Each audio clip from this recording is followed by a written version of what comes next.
An unexpected turn of events propelled the incorrigible gambler Chen Dong into the realm of cultivation for 300 years, only to return a blue star after a mere 3. Years had passed. During his absence, due to Chen Dong's disappearance, his parents were driven to despair by debt collectors. His sister forsook her education to repay the debts, and his beautiful wife endured humiliation. Now, Chen Dong has returned. A cultivator has graced Blue Star. Martial arts master? It matters not. You know nothing of the true power of a cultivator. Chapter 1. The Return. A tempest raged. Dark clouds loomed ominously over the city. In a secluded area of Mount Tai, beside an ancient altar, it has been 300 years precisely, 300 years, why can't you let me go?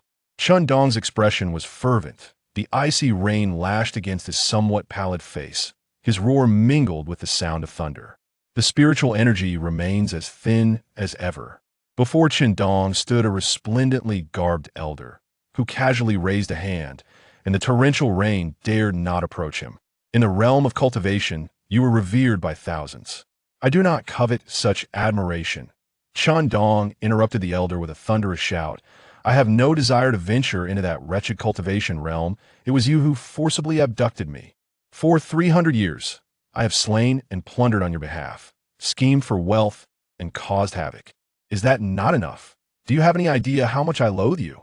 You loathe me. The elder furrowed his brow. What grounds do you have to despise me?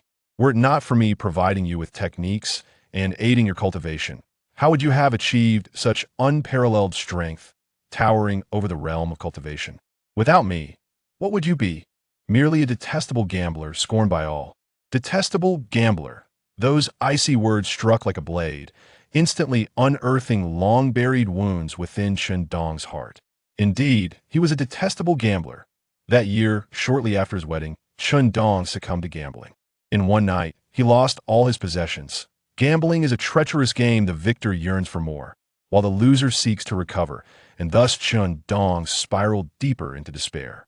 Clinging to the hope of a comeback, he turned to usury. Yet reality offered no respite. Instead, it burdened him with insurmountable debts.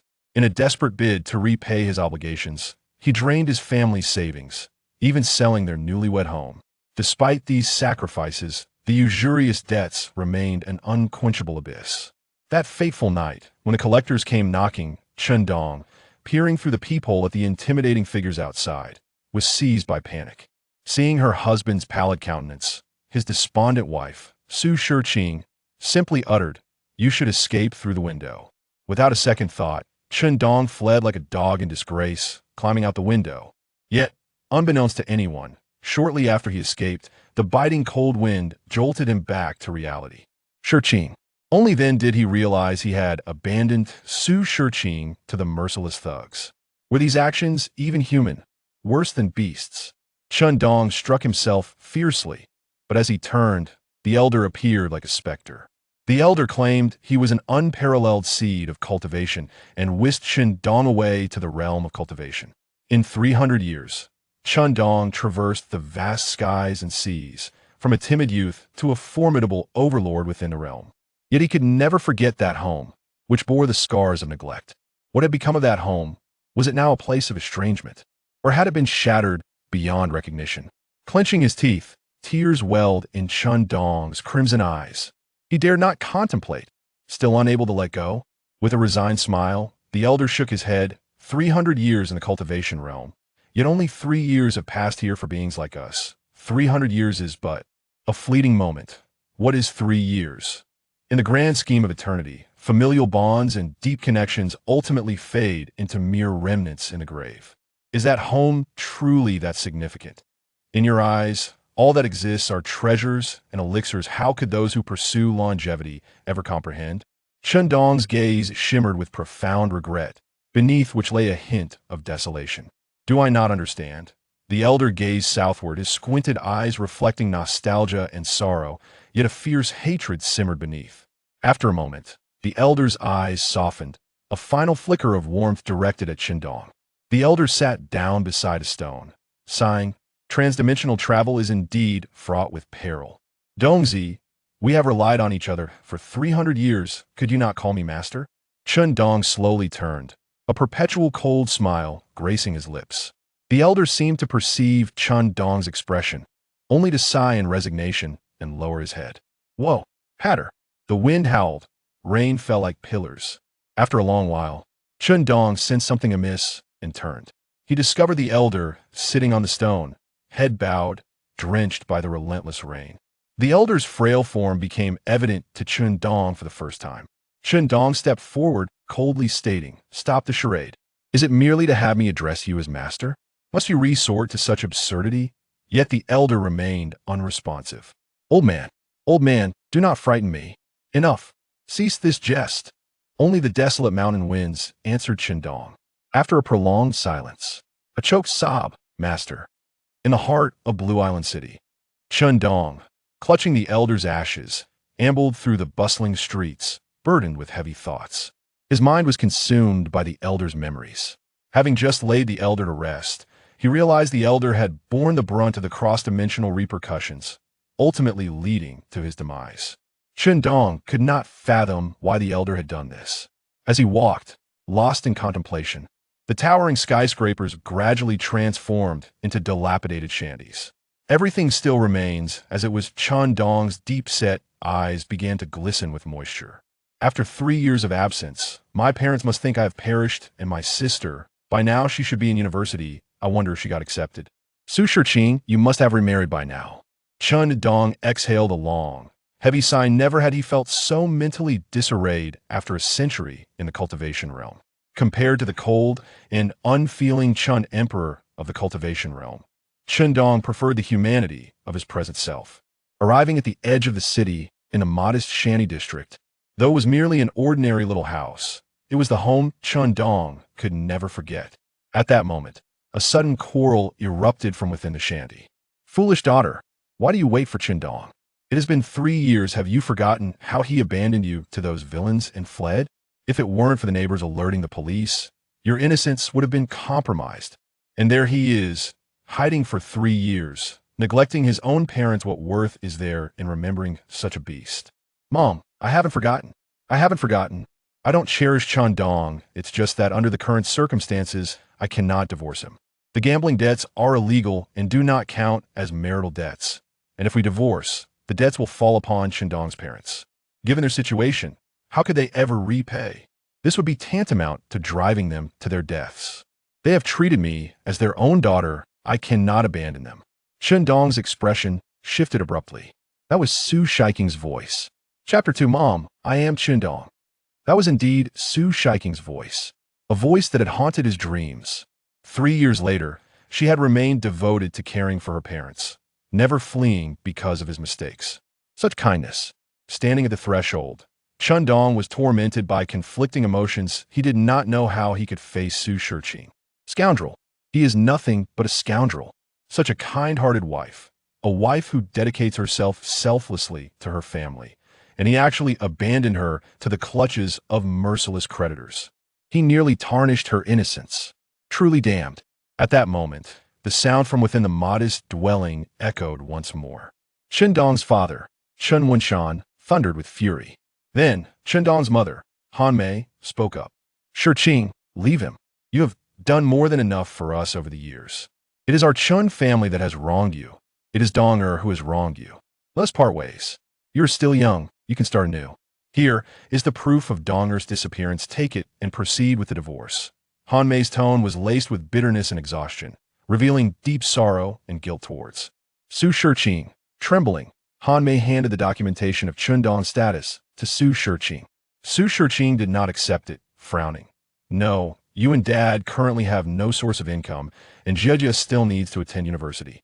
What will you do after the divorce? Those ruthless creditors have threatened that if the debts are not repaid, they will sell Jia abroad into a life of misery. They are capable of such heinous acts." Upon hearing this, Han Mei's expression deepened with worry, and she could only sigh helplessly. "We will find a way to handle the finances. We cannot continue to hold you back." Just as Su Shiqing was about to respond, her mother, Zhang Yun, seized the document from Han Mei's hands, declaring, "What Chen Dong's mother says is correct, dear daughter. You are only 28 and still have the chance to start over. Ultimately, this is all the fault of that scoundrel Chen Dong. To have such a son is truly a misfortune of 8 lifetimes. Han Mei did not refute her. Outside, Chen Dong, overhearing this, felt no anger. His mother-in-law spoke the truth. He was indeed a scoundrel. Not only had he squandered his own money, but he had also depleted his parents' retirement funds, his sister's dowry, and all the money borrowed from relatives and friends. At that moment, Chen Dong was viewed by everyone as a pariah, someone to be avoided at all costs. Zhang Yun continued, "Daughter, this debt is insurmountable for you. Those people do not intend to let you repay it, and the interest is compounded to many times the principal. I have the ability to earn money." Su Shiqing insisted stubbornly, turning her head away. Zhang Yun, upon hearing this, became enraged, gripping her daughter's hand tightly and shouting, "How will you earn money? You are already working 2 jobs. Do you plan to sacrifice your sleep to work as well?" Zhang Yun's eyes brimmed with sorrow, for her daughter, whom she had raised with such care, was now toiling endlessly. Outside, Chen Dong felt as if his head had exploded with a buzz. 2 jobs plus odd jobs, such a workload will be unbearable even for a burly man. It was unfathomable how a delicate woman, weighing less than 100 pounds, could endure it. In that moment, Chen Dong felt an unprecedented heartache, his heart shattered completely. Inside, Su Shiqing wriggled free from her mother's grasp and forced a smile, saying, "Mom, it's all right. I often feel bored after work. It's better to keep busy and earn some money." Before she could finish, bang, the door of the modest home was flung open with great force. Chen Dong stood at the threshold. His eyes reddened as he said, "I will take care of you. You won't have to struggle so hard anymore." "Who are you?" Han Mei asked, bewildered. With disheveled hair and clothes torn and ragged, he appeared to anyone as a pitiful beggar. "Mom, do you not recognize me?" Chen Dong brushed aside the hair, obscuring his face. Though he looked disheveled, his features were unmistakably those of the man etched in her deepest memories. Everyone gasped in astonishment. Just moments ago, they had been cursing Chen Dong, and now he stood before them. 3 years to escape his debts. This scoundrel had fled for a full 3 years without a trace. In that time, he had abandoned his aging parents, his sister still in school, and his wife, who had tirelessly labored for this family. In that instant, a peculiar thought arose within them. They felt that Chen Dong would be better off dead, for at least his demise would provide them with some solace. Su Shiqing's body trembled noticeably, her eyes quickly reddening as tears welled up. She gritted her teeth, for this was the man she had thought of and loathed for 3 long years. She could not forget the scene from 3 years prior, when he had turned and fled without hesitation, leaving her in the depths of despair. That day, she had fought with all her might, her eyes filled with terror as she looked upon the man she had loved. Surrounded by men who leered and uttered vile words, tearing at her clothes, she had desperately wished for Chen Dong to appear and save her. Yet he had not come. This cowardice had lasted for 3 entire years. During that time, she had worked tirelessly, enduring harassment from creditors, always on edge, fearing they would strike again. Clenching her now pale jeans, how she longed for new clothes. But there was no money. Every penny she earned had to go towards repaying debts. All of this was because of the man standing before her. Chen Dong spoke softly once more, striving to maintain his composure. Hearing his voice, Su Shiqing trembled again, running frantically to her mother, seizing the documents from her hands, and screaming in desperation. As she spoke, her emotions unraveled, and the pressure and grievances of years found release in that moment. In that instant, she collapsed to the ground, sobbing uncontrollably like a small child. Chapter 3. Divorce. Gazing at Su Shiqing, who was reduced to a weeping mess, Chen Dong felt as though his heart was shattering. He yearned to comfort this pitiable woman. But as he took a tentative step forward, her sobs intensified, and she incoherently uttered, "Don't come closer." "I'm so sorry," Chen Dong murmured, his fists clenched tightly, nails digging painfully in his palms, drawing blood. Apart from those 3 words, he found himself at a loss for anything else to say. Suddenly, Han Mei approached and struck Chen Dong sharply across the face. He looked at his tear-filled mother and softly called out, "Mom, do not call me that. I regret giving birth to you." She spat, "You are nothing but a beast. How could you abandon your wife for so many years? Have you no conscience? How did your father and I raise you? Is this how you conduct yourself? You scoundrel, do you know how much Su Shiqing has suffered these past years?" As she continued to scold and strike him, tears streamed down her face. That's enough. Chen Dong began to protest, but Su Shiqing's mother, Zhang Yun, cast a disdainful glance at him and sneered. Another chance, you say? I have heard that phrase so many times over the past 3 years. Have you changed at all? When I allowed Su Shiqing to marry you, her father, and I did not expect you to live a life of luxury, just that you would treat her well. Yet, even this simple request you failed to fulfill. Chen Dong, I must say this in front of your parents. You are truly inhumane. With that, Zhang Yun turned to Han Mei and Chen Wenshan, her tone filled with regret. I may have spoken harshly, but as Su Shiqing's mother, I had to say it. No, Su Shiqing's mother, you speak the truth. This beast is indeed not human. The room resonated with a thunderous roar as Chen Wenshan hobbled out, leaning on a broken wooden cane. Upon seeing his son, he felt no joy at their reunion, only disappointment. You beast! How much longer do you intend to delay, Su Shiqing? Today, you will divorce her. If you utter a single word of refusal, I swear I will strike you down. Chen Wenshan's cane struck the ground with a resounding thud. If not for his ailments, it would surely have landed on Chen Dong instead. Seeing his father struggling with the cane, Chen Dong was struck with dread and immediately asked, Dad, your leg. Silence. Go divorce her now.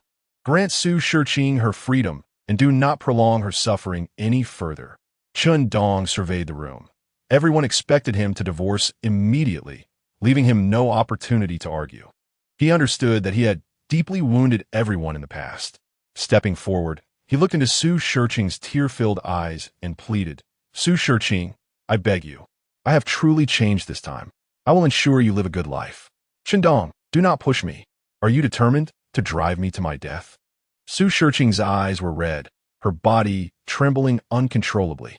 I despise you. The moment you abandoned me 3 years ago, it was over between us.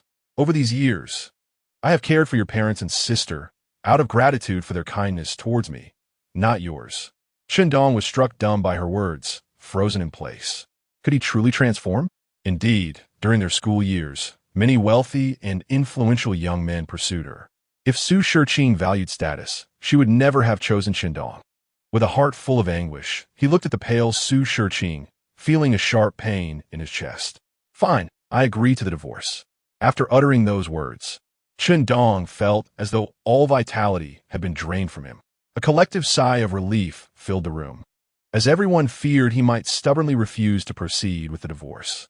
It was still early, and the Civil Affairs Bureau had not closed yet. You should finalize the paperwork today, Han Mei urged, her eyes filled with reluctance. Such a wonderful daughter-in-law was rare in this world. Now that events had unfolded to this point, it could only be said that the Chun family had brought this upon themselves, failing to keep such a remarkable daughter-in-law. Chen Wenshan, leaning on his cane, also urged Chen Dong to hasten the divorce with Su Shiqing. Zhang Yun observed the frantic expressions on Chen Dong's parents' faces.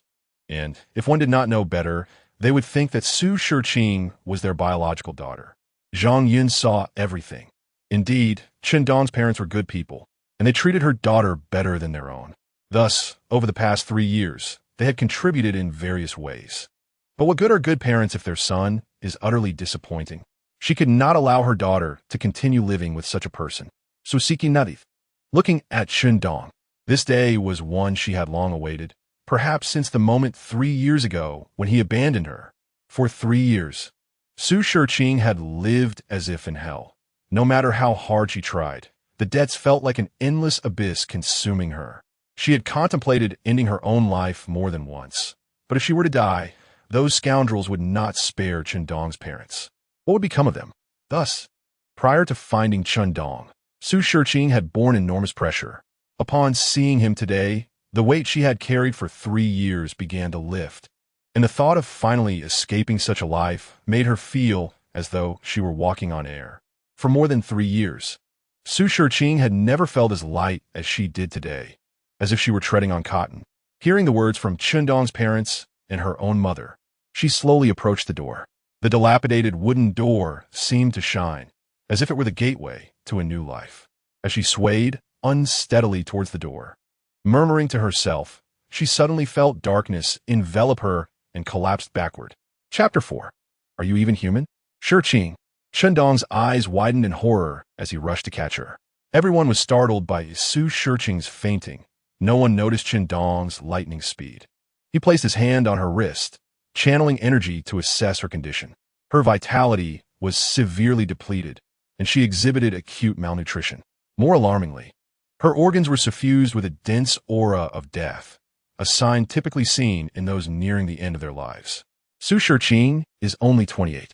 She is in the prime of her life. How could she have such an aura of death? What has happened? What transpired over these 3 years? Chen Dong roared, his face a mask of fury. Everyone was taken aback by his demeanor, resembling a vengeful spirit risen from the depths of hell. It was Chen Wenshan who first regained his composure.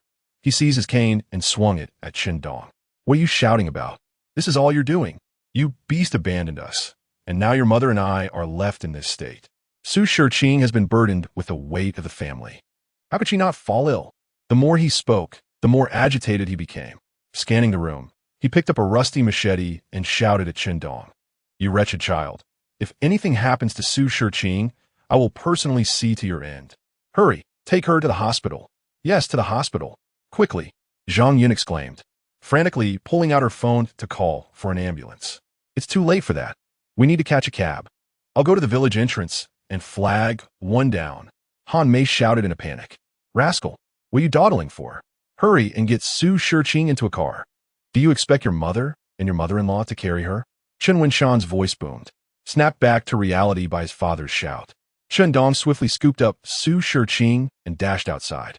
On the way to the hospital, Chen Dong continuously channeled energy into Su Shiqing, striving to restore her vitality. As he focused on her condition, his heart sank further. Her organs were saturated with a heavy aura of death, particularly her kidneys, which were severely damaged. However, even with his efforts, he could only extend her life by a mere 7 days. Transporting her to the hospital would be futile. With the current medical practices on Blue Star, there was no hope for her recovery. Yet to concoct the necessary elixir, one had to be at the golden core stage. However, Chen Dong currently possesses only the cultivation level of the late foundation establishment stage. More critically, he is lacking in medicinal materials. All the resources he had amassed in the realm of cultivation were lost amid the chaotic spatial currents during his cross-dimensional transit, given the sparse spiritual energy of Blue Star. Gathering these medicinal materials appears exceedingly arduous. Thus, Chen Dong must devise an alternative means to secure Su Shiqing's life. While he can concoct some short-term life-prolonging elixirs to buy himself time, the required materials are also exceedingly rare. Cultivation, medicinal materials. How infuriating. Life is so unpredictable. It seems as if the heavens are mocking him. Upon arriving at the hospital, the doctors promptly conducted a comprehensive examination of Su Shiqing, with the expenses naturally covered by Zhang Yun upon his arrival. Shortly thereafter, Su Shiqing's father rushed in, his hair as white as snow and clad in work attire, clearly having hurried over from the factory. Upon seeing him, Chen Dong felt a surge of guilt and called out Dad, ignoring Chen Dong. He turned to his wife and inquired, What is our daughter's condition? It's still unclear. She probably fainted from excitement and a rush of blood, she replied. You know well what kind of life our daughter has led over the years. Her nutrition has been lacking. At this, Su Shiqing's parents could not help but cast another reproachful glance at Chen Dong, their eyes filled with blame and regret. Chen Dong's parents felt a sharp sting from these words, their faces flushed with embarrassment. Chen Wendong trembled with rage, wishing he could strangle this son with his own hands. Soon, the doctor emerged with a grave expression. Who is the family member of Su Shiqing? He inquired. I am, Su Shiqing's father replied solemnly. Please speak plainly. After surveying the room, the doctor nodded and said, Very well, I will not withhold any information. Su Shiqing has suffered from long-term malnutrition, severe anemia, and varying degrees of organ failure, particularly in the kidneys. Everyone's faces turned pale in an instant. Zhang Yun tightly gripped her husband's arm, her lips trembling as she asked, What do you mean, doctor? The doctor sighed. What I mean is that Su Shiqing's life is in imminent danger. The only solution is a kidney transplant, which may offer a glimmer of hope. Without surgery, the patient likely will not survive for long. Upon hearing this, both Su Shiqing's mother and Chen Dong's mother fainted simultaneously. Su Shiqing's father staggered a few steps, holding himself up as he asked, "Doctor, if she undergoes the surgery, what are her chances of survival?" The doctor shook his head. "Currently, the patient's condition is miraculously stable, making her eligible for a kidney transplant, but how long this stability will last is uncertain. Our estimate is 1 week. If the operation is performed within that time frame, the chances of survival are significant." This stable situation was a direct result of Chen Dong's recent infusion of spiritual energy. "As long as it can save her life, that is all that matters," Su Shiqing's father insisted. The doctor replied sternly, "You must think this through. A kidney transplant is not a trivial expense. How much does the surgery cost?" Su Shiqing's father asked, struggling to articulate the question. If the donor kidney is not a relative, the cost of a single kidney is approximately 200,000 yuan, considering the surgical expenses and the cost of anti-rejection medications. The total estimate for a kidney transplant ranges from 400,000 to 500,000 yuan, the doctor explained. 400,000 to 500,000 yuan. At the mention of this price, despair washed over Su Shiqing's father. Where they find such money? It was futile. A transplant could not save Su Shiqing's life. Her condition was unsuitable for surgery. Any attempt would disrupt her internal balance, leaving her unable to survive the operation. In the midst of this despair, Chen Dong suddenly spoke up. "Enough." Chen Dong glared furiously at Chen Dong, his calloused hand trembling in the air. "Do you know what you are saying? How could you utter such words? Are you even human?" Han Mei looked at Chen Dong with disbelief in her eyes. "For 3 years, Shiqing has helped us. She has cared for us for 3 years. And now you want to abandon her? You want her to die? Son, are you truly my son? How could you be so heartless? Has your heart been devoured by wolves?" With that, Han Mei approached Chen Dong, painfully striking him in hopes of awakening him. Chen Dong did not flinch, allowing his mother's rough hands to hit his face. The doctor, having heard the exchanges, discerned the relationships involved and could not help but sneer quietly. He had witnessed countless couples abandon each other in their times of crisis in the emergency department. Money spent could lead to salvation, but there was also the possibility of losing everything. While he understood the decision to forego treatment for financial reasons, he could not condone the coldness of human nature. The doctor glanced at the protagonist and said with a smile to Su Shiqing's parents, "Please consider carefully. The patient's condition is currently stable, and the success rate for treatment is quite high." Chen Dong sighed. "You do not understand. Shiqing's situation is more complicated than you think. Surgery is not an option." "Enough," Su Shiqing's father said, his eyes red and voice low. "Chen Dong, be quiet. You are a beast. Shiqing is my daughter, my daughter. The decision regarding surgery is mine to make. Are you just worried about the cost? Ungrateful wretch. Heartless scoundrel. Money, money, money. Is that all that occupies your mind? 3 years have passed, and you remain the same despicable being. We will find a way to cover the surgery costs ourselves. We will not use a single penny from you. Now you can rest easy." At last, Su Shiqing's father fixed a fierce gaze on Chen Dong. "The greatest regret of my life is allowing my daughter to marry you. Stay away from my daughter, and if you ever appear in her world again, I will kill you. Leave. Get out now." This was the love of a father for his daughter. Seeing this, the doctor remarked, "So your decision is..." Su Shiqing's father clenched his fists, his whole body trembling as he forced the words through clenched teeth. "Surgery. Doctor, rest assured, I will scrape together the funds for the surgery, even if it means selling everything I own." Everyone turned to look at Chen Dong, even his own parents casting resentful glances in his direction. Chen Dong understood that they were more willing to trust the hospital than him. Remaining here served no purpose. "Rest assured, Shiqing, I will save you." With that, Chen Dong left. Chapter 5. "I will help you once. Rest assured, Shiqing, I will save you," Chen Dong declared before turning swiftly to depart. Chen Dong did not have time to call out. Chen Dong had already rounded a corner and vanished. What an insufferable wretch. Chen Dong trembled with anger. This beast was surely about to flee again.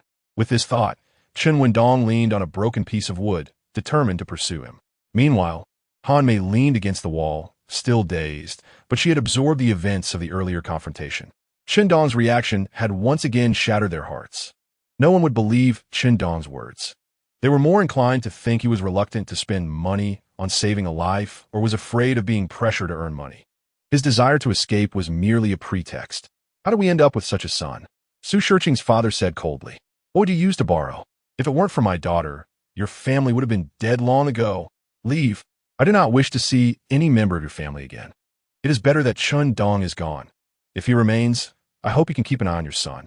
Gazing at Su Shirqing's indifferent parents, Chen Wendong and Han Mei were filled with remorse, their hearts aching like a knife as they looked through the glass at their pale daughter-in-law. Meanwhile, Chen Dong had exited the hospital. In a brief span, he had already determined several prescriptions in his mind. He merely needed to gather the medicinal materials to stabilize Su Shirqing's condition. When it came to medicinal materials, the first place that came to Chen Dong's mind was the Blue Island medicinal market. As the largest medicinal market in Blue Island and one of the largest in the country, it hosted a wide variety of medicinal materials from across the nation. The marketplace is bustling with shops, ranging from humble roadside stalls to opulent pharmacies. In the past, Chen Dong often heard news of rare herbs in the market. 3 years have passed, and he wonders if it remains the same. With a spirit of exploration, he ventures to the herbal market of Blue Island City. The cacophony of voices is reminiscent of 3 years ago, igniting a flicker of hope in Chen Dong. Perhaps today he might find something valuable. However, reality delivers a harsh blow. In 3 years, the quality of herbs here has deteriorated drastically. After a thorough search, he finds not a single ingredient suitable for alchemy. Indeed, only a meager fraction of the herbs possess any natural aura, with 99% being artificially cultivated. Such herbs cannot be compared to the naturally nurtured wild spiritual medicines. Sighing, Chen Dong makes his way to the largest pharmacy in the area. Earlier, he noticed a ginseng specimen displayed in a cabinet that emanated a faint aura. While it may not meet the standards for alchemy, it is a suitable compromise. Upon entering the shop, Chen Dong approaches the counter where the ginseng is displayed. Hello, how may I assist you? The attendant asks, momentarily taken aback by Chen Dong's appearance, yet quickly regaining composure with a professional smile, choosing not to mock him. Could I see that ginseng? Chen Dong gestures towards the carefully arranged specimen within a glass case. This one? You truly have an eye for quality. This is wild mountain ginseng, freshly sourced from the mountains. Such well-preserved specimens are quite rare these days.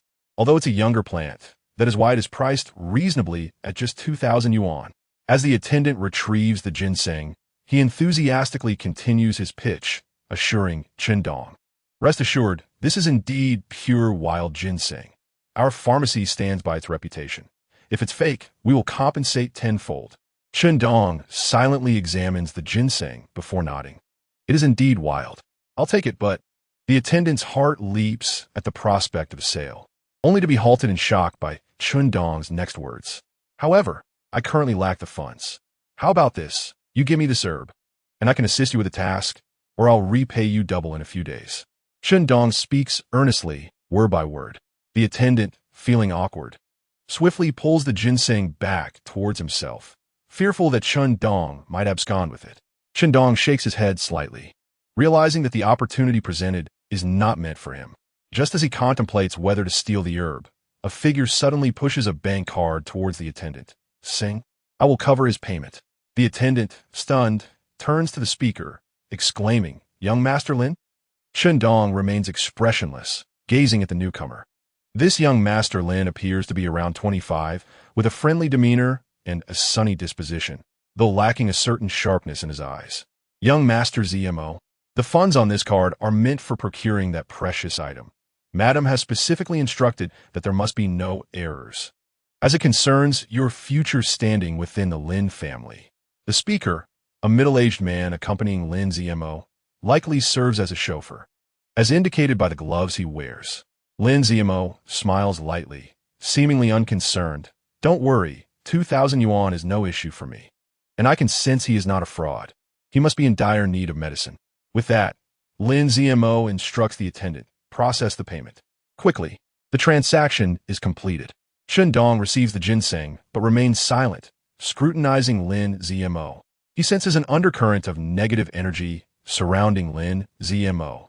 Though he appears healthy, it suggests his family may be in trouble. The precious item mentioned by the chauffeur likely pertains to a remedy for illness. Noticing Chen Dong's continued silence and unwavering gaze, the attendant interjects, "What's the matter?" Chen Dong disregards the attendant's inquiry, stating calmly, "I do not wish to owe anyone favors. If you cover my cost, I can assist you with the problem." Lin Zmo hesitates, then politely replies, "No need." He does not believe that someone who cannot afford 2,000 yuan can be of assistance to him. "I can help," Chen Dong begins, but his expression shifts slightly as he turns to look outside the pharmacy. Outside, a group of thugs surrounds a disreputable young man who saunters into the pharmacy. The patrons, witnessing this, express fear and swiftly make way, eager to avoid trouble. "Gao Xiao, what brings you here? If you need any herbs, just call, and we'll deliver them directly to your home. Get lost." Gao Ming kicks the approaching manager aside, surveying the room before fixing his gaze on Lin Zmo with a smile. "I heard you just received a valuable item worth 5 million. What did I say before? This territory is under our family's protection. Any treasures should be sent to us first. Do you think we can't afford 5 million? Or do you simply not regard the Gao family? The Gao family is one of the underground giants in Blue Island City, openly managing various businesses while secretly wielding control over half of the city's underground forces. They operate with extreme authority, and businesses in their territory tread carefully to avoid inciting their wrath. This herbal market is one of the territories controlled by the Gao family, though they typically show little interest in herbal medicine. What brings them here today? This herb was commissioned by the Lin family and is not a product for sale by the pharmacy. Please do not create trouble for them, Lin Zmo states, hesitating yet stepping forward, though his gaze lacks confidence. "Look who it is, young Master Lin. Why didn't you give your little brother a heads up before visiting my territory? I could have entertained you." Gao Ming scoffs, his words dripping with disdain. "No need for entertainment. I'm here to collect the herbs my family ordered. They are waiting for me. Next time, I'll host a meal for you." Lin Zmo exchanges a glance with the chauffeur, and they turn to ascend to the second floor of the pharmacy, clearly wishing to avoid further entanglement with Gao Ming. "Wait!" Gao Ming shouts, his entourage grinning maliciously as they encircle Lin Zmo and his chauffeur. Lin Zmo, sensing the tension, feels a flicker of panic but maintains a facade of calm. "Gao Ming, what is the meaning of this?" Gao Ming grins, stepping closer. "Young Master Lin, don't misunderstand. I have no ill intentions. I simply wish to behold this rare treasure you've acquired. Such a precious item on my turf deserves a thorough admiration. Otherwise, what is the point of living?" With that, Gao Ming dismisses Lin Zmo entirely, glaring at the cornered pharmacy manager. "Fetch that herb. I'm taking it." The manager pales, caught between the formidable presence of the Lin family's young master and the notorious son of the Gao family, unable to offend either. He stands frozen, torn in indecision. "Gao Ming, are you really going to resort to robbery? This belongs to the Lin family. Can your Gao family handle the consequences?" Lin Zmo realizes Gao Ming is deliberately provoking him. At his words, Gao Ming's expression shifts from fear to derision. Gao Ming paused momentarily before continuing to outsiders. "You are the esteemed young master of the Lin family, but to me, you are nothing. There are matters unknown to others that I am acutely aware of. Your mother is but a lowly maid, and the entire Lin family looks down upon you. Even if I were to incapacitate you today, do you honestly believe the Lin family would come to your aid? Addressing you as the third young master is merely out of respect for the Lin family. Otherwise, you are nothing more than a contemptible offspring born of a mistress. Do not think for a moment that I am unaware of your intentions behind purchasing medicine. The old master of the Lin family has long been in ill health, and today coincides with his birthday. Hence you and your wretched mother plan to use this miraculous herb as a gift to elevate your status within the Lin family." Gao Ming speaks truthfully. He holds no position within the Lin family. Throughout his life, Lin Zmo has suffered indignities without anyone to defend him, while his mother has repeatedly cautioned him to avoid causing trouble, fearful that they might be expelled from the Lin family. This has ultimately led to Lin Zmo's timid nature. While typical wealthy second-generation individuals might squander hundreds of thousands on a car, let alone a prominent family like the Lins, Lin Zmo's 5 million for the medicine was amassed from over 20 years of his mother's pension, all in hopes of securing a place for her son within the Lin family. Observing Lin Zmo's continued silence, Gao Ming spat in disdain. "Indeed, a spineless fool. Guome, Let's see what this 5 million worth of medicine looks like. The thugs accompanying him snickered, while Lin Zimo opened his mouth but lacked the courage to intervene. He understood that should he dare to obstruct them, these thugs would certainly beat him mercilessly, ultimately jeopardizing the medicine and tarnishing his family's reputation. Suddenly, a figure appeared beside Lin Zimo, casting a dispassionate glance at the thugs before expressing disappointment. I knew from the outset that you were somewhat weak, but I did not expect you to be this feeble. Others insult your mother to your face, and yet you do not dare to utter a word. Moments ago, I offered to assist you. I could help you eliminate these scoundrels, and we would be even. Lin Zimo did not expect that the individual stepping forward to defend him would be a young man unable to even produce $2,000. Moved yet fearful of dragging Chen Dong into this predicament, given that these thugs were notorious for their ruthlessness, Lin Zimo replied, "No need, let them take it. I never expected this herb to change my fate." A bitter smile graced his lips. "Young man, even heroes must discern their opponents. Do you dare to meddle in our family affairs?" Gao Ming's expression darkened, clearly irritated by this unexpected interloper. "Get lost," was the only response he received. Chen Dong's voice was soft, yet as he uttered the word, all the thugs froze in place. A collective gasp escaped their lips, their legs trembling uncontrollably, the sinister grins fading into expressions of terror. In that fleeting moment, as they gazed upon Chen Dong, it was as if they beheld a figure standing atop a mountain of corpses, an icy dread surging from their feet to the crown of their heads. Those who associated with Gao Ming were no ordinary thugs. They were mercenaries specifically recruited by the Gao family. Ordinary people tended to keep their distance from such individuals, as they lived lives steeped in bloodshed, their demeanor far more ferocious than the average person. Compared to the aura emanating from Chen Dong, their own ferocity resembled that of a docile kitten. These thugs were certain that this young man before them had taken lives, and not just one. The atmosphere within the pharmacy grew eerily tense, the pressure so low it was difficult to breathe. "Young Master Gao." Suddenly, an aged voice resonated from upstairs. "Young Master Gao, let us consider today's incident as a favor to me. Please take your men and leave." "Old Lu, you are an elder. Do you also wish to meddle in our youthful affairs?" Gao Ming retorted darkly. Old Lu descended slowly, speaking softly. "This matter is, in fact, your unreasonable disturbance. Lin Zimo is a valued guest of my establishment. If you were to rob him, how would I continue to operate this shop? Who would dare to purchase from me again? Old Lu, are you not afraid that with a mere command, your shop would cease to exist today?" Gao Ming's tone carried a hint of threat. "Not at all. At my age, I have cultivated a network. If I cannot thrive here, I can always find another place. Some of my old friends are among the best doctors in Blue Island City, and my words still carry weight." Old Lu replied nonchalantly. "You." Gao Ming began to seethe, but one of the thugs quietly interjected, prompting him to reflect on the ramifications. In their line of work, they often frequented hospitals, and offending doctors was not an option. "Since Old Lu has spoken, let us give him face and withdraw," Gao Ming said, his voice dark as he shot a fierce glare at Lin Zimo and Chen Dong before departing. Watching the group leave, Lin Zimo let out a sigh of relief, expressing his heartfelt gratitude to Old Lu. "Thank you immensely, Grandpa Lu. I will be sure to visit tomorrow with my mother to extend our thanks." Such a trivial matter. However, you must cultivate a stronger disposition. There are underlying reasons behind today's events. Gao Ming has never shown interest in the medicinal market, and his sudden appearance here is suspect. Be cautious and follow me. The items are prepared, Old Lu said, shaking his head, clearly wishing to convey more, but unsure how. He turned and ascended the stairs. Lin Zimo offered his thanks to Chen Dong before following Old Lu upstairs. Phew, that was terrifying.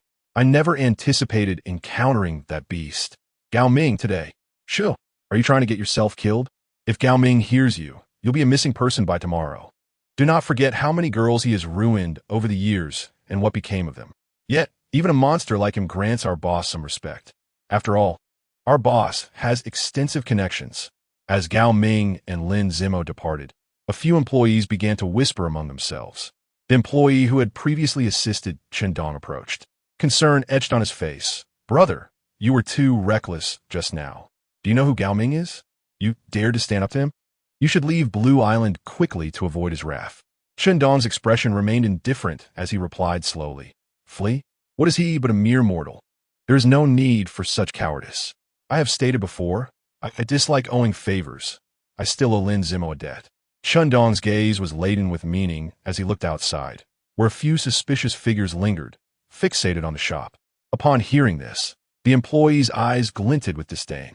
To him, it seemed that Chen Dong was merely seeking to align himself with the powerful, hoping to latch on a Lin Zimo's coattails. Chapter 7. The nice guy not far from the pharmacy, Gao Ming spoke darkly on the phone, reporting the events to someone. Now that the old man Lu is involved, he will certainly protect Lin Zimo in the medicinal market. However, if you can guarantee what you previously mentioned, that you will become our Wang family's ally, even if it means offending old Lu and eliminating Lin Zimo, I will secure the herbs for you today. A ruthless glint flashed in Gao Ming's eyes. Should the other party relent, he would undoubtedly flatten the pharmacy. Rest assured, I need the power of the Gao family, and the Gao family needs my influence. Our cooperation is mutually beneficial. However, do not provoke old Lu just yet. His connections in the medical field are stronger than we anticipate. Came the calm response from the other end of the line. What then? Once we leave the medicinal market, we will be in the city. Wouldn't it be too brazen to rob there, even for your family? Gao Ming's tone grew impatient. Trust me, everything is proceeding as I anticipated. I will send you a location shortly. Wait there, and you should understand how to proceed when the time comes. Hanging up the phone, Gao Ming quickly received the address sent by the other party. He glanced at his phone, his brow furrowing in contemplation, as Gao Ming's subordinate, noticing the unusual expression on his face, leaned in to inquire, confusion evident in his eyes upon seeing the location. Gao Xiao, is this person toying with us? This place is desolate, with rarely a soul around. Would Lin Zimo really bring something so valuable here? Gao Ming remained silent, fixated on his phone for a long moment. Gao Xiao, his subordinate called out again, sensing his leader's silence. Taking a deep breath, Gao Ming tucked his phone away and declared, let us proceed as he instructed. He wouldn't deceive me. Meanwhile, Lin Zimo and old Lu descended from the second floor, each carrying a safe. You haven't left yet? Is there something more? Lin Zimo initiated the conversation upon noticing Chen Dong's lingering presence. I shall accompany you, Chen Dong replied. This caught Lin Zimo off guard. While the others in the pharmacy regarded Chen Dong with increasing disdain, they deemed him a leech, clinging to the affluent for free handouts, when, being young and capable, he could find better pursuits instead of dreaming of falling fortunes. No way. The driver interjected urgently, Young master, your mother is waiting at home. Moreover, this fellow's background is unclear. What if he is associated with Gao Ming? He shouldn't be connected to Gao Ming, right? Lin Zimo glanced at Chen Dong, though uncertainly not at him. Better safe than sorry. Even if he is not tied to Gao Ming, he might be driven to desperate measures for the 5 million in our possession. Zimo, we cannot afford this gamble. This is your mother's life savings. The driver passionately articulated. At the driver's words, Lin Zimo recalled the injustices his mother had endured over the years, solidifying his resolve.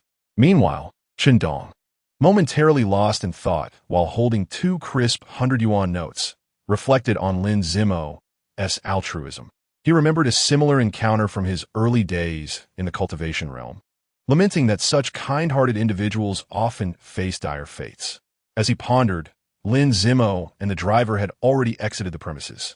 It seemed a folly for someone with Lin Zimo's disposition to navigate the treacherous waters of a great family. Hardship awaited him. Chen Dong whispered softly before stepping out, vanishing from sight, only to reappear outside the store, and then he swiftly disappeared from everyone's view. He vanished. No, he hasn't disappeared. He is outside. Am I seeing things? One moment he was here, the next he is outside in broad daylight. The store fell silent for a few seconds, then erupted into an uproar of astonished cries as everyone rubbed their eyes in disbelief. Old Lu's eyes widened in shock. A martial artist? He is actually a martial artist. The surrounding staff had never seen their boss so flustered and curiously inquired, Old Lu, what is a martial artist? I don't know much either, for the existence of martial artists is a secret to ordinary people. They gain superhuman strength through rigorous training. capable of splitting mountains and walking on water. As old Lu finished speaking, gasps filled the room, eyes wide with trepidation. Is he truly a martial artist? The server who had previously mocked Chen Dong spoke hurriedly, fearing the martial artist might seek retribution. It's uncertain, but who else possesses such speed and agility? Old Lu remarked, and the others nodded in agreement. Meanwhile, Lin Zimo sat in the vehicle, arms crossed over the safe, intently observing the world outside the window. The driver glanced at the rearview mirror and slowly explained, "It is like this. Madam has changed the banquet location, so I was instructed to take you there." Do not worry. Only when they had left the city and the vehicles around them dwindled, replaced by more trees, did Lin Zimo begin to sense something was amiss. Suddenly, the vehicle screeched to a halt, coming to a steady stop by the roadside. "Uncle Lee, why have you brought me here? Where's my mother?" A wave of unease washed over Lin Zimo. Lin Zimo, there is no mother here, but there is a father."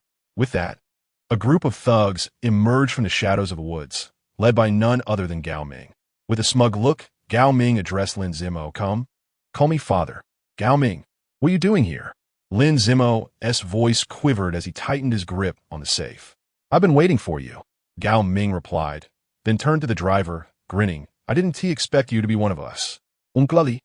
Lin Zimo's eyes widened in disbelief as he looked at the driver. Uncle Lee smiled at Gao Ming. "Young Master Gao is too kind. I'm merely a driver following orders. I apologize for any offense caused in the store. My task is to ensure the item reaches Lin Zimo." "Uncle Lee," Lin Zimo shouted in despair. "How can you do this to my mother? She saved your family and provided you with such a high-paying job. You betrayed us." Unfazed by Lin Zimo's accusations, Uncle Lee chuckled. "Indeed, your mother saved me and provided me with a good job, but the offers from the other side were too enticing to refuse. People die for wealth, and, young master, our only goal is the item you hold. If you cooperate, you may spare yourself some suffering. Otherwise, in this desolate forest, no one would find you for years, and you would perish here." Lin Zimo clutched the safe tightly, desperation creeping in. "You will not take it from me. This is my mother's lifetime of hard work. Even if it is destroyed, I will not let you succeed." With that, Lin Zimo abruptly opened the safe. A blood-red ginseng, resembling jade, emerged before them. The moment the safe opened, an alluring fragrance wafted through the air, intoxicating all. "Not good. He is going to destroy the medicinal herb," Uncle Lee exclaimed. "Stop him, quickly," Gao Ming shouted in haste. Lin Zimo cast a pained glance at the ginseng. Then, with determination, he tossed it to the ground and raised his foot to stamp on it. A chilling gust of wind swept through, and a solitary figure emerged from the shadows of the trees. "A 1,000-year-old blood ginseng. I did not expect to encounter such a prime medicinal herb here. Lin Zimo, it seems we are truly fated. Who is it?" Gao Ming's eyes darkened as he glared at the figure in the woods. "Which fool dares to interfere with the Gao family's affairs? If you wish to live, you should leave at once." Chapter 8. The Devil Crack, Crack, Crack. Stepping on the dry twigs beneath his feet, Chen Dong slowly emerged from the shade of the trees. "It's you." Upon seeing Chen Dong's face, the driver gasped in astonishment. "How did you get here? Who are you?" He had driven at high speeds the entire way, fearing someone might follow him, and was certain no one had trailed behind. But how had this young man arrived here? Yet, Chen Dong paid no heed to the driver's questions, striding leisurely towards Lin Zimo. "Stop. Did I give you permission to move? You were quite arrogant in the pharmacy, weren't you?" Gao Ming exclaimed, brimming with arrogance. He recognized Chen Dong as the young man who had humiliated him in the pharmacy, and having endured his humiliation, he was eager to vent his frustrations upon him now. However, Chen Dong appeared to be deaf to his provocations, walking past him as if he were invisible. "Damn it!" Gao Ming's forehead throbbed with veins, his fury palpable. "The anger within me has reached its zenith. This is the second time. A worthless individual who cannot even afford medicine. The detritus of society. Why does he act so arrogantly? Who grants him the audacity to behave with such insolence before Gao Ming? You seek death." Gao Ming gritted his teeth and gestured to the thugs beside him. "Kill him," before his words had even settled. The thugs behind him drew long knives wrapped in brown paper, swiftly encircling Chen Dong. Lin Zimo seeing the glint of the blade, felt a jolt of fear and hurriedly shouted, "Gao Ming, what are you planning to do? This has nothing to do with him. Don't act recklessly. You will be held accountable if something goes wrong." Gao Ming turned to Lin Zimo and couldn't help but scoff. Accountable? What responsibility do I bear? Every year, countless individuals go missing in Blue Island City. Should I be held accountable for them? Lin Zimo, be wise. If you wish to live peacefully, control your tongue. Lin Zimo's eyes widened, his breathing quickening, and his back soaked with sweat. He understood that Gao Ming had murderous intent. Just as Gao Ming had stated, many individuals disappeared in Blue Island City each year, often due to various reasons that left no trace behind. For the Gao family, such matters were commonplace. Pathetic. Seeing Lin Zimo's pale face, Gao Ming let out a disdainful snort and turned his gaze to Chen Dong. "Kid, if you wish to act tough in your next life, make sure you know your adversary. My surname is Gao Ming. Remember this name and steer clear of it in your next life." Then, he raised his hand and commanded, "Make it quick and clean." "Rest assured, young Master Gao, this is not our first time handling such matters," replied one of the thugs. They expected that with so many people surrounding him, the young man would surely be flustered. In an instant, all the thugs felt a chill run down their spines, an icy dread penetrating their very bones, their hands trembling uncontrollably around the knives. They realized they were not the ones encircling Chen Dong. Rather, it was Chen Dong who had ensnared them. It felt as though they were not facing a mere person, but a demon. This demon had plunged a knife into their hearts, slowly piercing through their very souls. That invisible pressure tormented the thugs, despite facing only one individual. They were engulfed by the terror of death. "Kill him." Finally, one thug could no longer bear it, screaming as he lunged at Chen Dong. "Kill! Kill! Kill!" With that, one person initiated the attack, and the others followed suit, all teetering on the brink of collapse. 7 or 8 long knives descended upon Chen Dong from all directions. Is he dead? If so, just bury him in the woods. Gao Ming couldn't be bothered to look, disgusted at the thought of blood staining his clothes and ruining his appetite for the day. However, the response to Gao Ming was a trembling voice from one of his subordinates. "What?" Suddenly, Gao Ming's words were cut off, his expression morphing into one of sheer terror. For he witnessed an unbelievable scene. At that moment, Chen Dong stood amidst the thugs, and every long knife slipped from their grasp, floating above his head. Under an unseen force, the knives crumpled into mere heaps of scrap. This spectacle surpassed the comprehension of everyone present, leaving them frozen in shock. Suddenly, Chen Dong moved. He slowly raised his hand, his slender fingers gently snapping. Crack! The crisp sound resonated in everyone's ears, and for an instant, time seemed to freeze. An eerie silence enveloping the scene. Bang! Accompanied by the sound, Gao Ming watched in horror as his subordinates exploded into a cloud of blood mist. The remaining thugs met the same fate, not even emitting a single groan. With a gentle exhale, Chen Dong blew softly, and a cool breeze swept the blood mist into the depths of the forest, leaving no trace of blood behind, as if the thugs had never existed at all. "Ah!" Gao Ming shrieked, the sound akin to a woman's scream. He had taken lives before, but had never witnessed such a terrifying scene where several living beings vanished in an instant. "You were right. With so many missing persons each year in Blue Island City, your absence would hardly be noticed, don't you think?" Chen Dong turned and approached Gao Ming, each step akin to treading upon Gao Ming's heart, causing it to race as if counting down to his demise. "Don't come any closer." Gao Ming gasped, the immense pressure constricting his chest, causing him to stumble backward until he fell to the ground. Even while on the ground, he kicked his legs in a futile attempt to escape this demon. "I was wrong. Don't kill me. I can offer you money, a substantial amount. I am my father's only son. Spare my life, and the entire Gao family could be yours." Despite the tempting offer, Chen Dong remained unfazed, his expression calm. Bang! With a dull thud, Gao Ming exploded into a cloud of blood mist. He could never fathom that after 2 decades of arrogance, he would meet such a fate. If given another chance, he would never have provoked Chen Dong, but alas, there were no do-overs. With a gentle wave of his hand, Gao Ming's blood mist drifted into the distance. 300 years of experience in the realm of cultivation had taught him that individuals like Gao Ming, who forget the pain after healing, only bring further trouble. It was better to eliminate them entirely. The once crowded forest now felt significantly more spacious. A slightly sweet, metallic wind blew through, causing Lin Zimo to feel nauseated, as if he might vomit the remnants of his previous meal. I suppose this repays the favor from the pharmacy, Chen Dong remarked to Lin Zimo. Lin Zimo slowly lifted his gaze, fear still evident in his eyes as he stammered. Why, you are a martial artist? A martial artist? Not quite, Chen Dong replied, not wishing to delve further into that topic. He produced a blood ginseng and declared, this belongs to me now, and I can assist you once more.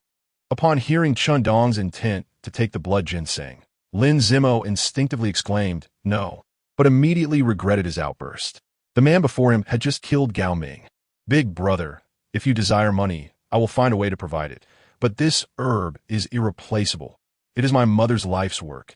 I beg you, let's negotiate different terms. Though trembling with fear, Lin Zimo expressed his thoughts. I am not negotiating with you. I am informing you. Chen Dong softened his tone slightly upon seeing Lin Zimo's stubbornness. You wish to use this blood ginseng to save someone? Lin Zimo nodded. It is futile.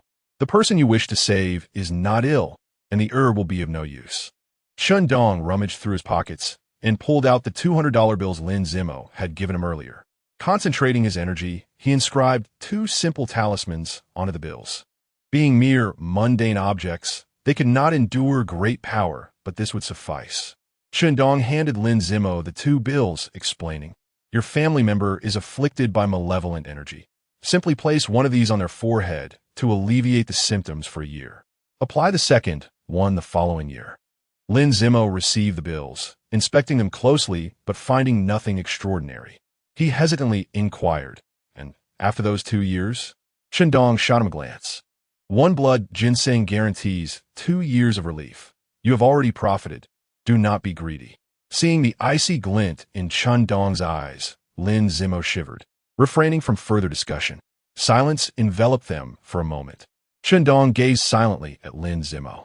Suddenly, Lin Zimo lifted his head and tentatively suggested, Big brother, what if I manage to acquire similar herbs? Chen Dong's eyes sparkled with admiration. If you can procure similar herbs, I will certainly assist you once more. Perhaps even help you resolve your issues entirely. What I do depends on the price you're willing to pay. All right. Lin Zimo's gaze suddenly sharpened. Once I gain my grandfather's trust, I will ensure you receive a satisfactory reward. Chen Dong nodded in satisfaction. The strength of the Lin family was beyond doubt, and perhaps with their assistance, he could quickly gather the medicinal herbs he sought. With the blood ginseng in hand, his spirits remained high. Turning to the driver, who was slumped on the ground, Chen Dong spoke slowly. How shall we deal with this? Do you need my assistance? Chapter 9. Becoming a high wall having acquired the blood ginseng, Chen Dong was more than willing to help Lin Zimo resolve this predicament. Upon hearing his words, the driver immediately prostrated himself on the ground, repeatedly begging for mercy. Please don't kill me. I'm merely a driver. The driver glanced at Chen Dong, understanding that his fate lay in Lin Zimo's hands, and shifted his pleas to Lin Zimo, bowing as he lamented, Young Master Lin, I was forced into this. It was Lin Zixing who ordered me to bring you here. If I refused, he threatened my wife and children. Young Master, after all these years, I've served you and Madam loyally. I may not have contributed much, but I've endured hardships on your behalf. For the sake of our past camaraderie, could you spare me this once? I beg you on behalf of my entire family. My life belongs to you and Madam for the rest of my days. After this, he continued to bang his head against the ground. This driver was quite adept at pleading for mercy. In just a few sentences, he shifted blame, invoked past bonds, and ultimately expressed his loyalty. After such a performance, even Chen Dong found it hard to act against him. Lin Zimo's expression was grim. He was acutely aware of his unpopularity within his family, but he never imagined Lin Zixing would harbor such deep-seated resentment against him. Sighing, he looked at the middle-aged man trembling on the ground and softly implored, Please, big brother, show mercy and spare Uncle Li's life. Very well. If that is the case, then I shall take my leave. I trust you know what to do next. Chen Dong nodded and turned to walk deeper into the forest. As the shadows of the trees enveloped him, Lin Zimo and the driver felt a sudden disorientation, and Chen Dong's figure vanished without a trace. Witnessing this, Lin Zimo and the driver's pupils constricted in astonishment. He has disappeared. Truly, he must be a celestial being, the driver exclaimed excitedly.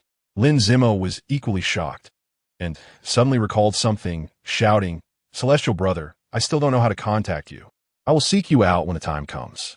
Chen Dong's voice resonated from all directions like thunder, affirming his otherworldly nature. Lin Zimo sighed in awe, and the two departed in their vehicle. Meanwhile, Chen Dong soared on his flying sword, a troubled expression on his face. He had considered leaving his address, but quickly dismissed the idea. After today's events, he understood that his future would be anything but peaceful. His parents were aging, and he did not wish to entangle them in such complex matters. He simply wanted them to live a safe and happy life. He resolved to become a formidable wall, shielding them from the storms outside and keeping warmth within. Upon returning to the hospital, Chen Dong stood on the rooftop across from the building, gazing at the ward. Su Shiqing's parents were vigilantly watching over her bed. After contemplating for a moment, he ultimately decided against visiting Su Shiqing. Under the current circumstances, a meeting would only lead to further conflict and disrupt her rest. "Shiqing, wait a little longer. I will surely show you my transformation, and I will save you," Chen Dong murmured to himself. His gaze shifted to the hospital entrance, where Han Mei was assisting Chen Wenshan as they slowly exited the building. The two frail, elderly figures, one with difficulty moving and the other visibly weakened, tugged at Chen Dong's heartstrings. Mom and Dad Chen Dong felt a wave of guilt and self-reproach wash over him. "I must ensure that those I owe are able to live well." Taking a deep breath, Chen Dong vanished from the rooftop. In the next moment, he sprinted down an alley, catching up with his parents. Mother is still soft-hearted. Han Mei opened her mouth, intending to offer some comforting words. But remembering Chen Dong's actions over the years, she ultimately held her tongue. Yet this time, Chen Dong did not flee, which brought her a flicker of relief. Chen Dong understood that the greatest misunderstanding everyone had of him stemmed from the 3 years he had disappeared. He could only weave a benevolent lie. For in the eyes of parents, children are eternally their children, and no matter how strong they become, parents will always worry for them. Revealing the truth about his cultivation would not only be futile, but would also rob them of sleep. 3 years apart, and your ability to fabricate stories has regressed. What kind of extraordinary person would take a liking to you? Chen Wenshan believed not a word of Chen Dong's claims. Compared to 3 years ago when Chen Dong had deceived them for money, his current explanations lacked any finesse. "Dad, this time I'm not deceiving you. I've learned much from an extraordinary individual. Not only have I acquired some skills, but I've also studied medicine. Look, this is the blood ginseng I just obtained, meant for treating Shiqing." As he spoke, Chen Dong presented the blood ginseng, its fragrant aroma attesting to its value. "Is this ginseng?" Han Mei asked with curiosity. Chen Dong nodded. "Yes, this is a type of ginseng called blood ginseng, which helps restore energy and enhance vitality." "Mom, this is just one herb. I will need many more to treat Shiqing, but rest assured, I will find a way to gather the remaining ingredients." Noticing his mother's attitude softening, a smile involuntarily crept onto his lips. Who knows if he is lying again? Medical training? What can one learn in 3 years? Chen Wenshan maintained his skepticism, but lacked his previous harshness. Chen Dong felt content with this. At least his parents were no longer urging him to leave. During their journey, the three remained mostly silent. After all, the shadows of Chen Dong's past actions loomed large over them. Only Han Mei occasionally inquired about the past 3 years. But Chen Dong skillfully evaded these questions. As the family of 3 walked along the road, the sun began to set, casting an orange glow across the land. Chen Dong felt warmth in his heart, relishing the feeling of home. Just say that Gao Ming took the ginseng and fled. After all, there is no evidence to the contrary. What did you say? The ginseng was snatched by Gao Ming? In a room, Lin Zimo's mother slumped in despair on a chair. Yes, Gao Ming said it was your second brother who orchestrated it from behind the scenes.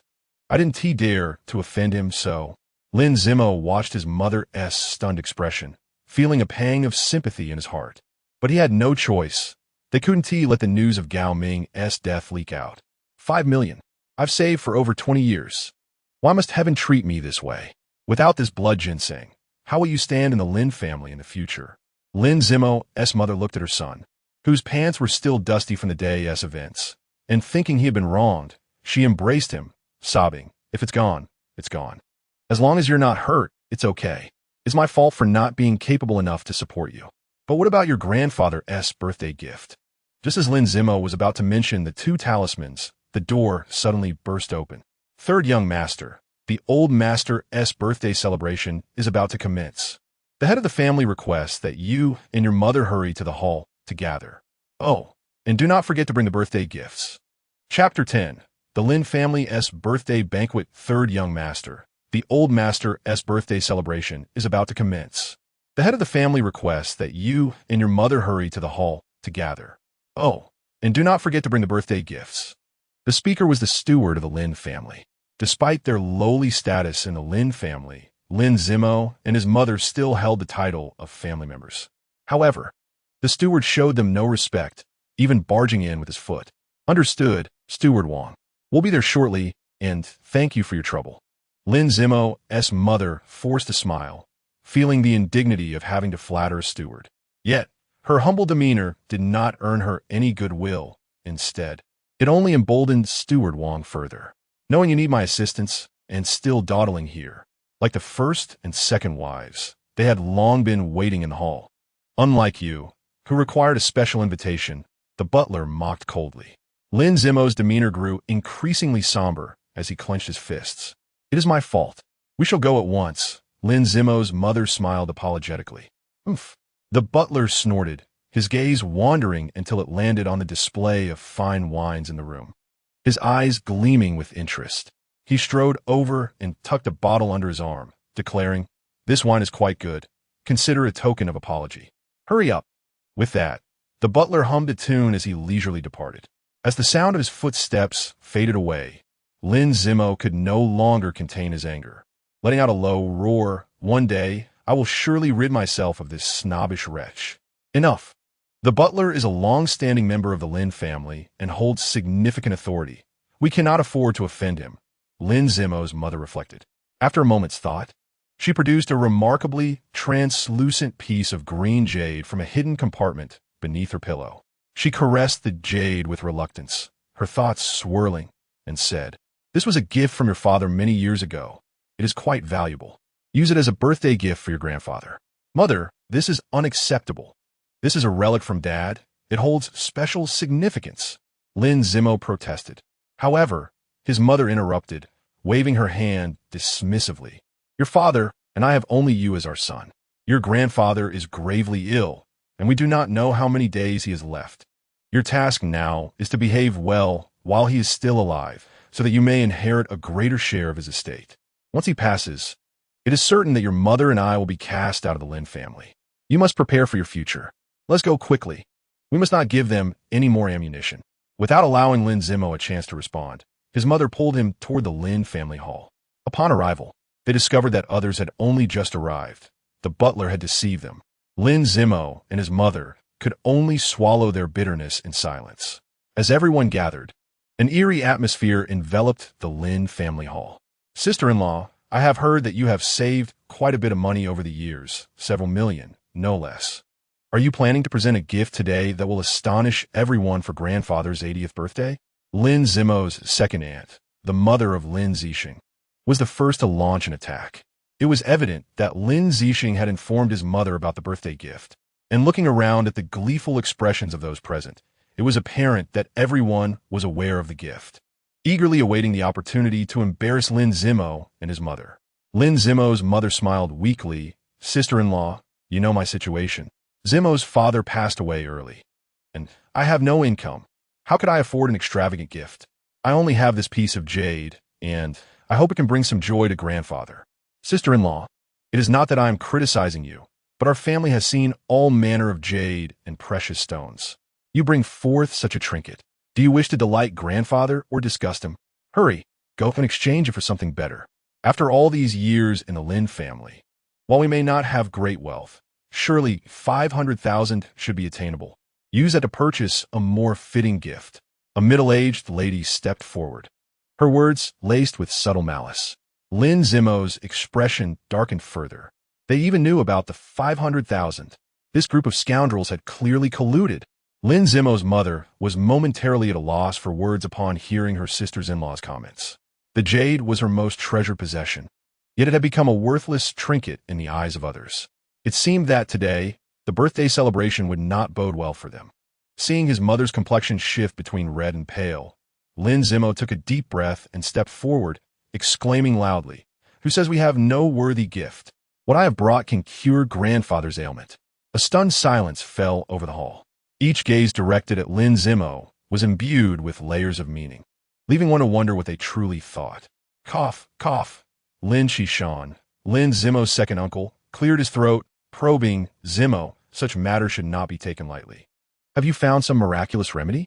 Lin Zimo fixed a cold stare at Lin Shishan, replying pointedly, "Uncle, are you not aware of whether or not I possess a miraculous remedy?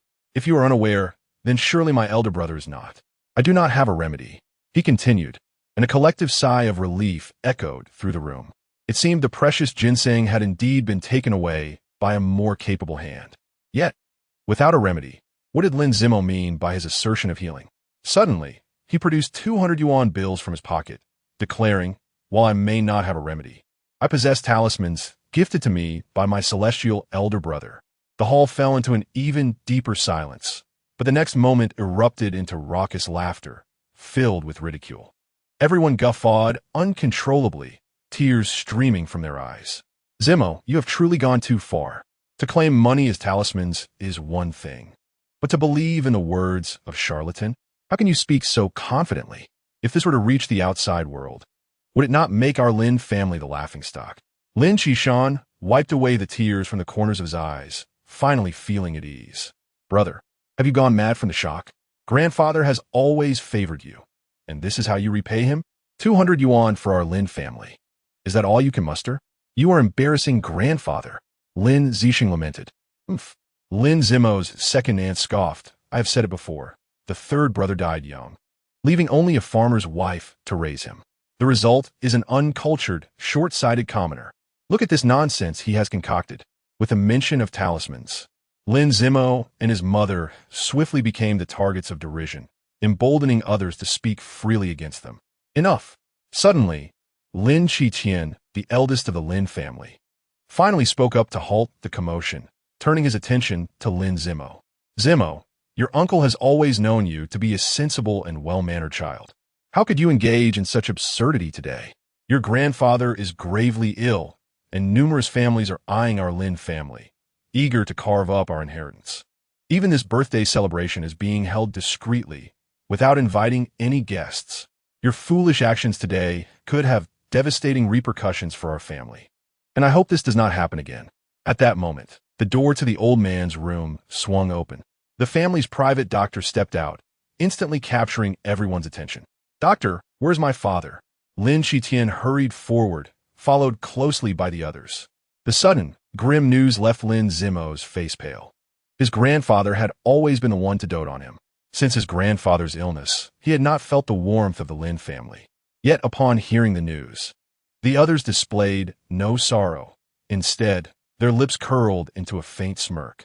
"You should go say your final goodbyes to the old man," the doctor advised. Before he could finish, Lin Zimo was the first to rush inside. Seeing his grandfather's gaunt face, frail form, and the tubes connected to him, Lin Zimo's heart ached, and he fell to his knees beside the old man's bed, crying out, "Grandfather, please do not leave me." As Lin Zimo dashed in, the others quickly followed. As even the pretense of decorum needed to be upheld, Lin Qitian approached the old man's bedside, saying, "Father, are you truly going to leave us? There are still many matters that require your attention.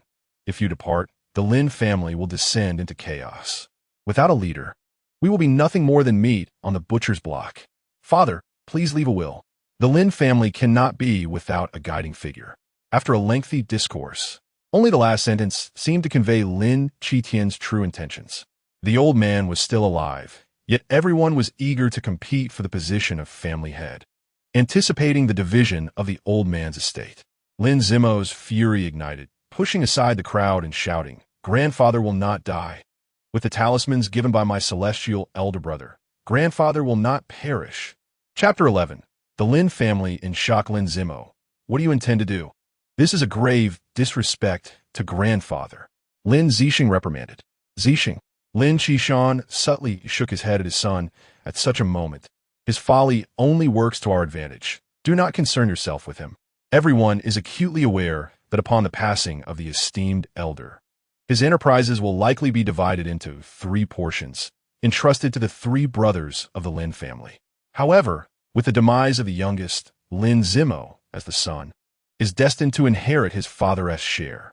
Should Lin Zimo prove incapable of managing these assets, the elder will undoubtedly prioritize the Lin family, potentially diminishing the inheritance allocated to Lin Zimo. Thus, the more foolishly Lin Zimo behaves at this juncture, the more advantageous it becomes for the eldest and the second brother. Zimo, did you dismiss your uncle's words so casually? To behave so recklessly in front of your grandfather? What temerity allows you to think you can manage the Lin family's wealth? Indeed, Uncle Lin Qitian swiftly redirected the conversation toward the inheritance. Although the elder was weak and frail, his mind remained sharp. He was acutely aware of the schemes devised by his 2 sons, which filled him with a profound sense of sorrow. After a lifetime of hard work, he found that only one grandson genuinely cared for him. Observing Lin Zimo, who despite the collective opposition, attempted to affix a banknote to his forehead, the elder felt a surge of concern for the boy. This child, with a tender heart since childhood, believed whatever others told him. Now, he was treating a banknote as if it were a talisman. How could he possibly manage a business in the future? If the assets were indeed divided equally into 3 parts, it was likely that after his demise, the eldest and second brothers would strip this mother and son duo of everything, leaving them with naught. Rather than that fate, it would be wiser to bestow a sum upon Zimo, ensuring a peaceful existence for them both for the remainder of their lives. Coughing lightly, the elder commanded immediate silence, drawing the attention of every pair of eyes in the room. All right, enough. Eldest and second, I am well aware of your thoughts. I shall draft a will as you desire, but Zimo has always had a kind heart. After I am gone, you must not bully him and his mother. The elder gently grasped Lin Zimo's hand, speaking with a faint voice. Upon witnessing the elder's concession, the eldest and second brothers could not help but let their lips curl into smiles. Grandfather, there is no need for a will. Trust me, I can restore your health. Lin Zimo declared earnestly. You foolish child, do not be so gullible as to believe the words of charlatans in the future. Take the money your grandfather has given you and live well, the elder said, laboriously lifting his frail hand to affectionately ruffle Lin Zimo's hair. No, I do not want money. Grandfather, the one who gave me the talisman, is not a charlatan. He is truly a remarkable figure. Please, just trust me this once. Lin Zimo insisted with determination. Seeing the earnestness in Lin Zimo's eyes, the elder thought, since he was on the brink of death, indulging his grandson was of little consequence. Thus, he nodded in agreement. Lin Zimo's heart leaped with joy as he hastily produced a banknote inscribed with symbols and pressed it to his grandfather's forehead. As the onlookers braced themselves for Lin Zimo's potential embarrassment, what transpired next left the entire Lin family in a state of astonishment, their jaws dropping in disbelief. A blinding golden light erupted from the banknote, illuminating the darkness like the dawn scattering night. Dark vapors began to emanate from the elder, but under the radiance of the golden glow, they dissolved like snow in the sun, gradually enveloping the elder in a luminous aura. Eventually, the golden light faded, and the banknote turned to ash, vanishing without a trace. The extraordinary phenomenon lingered long after its occurrence, leaving the grand hall steeped in shock, with everyone struggling to regain their composure. Grandfather, how do you feel? Only when Lin Zimo inquired did the Lin family emerge from their stupor. Revitalized. I feel warmth coursing through me, filled with vigor. The elder's voice resonated with newfound strength, his skin, once tinged with darkness, now regaining its color, and a spark ignited in his eyes. Remarkable, truly remarkable. All the readings are improving. I appear indistinguishable from a healthy individual, the family doctor exclaimed, astonished by the readings displayed on his instruments. Zimo, where is the remarkable individual who saved me? We must express our gratitude. The elder eagerly questioned Lin Zimo. recognizing the necessity of befriending such an extraordinary person. Grandfather, the sage left without leaving any information. He merely stated that he would seek me out when needed. Lin Zimo replied hastily. I see. Since he mentioned he would come looking for you, be prepared to welcome him and ensure he knows our gratitude for his life-saving intervention. The elder commanded, then turned to his two silent sons and coldly remarked, What? Are you disappointed that I am not dead? The eldest and second brothers shivered at his words, quickly forcing smiles. Father, what are you saying? We are overjoyed by your recovery. Indeed, my brother and I are simply overwhelmed with joy. They exchanged glances, both aware of the bitterness in each other's eyes. It seemed today, the prize they thought was theirs had flown away, and Lin Zimo had stolen the spotlight. Oomph. The elder scoffed, choosing not to dwell on their scheming, but rather stated firmly, in these past 2 years of illness, various factions outside have been restless. Now, thanks to Zimo, I might live a few more years. Eldest, inform Junlin Hotel to prepare a birthday banquet, letting those with ulterior motives know that I am still very much alive. Lin Shiqian felt a shiver run through him. The elder's words seemed pointed, as if directed at both brothers. Not daring to ponder further, he hurried off to make arrangements. As dusk settled, enveloping the world in shadows, after much conversation, Chun Wenshan and Han Mei no longer urged their son to depart. Donger, what is in that bag of yours? Though he spoke, Chen Dong only knew that his master resided in a small town in the southern regions, the specifics of which his master had never disclosed. He could only hope to seek it out when time allowed. Humph, as your own master, how could you discard the ashes? There is a box inside.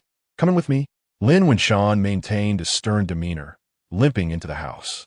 Han Mei patted Chen Dong's shoulder, saying, Your father may have a sharp tongue, but he has a tender heart. He wants you to go inside. All right. Chen Dong felt a surge of happiness as he hurriedly entered the house with his master's ashes. Han Mei watched her son's retreating figure, a long-lost smile gracing her face, only to be quickly replaced by a heavy sigh. If only Shirqing had not fallen ill, the family would still be together. How wonderful that would be. As time slipped by, darkness enveloped the world outside. The meal consisted merely of wilted vegetable leaves and sprouting potatoes stir-fried with greens. These ingredients were scavenged by Han Mei at the market that morning, saving every penny she could. Upon seeing the meager meal, Chen Dong finally comprehended the toll it had taken on his parents' frail bodies, his eyes welling with tears. This was all a consequence of his own choices. Dong or eat. There is little left in the house. Make do with what you have. I will head to the market early tomorrow to see if I can obtain some scraps from the butcher, Han Mei said, forcing a smile as she placed a piece of potato on Chen Dong's plate. Looking at the meager fare, Chen Dong replied with a smile, Mom, how could I complain? This is the best meal I've had in years. After finishing his words, he eagerly devoured his food. Chen Wenshan coldly remarked, Jejia is working at Junlin Hotel. Chen Dong set down his chopsticks, understanding his mother's implication. Han Mei hoped Chen Dong would find a decent job, relieving his sister of the burden of earning money. Mom, don't worry. I will ensure my sister continues her education. You need not concern yourselves with finances. I will provide you with the best life possible. In contemplating how to earn money, Chen Dong couldn't help but think of Lin Zimo, the ever kind-hearted individual. The Lin family seemed to be quite affluent. After a brief exchange, the hour had grown late. Without waiting for his parents to speak, Chen Dong departed, and by the time Han Mei rushed outside, her son had already vanished from view. In the skies above, Chen Dong stood upon his fateful flying sword, recalling the direction of Junlin Hotel, the most extravagant and luxurious establishment in Blue Island City, encompassing dining, entertainment, and leisure, is a 5-star hotel adept at hosting grand wedding receptions and banquets. In the past, Chen Dong and Su Shirqing had dreamt of celebrating their wedding at the Junlin Hotel. However, it is a venue that remains inaccessible to the average person. 3 years ago, upon standing before the Junlin Hotel, Chen Dong would have marveled at its opulence.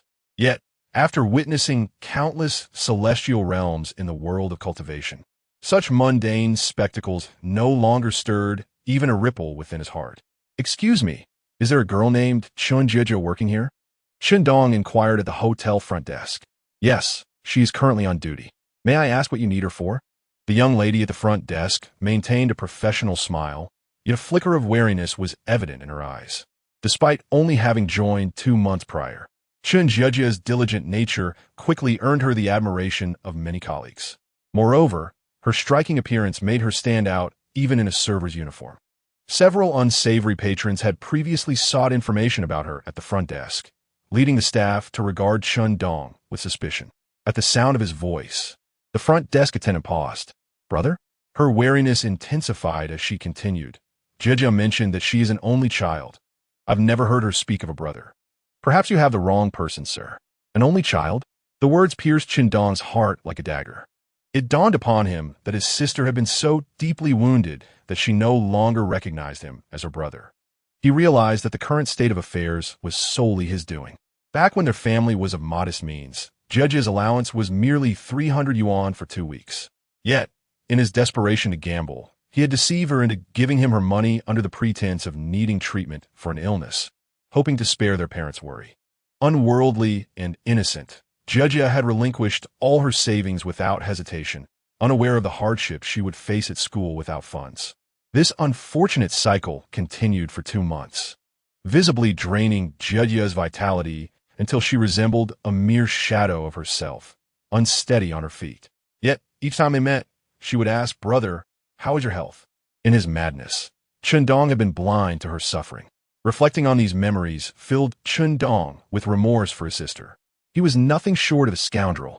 The front desk attendant, noticing Chen Dong's stillness, assumed he was unwilling to relent and quickly added, "Sir, if you have no further inquiries, please take a seat and do not disrupt other guests." After providing Jia's age, birthday, alma mater, and home address, the front desk attendant's suspicions were alleviated, and she agreed to escort Chen Dong to find Jia. Certainly, if those unscrupulous suitors had known her address, they would not have needed to visit the hotel. To her surprise, Jia had such a handsome brother, though it was evident that his past actions had left a lasting resentment in her heart. The front desk attendant, now more relaxed, spoke as if she were quite familiar with Jia. "I can tell you are close with Jia. Would you like to share some stories about her?" "Indeed. I am one of Jia's closest friends at Junlin Hotel. When she first arrived, I was the one who guided her. She is younger than I, so I call her little sister, and she refers to me as Sister Lena. You would believe how dedicated Jia is. She takes on every task with fervor, and the hotel management has taken notice, promoting her swiftly. She now handles special assignments and has a promising future ahead." The front desk attendant, now animated, seemed a different person from the professional demeanor she had before.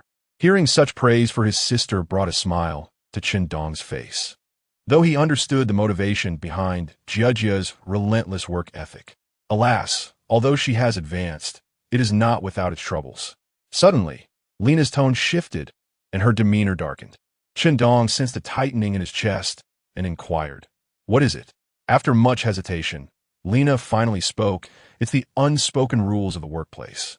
Jia is quite beautiful, and many have their eyes on her, especially her manager, who has been making suggestive advances. Jia, being upright in character, has ignored him, which has only served to infuriate her manager, leading him to withhold her wages. To make matters worse, this manager has a former mistress who is envious of Jia and has been sabotaging her." Chen Dong stood frozen, his expression darkening. How dare they exploit his sister? Out of jealousy, they conspired against her? A lecherous old man and a deceitful schemer. The temperature around him plummeted, an invisible aura of menace radiating from his being. Why is it suddenly so cold? Did the control room staff perish? Is the air conditioning set to freeze me? Lena shivered, turning to see Chen Dong's pallid face, suddenly recalling his past mistakes and the years he had spent away from home. A realization hit her. Of course, Jia's brother must have been in trouble, perhaps even incarcerated. Curse it, why did I only think of this now? I should have chosen my words more carefully. Jia's brother, you must not act impulsively. Though she may be struggling now, things will eventually improve. Please, don't make foolish decisions. If you err again, Jia may never forgive you. Lena rushed to Chen Dong's side, gripping his arm tightly, fearful of what he might do. "Fear not, I am quite composed. Let's go find Jia," Chen Dong replied, managing a reassuring smile. "Right, that's the spirit. We must think of our family first and act wisely." Lena nodded, satisfied with Chen Dong's demeanor. Before long, They arrived at the grandest hall of the Junlin Hotel, where a lavish banquet was underway, highlighted by a prominent character's birthday celebration. This was the event Jia was assisting with, and the scale of the affair was astonishing, with a budget exceeding 10 million yuan. In such an environment, she would interact with affluent individuals, indicating the hotel's intent to nurture her career, suggesting that her current tribulations might soon be alleviated. As Lena introduced the scene, she stopped a passing server and asked, "Excuse me, where is Jia? I need to speak with her." The server hesitated before responding. "Chen Jia isn't here. She's in the entertainment hall on the 17th floor." "Not here. How can that be? Wasn't she assigned as the assistant for this event?" Lena's face paled in an instant. The server shrugged. "That's true, but Zhou Huihui is quite persuasive. She convinced manager Yin to transfer Jia to the entertainment hall." "Not that Zhou wretch again. Don't they fear the hotel as penalties?" Lena exclaimed indignantly. "Penalties? It's just a fine, a mere pittance compared to the benefits gained from having an assistant at such a banquet. Zhou Huihui is likely hoping to secure a wealthy patron through this event." The server scoffed before walking away. Chen Dong grasped the situation. It seemed his sister was once again being undermined. "Let's go. Follow me." Lena suddenly seized Chen Dong's hand, urgency replacing her earlier calm demeanor. "What's wrong?" Chen Dong asked, bewildered. "Zhou Huihui and manager Yin are utterly despicable. You may not be aware, but the Junlin Hotel harbors its own shadowy enterprises. The 17th floor, ostensibly a lounge, is staffed with young women who, for the right price, are willing to indulge in any whim. I fear for the innocent Jia." Before Lina could finish her thought, a sudden gust of wind brushed past her ear. In the blink of an eye, Chen Dong had already left the venue. "So soon, brother Jia, wait for me." Just as Lina prepared to chase after him, someone unexpectedly grasped her hand. A handsome young man stood behind her, politely inquiring, "Excuse me, where did the person next to you go?" "You mean brother Jia? He went to the 17th floor to rescue his sister." With that, Lina hurried after Chen Dong. Rescue his sister? What a fortunate opportunity. Lin Zimo's eyes sparkled, and he hurried towards old Master Lin. Chapter 13. The lounge was bathed in dim red light, creating an atmosphere of subtle allure. The servers, strikingly beautiful young men and women, moved about, and from some private rooms, one could hear exhilarating shouts. The 17th floor was expansive, containing dozens of private rooms. Searching through each one would be a waste of time. Some encounters could conclude in mere seconds, leaving Chen Dong regretting his inaction. Though his spiritual awareness had been impaired, he could still cover this floor. Chen Dong slowly closed his eyes, an unseen force emanating from his brow, spreading outward. In an instant, the scenes from various rooms unfolded in his mind, a spectacle of extravagant indulgence. Individuals who appeared respectable were engaged in wild revelry, while someone who seemed menacing turned out to be a masochist. Yet, Chen Dong had no desire to dwell on such matters. The only priority was finding his sister. The thought of her being in such a place made his heart ache. Suddenly, Chen Dong's eyes snapped open. Found her, in the large room number 6. Pulsating music filled the air, and several burly men adorned with tattoos lounged on couches, each with a stunning young woman in their embrace. The women, with glazed eyes, held glasses of imported liquor, feeding it to the men while their hands roamed freely. In the center of the room, a group of men and women writhed in a chaotic dance, entangled like eels, unable to separate. Only Chen Jia stood in a corner, panic-stricken and at a loss. Having arrived at the hotel recently, she was largely unaware of the 17th floor's true nature. It was only upon entering this room that she comprehended the reality of her surroundings. By this time, it was too late to escape, as the door had long been locked. Watching the increasingly inappropriate actions of those in the room, Chen Jia bit her lip, her complexion paling. The only thing she could do was to shrink her petite form into the shadows, praying that the men would overlook her. However, even a pearl, when placed in darkness, will emanate brilliance, and in this room there was nowhere to hide. "Changgu, you've been eyeing that girl for a while now. Are you going to pull her over?" A drunken subordinate chimed in, grinning. Changgu licked his lips, a lewd glint in his eyes. He rose and slowly approached Chen Jia. bearing a crooked smile that revealed yellow teeth. Little sister, you're new here, aren't you? Don't be afraid. We're not bad people. Gulme, let your brother teach you how to dance. I guarantee you'll love it here. As he spoke, his coarse hand landed on Chen Jiajia's delicate shoulder. And through her clothing, he could feel her soft skin, the scent of youthful fragrance overwhelming him, causing his breath to quicken. Chen Jiajia shuddered, despair flashing in her eyes. Changge, I can't dance. I'm fine just being here. Please, go enjoy yourself without worrying about me. She forced a smile, discreetly trying to shake off his hand. Upon seeing her evade him, Chang Ji's grin faltered. Little sister, that's where you're mistaken. Since you've come here, how can you not have fun? I don't want to force you. I'm giving you face. In front of my brothers, you should also give me some respect. Don't you think? Moreover, this is your job. His tone turned icy, and he reached out again, intending to grope Chen Jiajia. Changge, you've misunderstood. I'm not a worker in the entertainment area. I was assigned here temporarily. I'm not what you think. Chen Jiajia quickly stepped back, avoiding his grasp, trembling as she spoke. The others in the room erupted in jeers. Changge, this girl doesn't want to be with you. Listen to her. She claims she's not that kind of person. What a pure little lotus. Don't be shy, just go for it. Why beat around the bush?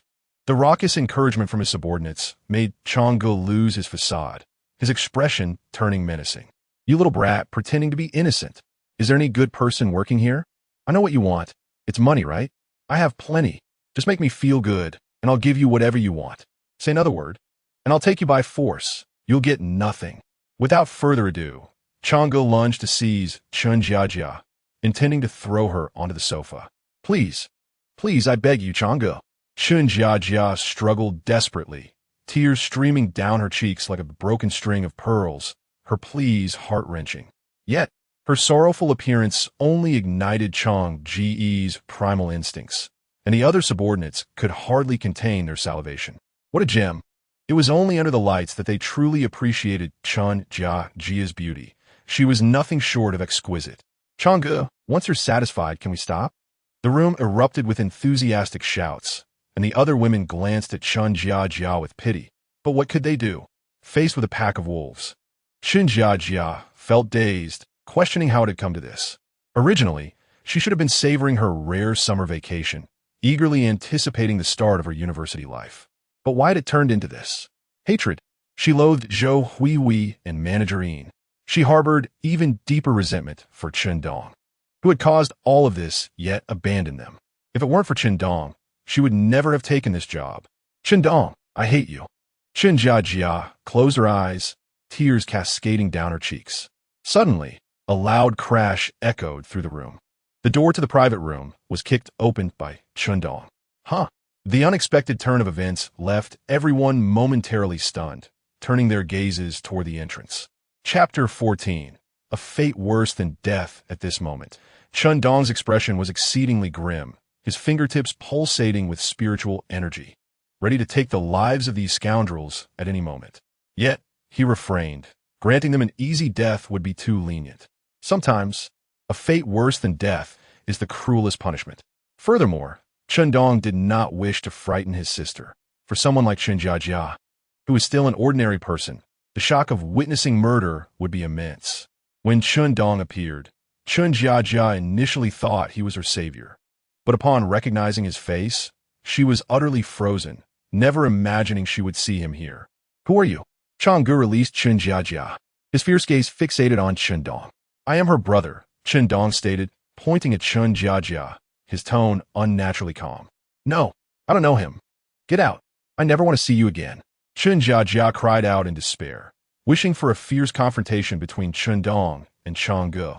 But the words that escaped her lips were a plea to expel Chen Dong. Hearing Chen Jiajia's words, Changge burst into laughter. Ha ha, kid. Did you hear that? This girl claims not to know you. I'm in a good mood today, so you can leave. However, Chen Dong, seeming oblivious to the taunts, strolled toward Chen Jiajia. As he approached, Chen Jiajia's expression shifted dramatically. At that moment, Lina rushed to the doorway, panting, Jiajia, your brother is here? Hurry and go with him. Changge scoffed, indeed, siblings. Kid, since you refuse to leave, you may stay and witness our affectionate moments with your sister. Just the thought is exhilarating. With that, Changgu pulled a long knife from his black bag, pointing it at Chen Dong. "Bind this brat. If he moves, stab him. And don't let that girl at the door escape. They're accomplices. I want a live broadcast. Ha ha ha." Li Na was taken aback, quickly exclaiming, "Don't do anything reckless. Judge and I are not employees of the 17th floor.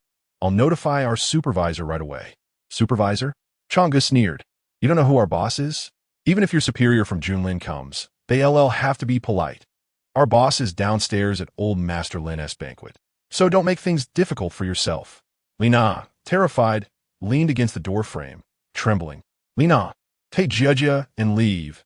Chen Dong suddenly interjected. "Leave? Did I agree?" Chang Ji's eyes widened. "Someone will make you agree." Just as Chen Dong finished speaking, a flurry of hurried footsteps echoed from outside, accompanied by numerous individuals. "Brother Shinxian, I'm here." Lin Zimo and a group of bodyguards surged into the room. The two parties exchanged glances, entering a standoff. "Brother Shinxian, I'm late. Is your sister all right?" Lin Zimo panted, his demeanor exceedingly respectful. Chen Dong remained calm. Lin Zimo's arrival did not surprise him. He had noticed him earlier at the banquet downstairs, but had been preoccupied with Chen Jiajia. "Do not call me Shinxian. My name is Chen Dong. Just address me as Brother Chen. First, take my sister and her friend to rest." Chen Dong stated coolly. "Yes, Brother Chen. Bring the two ladies to a resting area and ensure they are well taken care of. Fulfill any of their requests." Lin Zimo felt a surge of excitement. Although it was merely a change in address, their relationship had grown closer. He promptly arranged for two bodyguards to escort the shaken Chen Jiajia and Li Na, while Changgu, boiling with anger, realized he could not act against this development. This scene left Chen Jiajia in a state of confusion as she allowed Li Na to lead her outside the room, her mind reeling. Was this still the Chen Dong she remembered? The man who had brought ruin to her family and burdened his wife and family with debt? Questions swirled in her mind. And after the shock and sorrow she had just experienced, her thoughts became paralyzed, leaving her feeling like a mere puppet being led away. "Friends, I must admit my ignorance. May I ask which faction you belong to?" Changgu sheathed his knife, his tone shifting from flippant to serious. The bodyguards were all clad in black suits, unmistakably indicating they were not mere street thugs, but rather members of a significant organization or family. "My name is Lin Zimo, of the Lin family." Lin Zimo's declaration bore newfound confidence, suggesting his recent elevation in status due to healing Old Master Lin. With those words, Chang Ji's pupils contracted, forcing a smile. "Ah, it's young Master Lin. Misunderstanding, it's all a misunderstanding. Our boss is Yin Mingho, who is currently attending Old Master Lin's birthday banquet downstairs. My apologies. I did not realize you were a guest of young Master Lin. Allow me to drink a cup as an apology." With that, Changgu lifted a full glass of beer from the table, downing it in a few gulps, then turned the glass upside down to show everyone. Seeing this, Chen Dong laughed in anger. "Changgu, you truly are calculating. My sister has suffered greatly, and you think a single drink will suffice?" Chen Dong vividly remembered Chang Ji's earlier demeanor, which reeked of depravity, had it not been for the Lin family, or if he had been an ordinary person today. Chen Jiajia would have faced unspeakable torment. "What do you want? Money? Or something else?" Chang Ji's voice was low, his gaze flickering as he contemplated his next move. "There's no need for such complications. I merely desire your lives." Chen Dong's eyes turned crimson, a cruel smile spreading across his face. "But rest assured before you perish, I shall ensure you experience a fate worse than death." At this, Chang Ji's expression faltered, his gaze becoming increasingly sinister. "Kid, I'll take your previous words as a jest. Don't think that just because you have the Lin family backing you, you can act recklessly. Blue Island City is vast, and it's not solely the Lin family that holds sway. Our boss Yin's status here is not any lower than the Lin family's. If you kill me, do you think the Lin family would offend Yin for your sake?" Changgu glanced at Lin Zimo, whose attitude now held significant weight. Just as Lin Zimo was about to voice his stance, Chen Dong raised his hand to stop him. "Do not worry. This is my affair, and it has nothing to do with the Lin family." Chen Dong's tone was unyielding, directed at both Changgu and Lin Zimo. He preferred not to owe favors. Hence he wished for the Lin family to remain uninvolved. Lin Zimo understood Chen Dong's intent, having witnessed so many perish at Chen Dong's mere gesture. He He realized dealing with these men would be child's play. Young Master Lin, do you mean to say? Chang Gu asked, uncertainty creeping into his voice. Lin Zimo nodded. Since Brother Chen has spoken, the Lin family will not interfere. Each shall accept their fate. Excellent. Young Master Lin is indeed a person of stature. I trust you will uphold your words. Chang Gu's expression brightened. Although he could not fathom why Chen Dong would choose such a reckless path. He wrongly assumed that Chen Dong was unaware of the gravity of the situation or believed he would not dare to act. If it were the latter, then Chen Dong was gravely mistaken. Chang Gu had survived to this day through ruthlessness. Once he became an enemy, only death awaited. Kid, you will pay for your foolishness. Chang Gu's true nature emerged, his countenance twisted in rage as he shouted, Brothers, grab your weapons and take him down. Qiang Yi is Minyuns, unable to contain their impatience, would have already enjoyed Chen Jejia had it not been for Chen Dong. Several of Chang Gu's men charged forward, one swinging a knife at Chen Dong. Yet, as he brought it down, he found the blade had not struck its target, leaving him momentarily stunned. Where's the knife? No, my hand. My arm. A scream of terror erupted as he realized his right arm had been severed cleanly at the shoulder, blood gushing forth. Attempting to cover the wound with his left hand, he quickly discovered he could not feel his left hand. He lay on the ground, his legs standing in place. Aya! The sheer terror rendered him momentarily speechless, reduced to frantic cries. The once fearsome men now resembled frightened kittens, trembling uncontrollably, unable to steady their knives. Each face etched with horror as they retreated. Devil! You are a devil! They had not witnessed how Chen Dong had struck. In the blink of an eye, their companion had met such a fate. I warned you. Before you die, you shall experience true hell. Chen Dong smiled, yet to Chang Gu and his men, it was a terrifying sight. At that moment, Chang Gu lost all semblance of his former ruthlessness, collapsing to the ground, a foul odor emanating from his trousers. Please, spare me. I apologize. I'll pay you whatever you want. I beg you. Chang Ji's tone was sincere, a genuine admission of his wrongs. My sister just implored you in the same manner. Have you spared her? Fear not, for today, none shall escape your grasp. Chen Dong slowly raised his hand, the white sword aura swirling at his fingertips. With a mere flick, a dozen streams of sword energy burst forth, causing limbs to flail chaotically within the private room, the air thick with the stench of blood. Moments later, several streams of spiritual energy surged into the bodies of Brother Chang and others, instantly halting the flow of blood from their grievous wounds. I have staunched your bleeding and, incidentally, opened some meridians. The process will provoke an unbearable itch, as if countless ants were gnawing from within, from skin to bone. To prevent you from thrashing about and injuring yourselves, I took the liberty of severing your limbs. No need to thank me. With that, Chen Dong turned and departed, his demeanor impassive. No, please don't kill me. I beg you to end my life. Brother Chang and the others immediately felt an unsettling sensation coursing through their bodies, growing increasingly intense, even affecting their innards. To be alive was more torturous than death itself. In that moment, they perceived that death might indeed be a form of bliss. Lin Zimo gazed at the scene, observing Brother Chang and his companions writhing on the floor like maggots, and could no longer suppress a gulp. At that instant, a thought burgeoned within him. One must never offend Chen Dong, and even less so his family. With this realization, he hurriedly pursued. Please assign a few individuals to guard the entrances on the 17th floor, apart from Brother Chang and his companions. I wish for no others to be present on that floor. Can you manage that? Chen Dong spoke softly.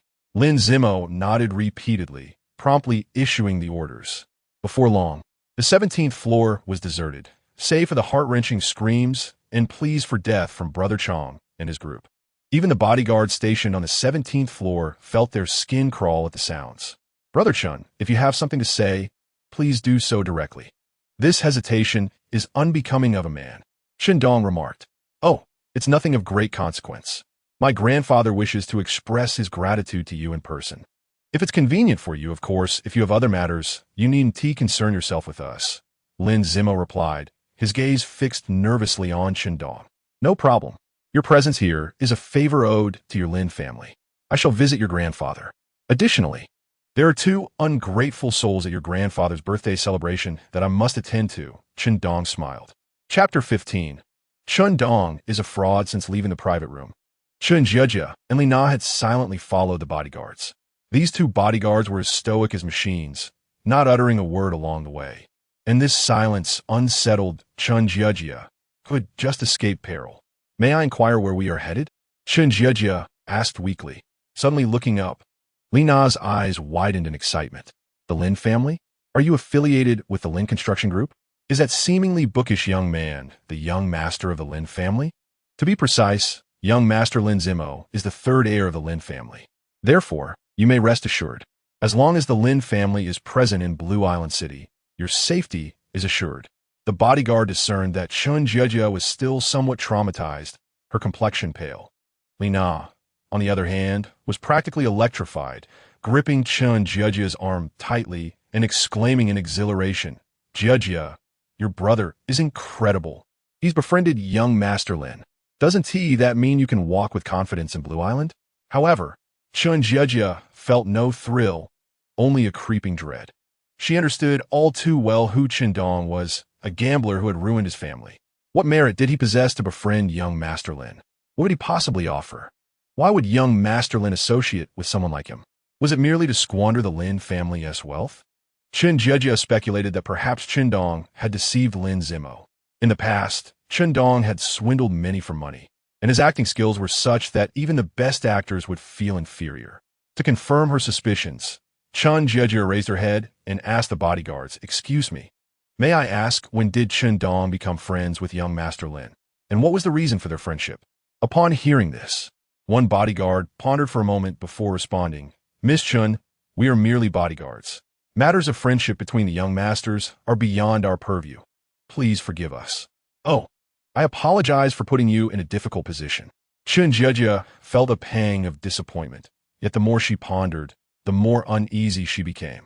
She could not fathom how two individuals from such disparate worlds could possibly come together.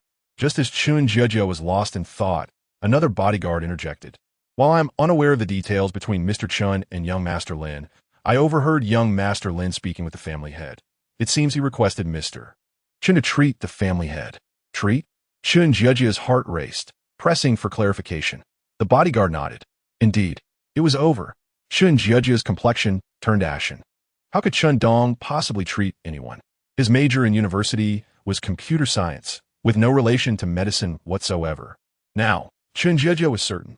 Chen Dong was indeed a con artist. What could one possibly learn in 3 years? A medical student requires 5 years of undergraduate education, 3 years of graduate studies, and 3 years of practical training, 11 years to become a competent physician. Chen Dong, was he some sort of genius? Noticing Chen Jiajia's pallor, the bodyguard inquired with concern. "Miss Chen, are you unwell? Should I summon our family's personal doctor, who is present at the venue?" "A personal doctor? If this fake doctor encountered a real physician, wouldn't it be a disaster?" Their lives were already fraught with difficulty. To offend another prominent family in Blue Island City would be tantamount to courting disaster. Jia, what did you say?" Lina turned her head to inquire. "It's nothing, Nana. Let us not enter the venue. After all, it's the birthday celebration of the head of the Lin family, and we are not guests. It would be impolite to just walk in.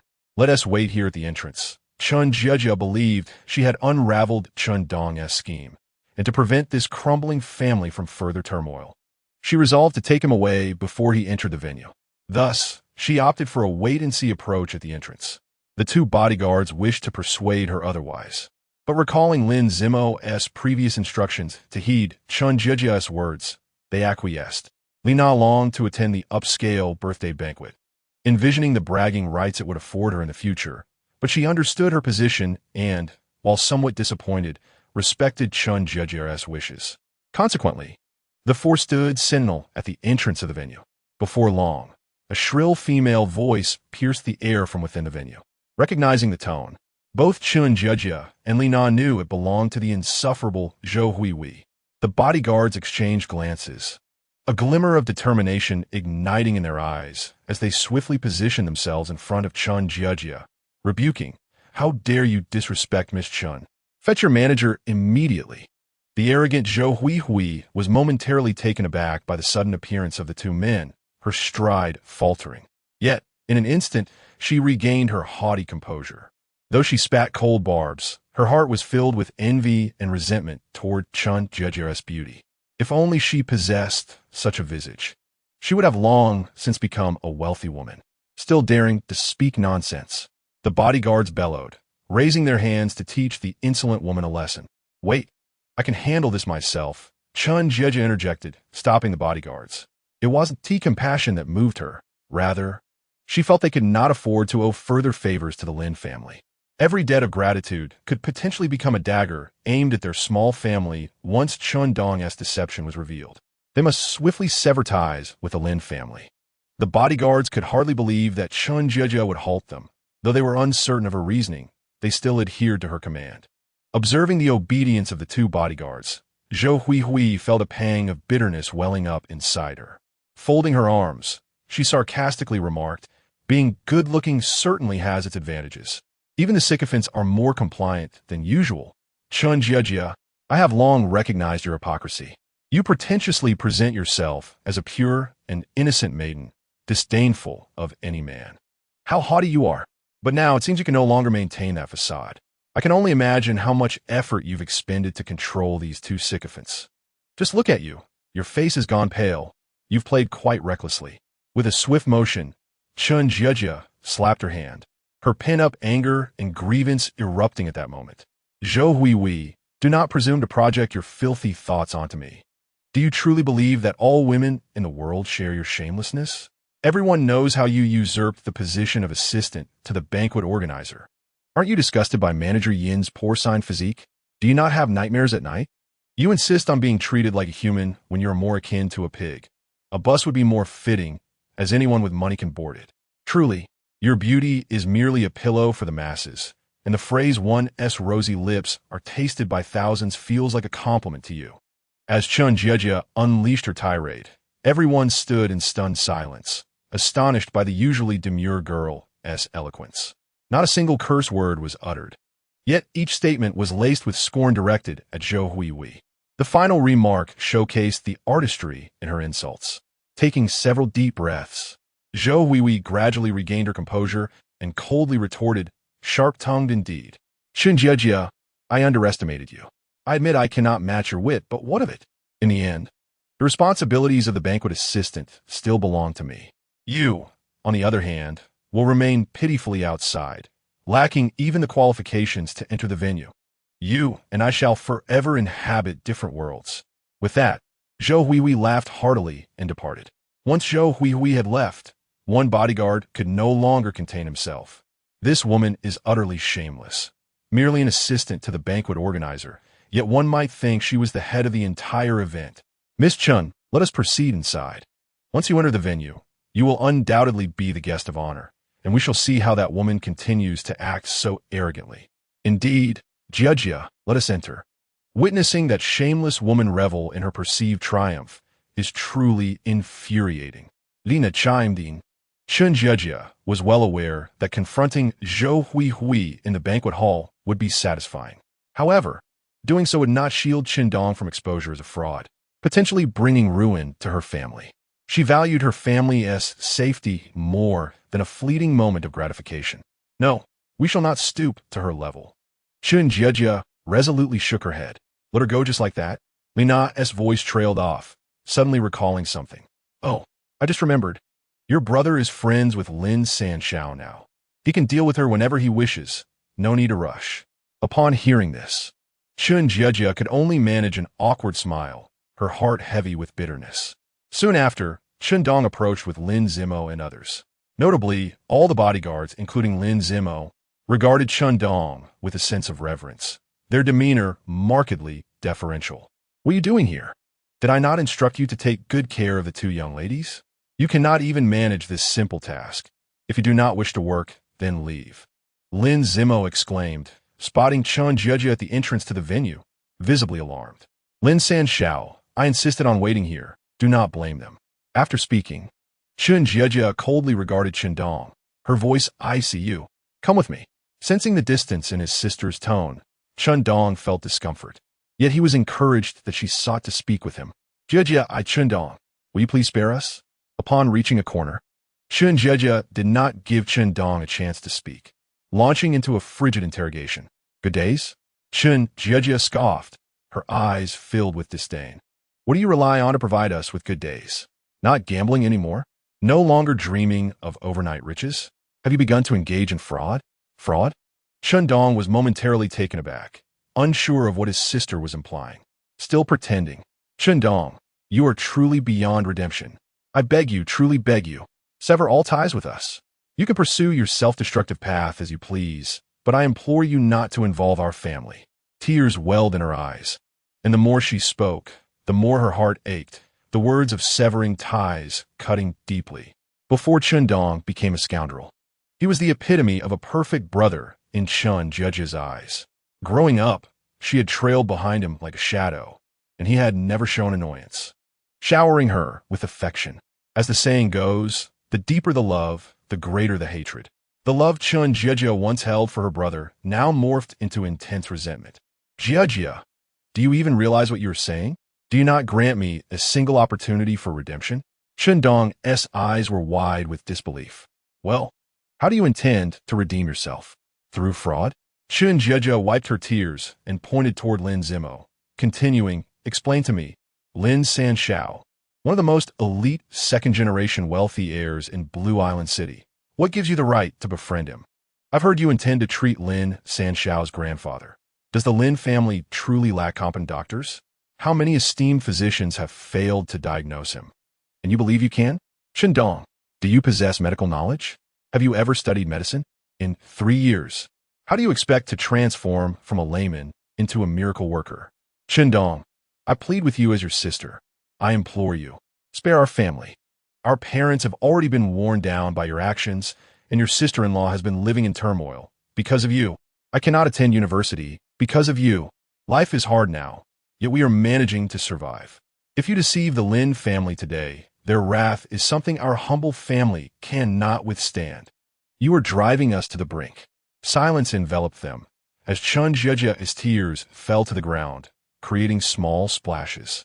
She stared intently at Chen Dong, desperate to discern his thoughts. At that moment, Chen Dong understood the source of his sister's fears. He glanced towards Lin Zimo and replied earnestly, Jiajia, trust me, I'm not a fraud. So much has transpired during my years away. I have learned remarkable things. The Lin family requires my assistance, and that is why they treat me with such respect. Given Chen Dong's reputation in Chen Jiajia's heart, mere words would not suffice to convince her. He continued, how about this? Accompany me to the banquet. If anything seems amiss, you may expose me on the spot, severing ties with me. This way you would be acting justly, and the Lin family would not trouble our family. Whether you choose to leave now or stay, I have already formed a connection with the Lin family. Leaving abruptly would only raise their suspicions. Do you not agree? Gazing at Chen Dong's serious demeanor, Chen Jiajia paused momentarily. His proposition held a semblance of truth, and after careful consideration, she nodded in agreement. Thus, a simple accord was reached between Chen Dong and Chen Jiajia. Meanwhile, Lin Zimo faced a grim fate. Earlier, Chen Jiajia had pointed an accusatory finger at him, and then Chen Dong had cast him a perplexed glance. Did he inadvertently provoke Chen Jiajia? Was she now lamenting to Chen Dong about him? Contemplating this, Lin Zimo was haunted by the anguished cries of Strong Brother and others, causing him to break into a cold sweat, feeling as though he were sitting on pins and needles. Did you two truly not upset Miss Chen? Lin Zimo hastily inquired of the two bodyguards. The bodyguards were initially taken aback, then shook their heads in unison. They did not bully us. It was Zhou Huihui, that shameless woman. Lina quickly interjected. Subsequently, Lina recounted the enmity between Zhou Huihui and Chen Jiajia succinctly. Such a shameless individual exists? Lin Zimo's heart finally settled. As long as it was not the Lin family that had displeased Chen Dong, all was well. There's one thing he cannot comprehend. Why did Chen Jiajia just point at him? Did she wish for him, in the capacity of the Lin family, to stand up for her? Mr. Chen, rest assured, I will not let that vile Zhou Huihui escape. Lin Zimo hurriedly ingratiated himself. Upon hearing this, Chen Dong glanced at his sister and Lina, realizing that some events had transpired during this time. No matter, I will handle it myself, Chen Dong replied nonchalantly. As they entered the banquet hall, Chen Jiejia curiously surveyed her surroundings. Renowned successful individuals were conversing in small groups, raising their glasses, laughing and engaging in light-hearted banter, all exuding the grandeur of the elite. Without Zhou Huihui, such a scene would likely owe her some credit. With a stroke of luck, she might indeed encounter a benefactor to help alleviate her family's troubles. Lin Jiejia, do you truly not wish to leave? What business do you have in a gathering like this? Zhou Huihui, like a cat sensing prey, instantly locked onto Lin Jiejia, disregarding everyone else. She was genuinely terrified that every second Chen Jiejia lingered would result in a wealthy heir being ensnared, for she had exerted considerable effort to attract their attention. Suddenly, a sharp sound pierced the air. An enormous slap landed squarely on Zhou Huihui's face, sending her flying several meters, crashing into numerous tables, scattering drinks and food everywhere. Zhou Huihui, right? Am I mistaken? Chen Dong calmly inquired as he rubbed his wrist. The abrupt turn of events left Li Na momentarily stunned. She never anticipated that Chen Jiejia's brother would strike without first clarifying the situation. Where are the security guards? Zhou Huihui shrieked. Her meticulously applied makeup now ruined, resembling a drenched chicken.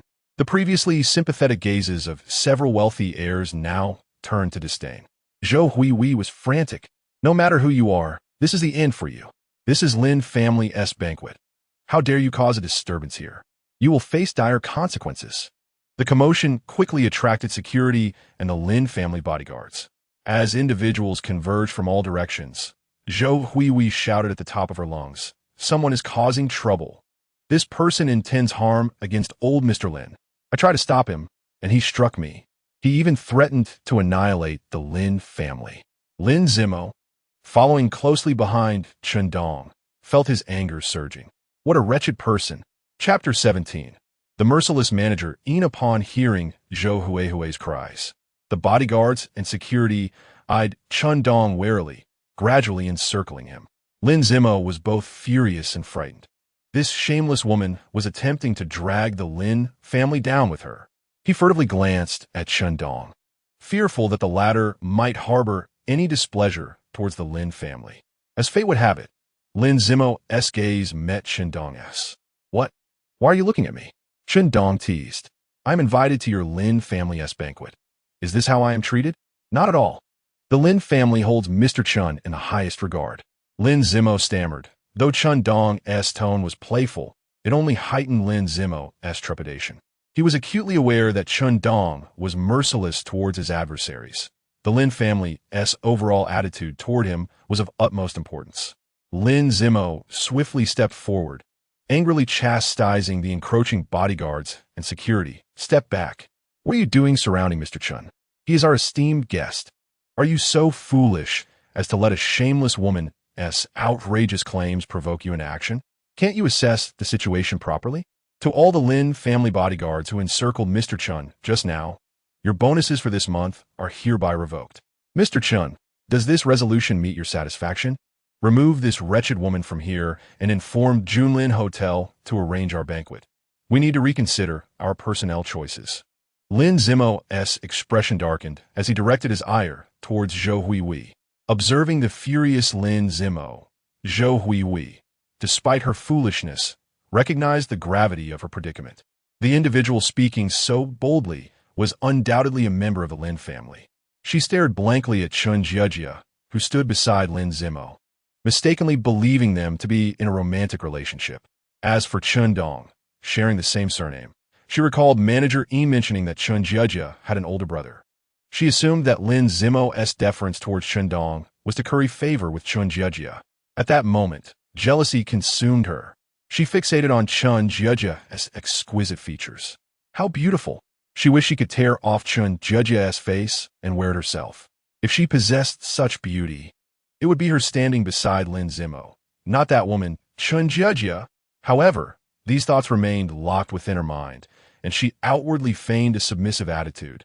Approaching Chen Jiejia with desperate pleas, "Jiejia, please be magnanimous. Had I known Mr. Lin was your boyfriend, I wouldn't have dare to treat you this way, even with 100 times the courage? You know the hotel's rules. I would be finished if reported to higher-ups. Moreover, your boyfriend is from the Lin family. Why didn't you inform everyone? If they had known, who would have dared to disrespect you? This situation has escalated because you hid the truth. If there is blame, you must share some of it. This audacious maneuver left everyone bewildered. Indeed, the little fairy could do no wrong. All blame lay with others. Chen Dong's face flushed with anger. What boyfriend? What nonsense are you spouting? Today is the first time I've met Mr. Lin. Why are you all still standing there? Hurry up and throw this crazy woman out. Do you want her to continue her delusions?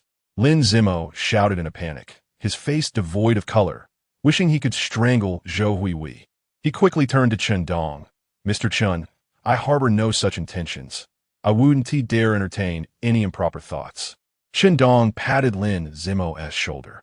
Observing the panic etched on his face, he smiled. I do not concern myself with the romantic affairs of young people, as long as my sister remains unharmed. However, I am quite displeased with your temperament. This woman bears at least 50% of the responsibility for Jiejia's predicament. Is it enough to simply cast her out?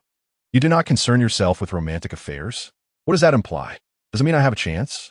Jiejia is so beautiful, but no. This isn't the time to contemplate such matters. Lin Zimo cautiously inquired, Mr. Chen, what do you mean? If it were up to me, I would say to break her limbs as a lesson. Chen Dong wished to eradicate the problem entirely, but considering it was his first meeting with his sister, and during the Lin family's birthday celebration, he decided to show some mercy. Zhou Huihui was taken aback, momentarily unable to believe her ears. No, I truly made a mistake. I genuinely regret it. I will never bully anyone again. Please don't break my limbs. Jiejia, help me plead for mercy. I was wrong. Zhou Huihui sobbed, looking pitiful, utterly devoid of her previous arrogance. Ultimately, Chen Jiejia, being a girl, softened her heart, turning to Chen Dong, just make her leave. There is no need to break her limbs. Before she could finish her sentence, Chen Dong raised his hand to interrupt her. Jiejia, you need not concern yourself with this matter. Not killing her is already a great mercy. Have you forgotten what transpired earlier? If I hadn't arrived, would those people have shown you any mercy? Chen Dong's tone was resolute, his imposing aura leaving no room for doubt. Recalling the horrors that transpired in the private room, Chen Jiejia's complexion paled.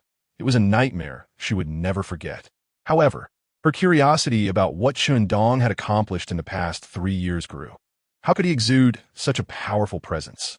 She had only ever felt such an aura from the chairman of Junlin. Chen Jiejia fell silent, and Lin Zimo understood that there was no further discussion to be had. He waved his hand, signaling the bodyguards to drag Zhou Huihui away to a secluded area to break her limbs. As the bodyguard approached, Zhou Huihui screamed and flailed desperately, resisting with all her might. Suddenly, a male voice echoed from a distance as a middle-aged man, clad in a suit and sporting a protruding belly, approached. Upon seeing him, Zhou Huihui seemed to have found her savior. She rushed forward, clinging to his thigh and weeping. Managerine, please, save me. They want to break my arms and legs. I don't want this. Manager Ian frowned, surveying the crowd before recognizing Lin Zimo and Chen Jiejia. Upon glancing at the disheveled Zhou Huihui, he quickly grasped the situation. He kicked Zhou Huihui aside and scolded, "Get lost. Who do you think you're calling your brother? You're disrupting the Lin family banquet. It would be a light punishment to end you. And now, you're no longer an employee of Junlin Hotel. You are fired. Rest assured, I will ensure you receive your severance pay in full." Having set the boundaries, Manager Ian approached Lin Zimo and bowed in apology. Young Master Lin, I sincerely apologize for the disturbance caused by my staff. I never anticipated you were acquainted with Jiejia. She is our finest employee, having become a pillar of Junlin in just a few months, and the upper management holds her in high regard. Chen Dong replied coolly, Is your regard merely assigning Jiejia to cater to scoundrels in the entertainment hall? Manager Ian turned to Chen Dong, his demeanor serious rather than dismissive. Oh, is that so? Isn't Jiejia responsible for this banquet? It must be Zhou Huihui. This woman has always targeted Jiejia, displaying an utterly unprincipled demeanor. She must have colluded with that leader to usurp Jiejia's position. Rest assured, I will provide an explanation. Zhou Huihui's eyes widened in disbelief. How shameless could one be to utter such words? I never thought you were such a scoundrel, devoid of feelings. I admit to targeting Chen Jia, but what about you? With a resounding smack, a heavy slap sent Zhou Hui into unconsciousness. This woman has gone mad, biting indiscriminately.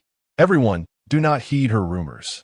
Manager Yin said, rubbing his trembling right hand, revealing how hard he had struck, something Chen Dong had not even considered doing. One must concede that Manager Yin was indeed capable, decisive, and ruthless in his dealings, discarding what needed to be discarded and flattering when necessary. Rumors? I am quite curious to hear her version, Chen Dong sneered. Before he could inquire further, Manager Yin's gaze shifted, slightly hostile. May I ask, who might you be? I am merely a brother wishing to defend my sister, Chen Dong replied nonchalantly. Chen Jia looked up at him, feeling an unexpected warmth in her heart upon hearing those words. After resolving this matter regarding Jia, I will provide you with a satisfactory answer. Today is the Elder Lin's birthday banquet, and many esteemed guests await inside. We should proceed with the celebration. By the way, young Master Lin, my cousin wishes to meet you. It is said that your efforts made this banquet possible. Upon learning Chen Dong's identity, Manager Yin disregarded him, thinking someone who only entered such a gathering through his sister was not worth his attention. Your cousin? Lin Zimo was taken aback. Indeed, you must know my cousin. Yen Mingho of Qiangxin Construction. Manager Yin emphasized the name, clearly intending to leverage Yen Mingho's reputation to suppress the situation. The implication was clear. Lin Zimo should not offend him for the sake of a woman, considering he had Yen Mingho backing him. Yen Mingho? Interesting.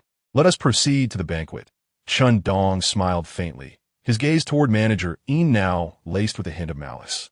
It appeared that arranging Jia to the entertainment hall coincidentally placed her in the same box as Brother Chong, which could not be mere chance. Very well. Let us attend the banquet, Chen Dong declared. Lin Zimo complied, eager to introduce Chen Dong to his grandfather. One moment. Manager Yin suddenly stepped in front of Chen Dong, an apologetic expression on his face. Mr. Chen, you need not enter the inner hall. Those within are prominent figures. It may not be appropriate for you to join them. It's for your own good to remain outside for a while. Lin Zimo immediately interjected, positioning himself protectively in front of Chen Dong. Mr. Chen is a guest personally invited by my grandfather. Does Manager Yin have any objections? Mr. Lin's guest? Manager Yin's demeanor shifted, realizing his mistake. My apologies. Please proceed to the inner hall. As they entered, Lin Zimo announced, Grandfather, Mr. Chen has arrived. The members of the Lin family paused, intrigued by the figure who altered their fate. Lin Goen, seated centrally, rose to greet them, his eyes sparkling with surprise. I am Lin Goen. I am immensely grateful for Mr. Chen's life-saving intervention. I never imagined you were so young. Truly, heroes emerge in youth. Please take a seat. As he spoke, Lin Goen personally pulled out a chair beside him for Chen Dong. This scene left everyone present, aside from Chen Dong, utterly astonished. What was happening? The birthday elder was offering a chair to a young man. Who was this youth? And from which family did he hail? They had not heard of him. In such a small place as Blue Island, one would have encountered all prominent figures, yet he seemed to be from beyond its borders. Despite his handsome appearance, his attire lacked the elegance of a scion. It was quite inexpensive, unlike that of a noble. Did you not hear what Elder Lin just said? This young man cured his ailment. He must be a doctor, they murmured, speculating about Chen Dong's identity. Manager Yin seemed to recall something, hastily running to Yen Mingho and whispering fervently. Subsequently, Yen Mingho's gaze toward Chen Dong was filled with astonishment. Under the scrutiny of various eyes, Chen Dong calmly took his seat beside Lin Goen, while Lin Zimo sat on the elder's other side, with Chen Jia next to Chen Dong. This seating arrangement stirred dissatisfaction among the other Lin family members, clearly indicating Lin Goen's growing favor toward Lin Zimo. After the elder's passing, the distribution of the family wealth could very well change. Particularly, Lin Zimo's second cousin, Lin Zixing, was practically seething with resentment. The more he thought about it, the angrier he became, gulping down a large mouthful of wine, and sarcastically remarked, "It truly resonates with the old adage, when one ascends, even their chickens and dogs rise with them." Third brother, Today, you sit beside grandfather thanks to Mr. Chen curing his ailment. You ought to express your gratitude. Perhaps you should bestow Mr. Chen with some monetary gifts, lest he find himself unable to afford suitable attire for such high-class gatherings in the future, let alone a gift for the birthday celebration. As soon as he spoke, the actions of everyone present stalled. They detected the bitterness in Lin Zixing's words. The dynamics among the three generations of the Lin family were well known, and while it was expected that Lin Zimo's newfound favor would discomfort others, no one anticipated Lin Zixing would openly mock him. Lin Zimo, not yet addressing the rift among the brothers, was incensed. But what did he mean by directing his ire toward Mr. Chen? He had saved their grandfather's life. How would he dare to ask for a gift? Without Mr. Chen, the Lin family would be awaiting a funeral. Lin Zimo's face flushed red with rage, his resentment intensifying. A gift for the birthday celebration? At this moment, Chen Dong suddenly spoke, leisurely lifting the tea before him and taking a sip. He inquired, "Does the Lin family possess the qualification to accept my gift?"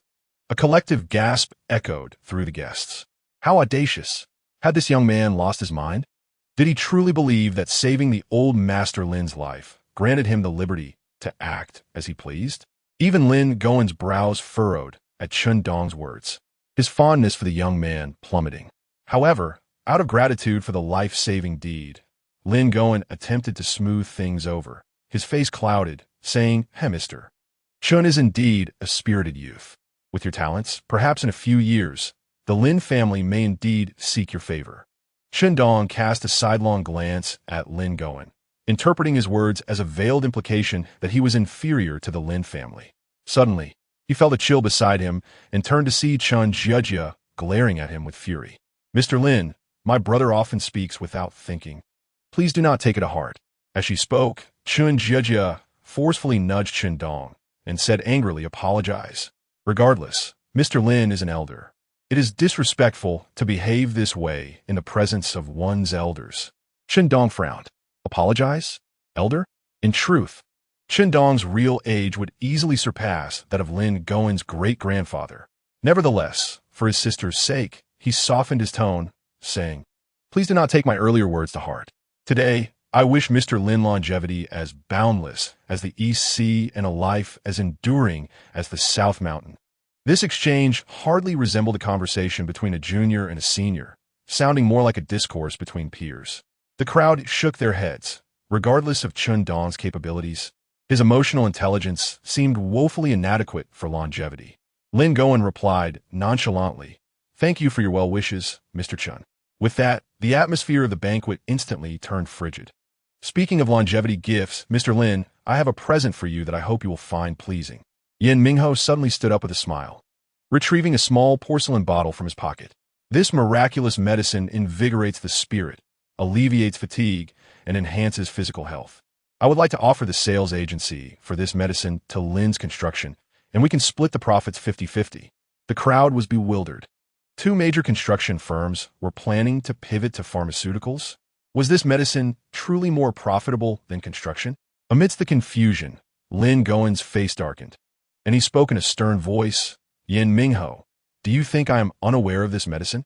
I will pretend I did not hear your earlier words. I do not care how you intend to sell this medicine, but I do not wish for you to extend your reach into the Lin family's territory. If you cannot control your hands, my Lin family will not hesitate to help you with that." Indeed, the Lin family was a prominent clan in Blue Island City, well informed. "However, Mr. Lin, while it is wise to avoid conflict, do not let financial opportunities slip away.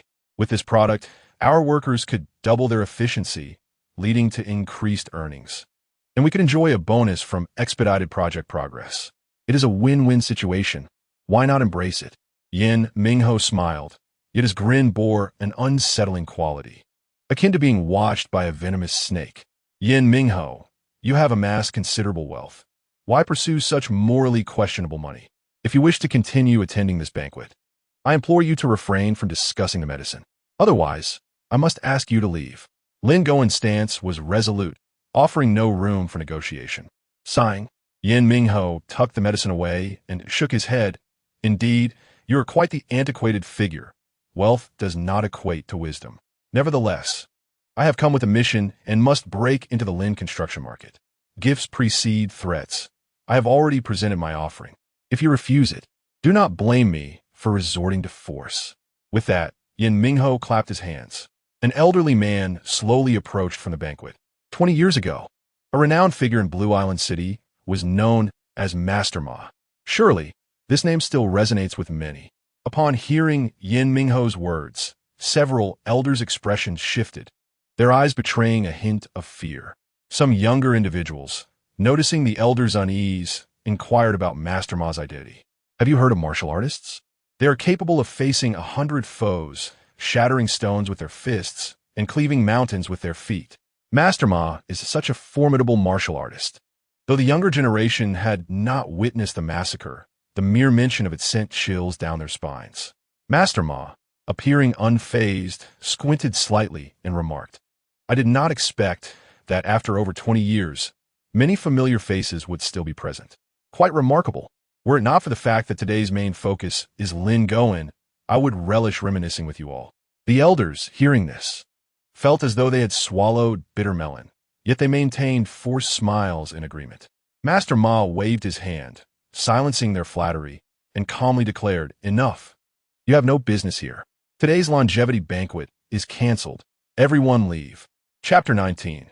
Mr. Chen does not understand the moment the words left his lips, the guests hastily departed, fearing that lingering even a second longer would incur Master Ma's wrath.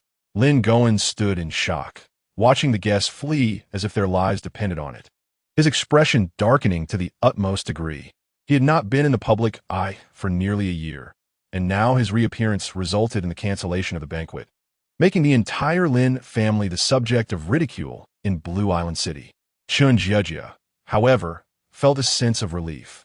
A hasty conclusion to the banquet was preferable, preventing Chen Dong from further deceiving anyone. "Why leave?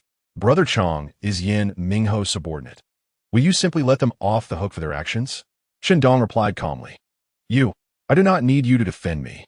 Chen Dong, realize your own position. Do not delude yourself any longer. In their eyes, you are nothing. Chen Dong exclaimed, exasperated. Chen Dong was even more unbearable than 3 years prior. Back then, at least he valued his life. Unlike the reckless individual he was now, Jia in my eyes, they are the ones of no consequence. Fear not, I shall ensure you find satisfaction. Chen Dong stated earnestly. Utterly unreasonable. You are truly insane. Nana, we are leaving. It would be better if such a person perished. Better not to cause trouble for others. In a fit of rage, Chen Jia pulled Li Na and rushed out. Before long, the inner hall was left with only the Lin family and Yin Mingho's people, alongside the solitary figure of Chen Dong. All eyes turned curiously toward him. Mr. Chen, are you not leaving? Lin Goen felt a warmth in his heart upon noticing Chen Dong's presence, surprised that this audacious young man chose to remain with the Lin family. Oh, I still have matters to discuss with him. You may address your own issues first. Chen Dong gestured with his chopsticks toward Yin Mingho, then proceeded to eat, seemingly indifferent to the situation unfolding around him. Yin Mingho snorted derisively, a pathetic gambler, unaware of his own limitations. Just do not soil your pants in fear. Enough. Mr. Chen, as long as you remain present, you are a guest of the Lin family. Lin Goen faced Master Ma with unwavering composure, his demeanor cool and detached. Though Master Ma is formidable, he is not invincible. The massacre in Blue Island awakened me, prompting me to spend lavishly on martial artists to protect the Lin family. Today, their value is finally realized. With these words, a middle-aged man emerged from the ranks of Lin's bodyguards. This individual was robust, exuding an air of strength, unmistakably not an ordinary person. Rumors spoke of Master Ma's ruthlessness, extinguishing entire families over trivial disputes, and the martial arts community had placed a hefty bounty on his head, yet none had succeeded. Today, however, I have the opportunity to confront him. The bounty on Master Ma shall be claimed by Yang Kaishan. Yang Kaishan's expression was calm, a glint of murderous intent flickering in his eyes. Without a moment's hesitation, he launched into action. He assumed a fighting stance, his muscles bulging, each punch generating a powerful gust of wind. With a resounding crash, he struck again. Master Ma sidestepped, But the force of his punch shattered the dining table behind him into countless fragments. Witnessing this scene, the Lin family members changed color in an instant. This is a martial artist. Incredibly strong. The sheer force of a punch shattered solid wooden furniture. If it struck a person, it would surely lead to instant demise. Chen Dong could extinguish a circle of lives with but a snap of his fingers, albeit those were merely ordinary individuals. Lin Zimo could not help but cast a glance at Chen Dong, who was savoring his meal with great delight. He speculated that Chen Dong's prowess might indeed surpass that of Yang Kai-shan. Mr. Chen, considering Master Yang's robust physique and youth, he should emerge victorious, correct? Lin Zimo inquired softly as he approached Chen Dong. I have only recently begun to understand the nuances of martial arts. Yet one cannot gauge a warrior's strength solely by their stature or age. That old man has been toying with him. Who do you believe will ultimately triumph? Chen Dong replied nonchalantly. Nearby, Lin Goen chuckled lightly. Mr. Chen is indeed a remarkable individual, but your grasp of martial art seems limited. Master Yang is currently a late-stage yellow rank expert, while Master Ma was merely a mid-stage yellow rank 2 decades ago. Although I have not practiced martial arts myself, I have heard that apart from innate talent, one's vitality is paramount. The younger one is the quicker they can cultivate. Conversely, aging leads to a sluggish progress. Master Ma could not match Master Yang at their respective ages, indicating a disparity in talent. And now, with age weighing heavily upon him, he will likely face defeat. Curious, Chen Dong mused. Late-stage yellow rank? I am aware that cultivation is tiered, but I have not encountered the hierarchy of martial artists before. It seems Mr. Chen truly lacks understanding. Allow me to elucidate, Lin Goen declared with pride. Martial arts are divided into 4 realms based on the elemental forces of heaven and earth, with yellow rank being the lowest and heavenly rank the highest. Each realm is further subdivided into 3 minor stages. Our hired Master Yang is at the late stage of yellow rank, merely a step away from the Xian rank, thus ensuring his victory. Oh, is heavenly rank indeed the apex? Is there anything beyond it? Chen Dong inquired, increasingly intrigued by the martial hierarchy. To ascend to the celestial realm would render one akin to an immortal. You seem to trivialize the concept of immortals. Martial artists are not to be dismissed so lightly. Chen Dong lamented, shaking his head in disappointment. Such arrogance. What would a gambler like you know of a martial artist might? Let me clarify. A yellow rank martial artist is roughly equivalent to a family like the Lin family, as no one here can withstand a yellow rank warrior's wrath. Yin Mingho scoffed. Is that so? That merely suggests the Lin family is lacking, failing to substantiate the martial prowess. Chen Dong retorted coolly. Foolishness. Utter foolishness. Yin Mingho was left speechless. Cousin, why waste breath on such a person? He is but a lowly figure, incapable of grasping the essence of martial arts. This level of understanding is beyond his reach. Once Master Ma finishes, this brat will learn the true strength of martial arts. Manager Yin cast a cold glare at Chen Dong, holding a grudge for the humiliation he suffered earlier. Lin Goen too shook his head, choosing to cease conversation with the outsider Chen Dong. At this moment, the battle between Yang Kai-shan and Master Ma had reached a fever pitch. Yang Kai-shan unleashed his techniques with grandiosity, reminiscent of a war deity. In contrast, Master Ma was relegated to mere evasive maneuvers. Given such circumstances, could one truly believe Yang Kai-shan would falter? Master Ma, has age diminished your courage?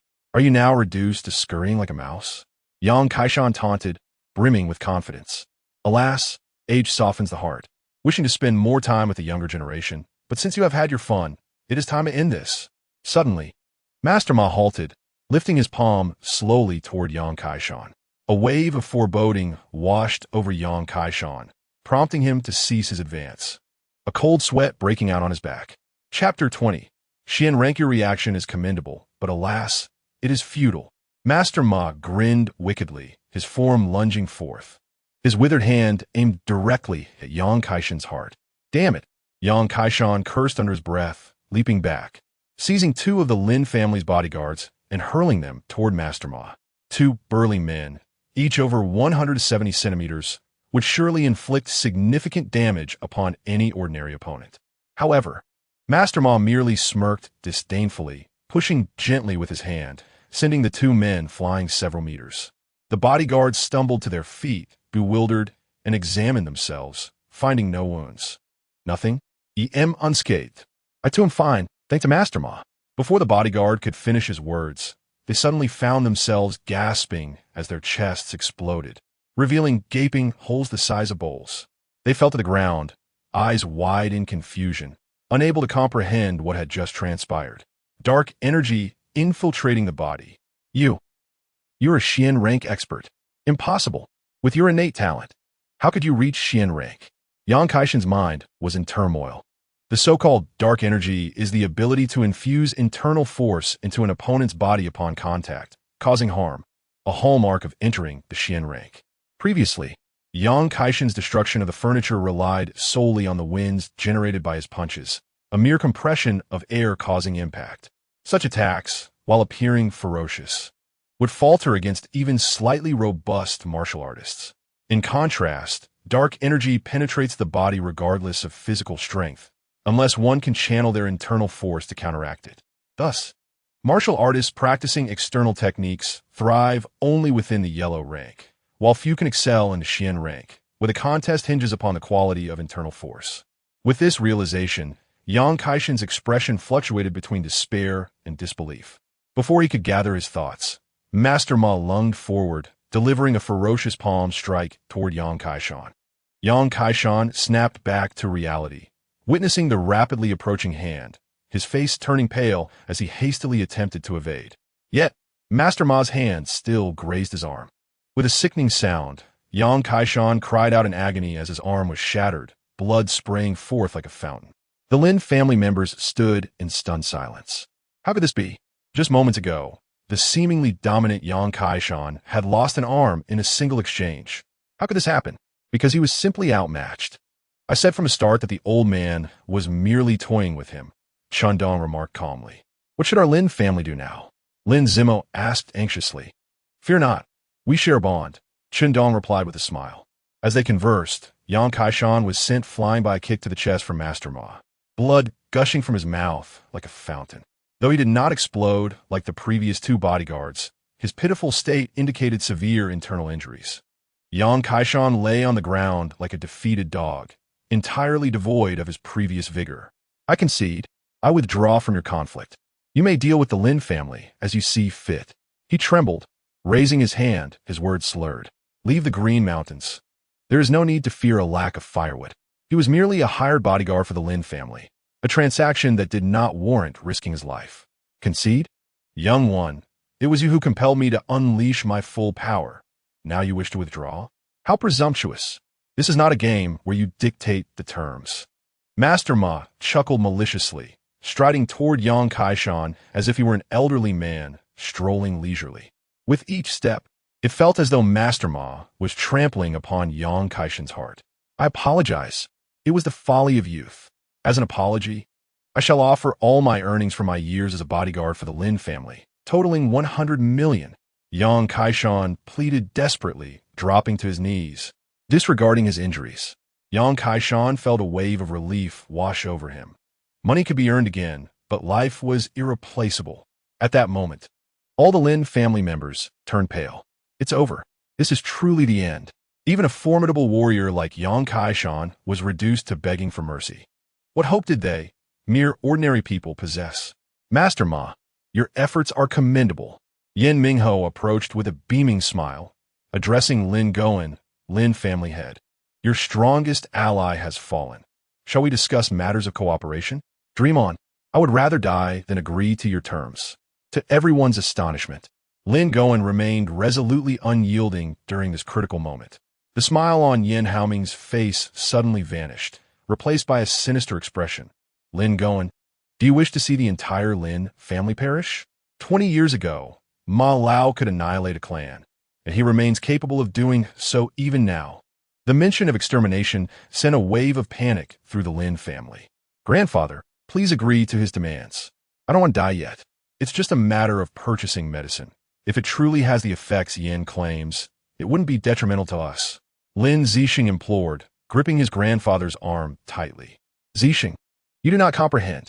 This medicine carries severe side effects and addictive properties. It is nothing more than a substance that drains one's vitality and shortens life. Lin Gong explained, staring intently at his grandson. Yet, Lin Zixing raised his head, fixing his gaze on his grandfather as he slowly replied, "What does that have to do with me?" Lin Gong retorted, "Grandfather, they are merely a bunch of lowly workers. Why should you concern yourself with their lifespans? Workers are everywhere, and if this group perishes, there will be an endless supply to replace them. Besides, they are trading their lives for money. They do not suffer a loss." Lin Zixing declared calmly, his words chillingly terrifying. Looking at Lin Zixing, Lin Gong was struck by how this person, who was his grandson, seemed so foreign to him. At that moment, Yan Haoming clapped his hands, his excitement toward Lin Zixing palpable.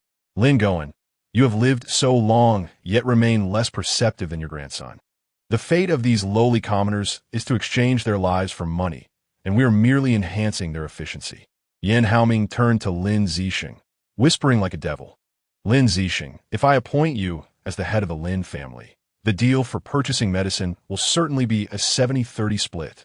You receive 70%. Lin Zixing's eyes lit up, and he quickly responded, "Ha, splendid. Truly a wise individual. I have always preferred dealing with intelligent people." He proclaimed, "I hereby announce that from this moment on, you, Lin Zixing, shall be the head of the Lin family, while Lin Gong, this stubborn relic, ought to be buried in the ground." Upon this declaration, the members of the Lin family shifted, sensing the gravity of the situation. Some family members did not wish for the elder's demise, yet none dared to intervene, all eyes fixated on Lin Zixing. Lin Zixing tightened his grip on his grandfather's arm again, a flicker of hesitation crossing his eyes, but in the next moment he released his grasp and resolutely stated, "I have no objections." Hearing this, the Lin family collectively closed their eyes, fists clenched tightly. "Mr. Chen, please save my grandfather." Lin Zimo anxiously turned to Chen Dong. "Why should I save your grandfather?" Chen Dong retorted. Lin Zimo was taken aback, then incredulously asked, "Did you not just say we had some acquaintance?" Chen Dong nodded, "Yes. I have a connection with you, not your grandfather. I can ensure your safety, but to protect your grandfather, I am afraid we are not yet on such familiar terms. Moreover, your family just mocked me at the banquet. I have even less reason to intervene on your grandfather's behalf." This statement plunged Lin Zimo's heart into despair. Indeed, he had only just met Chen Dong. What right did he have to expect Chen Dong to risk his life against a martial artist? Unless, "Mr. Chen, I know you require medicinal materials. If you can rescue my grandfather, you may select any from the herbs stored in the Lin family's warehouse. My grandfather has collected quite a few over the years, including some rare specimens." Upon hearing Lin Zimo's proposition, a slight smile appeared on Chen Dong's lips. "Now, that's more like it. I can see you are a clever child. Very well, the deal is struck." Chen Dong stretched and slowly rose from his seat. Having feasted and witnessed a grand spectacle, it was time to stretch a bit. Chapter 21. The brother-in-law Ma Lao. I must trouble you to take action. Yan Haoming clasped his hands respectfully, requesting Master Ma to eliminate Lin Gong. Master Ma, whose hands were stained with blood, could afford to lose one more life. But Yan Haoming was different. On the surface, he was a reputable businessman on Blue Island. Though his hands were not clean, they were not bloodied either. Of course, death from drug overdoses did not count, as they were not directly caused by him, as long as no murder could be traced back to him. Even if the truth surfaced one day, he could minimize the repercussions through connections. Master Ma cast a sidelong glance at Yan Haoming. Both were wily foxes, and their thoughts were clear to each other. However, Master Ma was unconcerned, as long as he would profit later. He walked slowly towards Lin Gong. Lin Gong had already relinquished his resistance, utterly shattered by his own grandson's actions, his own flesh and blood seeking his demise for the position of family head. Such a reality was unbearable for anyone. "Excuse me, let me interrupt. I have a question for Yan Haoming." Chen Dong suddenly stepped forward, breaking the somber atmosphere. Yan Haoming was taken aback. What did this gambler want? To be honest, he was perhaps the most despicable person in the entire venue. "What relevance do you have here?" Yan Haoming scoffed. Chen Dong ignored Yan Haoming's disdain and continued, "You transferred my sister to the entertainment hall, where your subordinate just happened to be serving. I want to know if this is merely a coincidence. Yin Haoming exchanged glances with Manager Yin, then both erupted into laughter. It's no secret, you guessed correctly. It is not a coincidence. Manager Yin stepped forward to explain. We merely needed another commotion to cover up the true chaos of today's banquet. Cover up? Why? Chen Dong inquired, puzzled. It is understandable that you do not comprehend. As you live at the lowest strata of society, there are many matters you remain unaware of. If it weren't for today's banquet, you might not even know of the existence of martial artists, Yin Haoming mocked. Chen Dong nodded. I indeed do not know. But what does that matter? Yin Haoming, looking at Chen Dong's ignorance, felt a surge of superiority and began, of course it matters. In Longhua, where there are martial artists, there are also those who manage them. The conflict with the Lin family was anticipated on my part.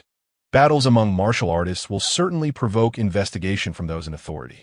Neither the drugs nor Master Ma can be allowed to come to their attention. However, if today's turmoil merely results in a Lin family member causing the demise of a waitress, leading to a conflict with the waitress's family, then this incident will be classified as an ordinary case. Manager Yin continued. As for why we chose Chen Jia, it is because she possesses exceptional beauty. After drinking, the Lin family members would be unable to resist such a lure, making the narrative more convincing. Moreover, you have a missing brother. I could easily find someone to impersonate you, claiming you caused a scene and then fled. It is quite normal for someone missing for 3 years to vanish after creating a ruckus. The most important thing is that Jia would not comply with me. Otherwise, I would have been sympathetic to her. Little did I expect. You would truly appear and even join forces with the Lin family to rescue Chen Jia. What a headache. You have ruined a well-laid plan, forcing us to find another excuse. After hearing their account, a fierce glint appeared in Chen Dong's eyes. Lin Zimo, witnessing this, shivered involuntarily. Chen Dong's calm demeanor filled him with dread. Meanwhile, Chen Jia was outside in the hall. Jia, are we really leaving just like this? What about your brother? Lina caught up with the furious Chen Jia. He is not my brother. His life or death is of no concern to me. Chen Jia retorted angrily. I know there is a misunderstanding between you siblings, but he was the first to rush to the entertainment hall when he learned you were in danger. And now he seeks justice for you. That Yin Haoming does not seem like a good person. Are you not afraid your brother may truly be in peril? Lina's earnest words finally caused Chen Jia to slow her pace. Her friend understood her predicament. Yet what could 2 mere women accomplish? All she could do was seek external assistance. Back at the inner chamber, her brother-in-law inquired, do you have any further questions? Yin Mingho wore a mischievous grin. With a sigh of relief, Chen Dong shook his head and replied, no, just one more request. Speak. How could I refuse a request from my brother-in-law? Yin Mingho's smile grew even broader. It's not a major issue. I merely ask that you, along with your ancient self, meet your demise. Chen Dong raised his hand and pointed at Yin Mingho, Manager Yin, and Master Ma. Witnessing this scene, Lin Goen shook his head in exasperation. Lin Zixing's expression turned scornful. How dare he mock Master Ma? Surely, his mind must be unwell. Huh, a young lad who knows no bounds. Commendable courage. Master Ma cackled, his small, triangular eyes beginning to twinkle with mischief. He resolved the deal with Chen Dong first before turning to Lin Goen. Whoosh! Master Ma transformed into a fleeting shadow, lunging towards Chen Dong, his palm striking Chen Dong's chest. Chen Dong felt a faint, almost negligible energy enter his body, only to be consumed by spiritual energy in the next instant. As Master Ma's hand made contact with Chen Dong, Lin Goen and Lin Zimo paled, their faces ashen. It was over.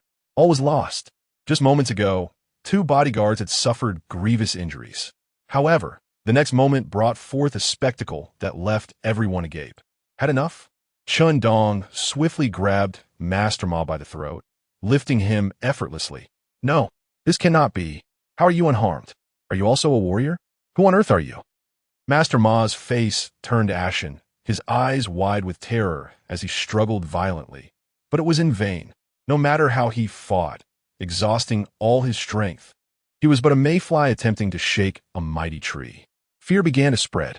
Please do not kill me. Master Ma pleaded desperately. Such an insignificant creature daring to call himself a master was laughable. Chen Dong chuckled coldly, tightening his grip. Crack! A crisp sound echoed as Master Ma's neck snapped, his head tilting an unnatural angle as he departed this world. Chapter 22. A helping hand with a thud, Master Ma's lifeless body crumpled to the ground. In that moment, everyone stood in stunned silence.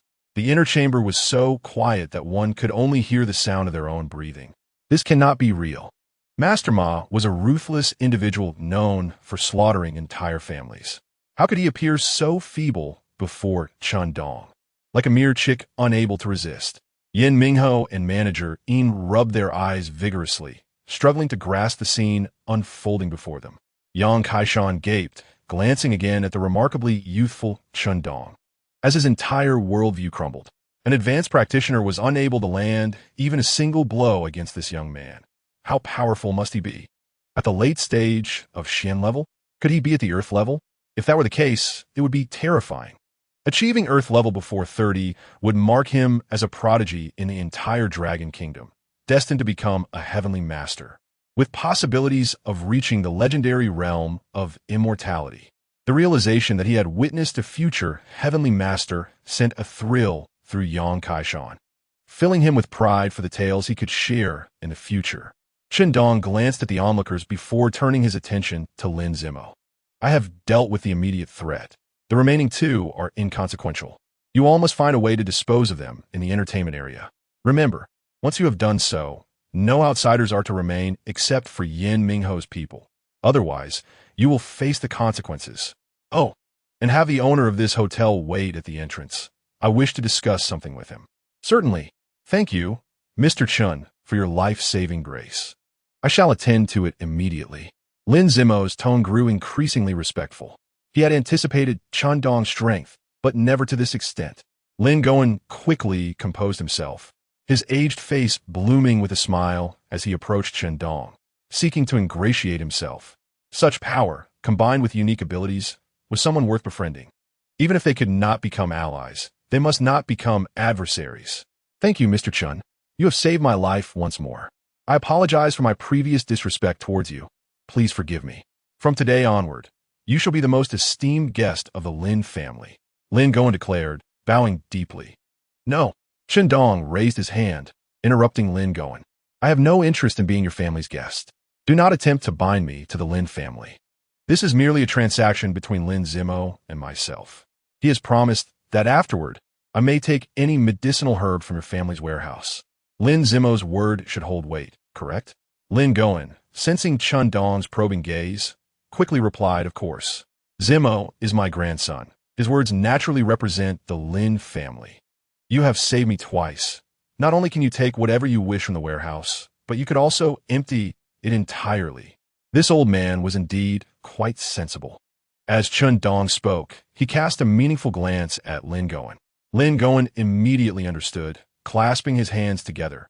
If you require assistance, Mr. Chun, do not hesitate to ask. Anything you desire, even the entire Lin family's assets, is yours.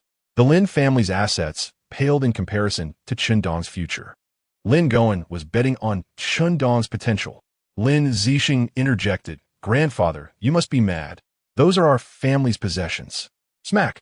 Lin Goen raised his hand and delivered a heavy slap. Do you have any say in this matter? Though I am old, I am not foolish. I have not forgotten your previous actions. Lin Zixing, remember this. The Lin family is my domain, not yours.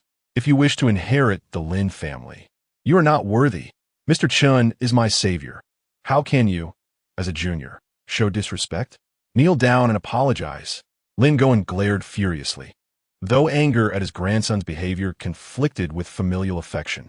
Punishing Lin Zixing stemmed from fear that Chen Dong might decide to eliminate him in a moment of displeasure. Enough. Put away your theatrics. If you cannot manage this grandson of yours, I will not hesitate to send him for a fresh start. Chen Dong was disinterested in their familial disputes. He requested a pen and paper, writing down the medicinal herbs he required. I'm not interested in your family's warehouse. These are the herbs I need. Deliver them to my residence within 3 days, and I will assist you with your troubles. Remember, you have only 3 days. Su Shiqing has a week for stabilization, granting the Lin family 3 days. Should they fail to locate Chen Dong, they would have 4 days of grace. At this moment, Lin Zimo had arranged everything.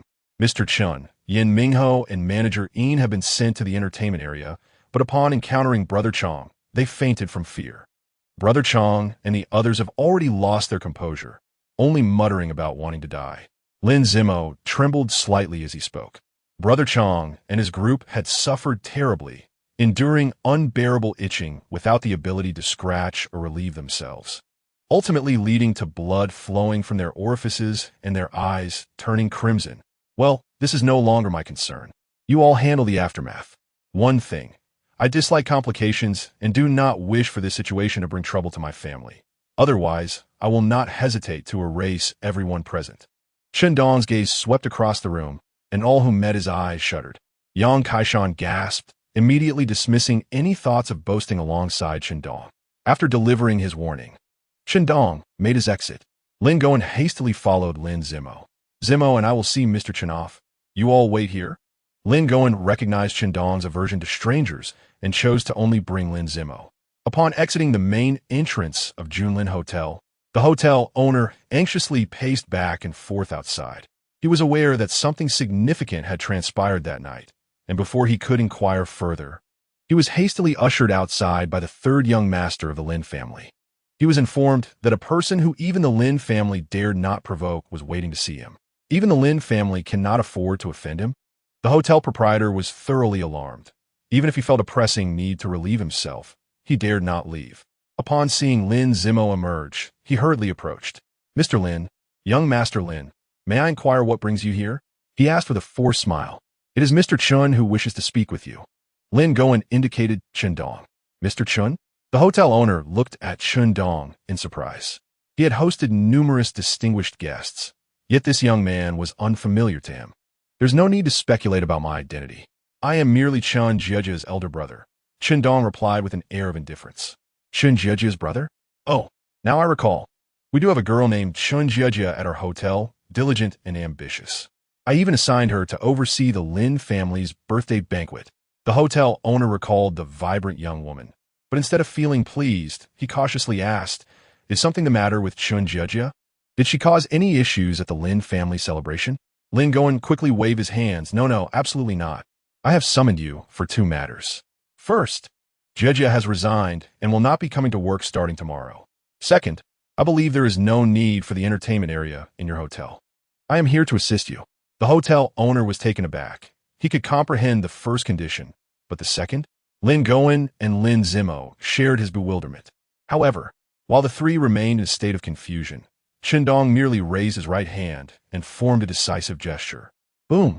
A tremendous explosion erupted from the entertainment hall on the 17th floor, flames shooting from the windows. Thick smoke billowed from the windows of the 17th floor. The hotel owner stood frozen in shock, gazing upward. Do not be alarmed. I have controlled the blaze's intensity, and it will not harm the structural integrity of the building. I trust you will not hold this brash method of clearing out the waste against me. Chen Dong addressed the hotel proprietor. Huh? No, not at all. I was actually considering renovating the 17th floor. You have saved me a considerable sum in demolition costs. I am grateful rather than resentful. The hotel owner forced a smile. Resentful? Did he dare? Oh, you wish to thank me? How so? Chen Dong's eyes brightened as he looked at the hotel proprietor with a beaming smile. The hotel owner wished he could slap himself for his loose tongue. Is money acceptable? I have a card with $1 million on it. The password is 123456. The hotel owner reluctantly produced a bank card from his pocket and handed it to Chen Dong. Receiving the card, Chen Dong nodded with satisfaction. One must admit, this proprietor was quite adept at handling matters. While retrieving the card, he noticed several similar cards in the owner's pocket, suggesting they were prepared for gifting. Lin Goen suddenly became alert and quickly said, Mr. Chun, I must express my gratitude for your assistance with this banquet. In addition to the medicinal herbs, I have a small token of appreciation for you. May I have that card back for a moment? Chen Dong understood the implication. Wealth was something he never shunned. It was essential for providing the best life for his family. Before long, Lin Goen completed the transfer, cheerfully stating, Mr. Chun, I will transfer 10 million to you for now. Should you require anything in the future, do not hesitate to let me know. The Lin family may lack certain skills, but we can certainly offer financial support. Given the courtesy, Chen Dong softened his tone. You are too kind, Mr. Lin. As long as you resolve the matter of the medicinal herbs, I assure you, I will not disappoint you. Should any issues arise, Lin Zimo may come to my residence to find me, but I would prefer not to have unrelated individuals at my home. Chen Dong then provided his address to Lin Zimo, who committed the location to memory. Amid their conversation, a distant siren wailed. Chen Dong frowned. He was not keen on confronting the authorities at this moment. I leave this to you. I would appreciate your discretion regarding my affairs. With that, Chen Dong vanished into the night. Old master, who exactly is Mr. Chen? What about the 17th floor?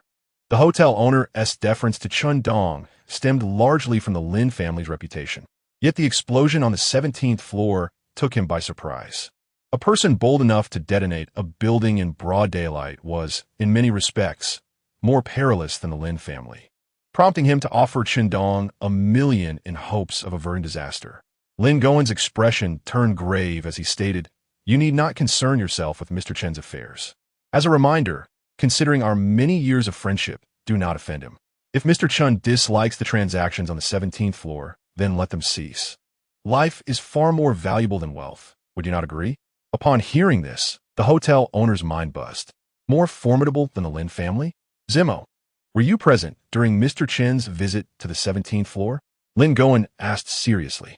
Lin Zimo shook his head. No, Mr. Chen arrived before me. Grandfather, do you suspect the recent explosion was caused by Mr. Chen planting a bomb? That is a possibility. If it were a bomb, that would be preferable. But if it is not, at this thought, Lin Gowen shivered. For someone of his age, it was rare to feel genuine shock or fear. Even when Chen Dong had swiftly dispatched Master Ma, Lin Gowen had merely been mildly astonished. After all, in his decades of experience, he had encountered numerous talented martial artists. With a mere gesture, an entire floor was obliterated. The flames soared skyward and then vanished instantaneously, as if summoned by Chen Dong himself. Grandfather, what are you pondering? Lin Zimo inquired, sensing Lin Gowen's distraction. Nothing, Zimo. From this moment on, you must do everything in your power to maintain a relationship with Mr. Chen, even if it means risking everything. Also, immediately notify all senior executives in the company. Within 3 days, no, 2 days, gather the medicinal herbs Mr. Chen requires. Anyone who can procure a specimen will receive a 10 million bonus. This applies to all employees. Lin Gowen's face flushed, his chest heaving with urgency. He recalled stories from his youth, tales of legend. The streets of the slum lacked the dazzling neon lights of the city center, illuminated only by a single incandescent bulb at the street corner, where moths collided with the bulb. Chen Dong leaned against the wall, examining the bank card in his hand. Why had he fallen into gambling 3 years ago? Was it not the digits on this card he sought? In truth, Chen Dong harbored a secret. The reason for his descent into gambling. 3 years prior, he had just married Su Shiqing, filled with hope for the future, proud to have wed such a flawless woman. Yet, Su Shiqing's perfection was a double-edged sword, proving lethal to any suitor. Many believed Su Shiqing deserved a better match. Not just any billionaire, but someone of considerable means. Perhaps a millionaire at the very least. Before their marriage, Su Shiqing's relatives frequently visited, introducing wealthy suitors and disparaging Chen Dong, claiming he lacked capability and would lead her to hardship. They insisted that a wealthier match could provide for her family. Chen Dong had heard such remarks countless times. But fortunately, Su Shiqing's parents were open-minded and resisted the relatives' provocation. He had hoped that the rumors would cease once they wed. They did not. They began urging Su Shiqing to divorce. Everyone insisted, "You have no child yet. There is still time to reconsider." Even if a child comes along, with Su Shiqing's qualities, she could easily attract a diamond bachelor who wouldn't care. Chen Dong, being a man in his 20s, brimming with youthful vigor, could hardly abide such comments. He resolved to become wealthy. He would slap those snobbish mouths with his success. Earning money through work was painfully slow. He had bought numerous lottery tickets. But the highest prize he won was merely 100. Working 1 job, 2 jobs, that was insufficient. Far from enough. Even if it killed him, he could not become a millionaire. In a state of acute anxiety, Chen Dong turned to gambling. In the early stages, to entice Chen Dong into their scheme, the casino deliberately staged a performance, intentionally losing to him. That night, Chen Dong earned a staggering 100,000. What is the sensation of earning such a sum in a single night? Exhilarating. Everything seemed illuminated. The future brimmed with hope. Chen Dong believed he had discovered a path to vindication. Yet later, despite having acquired in one evening an amount he could not have dared to dream of 3 years prior, he felt no excitement whatsoever. Money is indeed a splendid thing. Chen Dong chuckled to himself, tucking the card into his pocket. He decided to conceal the matter of his newfound wealth from his family, not due to distrust, but because he knew that if they learned of his fortune, they would immediately rush to fund Su Shiqing's surgery. Once the surgery commenced, the equilibrium within Su Shiqing would shatter, placing her life in grave jeopardy. As he approached home, he found Chen Jie standing at the door, her expression frosty, her eyes visibly red from crying. It was evident that their parents had informed her of Su Shiqing's condition. "Why aren't you coming in?" Chen Dong asked softly. "What do you intend to do about Sister Shiqing's illness? Do you think a con artist can raise money for her? Where's the money?" Chapter 24. Sibling Confrontation. Chen Jie questioned him, her tone accusatory yet imbued with a glimmer of hope, as she wished for Chen Dong's actions to be for Su Shiqing's sake. Chen Dong was taken aback, then shook his head. "I have no money, and I'm not a con artist. I will find a way to help Shiqing. You needn't worry. No money? Aren't you friends with Lin Sanshao? Borrow some." Chen Jie insisted fervently. "I'll agree to call you a con artist as long as you can raise the funds to save Sister Shiqing, even if our entire family becomes embroiled in it. We owe it to her. Sister Shiqing cannot die." In her desperation, Chen Jie collapsed to the ground, weeping uncontrollably. She pushed Chen Dong's hand away, sniffling forcefully. "We can't rely on you anymore. I will handle the surgery cost myself." Chen Jie had resolved that she would do anything to save Su Shiqing. In a place like Junlin, where money flows swiftly, she believed she could gather the necessary funds in no time if she relied on her appearance. Observing the despair and determination in his sister's eyes, Chen Dong immediately understood her intentions. "Don't even think about that. From today onward, there will be no such dealings at Junlin," he replied coldly. "Huh?" Chen Jie scoffed. "Who do you think you are? Even the Lin family can meddle in the affairs of Junlin Hotel.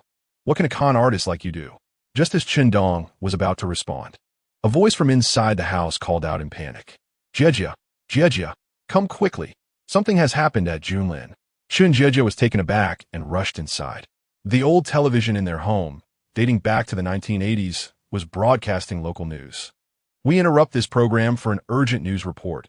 An explosion occurred on the 17th floor of the Junlin International Hotel around 9 p.m. tonight. Investigators state that the explosion was due to a gas leak. The number of casualties is currently unknown." Let us now interview the officials managing the scene. The scene shifted to a commander overseeing the site. "Hello, can you confirm how many people have died in this explosion? Have the identities of the deceased been clarified?" "Oh, we have identified the deceased. Among them, one was a notorious gang member known as Brother Chong, and another was Manager Ian from Junlin Hotel. One more was a fugitive wanted for 2 decades, responsible for numerous deaths. Due to the ongoing investigation, we cannot disclose further details." Following this, interviews with reporters and bystanders were shown, lacking in significant value. However, Chen Jie was frozen, her face paling, her eyes wide with terror as she turned to Chen Dong. "They're dead. I know those people. They are connected to me. Mom, Dad, Jie and I haven't seen each other in years. I want to go out for a walk." Chen Dong sighed and stepped outside after informing his family. Chen Jie felt a twinge of fear, but ultimately gritted her teeth and followed him. The night deepened, and the streetlights flickered. Chen Dong leaned against the wall, silent. Chen Jie's gaze drifted, and she realized she no longer recognized the person before her. The face she once knew as her gentle, sunny brother had morphed into that of a deranged gambler, and now it potentially belonged to a murderer with blood on his hands. Thus, they fell into silence, the only sound being the chirping of insects. "How can you still smile? Didn't you see the news? People are dead. Did you do it?" Chen Jie's voice dwindled, fear gripping her as she awaited his answer. "Jie, do you wish to soar in the sky?" "What?" Chen Jie was taken aback, and before she could react, she felt weightless, the wind rushing past her ears.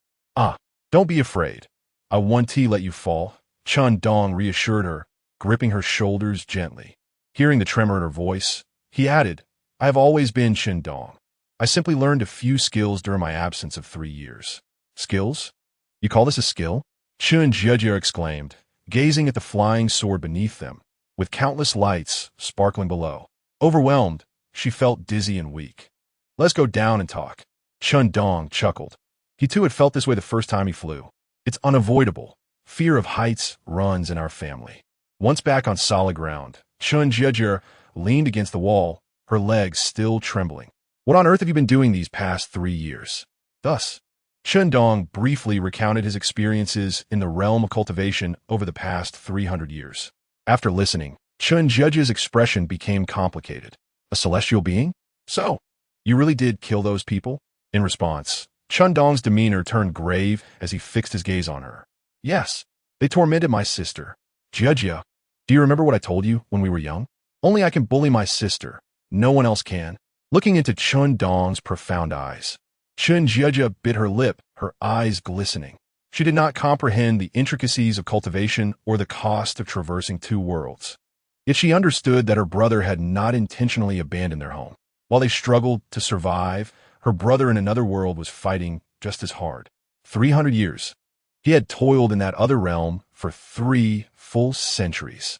Chen Dong was momentarily taken aback before smiling. Welcome to supervise. With their hearts laid bare, the bond between the siblings began to mend. Under the moonlight, they walked home side by side, and, along the way, Chen Jiejie bombarded him with questions about the world of cultivation. Chen Dong could only share what he knew and promised to teach her the ways of cultivation. The excitement in the young girl's eyes was uncontainable, a reflection of the vivacity expected of an 18-year-old girl. After cultivating, will I be able to fly too? Chen Jiejie suddenly recalled the earlier scene, her legs weakening once more. Yes, don't worry. When you have your own flying sword, I'll help you create a protective barrier. I came through just like that. Chen Dong laughed. Chen Jiejie nodded. Then why not tell mom and dad about cultivation? What good would it do? In any world, the identity of a cultivator only brings trouble.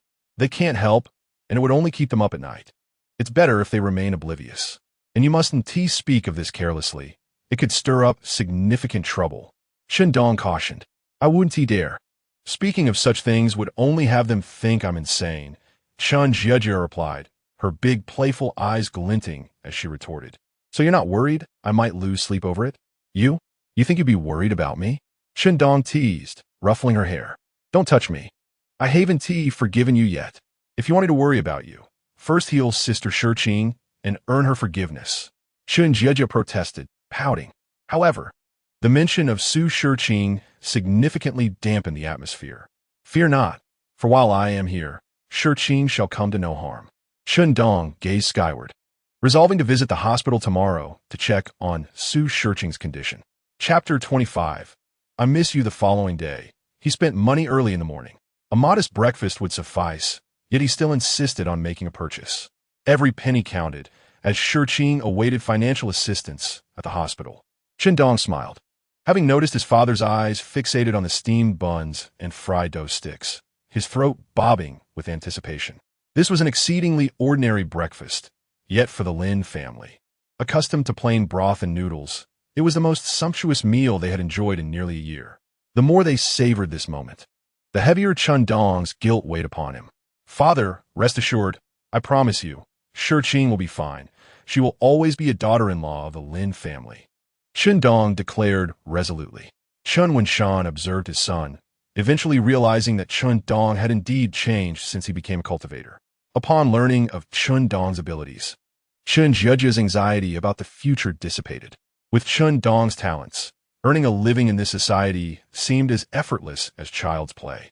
You girl, have you so easily placed your trust in him after just one night? Do not forget his past transgressions. Eat your meal. Chen Dong, why are you still standing there?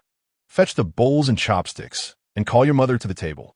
Though Chen Wenshan's words were unyielding, the tension in his brow had eased considerably. With family gathered around the table, enjoying a meal together, Chen Dong couldn't help but ponder how different their lives might have been had he not strayed from the right path. Perhaps they would even be cradling grandchildren by now.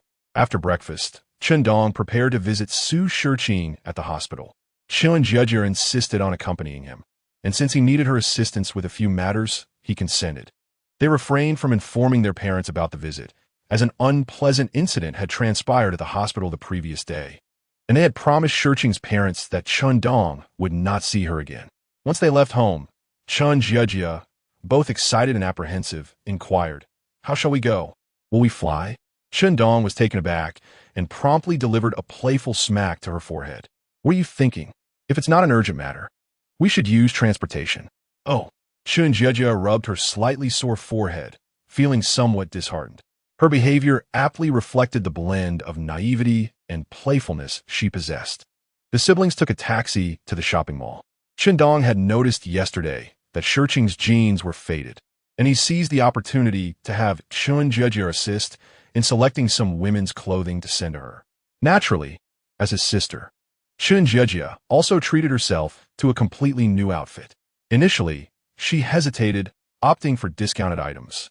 But once Chen Dong swiped his card and saw a balance exceeding 10 million, her eyes widened in disbelief as she leaned over the cashier's computer to count the figures multiple times.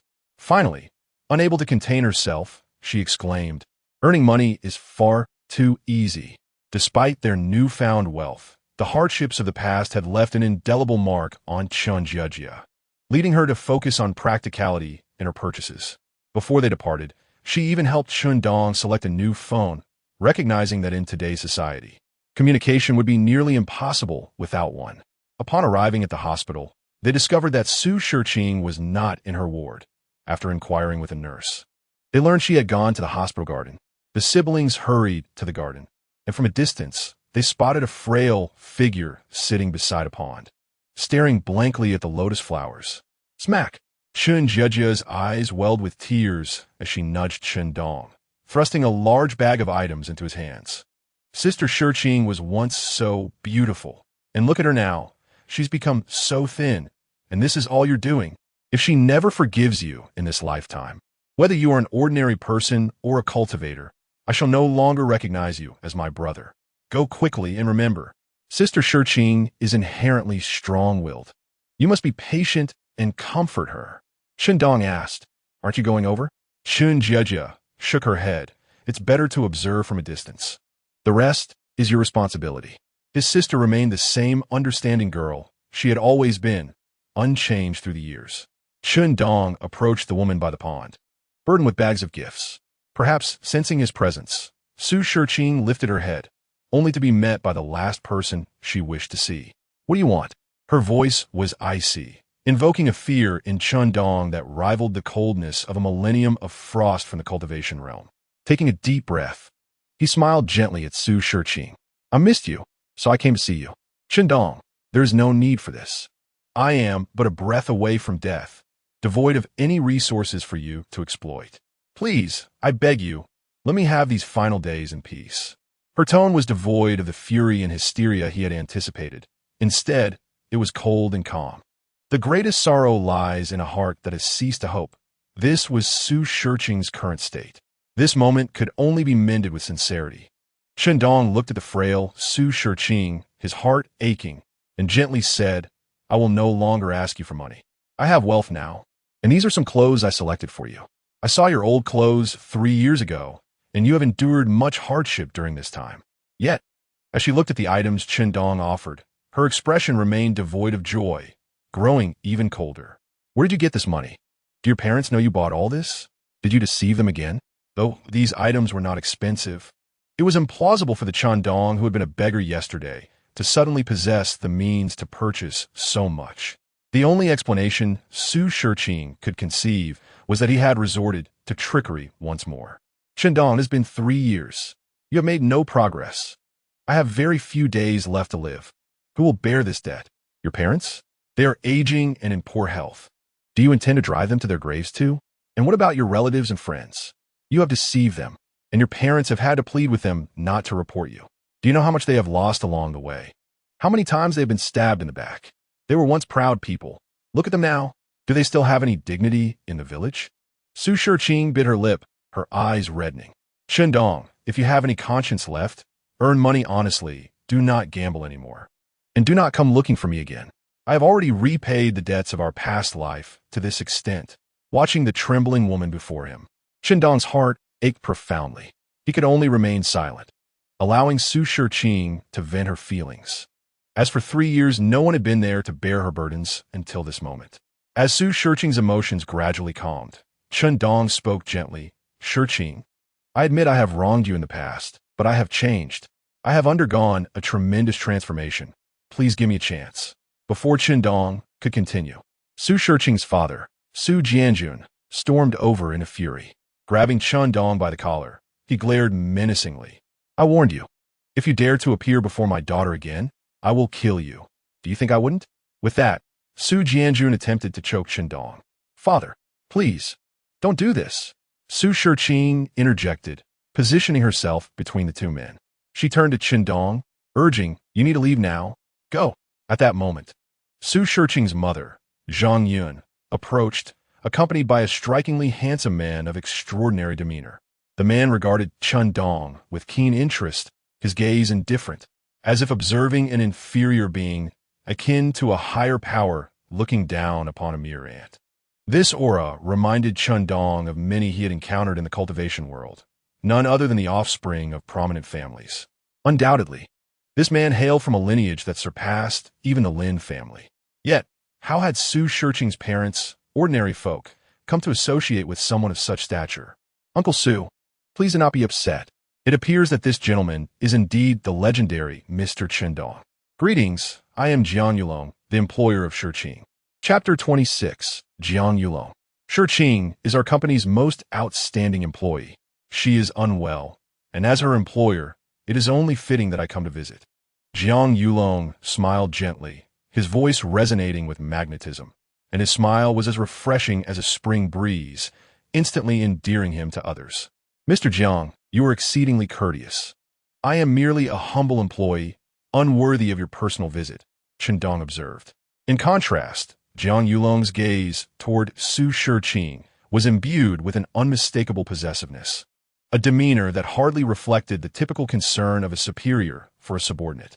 Chen Dong could easily discern the nuances of their relationship. Despite the constant attention Su Shiqing had received since high school, Chen Dong had never regarded those suitors with any concern. However, Jiang Yulong was different. His refined demeanor and impeccable manners compelled even Chen Dong to acknowledge his exceptional qualities at first glance.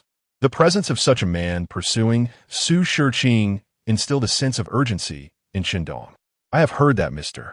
Chen has been on a business trip for 3 years. It is a great honor to encounter you today, Jiang Yulong remarked. The cliched disdain typical of such scenarios was conspicuously absent. Jiang Yulong's attitude was notably humble.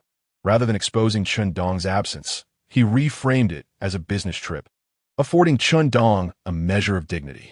Chen Dong furrowed his brow. This situation was rather awkward. One does not strike at a smiling face, and given Jiang Yulong's humility, he felt disinclined to respond with hostility. What an adept player! He was undoubtedly a master of subtlety. Thus far, no one who knew Chen Dong had treated him kindly, not even his own parents. Yet, Jiang Yulong offered him not only a warm reception, but also a sense of respect that elicited an involuntary fondness in Chen Dong. Were he an ordinary person, he would have been moved to tears, readily dropping all defenses and embracing Jiang Yulong as a close friend. However, Chen Dong was different. Having traversed the realm of cultivation for 3 centuries, he had long grown accustomed to the duplicity of those who feigned brotherhood in public while wielding daggers behind the scenes. The more inexplicably kind someone appeared, the more likely they were to harbor ulterior motives, be it for wealth, fame, or even affection. Ah, Mr. Jiang, you are too kind. I am merely a flawed individual. Were it not for my wonderful wife, I might have been cut down in the streets long ago. Since Jiang Yulong was being polite, Chen Dong felt it prudent to reciprocate, lest he appear inconsiderate. However, the implications of his words ran deep. By mentioning his good wife, he subtly reminded Jiang Yulong that Su Shiqing was a married woman, suggesting he should refrain from further advances. Should Jiang Yulong persist in his pursuits, Chen Dong would not hesitate to teach him a lesson. Yet, Jiang Yulong seemed oblivious, responding with a smile, "Youthful ambition is a common folly. Who among us has not made mistakes in our youth? Recognizing one's errors is a great step towards improvement. I believe Mr. Chen has turned over a new leaf. You are still young, and it is never too late to start new. His words were genuinely soothing, having grown accustomed to being labeled as a gambler and a failure. Jiang Yulong's remarks felt like a refreshing breeze. Mr. Jiang, your eloquence is remarkable. If only Chen Dong possessed even a fraction of your grace, Shiqing's life would not be so fraught with difficulty. Upon hearing these words, Su Jianjun felt his anger dissipate, replaced by regret. Unbeknownst to himself, his admiration for Jiang Yulong was steadily rising. Even Su Shiqing could not help but sigh. The disparity between individuals was astounding. Chen Dong gazed deeply into Jiang Yulong's eyes. There was no malice, no condescension. Instead, Jiang Yulong consistently spoke in Chen Dong's favor, never once praising himself. Yet through this, Chen Dong's reputation continued to decline, while Jiang Yulong's stature soared. Chen Dong's eyes flickered as he adopted an expression of late recognition. I never expected the one who understands me most would be Mr. Jiang. Others blame me for gambling. But who truly knows that I gamble only to provide a better life for my family? People say a dog cannot change its nature. But who has ever given me a chance? Mr. Jiang, you understand me, do you not? Sincerity is an ever-potent weapon. If you elevate yourself, I shall lend you my support in redeeming your reputation. Now, the crowd held a favorable view of Jiang Yulong. Should he express understanding, they would plant a seed of doubt in their hearts, questioning whether they had misjudged Chen Dong. Perhaps he merely sought to enrich his family, but had taken a wrong turn. Conversely, if Jiang Yulong claimed ignorance, he would contradict himself, appearing somewhat hypocritical. Jiang Yulong's expression faltered. He had not anticipated such a turn of events. Understand you? What nonsense! What is your status compared to mine? Do I need to comprehend a gambler? Yet such words could not escape his lips, for doing so would shatter the image he had carefully crafted. Regaining his composure, Jiang Yulong revealed his signature smile once more. I did not realize my presence would so excite Mr. Chen. Hee, time is of the essence. Should you wish to converse in the future, please feel free to seek me out. However, I must attend to more pressing matters. Jiang Yulong seamlessly shifted the topic, retrieving a bank card from his pocket. I primarily came today to address Shiqing's illness. I am aware of your family's circumstances, so the company has decided to cover all of Shiqing's medical expenses. Additionally, we have brought in an expert from out of town to perform the surgery. Ah, Mr. Jiang, is what you say true? Su Jianjun and his wife trembled with excitement, having spent the previous night fretting over the surgical fees. They never imagined that a solution would present itself today, especially with an expert on board. At that moment, the sincerity of Chen Dong's earlier comments became irrelevant. Saving their daughter's life was all that mattered. No, we cannot accept this money. Chen Dong interjected urgently. Cannot accept? Jiang Yulong's expression shifted in confusion, struggling to grasp Chen Dong's intent. Su Jianjun and Zhang Yun trembled with indignation, and even Su Shiqing furrowed her brow. Jiang Yulong seemed to understand. Smiling as he said, I comprehend Mr. Chen's concerns. Rest assured, this money is not a loan. It does not require repayment. I know Mr. Chen has suffered due to debts in recent years. How about this? State the amount of your debts, and I shall help you settle them. No, no. Su Jianjun rushed forward, exclaiming, Mr. Jiang, you cannot offer him this money. It will only harm him. It is fine. I trust that Mr. Chen has changed for the better. He will surely not misuse this money. Will you, Mr. Chen? Jiang Yulong held a check in one hand and a pen in the other, his demeanor so nonchalant that it seemed he would write whatever some Chen Dong stated without a blink. Such wealth. His generosity was evident. He understood that Jiang Yulong sought to entangle Chen Dong and Su Shiqing in a web of obligation. As the saying goes, debts of gratitude are the hardest to repay. Presently, Su Shiqing could still maintain her distance from Jiang Yulong, easily declining certain matters. But once the money was accepted, how could she refuse him in the future? Mr. Jiang, you misunderstand my intent. I merely mean that it is unnecessary for the company to incur such expenses. We can afford it ourselves, Chen Dong said, smiling as he gently pushed Jiang Yulong's hand aside, producing a card containing over 10 million. He had not intended to reveal his current financial standing. Once his wealth was known, Su Jianjun and his wife would undoubtedly rush to arrange the surgery. Yet, fate had other plans, and no one anticipated the emergence of Jiang Yulong. Jiang Yulong, well-versed in matters of finance, immediately recognized the card as a subsidiary intended for gifts, requiring a minimum deposit of 100,000. How short-sighted of me. I did not realize Mr. Chen was so discreet. With this card, you certainly do not require my assistance. Jiang Yulong retracted the bank card but remained resolute, stating, though the funds may be unnecessary now, please allow me to contribute in some way. The expert has been arranged and will arrive in a few days. Please utilize my appointed specialist for the surgery. How many days until the expert arrives? Chen Dong retorted. In a swift span of 4 to 5 days, or at most a week. Given the considerable workload of the experts, it is indeed commendable that they can allocate time for this task, explained Jiang Yulong. 4 to 5 days? Chen Dong pondered for a moment. If the Lin family procures the medicines smoothly, the timeline would suffice. If the elixir is prepared before the surgery, it could potentially avert the need for the operation. Thus, Chen Dong nodded, saying, that works. I truly appreciate your help, Chairman Jiang. Just as both parties were in high spirits, Su Shiqing's icy voice interrupted Chen Dong. Where did you get the money? She questioned sternly. Shiqing, are you not aware? Mr. Chen's card is an auxiliary card specifically intended for gifts, with at least 1 million inside. It must be a present from friend, Jiang Yulong interjected. A gift from friend? Su Shiqing scoffed, advancing towards Chen Dong step by step. Chen Dong, tell me the truth. Have you resorted to high-interest loans again?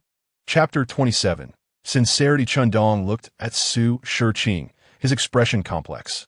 Finally, he sighed and said, Shiqing, please believe me. I will never repeat the mistakes of my past. This money is a reward for assisting someone. You are still lying. Su Shiqing expressed her profound disappointment. What kind of assistance could yield a reward of 1 million? If you had such capabilities, why would you have gambled 3 years ago? Isn't this a quicker way to earn money than gambling? Chen Dong patiently explained. 3 years ago, I truly did not possess such abilities. As I mentioned earlier, I have been learning from a master for the past 3 years. Stop talking. I don't wish to know about your affairs. Just leave. Mom, Dad, Chairman Jiang, let us head to the ward. Su Shiqing coldly interrupted Chen Dong, turning to walk towards the ward. Shiqing, trust me, I will save you. Only I can heal your illness. Chen Dong could only call out to Su Shiqing's departing figure. To the bystanders, his claims were merely a jest. No one believed that someone like Chen Dong could cure ailments. Rest assured, Mr. Chen, I will employ the most advanced medical technology to treat Shiqing. After all, a woman like her deserves to be cherished, Jiang Yulong assured him after everyone had left. Not planning to pretend anymore? Are you intending to formally vie for Shiqing's affection? Chen Dong retorted. Jiang Yulong, this rogue is not so easily dealt with. Without strength, be cautious not to lose yourself. Since the opponent had drawn the sword, Chen Dong no longer maintained a cordial demeanor. Pretend? What am I pretending about? I genuinely believe you love Shiqing now, but she no longer has feelings for you. I am aware that she will divorce you once she recovers. Your marriage is merely a formality. My pursuit of her does not contravene ethics. More importantly, you are unworthy of her. She is a pearl. Staying with you will only diminish her brilliance. Rest assured, I will not force Shiqing. We shall rely on our own merits, and, in the end, it will be Shiqing's choice. Jiang Yulong maintained a smiling facade, his words devoid of any flaws. Fair competition, truly gentlemanly. In truth, Chen Dong could easily eliminate Jiang Yulong. But then what? Others like Li Yulong and Wang Yulong would emerge. Su Shiqing's heart no longer resided with Chen Dong, no matter how many rivals he vanquished. It would be futile. By the way, you just mentioned strength? Mr. Chen, this world is far more complex than you can imagine. There are facets of life you, as an ordinary person, will never encounter. Have you heard of martial artists?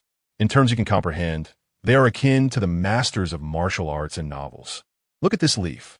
Jiang Yulong suddenly lowered his voice, speaking with intrigue. He plucked a green leaf from a flower bed, flicking it with his fingers.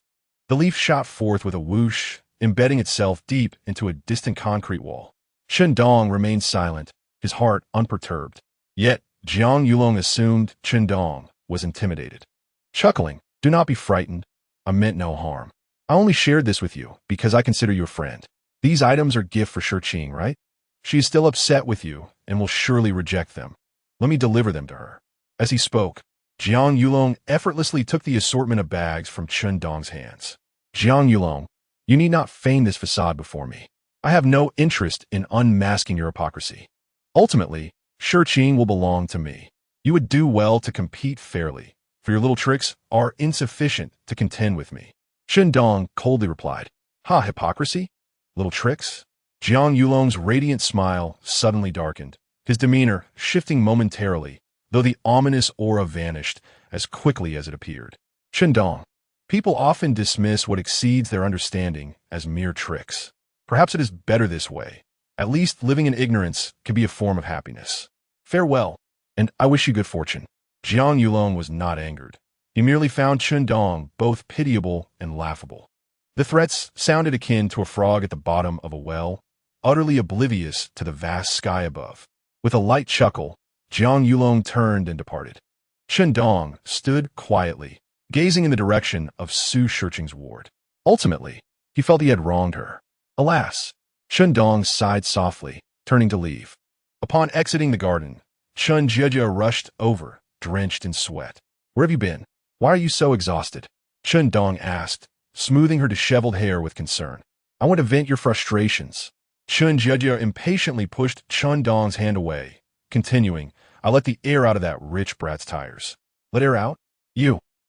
Chen Dong was taken aback, astonished that this seemingly demure girl would engage in such mischievous antics. "Do you know his car?" Chen Dong inquired, puzzled. "I don't know, but it doesn't matter.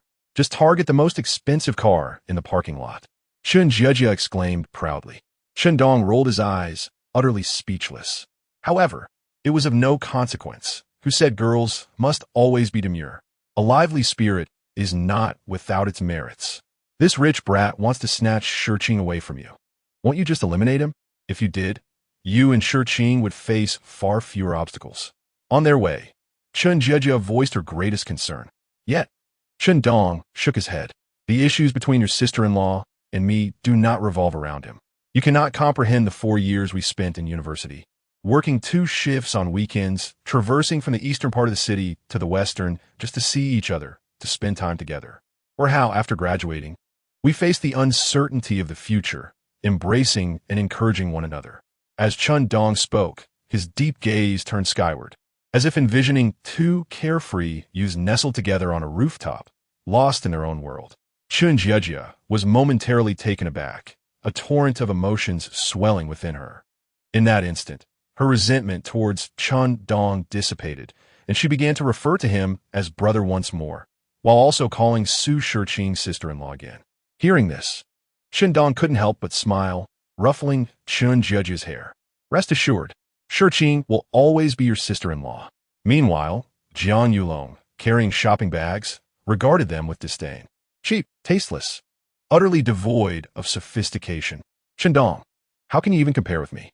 Upon reaching a nearby trash bin, Jiang Yulong unhesitatingly discarded all the shopping bags. After regaining his composure, he re-entered the ward, donning a bright, sunny demeanor. "Chairman Jiang, I am truly sorry to have made a fool of you," Su Shurqing said, her spirits somewhat diminished. "Ah, Shurqing, let bygones be bygones. Should not your focus be on the future? First, undergo the surgery, and then start anew." Jiang Yulong spoke gently. "Yes, thank you for your assistance, Chairman Jiang. I cannot accept the surgery funds without repaying you. Once I am well, I will gradually return it," Su Shurqing replied. "Shurqing, I do not require repayment. You are an invaluable asset to the company. This sum is trivial in comparison to your worth." Jiang Yulong gazed at Su Shurqing with a tenderness akin to flowing water, capable of captivating a multitude of young maidens were they to witness it. Su Shurqing let out a sigh, her head bowed as she twirled the somewhat inexpensive diamond ring on her 4th finger. She was not foolish. She understood Jiang Yulong's feelings. However, there was no room left in her heart for another. "Mr. Jiang, I'm still a married woman. Accepting this money would invite unwarranted scrutiny, so I must return it regardless. If you disagree, I would rather forego the surgery." Su Shurqing's stance was resolute. Jiang Yulong stared blankly at her, feeling an unexpected pang of jealousy towards Chen Dong. That gambler, that ordinary man, that worthless fool. Why should he feel this way? Jiang Yulong concealed his jealousy impeccably. On the surface, he remained amiable, begrudgingly acquiescing to Su Shiqing's wishes. After leaving the hospital room, a cloud of gloom settled over Jiang Yulong. His expression fluctuated as he walked to the parking lot, only to discover that all 4 tires of his vehicle were flat. Damn! At that moment, even Jiang Yulong could not suppress an expletive. He then dialed a number to request a ride. Chapter 28. Woman, you have successfully captured my attention after hanging up. Jiang Yulong made his way to the hospital's surveillance room. He was eager to see which fool dared to deflate his tires. Upon locating the culprit, he vowed not to spare them a moment's reprieve. Typically, outsiders were not permitted to view the hospital surveillance footage. But upon learning the luxury sports car had been vandalized, all regulations became moot. The personnel in the surveillance room hurriedly brought up the video. Soon, Chen Dong's figure appeared on the screen. Mr. Jiang, would you like me to contact the police? Her actions are utterly reprehensible. The head of security fawned, desperately trying to curry favor with Jiang Yulong. Contact the police? For what? This is merely the prank of a young girl. Am I so petty? Jiang Yulong replied with a smile, abandoning his earlier anger. The head of security was taken aback. Upon seeing the way Jiang Yulong looked at Chen Dong, he instantly grasped the situation. Please pull up other surveillance feeds. I wish to locate this girl, Jiang Yulong said with a beaming smile. He surmised that this young lady had deliberately deflated the tires to attract the owner's attention, perhaps intending to feign innocence when the car owner sought compensation, lamenting her lack of funds, and offering to barter in any way possible. The thought of such a scene, combined with Chen Dong's delicate features, sent a shiver down Jiang Yulong's spine. More importantly, his keen eye discerned that Chen Dong was still a virgin. Such beauty, and yet untouched. Excellent woman. You have successfully captured my attention. Just as Jiang Yulong began to entertain fanciful thoughts, the head of security had already located the necessary footage. Upon witnessing Chen Dong leaving with Chen Dong, Jiang Yulong's expression darkened to a shade of iron. Chen Dong? Why him? Jiang Yulong clenched his fists, a wave of jealousy surging within him. Why should it be? First Su Shiqing, and now this innocent and charming girl. Why were 2 exquisite beauties revolving around Chen Dong? He, Jiang Yulong, was not lacking in allure. Mr. Jiang, perhaps these 2 are merely acquaintances. The head of security attempted to console him. Copy that footage for me. Jiang Yulong commanded coldly. While the video was being copied, Jiang Yulong made another phone call. No need to notify the loan sharks. Send someone to take charge directly. I want Chen Dong to remain in perpetual despair, suffering daily. He shall never see the light of day again. After a moment of contemplation, Jiang Yulong added, "Oh, and ensure the person dispatched is one of our loyalists. No details about me must leak." After all, Jiang Yulong has cultivated an image of a gentleman. And should anyone learn of my underhanded dealings with Chen Dong, it would tarnish my reputation. I am quite particular about my standing. After concluding the call, the surveillance footage was ready. Disconnecting the data cable, Jiang Yulong forwarded the video to his subordinates, instructing them to investigate the identity of the woman in the footage. The 2 had not taken a taxi, but opted to walk. Chen Dong, sensing her brother's current discontent, quietly accompanied him. "Jia, I need you to do me a favor." Chen Dong suddenly spoke after a brief silence. "Brother, what do you need? Just say the word." Chen Dong replied, playfully puffing out her small chest. "You agree so readily? Aren't you afraid I might sell you off again?" Chen Dong teased as he affectionately ruffled his sister's hair. "Oomph. If you dare trick me again, I'll bite you. You'll never be forgiven, even if you become an immortal." Chen Dong made a mock-biting gesture, her little sharp teeth looking adorably fierce. "Don't say that." Chen Dong quickly covered Chen Dong's mouth. Although she was unaware of what the 99 thunder tribulation and heart demon devouring soul entailed, she knew they must be things that even immortals feared. "Let us not discuss that, brother. What do you want me to do?" Chen Dong hastily inquired, eager to change the topic. "I need you to keep an eye on Shiqing. Her illness, as I mentioned before, can only be treated by me, and proceeding with surgery hastily poses great risks. I need to gather the medicinal herbs promptly. Moreover," Chen Dong chuckled self-deprecatingly, "Shiqing's family currently guard against me like I am a wolf or a tiger. They trust you, so only you can be by her side constantly. If anything happens, you can notify me at once. Chen Judge's expression turned serious as she immediately saluted, declaring, I promise to complete the task. Observing his spirited sister, Chen Dong couldn't help but smile warmly.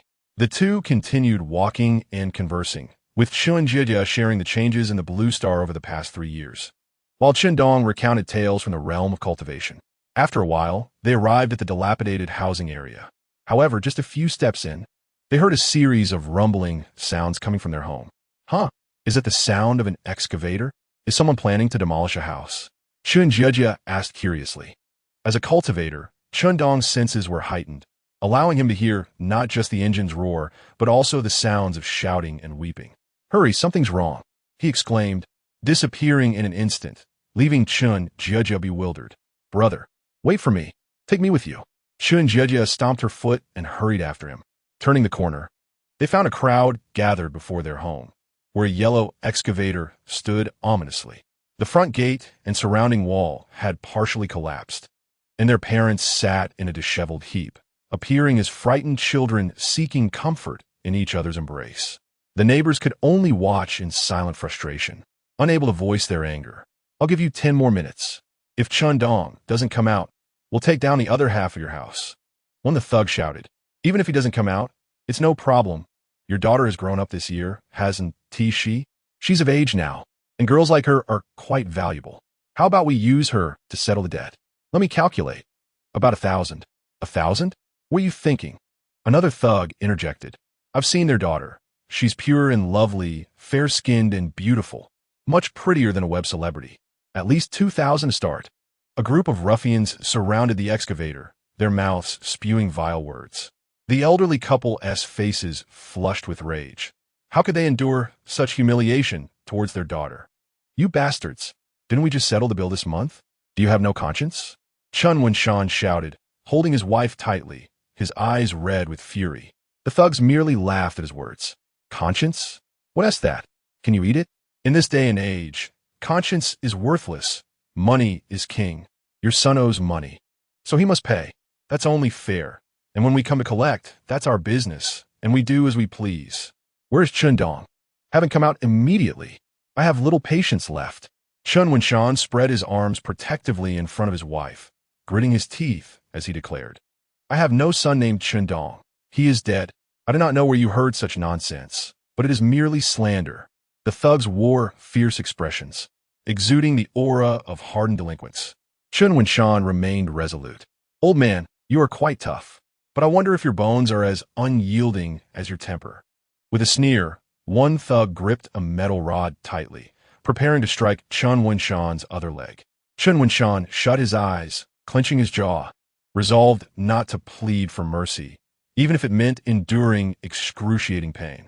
The onlookers turned their heads away, unable to bear the sight. Suddenly, a piercing scream pierced the air.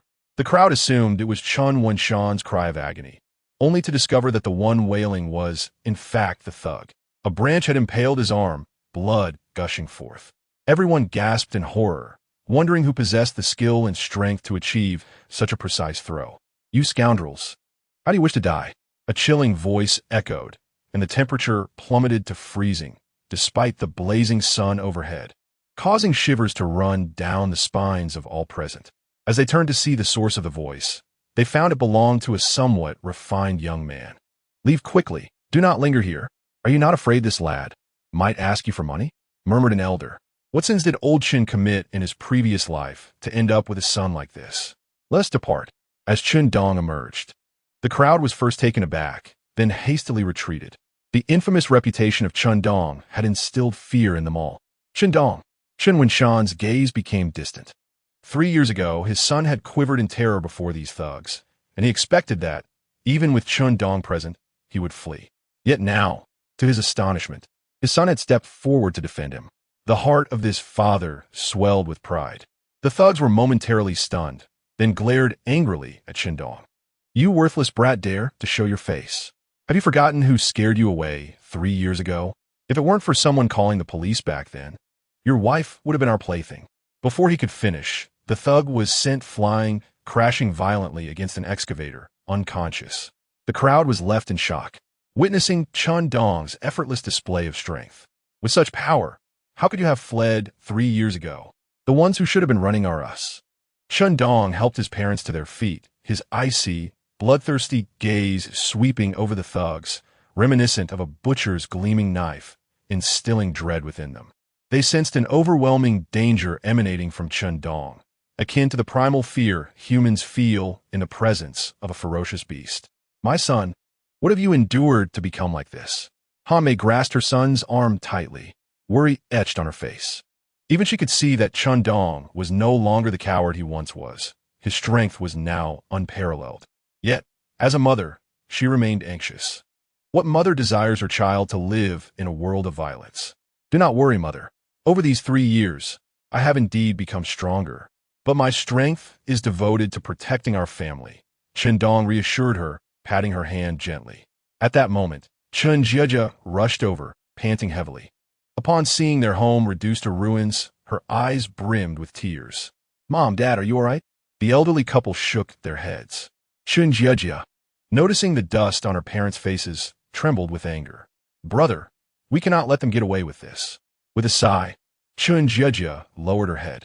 Chen Dong had previously mentioned that his strength had diminished and that he did not wish to confront the authorities. Hearing Han Mei's words, the thugs narrowed their eyes.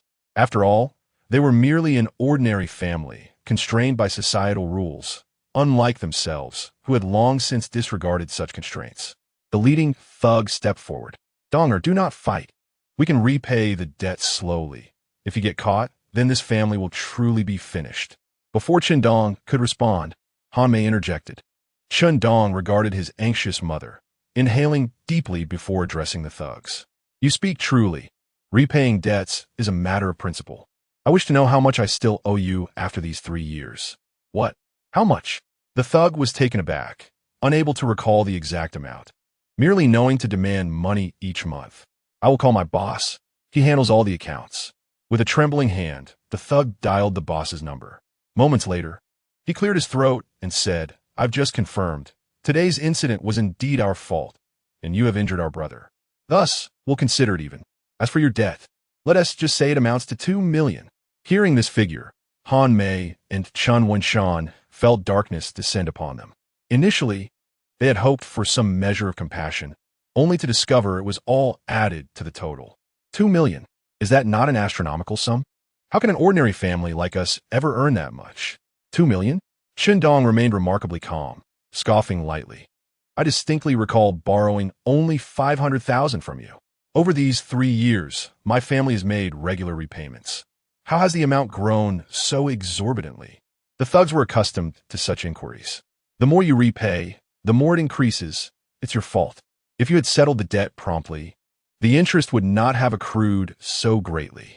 The longer you delay, the higher the interest grows, compounding until it reaches 2 million.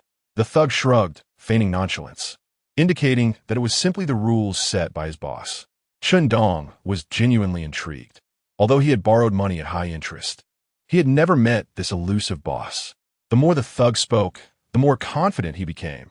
The tension Chen Dong had instilled in him now dissipated. Let me be frank. You should understand the pitfalls of borrowing high-interest loans.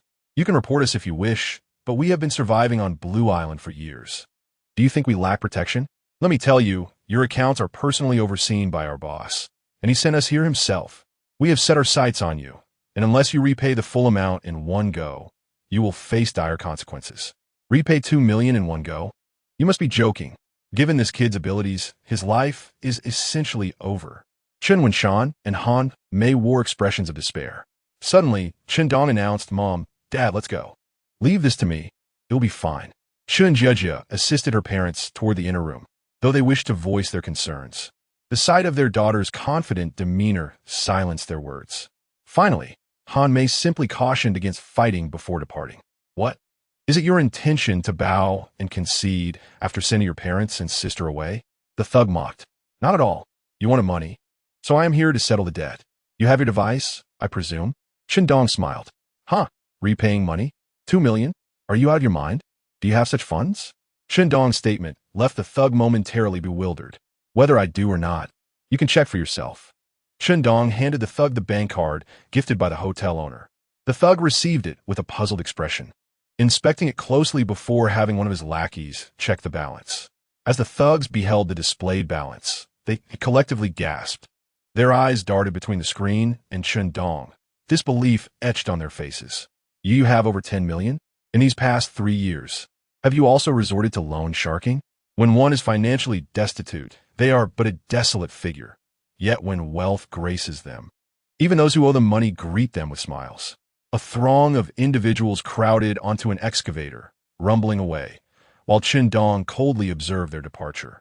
Unbeknownst to them, he had marked them for his purposes.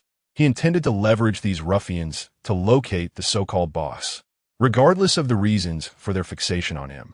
Having harmed his family, they would all meet their demise.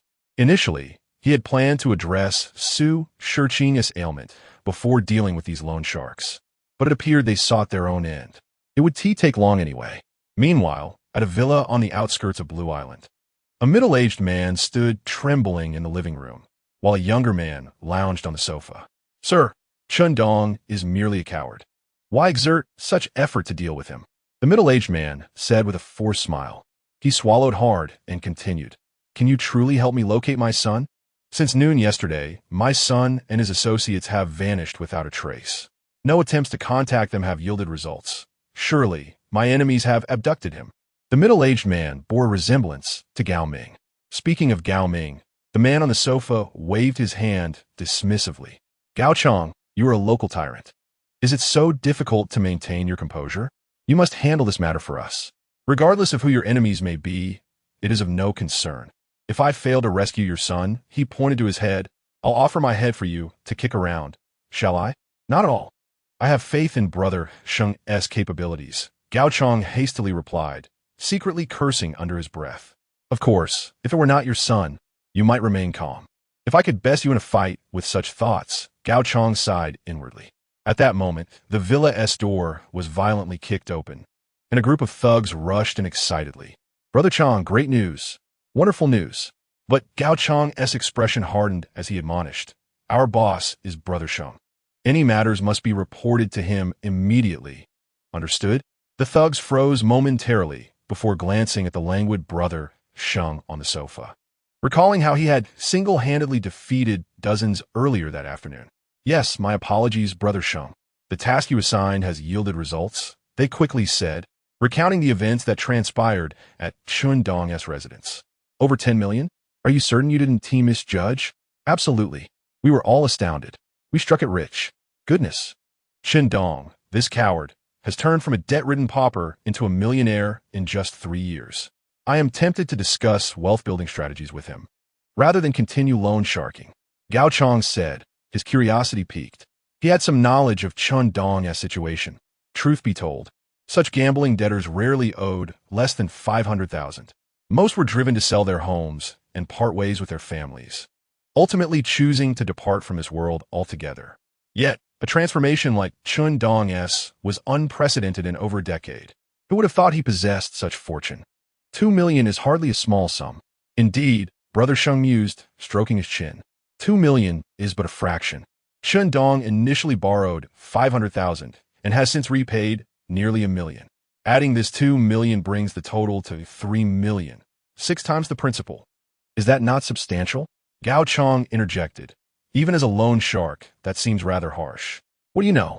My objective is to ensure he never rises again, to keep him eternally tormented by insurmountable debt, Brother Sheng declared.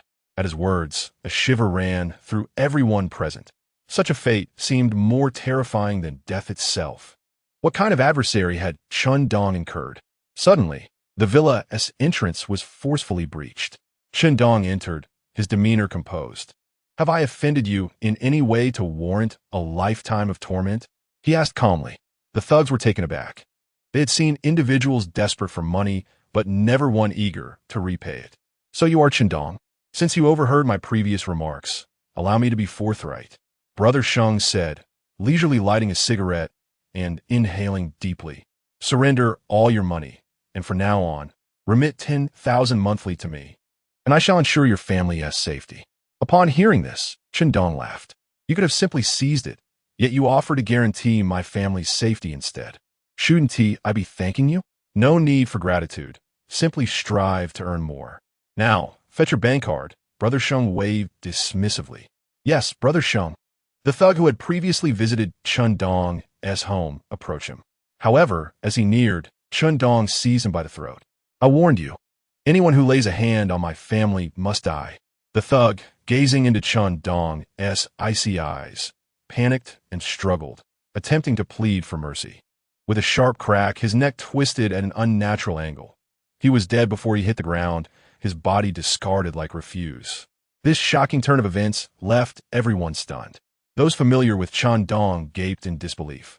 Who would have thought this notorious coward would kill? Chen Dong, you seek death. Gao Chong seethed, commanding a dozen black-clad bodyguards to converge from all directions. In that moment, he dared not underestimate Chen Dong. A man capable of killing without flinching could hardly be a coward. These bodyguards were elite mercenaries he had meticulously chosen, regardless of Chen Dong's prowess. Could he possibly contend with so many? Unless Gao Chong glanced at Brother Sheng, but shook his head, dismissing the thought. Such skilled fighters were exceedingly rare. An ordinary person could go a lifetime without encountering even one. The likelihood of encountering two in a single day was preposterous. Yet, Brother Sheng's next words struck him like a slap in the face. Rising slowly, Brother Sheng declared, Enough, tell your men to withdraw. These useless oafs are no match for him. This lad is a martial artist. A martial artist? Gao Chong exclaimed in disbelief. Impossible. If he were a martial artist, how could he have fled 3 years ago in fear of us? Truly absurd. To encounter 2 martial artists in a day is staggering luck. Do not be so astonished. This lad is likely only at the yellow level, possessing merely a bit more strength than the average person. He must have encountered an opportunity in the past 3 years. Alas, Brother Sheng sneered, gazing at Chen Dong as if he were a jester. You have encountered a master of the Xian level. Is it fortune or misfortune? Had you not crossed paths with me, your future would have been bright, for even the most novice yellow-level martial artist is sought after by ordinary folk. But now, you shall become worthless. Before Brother Sheng could finish, Chen Dong sliced through the air with a pointed finger. The words of Brother Sheng ceased abruptly, a crimson line appearing around his neck.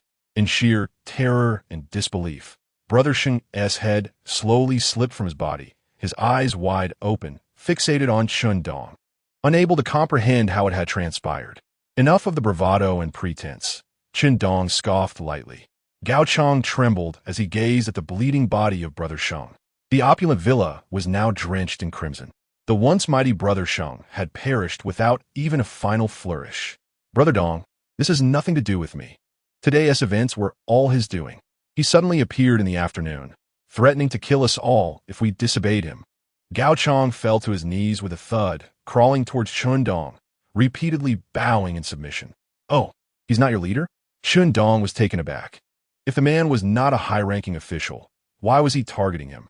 No, we only know him as Brother Sheng. His background is completely unclear, Gao Chong stammered, his eyes filled with terror. Truly unclear? Chen Dong's expression remained impassive, an invisible pressure enveloping Gao Chong. I genuinely do not know. Gao Chong trembled as he spoke, feeling as if he were being scrutinized by an ancient beast, devoid of any thoughts of deceit. This was no mere human. This was a harbinger of death from the depths of hell. Was he here seeking vengeance from Master Ma and Yin Mingho? Or perhaps he was affiliated with Jiang Yulong. Chen Dong merely suspected Jiang Yulong to be a hypocrite with a sweet tongue. Ah, I sense a familiar aura from you. What is your name?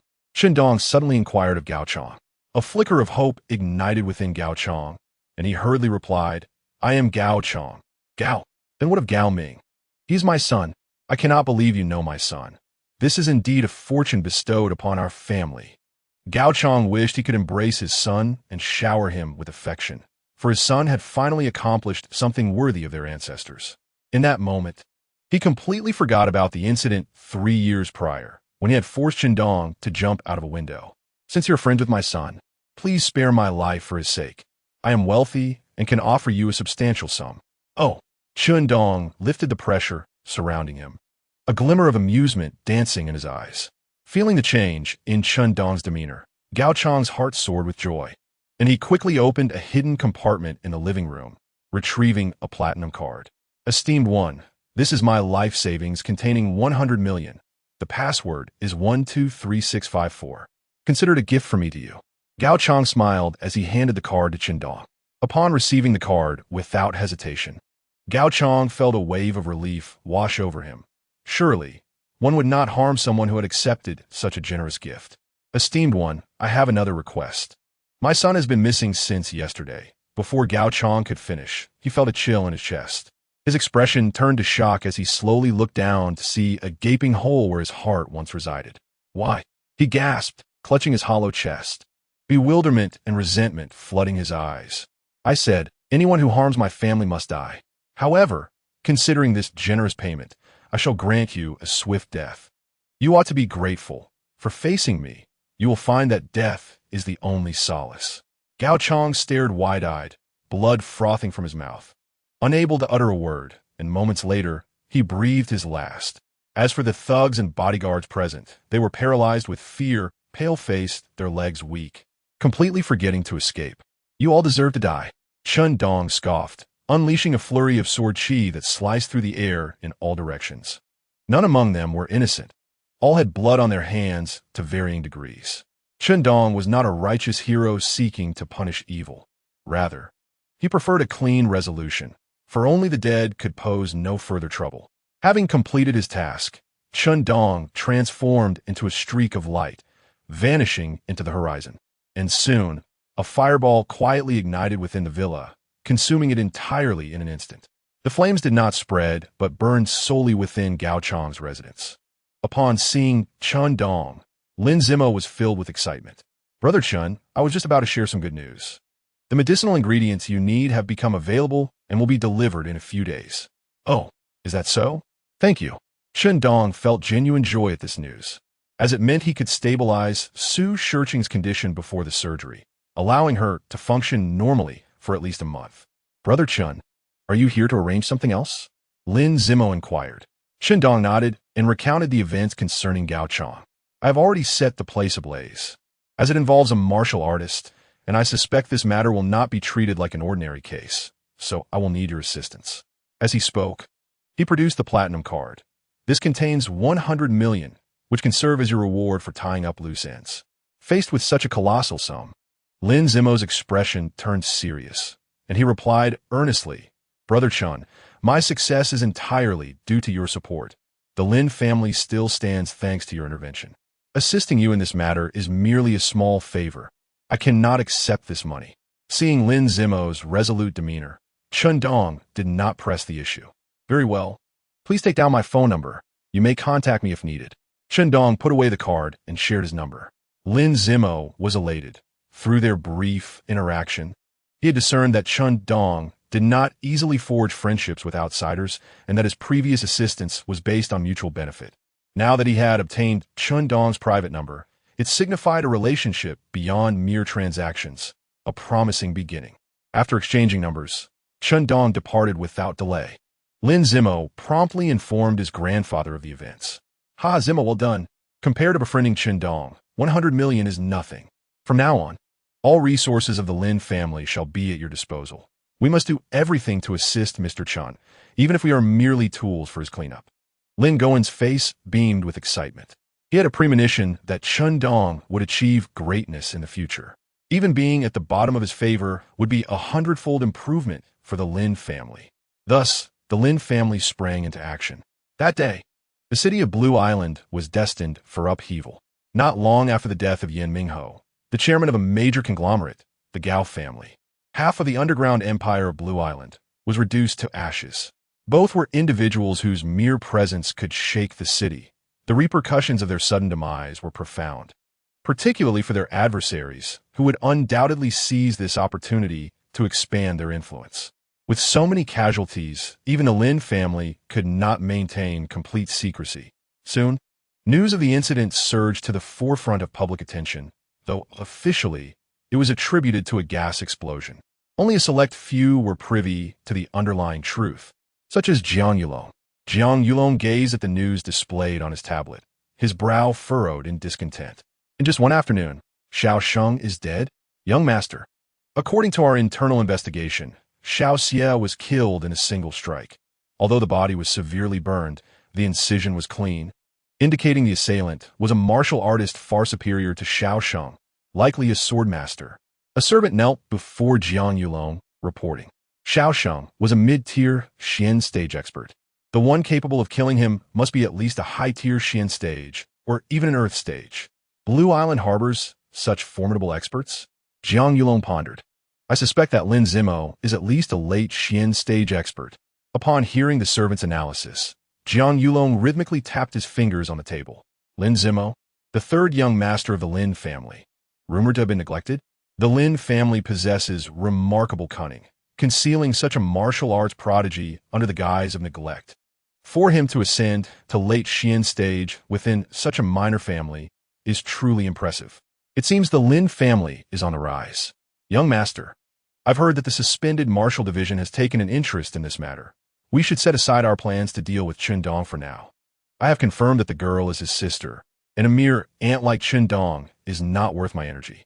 Jiang Yulong brushed aside these trivial concerns, instructing, notify the family physician to come quickly. We cannot let Su Shiqing, such a rare talent, die. She is of great use to me. In the city of Blue Island, a stir of excitement rippled through the air, while the orchestrator of it all, Chen Dong, sat with his family, basking in the warmth of their long-awaited reunion. Upon seeing the news, Chen Jieji immediately understood that it was Chen Dong's doing. The elderly couple was overjoyed, exclaiming repeatedly about the divine justice that had been served. Although Chen Dong had been away from home for half an hour, in their eyes, that brief absence could not have taken him far from their residence. With the debts now settled, their family felt as though they had been reborn.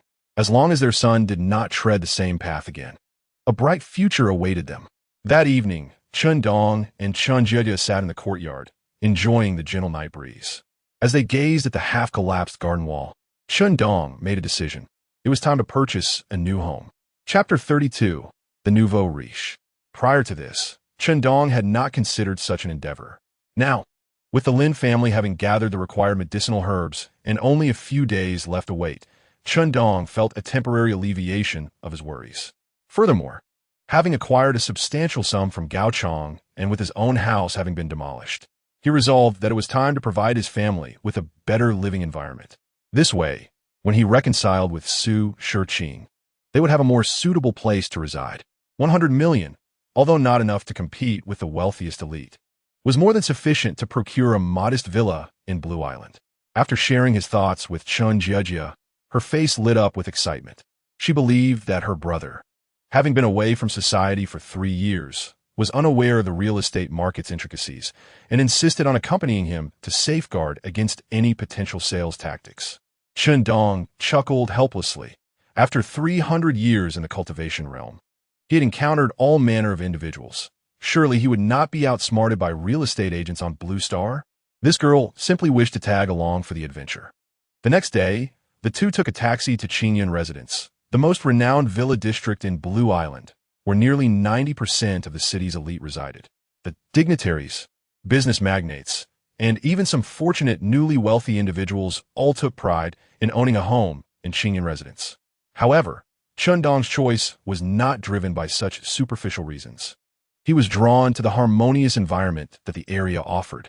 It emphasized the coexistence of humanity and nature, filled with lush greenery, creating a natural oxygen bar that greatly benefited its inhabitants. Moreover, he could exploit the area's favorable feng shui by subtly arranging a formation to ensure his family's longevity and health. In the sweltering heat of summer, the sales office was not particularly crowded. Instead of showcasing property details, the television in the sales hall played news segments. One story about a local individual winning a lottery prize of 150 million caught the attention of the sales staff. Upon noticing the arrival of customers, their eyes brightened, only to dim again when they saw that Chen Dong and Chen Jieji had arrived by taxi and appeared quite young. They quickly lost interest. Typically, visitors here were at least millionaires, driving cars worth over $1 million. It was the first time a taxi had brought guests since the opening of this development. Thus, the sales staff dismissed the idea that Chen Dong and his companion had the financial means to purchase a home. The older salespeople pretended not to notice. some touching up their makeup with small mirrors, while others gossiped about their manicures from the previous day, and some continued to envy the lottery winner on screen. Eventually, only the youngest sales representative was dispatched to attend to Chen Dong and Chen Jiejia.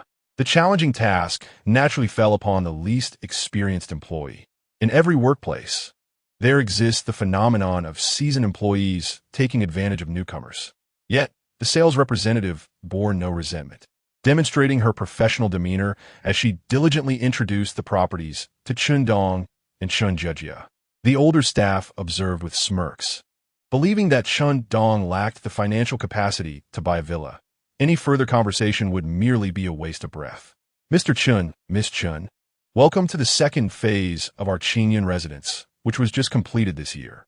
Like the first phase, it is fully equipped with all facilities, and the interior decor is even superior, meticulously designed by master decorators. The sales representative explained patiently to Chen Dong. Chen Jiejia scrutinized the surroundings and remarked, "This second phase feels a bit secluded. The mountains to the west give me a sense of insecurity." At that moment, a heavily made-up woman could not suppress her laughter. Still concerned about safety? You speak as if you were genuinely considering a purchase. The others stifled their giggles, though none matched the boisterousness of this woman. What do you mean? We are indeed here to buy a house. Chen Jiejia retorted, her cheeks flushed with indignation. Ah, yes. Yes, you are indeed looking to buy. If you don't fancy the remote houses, you might consider those in the center. They're the pinnacle of Qingyun residence. The woman replied, her tone dripping with sarcasm. Enough of that. The sales representative quickly intervened, smiling at Chen Dong and Chen Jiejia. Mr. Chen, Miss Chen, she meant no offense. Please don't take it to heart. Let me continue with the introduction. That's all right. Chen Dong interrupted the sales representative, glancing toward the central villas. I believe she makes a valid point. Those in the middle are indeed appealing. I'll take one of those. At this proclamation, silence enveloped the sales office, as if a pin could be heard dropping. Observing Chen Dong's earnest demeanor, the sales representative was momentarily taken aback, before finally responding, Mr. Chen, the villa you selected is the top-tier property in Qingyun residence, and it will cost 100 million. Yes, that is correct. Let us proceed with the contract. Chen Dong nodded, the price fitting perfectly within his budget. The astonishment among the sales staff grew palpable. They halted their tasks and regarded Chen Dong with newfound fervor. To purchase a villa worth 100 million so nonchalantly, surely he must be a wealthy heir. Arriving by taxi, he truly was remarkably understated.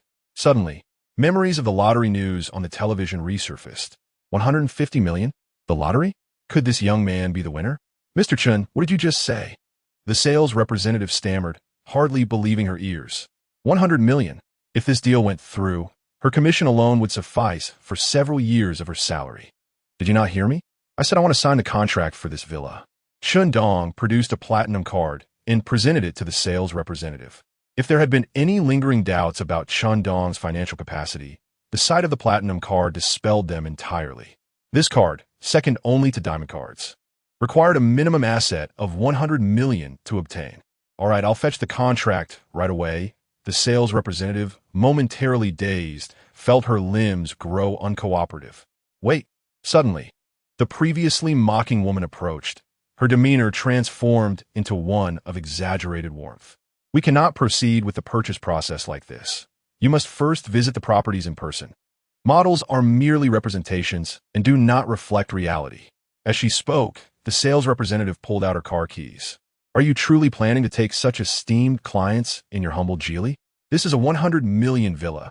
The woman brandished her Mercedes keys, adding, Mr. Chen, with your esteemed status, you cannot possibly ride in a domestic car. Allow me to drive you. My car may not be luxurious, but it is still a Mercedes. She posed alluringly, her attitude practically inviting, as if she were ready to throw herself at Chen Dong. The sales representative's face turned pale, and she hesitated to reveal her own car keys. What is wrong with domestic cars? I actually prefer them. Chen Jiejia exclaimed, wrapping her arm around the sales representative's. Glaring at the woman, she had not forgotten the woman's earlier snide remarks. Nor would she tolerate any advances towards her brother. She recognized only Su Shiqing as his rightful partner. Accompanying her brother today had certainly proven to be the right decision. Li Jie was left feeling utterly embarrassed after being confronted by Chen Jiejie, her eyes flashing with a hint of anger. Let's go, I too wish to experience a domestic vehicle, Chen Dong remarked calmly, decisively guiding the three of them outside. Their disregard for Li Jie caused her complexion to fluctuate between shades of green and white. Just a newly rich tycoon, what is there to brag about? A mere lottery win of 100 million. Can you even afford to maintain a property? As she spoke, Li Jie pulled out her phone and dialed number. Chapter 33. Only Mercedes allowed. The villa area was not far from the sales office. However, given its vastness, a vehicle was necessary to explore it fully. Soon, the sales representative drove Chen Dong and Chen Jiejie to the entrance of the villa community. Throughout the journey, she navigated the car smoothly, striving to ensure the clients felt comfortable. The environment of the villa community exceeded their expectations, prompting Chen Dong to nod in satisfaction. Just then, a group of security personnel unexpectedly halted their vehicle. "Excuse me, gentlemen, I'm from the sales department escorting clients to view properties." The sales representative politely addressed the security team after exiting the car. Yet, the guards paid her no heed. Two of them proceeded to lock the car's wheels with a device. Witnessing this, the sales representative panicked, urgently grasping the arm of the head security officer. "What are you doing? How can I show my clients the properties if you lock the car?" "Apologies, but new regulations state that only Mercedes vehicles are permitted here. Local cars are not allowed," the head security officer chuckled coldly. The sales representative was taken aback. Such a rule was clearly directed at her. A wave of indignation surged within her, stinging her eyes with the threat of tears. However, she held back, taking a deep breath and biting her lip. "Please, I beg you, unlock the car. It doesn't matter for me, but my clients are of distinguished status. Neglecting them would tarnish the reputation of Qingyun residents." The head security officer's expression was icy as he glanced disdainfully at Chen Dong inside the vehicle, jealousy seeping from his gaze. Distinguished clients? Just a lottery winner. Un nouveau riche. With a bit of money, he thinks he can reside at Qingyun residence? What does he think this is? A gathering place for the newly wealthy? Allowing such a person to live here would lower the status of Qingyun residents. People often harbor resentment towards the wealthy, particularly those who have recently acquired fortune, feeling that fate has been unjustly biased in their favor. "Sure, you mustn't speak like that. A client is a client. We must serve them wholeheartedly." The sales representative quickly interjected, fearing that her words might reach Chen Dong and displease him. "Go ahead and serve. We don't have time to waste here." The head security officer snorted dismissively, preparing to leave. "Wait." Chen Dong had already exited the vehicle. "Is there an issue?" Suddenly, with a swift motion, he delivered a sharp slap to the head security officer's face, sending him spinning 360 degrees before crashing hard onto the ground. "Am I a nouveau riche? Do I lower the standards of this place?" Repeat that," Chen Dong asked expressionlessly, raising his foot to press down on the officer's face. The onlookers were stunned. No one expected such a fierce reaction. "Why are you all still standing there? This kid is looking for trouble." The security officer beneath Chen Dong let out a wail akin to that of a slaughtered pig, shouting to his fellow guards. Yet, a mere glance from Chen Dong rendered the other security personnel motionless, understanding that any movement would result in their own downfall. "Brother, just teach him a lesson. Don't escalate it too far." Chen Jiejie stepped forward, attempting to intervene. "It's too late. Regret now is pointless. To cause a scene at Qingyun residence is to court disaster." The head security officer spat from the ground. He had anticipated that revealing his connections would intimidate Chen Dong. Crack. The head security officer was taken aback as Chen Dong's foot broke his arm before he could finish a sentence. "Even if I'm a newly rich tycoon, I'm still someone capable of purchasing a villa. Who gave you the audacity to lock my car and prevent me from viewing properties?" Chen Dong crouched down, his tone calm yet intimidating. "Rules are rules. This is a high-end community. Only high-end vehicles are allowed." The head security officer gritted his teeth, stubbornly maintaining his stance. "Oh, only high-end vehicles, you say?" Chen Dong feigned realization, then took out his phone to call Lin Zimo. "What? You're at Qingyun residence? Just inform me if you wish to purchase a property. There is no need for you to come in person." Lin Zimo hurriedly responded. Upon learning of Chen Dong's predicament at Qingyun residence, Lin Zimo immediately understood his intentions. Rest assured, I'll handle this. He ended the call promptly. Minutes later, the distant roar of engines filled the air. Following the sound, the head security officer and the sales representative were frozen in astonishment as they witnessed an unforgettable scene. A veritable torrent of steel was slowly entering the community, hundreds of vehicles, all to the Mercedes-Benz class. Soon, the black Mercedes convoy filled the roads of the villa area, creating an impenetrable blockade. What? The head security officer was dumbfounded, realizing he had been thoroughly outmaneuvered. To amass such a fleet of high-end cars in such a short time was not merely a matter of wealth. It required substantial connections. How could someone like this possibly be a mere lottery winner? How is it? All vehicles in accordance with your requirements are Mercedes. There's no violation now, is there? Chen Dong emerged from the car, his demeanor unfazed, as if he had merely completed a casual task. That doesn't mean there's no violation, but your actions are affecting the other residents of the community. Once the company owner learns of this, you will certainly face consequences. You may not be aware, but Qingyun Residence is under the aegis of Lin Construction. The head security officer vainly attempted to leverage the company's background against Chen Dong. Lin Construction? Chen Dong's expression grew peculiar. No wonder Lin Zimo had reacted so excitedly upon hearing of his presence at Qingyun Residence. Just then, Lin Zimo emerged from one of the vehicles. Brother Chen, are these cars sufficient?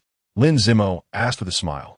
Chen Dong replied calmly, Zimo, this person claims that Qingyun Residence is your Lin family's domain. As the third young master of the Lin family, shouldn't you, as the employer, reflect on this incident? The head security officer's face drained of color, wishing he could strangle Li Jie. The security personnel at Qingyun Residence were not comparable to those in other locations. Many aspired to join, as the pay was high, the benefits exceptional, and the work relatively easy, with annual earnings around several $100,000. In today's society, such a job was rare, especially since he had risen to the position of head security officer, earning an exorbitant salary. But now, due to this incident, everything was in jeopardy. Master Lin, Mr. Chen, I was wrong. It was that sales representative who incited me to act this way. The head security officer, disregarding the agony in his arm, crawled toward Chen Dong and Lin Zimo, pleading for forgiveness. Chapter 34. Words of the Wolf at the Sales Office.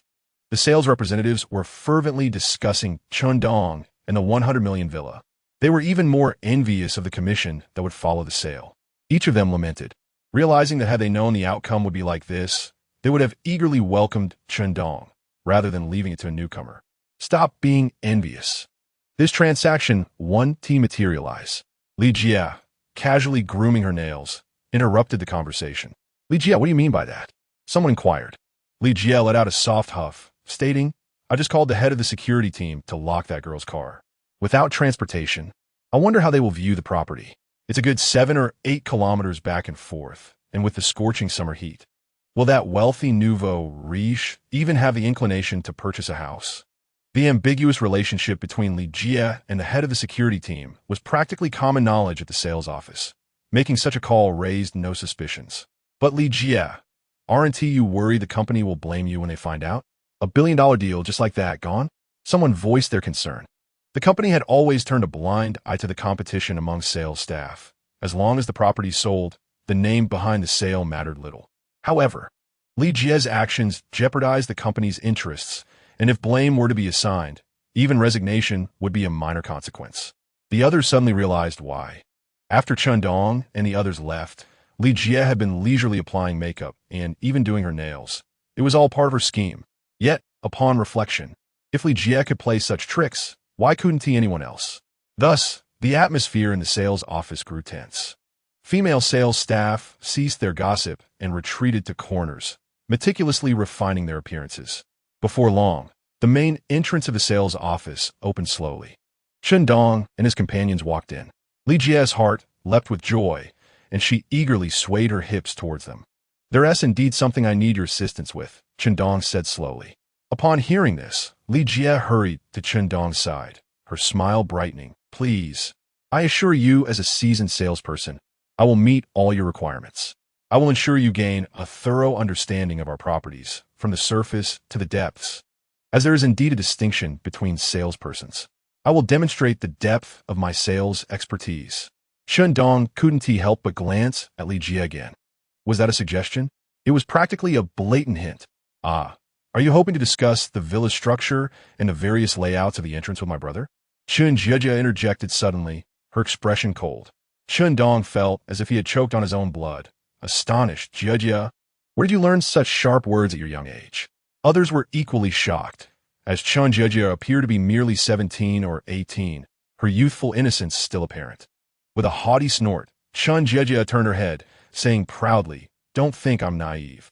Sister Lina often teaches me such clever phrases, saying we girls must know these things.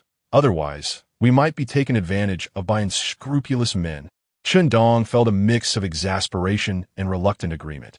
He wanted to say something, but realized her words held a ring of truth. No more of that. It's unbecoming for a young lady to have such language. He then gestured outside to the visibly embarrassed Li Jie. Let us return to our previous topic. I need your help to identify someone. As Li Jie looked on in confusion, Lin Zimo entered with several bodyguards. The guards were carrying none other than the head of the security team. Chen Dong asked Li Jie, "Do you recognize this person?" Li Jie was taken aback, her mind blanking. "You wretched harlot. You've ruined me. What lottery winner? What wealthy tycoon?" Mr. Chen is clearly the older brother of the young Master Lin Zimo. The head of the security team wailed from the ground. Ever since Lin Goen had gradually transferred the Lin family business to Lin Zimo, the latter's name had spread throughout Lin Construction. Everyone present knew who he was. Their mouths agape in disbelief at the sight of the seemingly frail young man. Who would have thought a mere property sale could draw the attention of the third young master of the Lin family? Seeing Lin Zimo, Li Jie felt an overwhelming fear and quickly lowered her head to apologize profusely to Chen Dong. "Mr. Chen, I was wrong. Please forgive me for this minor transgression. I only sought a commission. I meant no offense. As a woman, I hope you can grant me this one chance." Tears streamed down her face, her pitiful demeanor indeed evoking sympathy. However, her words lacked genuine contrition. Chen Dong had no desire to waste more time on such a person and handed the matter over to Lin Zimo before following the saleswoman to sign the contract. As for Li Jie and the head of the security team, their fates were sealed. The entire Lin family dared not offend Chen Dong, let alone two minor employees. Dismissal was inevitable, and Lin Zimo would also investigate whether they had committed any acts harmful to the company during their employment. Ultimately, it would be Lin Zimo who decided the outcome. This incident would undoubtedly serve as a profound lesson for both of them. With the matter resolved, Lin Zimo entered the contract signing room, smiling. "Mr. Chen, if you like this property, I can offer it to you as a gesture of goodwill from the Lin family." Chen Dong shook his head. "After this time together, you should know my character. I prefer not to owe too much to anyone. If you refuse this payment, I will have to seek a home elsewhere." Lin Zimo had anticipated this outcome, knowing it was a possibility. Nonetheless, some pleasantries still needed to be exchanged. Although Chen Dong declined the favor, hearing such words undoubtedly elevated his impression of the Lin family. "By the way, I have something to inform you, Mr. Chen. The medicinal herbs you requested will arrive tonight," Lin Zimo said with a slight smile. "Oh, so soon? I thought it would take a few more days." Chen Dong expressed his surprise. "My grandfather utilized some connections. It's being transported by air, which naturally expedites the process," Lin Zimo explained. Upon hearing this, Chen Dong fell into silence. He had observed the actions of the Lin family and understood their intention to ally with him. It is human nature to cling to the strong, and he did not oppose it. Moreover, the Lin family was diligently working on his behalf. "Your grandfather's ailment has lingered for several days. I believe we should resolve this today," Chen Dong suggested with a smile. "Huh?" Lin Zimo was momentarily stunned before quickly regaining composure, bowing to Chen Dong in gratitude. "Thank you, Brother Chen. There's no need for thanks. This is merely what your Lin family deserves. Inform Old Master Lin to prepare. We will visit your family's ancestral grave this afternoon," Chen Dong instructed. Chapter 35. The ancestral grave is no more. Lin Zimo called to inform Lin Goen of the developments. Upon learning the news, Lin Goen was equally exhilarated, promising to make all necessary arrangements and asking if Chen Dong needed anything prepared. "This isn't a spring outing. There's no need to make such a fuss." Chen Dong declined Lin Goen's offer, continuing, let us agree beforehand. This trip will not be peaceful. The more people involved, the messier it becomes. Only bring a few key personnel. During the call, the purchasing contract was finalized. Chen Dong sent Chen Jiejia to the hospital to look after Shiqing. In the afternoon, he initially intended to take bodyguards with him, but Lin Goen thought that all the bodyguards combined might not be a match for Chen Dong. Being by Chen Dong's side was the safest option. As the three drove away from the Lin family estate, a man and a woman in a nearby van closely monitored the Lin family's every move. To this, Chen Dong merely cast a fleeting glance, choosing to disregard them entirely. The vehicle journeyed north, gradually reaching the outskirts. Through Lin Goen's introduction, they learned that the Lin family's ancestors were merely small landowners from a certain village. Later, during times of turmoil, they relocated to Blue Island, which at the time was still a colony, thus avoiding the ravages of war. Chen Dong gazed out the window as the surroundings grew increasingly desolate. Fields lay around them, most of which were abandoned, and even those who toiled in the earth appeared to be elderly, nearing their 60s or 70s. In times gone by, this place was dotted with numerous villages. However, as the years have passed, 90% of them have been abandoned, devoid of hope for agriculture. The youth have migrated to the cities, leaving the elderly to tend to the land, counting the days until they too can rest at home, awaiting death. Lin Goen, with his weary eyes, gazed into the distance and sighed. Once these elders pass away, this village will cease to exist. Who would have thought you harbored such deep affection for the countryside? With your wealth, why not invest in revitalizing the rural areas? Chen Dong inquired with a hint of curiosity. Lin Goen shook his head with his self-deprecating smile. I have tried, but the funds never reached the hands of the common folk. Eventually, I lost heart. Chen Dong found this response predictable. In any world, the ordinary populace shall always bear the heaviest burdens. As they conversed, time slipped away, and before they knew it, the vehicle had arrived at their destination. Upon disembarking, Chen Dong surveyed the surroundings and sensed a subtle gathering of spiritual energy. He nodded in appreciation. It seems your ancestors had wise guidance. This place indeed possesses the qualities of a feng shui treasure. Oh, Mr. Chen, do you have an understanding of feng shui? Lin Goen asked with surprise. In a manner of speaking, my knowledge aligns closely with feng shui, Chen Dong mused, contemplating the arrangement of nature to vanquish foes, which resembled principles of feng shui. Brother Chen, did you bring us here because my grandfather's illness relates to our ancestral grave? Has the feng shui here been disturbed? Lin Zimo questioned with dawning realization. However, Chen Dong shook his head. The feng shui here is intact. It is your family's ancestral grave that has encountered issues. Let's take a look. Both Lin Goen and Lin Zimo felt a jolt of alarm. The respect for ancestors is deeply ingrained in the hearts of the people of Longhua, and upon hearing of the ancestral grave's plight, they were filled with profound concern. They could only proceed on foot from there. As they traversed through the woods, the scene that unfolded before them left Lin Goen and Lin Zimo aghast. Before them lay not an ancestral grave, but a collection of brick houses resembling a small village. Nearby, remnants of shattered coffins and gravestones could be discerned. The inscription on the gravestones confirmed that this area was once the ancestral land of the Lin family. Where's my family's ancestral grave? Lin Goen stammered, taking a few hesitant steps forward, ultimately collapsing to his knees under the weight of despair. Lin Zimo stumbled, clutching his chest, struggling to regain his composure. This is truly too cruel, Chen Dong sighed, momentarily at a loss for words. He had witnessed grave robbing and desecration before, but never had he seen ancestral graves flattened to make way for a village. Clearly, the individuals responsible were not of reputable character. The desolation of the surrounding villages made the sudden emergence of this new settlement all the more suspicious. It was no wonder that Lin Goen had been ensnared by malevolent forces and nearly perished. Grandfather, I have failed you. Lin Goen wept, kneeling as he gathered the scattered remains. Had it not been for Chen Dong's spirit energy, which stabilized his heart, the old man might have succumbed to shock upon witnessing the desecration of his ancestral graves. Who are you? What is your purpose here? A horse. Aged voice resonated from behind the trio. They turned to find an emaciated old man, disheveled like a beggar, yet with eyes sharp as a hawk. Lin Goen and Lin Zimo were taken aback, having not sensed his approach. His silent emergence in the woods indicated he was no ordinary individual.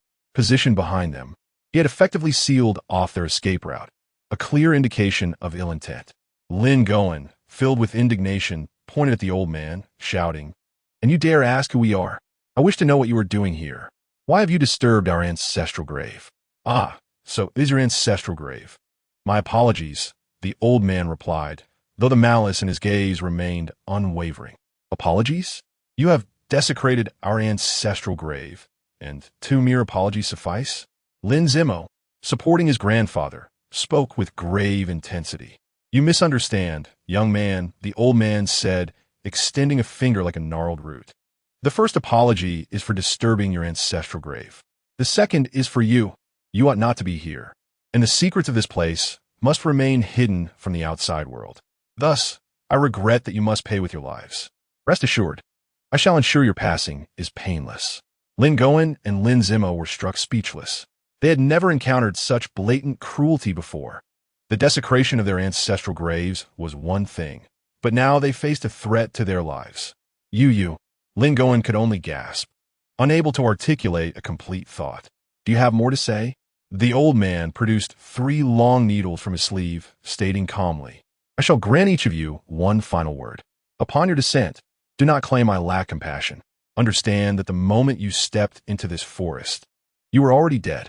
I have graciously allowed you a painless demise and the opportunity to express your final sentiments. I am truly benevolent." Chen Dong's lips curled into a slight smirk, momentarily at a loss for words. "You dare to claim our ancestral grave and intend to slay us. Do you think the Lin family is a soft target?"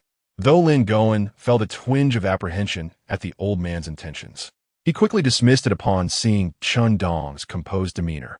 Once Lin Goen had finished speaking, the old man remarked, "The Lin family? Oh, so this burial ground belongs to the Lin family. My apologies, I cannot read. Thus I simply uprooted the gravestones and discarded them. Have you finished speaking? The young one. It is your turn." Lin Goen could no longer contain himself. Despite the protective spirit energy from Chen Dong, he felt blood rising in his throat. How can this old man, of similar age, be so infuriating? "Grandfather," Lin Zimo cried out, filled with concern. "Have you finished? That last one, it's your turn." The old man directed his gaze toward Chen Dong. "Lin Zimo, Chen Dong, you truly are a remarkable individual." Chen Dong could no longer restrain himself. Was this old man acting deliberately, or was it mere carelessness? Had he not been present, the Lin family would surely have succumbed to their fury.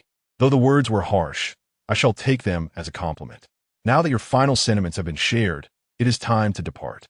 1 needle to the life gate, and it will be over swiftly, not a trace of pain.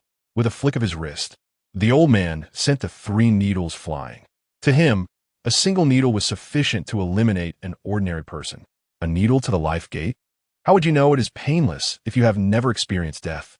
At that moment, Chen Dong grasped 3 long needles, stating calmly, Chapter 36. The appearance of the Xianjing division. How is this possible? You are not an ordinary person. You are a martial artist. The old man's earlier composure vanished, and his muscles tensed in alarm. "No, I'm not a martial artist." Before Chen Dong could finish a sentence, the old man interjected with conviction, "Do not deceive me. To deflect my flying needles, you must possess at least a high-level Huang class skill among the younger generation." His words were abruptly cut off as a needle pierced through the old man's skull, pinning him to a tree behind him. "Why so verbose? You grant us the opportunity for final words, yet cannot cease your own chatter. Allowing you to speak so many sentences makes me feel magnanimous myself." Chen Dong tossed aside the remaining 2 needles and gazed at the lifeless form of the old man on the ground, murmuring to himself. His expression is serene. It seems he truly felt no pain. I must be cautious and avoid this place in the future. Otherwise, it would be too easy for the enemy. Lin Goen and Lin Zimo shuddered at his words. Their resolve to avoid crossing Chen Dong solidified. Regrettably, they had not inquired about the purpose of the constructions in this area. Lin Zimo expressed disappointment. That old man clearly possessed martial prowess. He could very well be the one in charge here, and the knowledge he held must have been significant. "It is of no concern. That old man is merely a gatekeeper. The true formidable presence lies within. Chen Dong offered a comforting remark before directing his gaze deeper into the village. Lin Goen furrowed his brow, following Chen Dong's line of sight. The gatekeeper is a martial artist. The affairs entangled with this village are likely far more complex than anticipated, and the forces behind them are undoubtedly beyond their capacity to contend with. Mr. Chen, perhaps we should cease our endeavors for now. I have no pressing matters at hand, and the issues regarding my ancestral grave can be postponed for a later time, Lin Goen suggested. What's this? You intend to neglect your ancestors? Chen Dong inquired. Of course, I wish to tend to them, but the individuals within this place are beyond our means to provoke. While we have yet to draw their attention, it is prudent that we depart, Lin Goen replied through gritted teeth. Years of experience had taught him that the matters here are best left untouched. Otherwise, the lives of the three of them could be forfeit, let alone the task of securing their ancestors' remains. Lin Goen could distinguish clearly between the living and the dead. We cannot leave, Chen Dong stated calmly. As the old man mentioned earlier, we were detected the moment we entered the woods. There are sentinels everywhere. That old man was merely dispatched to eliminate us, and now that they see they cannot, they will likely reveal themselves. Seeing Chen Dong's demeanor, Lin Goen could not help but ask, Mr. Chen, could you disclose your true level? Why are you so composed when the gatekeepers are martial artists? My level? Chen Dong paused, perplexed. I truly do not know, but rest assured, no one here is my match. Youth, speaking so boastfully is unwise, came a voice from the shadows. A hazy figure approached, covering vast distances with astonishing swiftness. As the figure drew closer, Lin Goen and Lin Zimo discerned his appearance. While the previous old man resembled a human, this one appeared as if he had just clawed his way out of grave. His skin was akin to aged tree bark, hair sparse and hanging over his face, and his eyes were dull and lifeless. Lin Goen and Lin Zimo stood paralyzed in fear, scarcely daring to breathe. You possess the capability to slay my junior brother. You are indeed remarkable. To defeat one at the pinnacle of the Xian tier at such a young age is a rare achievement, the gaunt elder remarked, ignoring the Lin family duo and fixing his ashen gaze upon Chen Dong. Chen Dong slowly raised his head, a glimmer of amusement in his eyes. How can you be so certain that I am at the pinnacle of the Xian tier? What if I am stronger than you? Truly a brother of the same school. You speak with such certainty as if it were inherited. Chen Dong found humor in the elder's assuredness. Ha ha, I admire the fearless spirit of the young. The elder cackled, his laughter grating like a rusty bell, sending chills down one's spine. However, such audacity may come at a grave cost, perhaps even your life. The mirth in his eyes was replaced by a menacing glare. As the elder prepared to act, two figures descended from the sky, positioning themselves between the two parties. Finally, you chose to show yourselves. Chen Dong's brows lifted in curiosity at the identities of the newcomers. Stand down. This is Xuanwu Division Shield Mountain. Both parties retreat. Shield Mountain commanded, his expression stern. Xuanwu Division? What is that? Chen Dong asked Lin Goen. It seems to be a governmental body tasked with overseeing martial artists. Though the specifics escape me, Lin Goen explained. The Xuanwu Division's personnel? The elder's countenance darkened. The arrival of the Xuanwu Division was unexpected. Esteemed members of the Xuanwu Division, my junior brother and I have been living in seclusion here, and these three have intruded upon our tranquility. When my junior brother attempted to reason with them, they killed him. I hope you can seek justice for my brother. The elder took the initiative, hoping to persuade the Xuanwu Division to apprehend Chen Dong and ignore the situation at hand. Rest assured, we will ensure that justice is served for your brother after a thorough investigation. The female officer assured him before striding toward Chen Dong, producing a summons. Chen Dong, we currently suspect your involvement in the arson and murder case at Junlin Hotel and the homicide at the Gao family villa, which involves numerous lives. We ask that you accompany us, along with the Lin family head and the third young master. How absurd! The Xuanwu Division, a government body overseeing martial artists, treats such serious matters with levity? Let us not even discuss the lack of evidence. That old man has taken over the Lin ancestral grave with undeniable proof and seeks to silence us. Yet you wish to pursue justice for him instead of investigating the matter? Chen Dong's expression darkened as he continued. Or perhaps the Xuanwu division merely bullies the weak. Seeing that they cannot overpower that old man, they assume I am an easy target? Do not worry, Chen Dong. I, Qingling, assure you that we will report the situation regarding the Lin ancestral grave to headquarters for further investigation. However, your involvement in this grave matter necessitates that you accompany us, Qingling stated emphatically. Huh? A cold, disdainful smile crept across Chen Dong's face. What are you laughing at? Qingling, sensing the mockery, responded with irritation. I laugh at your folly. You cannot even discern whose issues are more severe. Chen Dong retorted. Be cautious, Qingling, as she opened her mouth to respond further. Shield Mountain's urgent voice rang out. With a thunderous crash, a gale swept through the area. Shield Mountain positioned himself protectively in front of Qingling. His muscles coiled like steel. Hard Chi, the elder retreated, distancing himself from Shield Mountain. Seeing that his ambush had failed, the elder turned to Chen Dong. Boy, do not harbor any ill intentions. With a mere flick of my hand, I could extinguish your life. You have two choices. Either remain docile or assist me in eliminating them. Shield Mountain scoffed, just a mere peek at the Xian tier. And you expect him to help you defeat us? In an instant, Chen Dong had been relegated to the weakest link in their eyes. Yet no one wished for him to become their ally. Chapter 37. Thunderous Hands of Huang, Kailang Feel Free. Chen Dong chuckled merrily, retreating a few steps with the Lin family duo. He relished the notion of watching the two factions battle it out, as both were disinclined to involve him, prompting his eager compliance. Excellent. You possess admirable self-awareness. The elder nodded in satisfaction before shifting his sinister gaze toward Shield Mountain and Qingling. Let me see what caliber of newcomers the Xuanwu division has produced in recent years. With a disdainful grunt, he launched into an attack, his legs surging with power, causing the ground to crack beneath him. Here they come. Shield Mountain braced himself, arms poised defensively. Meanwhile, Qingling unsheathed a flexible sword from her waist, darting gracefully like a swift swallow, exhibiting remarkable agility. How beautiful! Can martial artists truly engage in combat so elegantly? Lin Zimo remarked, unable to contain his admiration. Such aesthetic is superficial. Most movements serve only to bewilder the opponent. A few hidden lethal strikes are all that truly matter, and these feints are ineffective against experienced masters. Mastering the speed of those few killing techniques is far more advantageous than any display, Chen Dong commented with keen interest.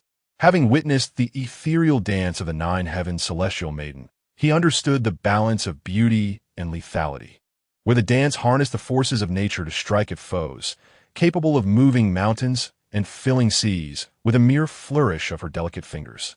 Even the mightiest of martial artists on Blue Star are but martial artists, incapable of comparing to cultivators. As the conversation unfolded, the three had already become embroiled in combat. Shield Mountain and Qingling coordinated seamlessly, one on the offensive while the other defended, with Shield Mountain absorbing damage to provide Qingling with opportunities for decisive strikes. Unfortunately, their strategy was commendable but ultimately flawed. The elder let out a cold laugh, his fists powerful and vigorous, entirely incongruous with the frail appearance of an old man. Each move he executed seemed to possess the strength of a colossal elephant. Shenzhan, renowned for his mastery of hard qigong, was not adept at evasion. He had no choice but to endure the elder's relentless assaults head-on. Bang, bang, boom, as their fists and palms alternated. The two engaged in a fierce exchange of dozens of blows in mere moments. Each strike landed with a thunderous thud, as if Shenzhan were not flesh and blood, but rather forged from bronze and iron. His complexion turned ashen, and his arms, having lost all sensation from the pain, left him with no doubt that defeat was imminent. Furthermore, the elder's attacks revealed no openings. Qingling could find no opportunity to strike. Wait! Shenzhan suddenly retreated a step, calling for a pause. What is this? A final word? The elder complied, halting his assault to inquire. Senior, we have come here with intentions directed towards the Lin family and did not wish to disturb you. Might you consider sparing our disrespectful actions in light of the reputation of the Sioux NWS? Shenzhan bowed, clasping his fists in a respectful salute while discreetly signaling Qingling with a glance. Understanding his intent, Qingling pressed the distress button concealed in her wrist. Kid, the reputation of the Sioux NWS may hold sway with others, but here, it will not save your lives. It may well lead to your demise. The elder chuckled ominously. Xuanshan's heart sank, but he struggled to maintain his composure. Could it be that you have a conflict with the Sioux NWS? Might you reveal your name, so that I may at least know who it is that I fall to in death? The elder's spirits lifted at this, and he regarded Shunzhan with a newfound respect. He had not anticipated that this towering figure would not only possess brute strength, but also a degree of cleverness. Very well. I shall grant you the clarity of death. My name has not been uttered in some time. I wonder if the younger generation still remembers me. Have you heard of the thunderous hand, Huang Kailang? He stated blandly, a glimmer of expectation in his eyes. Thunderous hand, Huang Kailang? Shunzhan pondered for a moment, his eyes widening in realization. It's you, the most wanted criminal of the Sioux NWS, a demon with the blood of thousands on his hands. No, it cannot be. I have seen your dossier. You must be in your 50s at most. This cannot be true. Hearing that someone still knew of his infamous reputation, Huang Kailang erupted into laughter. There is nothing impossible. To obtain something, one must pay a price. Xuanshan's face turned pale at these words. He never expected that a routine mission would thrust him into the presence of a top-tier fugitive. We must join forces, or we shall all perish. Shunzhan turned to Chen Dong, anxiety evident in his voice. Oh, is the thunderous hand, Huang Kailang, truly formidable? Chen Dong replied nonchalantly, his expression remaining unfazed. The divine Dr. Pavilion had always maintained a neutral stance, solely focused on saving lives and refraining from engaging in the conflicts of the martial world. Holding a significant position therein, Huang Kailang had incurred the wrath of the martial community and was being hunted, yet he had reached a level of mastery, and those pursuing him had suffered heavy losses, including members of the Sioux NWS. Eventually, true experts recognized the severity of the situation and, leading a contingent of Earth-level fighters, managed to drive him off a cliff. Yet he had not perished. Instead, he vanished without a trace. Shunzhan inhaled deeply, though he struggled to suppress his tremors. More than 30 years ago, he was already at the Earth level. Qingling and I have only recently ascended to that level. We are no match for him. To survive, we must confront him together. Perhaps, by achieving merit through this, we can absolve you of past grievances. Upon hearing Xuanshan's words, Lin Goen and Lin Zimo felt a chill run down their spines. First, it was Master Ma, and now it was Huang Kailang. Why did the Lin family repeatedly encounter such formidable adversaries, each more terrifying than the last? Chen, we have to, Lin Zimo whispered, retreating behind Chen Dong. Huang Kailang merely observed, not intervening as Shunzhan attempted to rally Chen Dong. Ah, how nostalgic. I never imagined that after all these years, there would still be juniors who remember my illustrious feats. Huang Kailang remarked, his interest peaked as he turned to Chen Dong. So, do you choose to ally with them? Just so you know, even if you stand by my side, I will not express gratitude. In the end, you will still meet your demise. It might be better to fight alongside them instead. Previously hesitant to allow Chen Dong to join, he now felt indifferent. Did you hear that? What are you hesitating for? Do you truly wish for death? Qingling, noticing Chen Dong's reluctance, called out urgently. Ah, Chen Dong yawned, lazily scratching his ear. Your grievances are not mine to bear.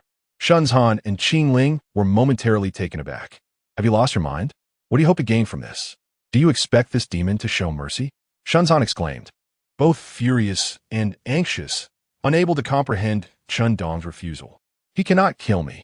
Chen Dong replied defiantly. You madman. Shunzhan and Qingling cursed in unison. With that, they realized they could no longer rely on Chen Dong and would have to fend for themselves. Are you out of words? Then I shall make my move. Huang Kailang sneered. His emaciated form erupted with a burst of speed, appearing above Qingling in an instant, his large hand descending towards her crown. As the hand loomed closer, fear filled Qingling's eyes, her legs as if weighed down by lead, rendering her immobile. At the last moment, Shunzhan collided with her, narrowly avoiding this fatal strike. Mr. Chen, will you not lend a hand? They are, after all, members of the Sioux NWS. If something happens, I fear Lin Goen may be torn between believing Huang Kailang deserved punishment and feeling the Su NWS must act in the nation's interest. Why should I help? Chen Dong's voice was frigid. They have followed us here. Did we summon them? The elders sought to kill us. Yet did those two step forward? In their eyes? We are no better than Huang Kailang. But they were only involved in those 2 cases. Lin Goen stammered. Huh? Should those people live? Chen Dong retorted, leaving Lin Goen speechless. After a moment, Lin Goen hesitantly replied, but they are, after all, state personnel. Enough. Chen Dong waved his hand dismissively, his patience waning. Do not worry. They're not fools. They won't perish so easily. Including me merely means one more person to share the firepower. Before he could finish his sentence, a piercing sound sliced through the air. Thief! Halt! Chapter 38. Dark Arts Meet the Demon. The rebuke resonated like thunder across the heavens. A figure raced towards them at an astonishing speed. It's Elder Yi. We are saved. Shunzhan and Qingling could not contain their excitement. How could they not be thrilled? They had been thoroughly beaten, their bodies battered, with every part of them sore and broken, their insides bleeding. They'd thought their end was nigh. Yet, just when despair loomed, salvation appeared on the horizon. Humph! No matter who comes today, you shall die. Huang Kailang's expression darkened, as if it could rain. He had initially thought he was merely dealing with 3 naive adventurers, yet the Su NWS was now involved, alongside a formidable expert. The series of unforeseen events truly vexed him. Seeing the smiles on their faces ignited a surge of unexplainable fury within him. I will make you cease your laughter. Huang Kailang leaped, his palms aimed directly at the hearts of the two. His strike was unreserved, the tips of his fingers slicing through the air with a chilling shriek. As they faced the hand descending like the Reaper's scythe, the smiles on Shunzhan and Qingling's faces vanished in an instant. You dare, thief! At that moment, an elderly man clad in black rushed forward, arriving before Shunzhan and Qingling in the blink of an eye. He raised his fists and launched a powerful strike against Huang Kailang. As fists met, a thunderous roar erupted, the ground unable to withstand the overwhelming force of their combined might, instantly collapsing and cracking, sending an invisible shockwave rippling outward. As the wave of energy swept through, it resembled the devastation of a typhoon, uprooting trees the thickness of a bowl and snapping larger ones in half. The residual force extended over 50 meters. Only through the exertion of internal strength did Shunzhan and Qingling manage to stabilize themselves, while Chen Dong merely waved his hand, causing the energy wave to part as if cleaved, bypassing him and the Lin family duo. However, all attention was focused on the 2 elderly combatants on the battlefield, leaving Chen Dong's actions unnoticed. In their initial clash, the 2 did not engage in prolonged combat. Huang Kailang, seeing he could not eliminate his opponents, leapt backward to create distance. Old Yi, is that really you? I thought I was hearing things. Qingling exclaimed, her excitement palpable. Old Yi's involvement ensured their stability. Ah, little Qingling. I rushed here upon receiving a distress signal from the suspended marshal department. The helicopter was too slow, so I ran here myself. Old Yi steadied himself, a gentle smile gracing his aged face. Shunzhan straightened and bowed respectfully, saying, Thank you, Old Yi, for saving our lives. This man is Huang Kailang, a wanted criminal by the suspended marshal department. Please, Old Yi, subdue this villain.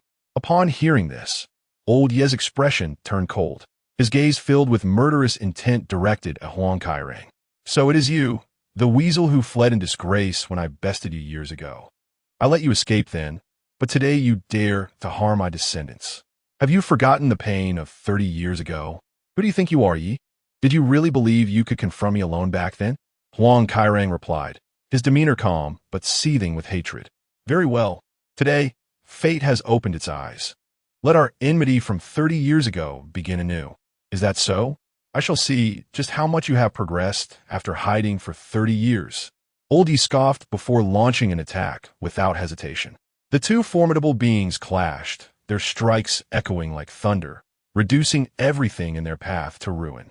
Mr. Chun, this new martial artist seems quite formidable. Can he win? Lin Goen inquired. Of course he can. Do you think Old Yi is just anyone? He has touched the threshold of the heavenly stage. In a year or 2, he will officially enter it. Dealing with someone like Huang Kairang should be a mere trifle.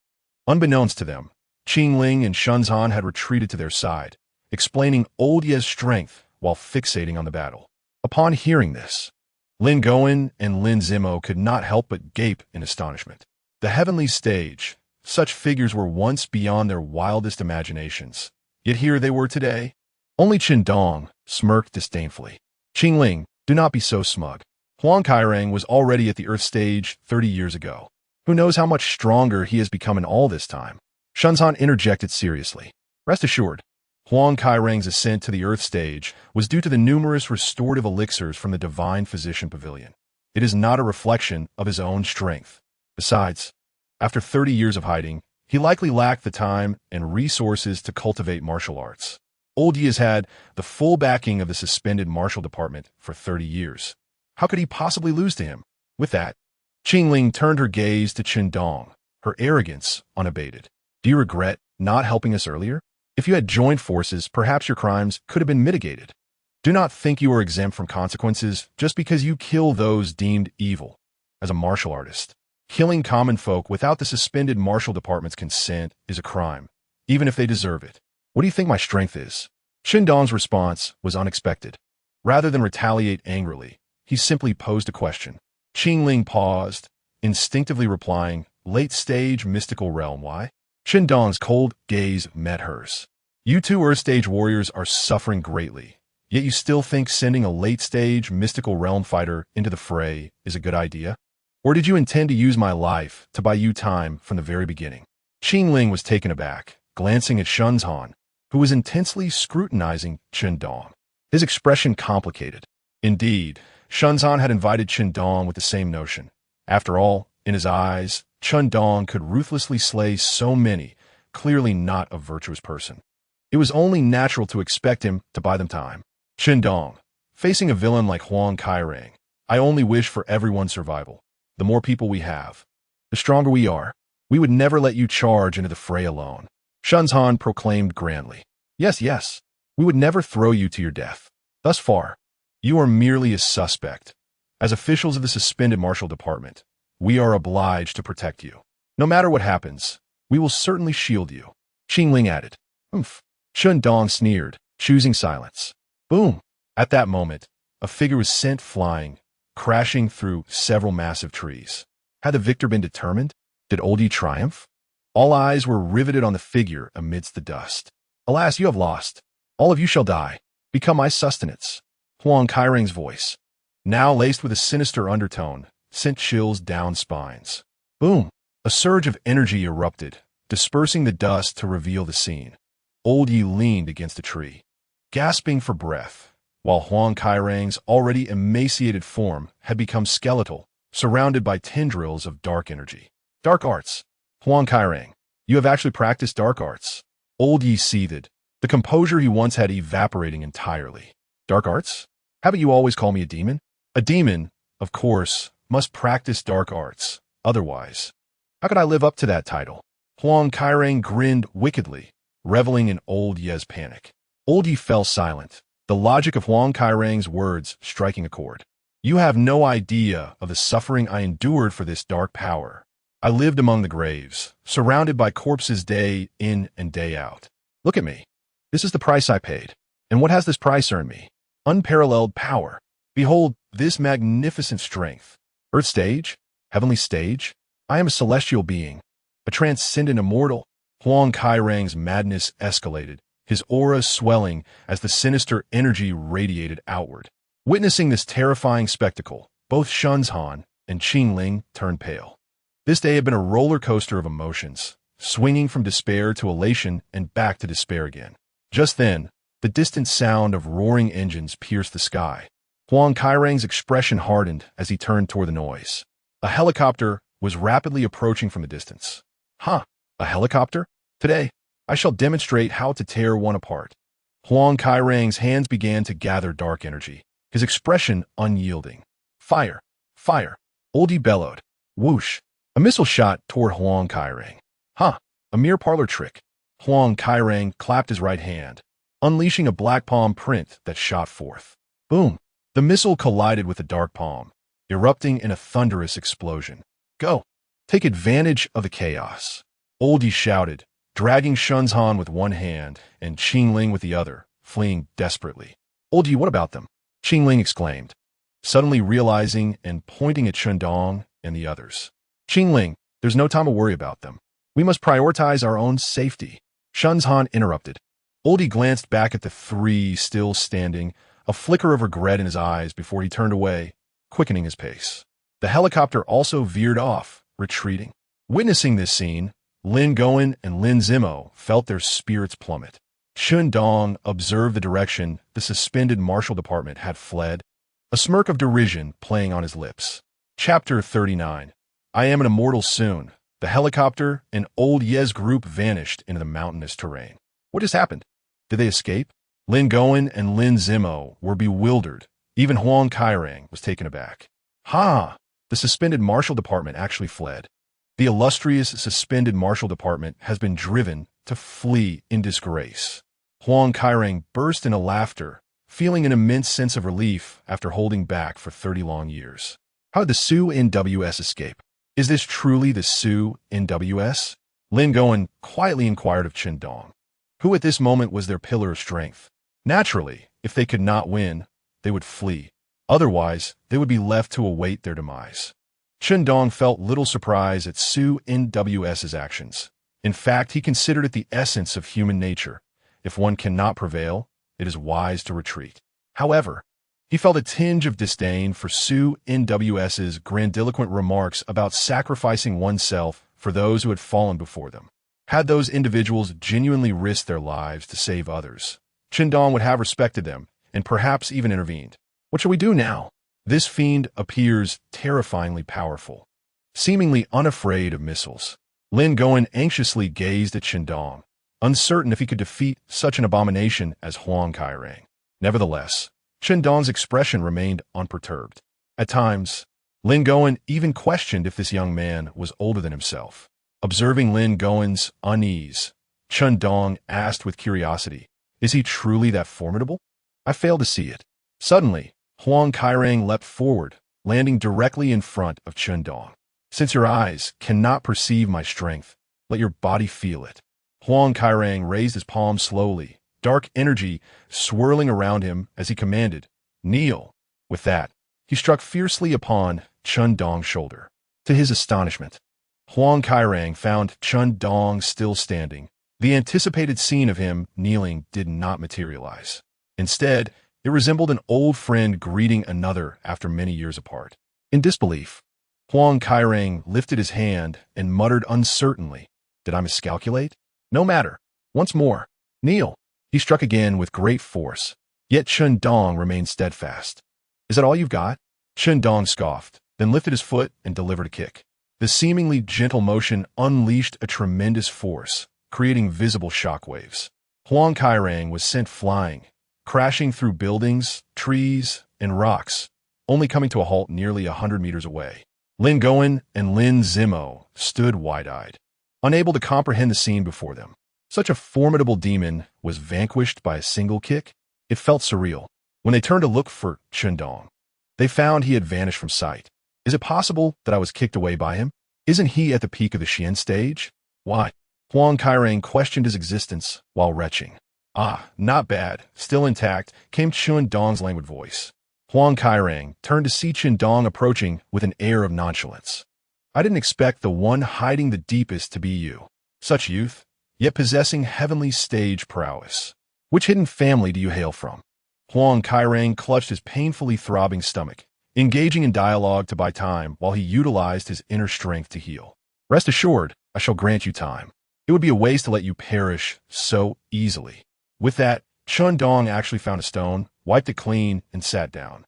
This is too much. An ordinary family? If you're a child of an ordinary family, then I was born in a doghouse. Are all Saiyans so arrogant? Huang Kairang felt a surge of humiliation as Chen Dong disregarded him. Had he endured humiliation for over 30 years, only to be ridiculed by this brat? No. Today, regardless of the consequences, he must kill him. Kill him. Huang Kairang's eyes turned crimson as he retrieved a dark purple orb from his pocket. "You shall regret your arrogance," he declared, swallowing the orb whole. In the next moment, dark energy surged around him, his emaciated body inflating like a balloon, his skin losing its human hue and turning a sickly blue-black. Feeling the torrent of power within, Huang Kairang let out a roar that obliterated the trees within a 10-meter radius. As he prepared to display his prowess, he caught sight of Chen Dong's disappointed gaze. "You have utterly disappointed me. I was hoping you would utilize that Yin orb. Why swallow it? It's not a tonic. Want to choke you?" Chen Dong's interest waned, feeling less inclined to engage. He had sensed the presence of an Yin-filled object on Huang Kairang when he first appeared and had anticipated its use, only to witness it being devoured instead. Huang Kairang was infuriated by Chen Dong's dismissive attitude. It was profoundly insulting. He had risked his lifespan to unleash his trump card, and yet Chen Dong treated it with such contempt. It felt akin to playing poker with a girlfriend, taking a performance-enhancing pill, only for her to regard him with disdain. "You bastard! I will kill you." Huang Kairang's legs surged with power, creating a deep crater in the ground beneath him. In this state, he moved with incredible speed, transforming into a streak of black light. Facing the enraged Huang Kairang, Chen Dong raised his hand and delivered a resounding slap. Huang Kairang's face twisted in agony as he tumbled against the mountainside, momentarily stunned, his mind blank. "Impossible! I am a celestial being. I am invincible," he muttered, regaining his composure and launching another attack. "A celestial being? You barely qualify. If celestial beings possess your level of skill, then countless lifetimes would amount to nothing." As Chen Dong spoke, he moved with simplicity akin to a parent disciplining a child. A slap here, another there, followed by a kick. Such straightforward assaults were inescapable for Huang Kairang, leaving his face swollen like a pig's head. In that moment, despair enveloped Huang Kairang. Memories of his decades of arduous training flashed through his mind, and he felt as though all his efforts had become a mockery. He had slain countless individuals in pursuit of martial prowess, only to become a plaything in the hands of a young man. If given a chance to choose again, he would prefer the life of an ordinary person. Who are you? What realm do you belong to?" Huang Kairang, like a defeated dog, knelt on the ground, struggling to ask. "Considering your role as a punching bag, you have performed adequately. In light of our little exercise, I shall allow you a glimpse of true power." Chen Dong cracked his neck and slowly lifted his foot, stepping into the void. Buzz! The air hummed as ripples spread, and Chen Dong ascended into the sky.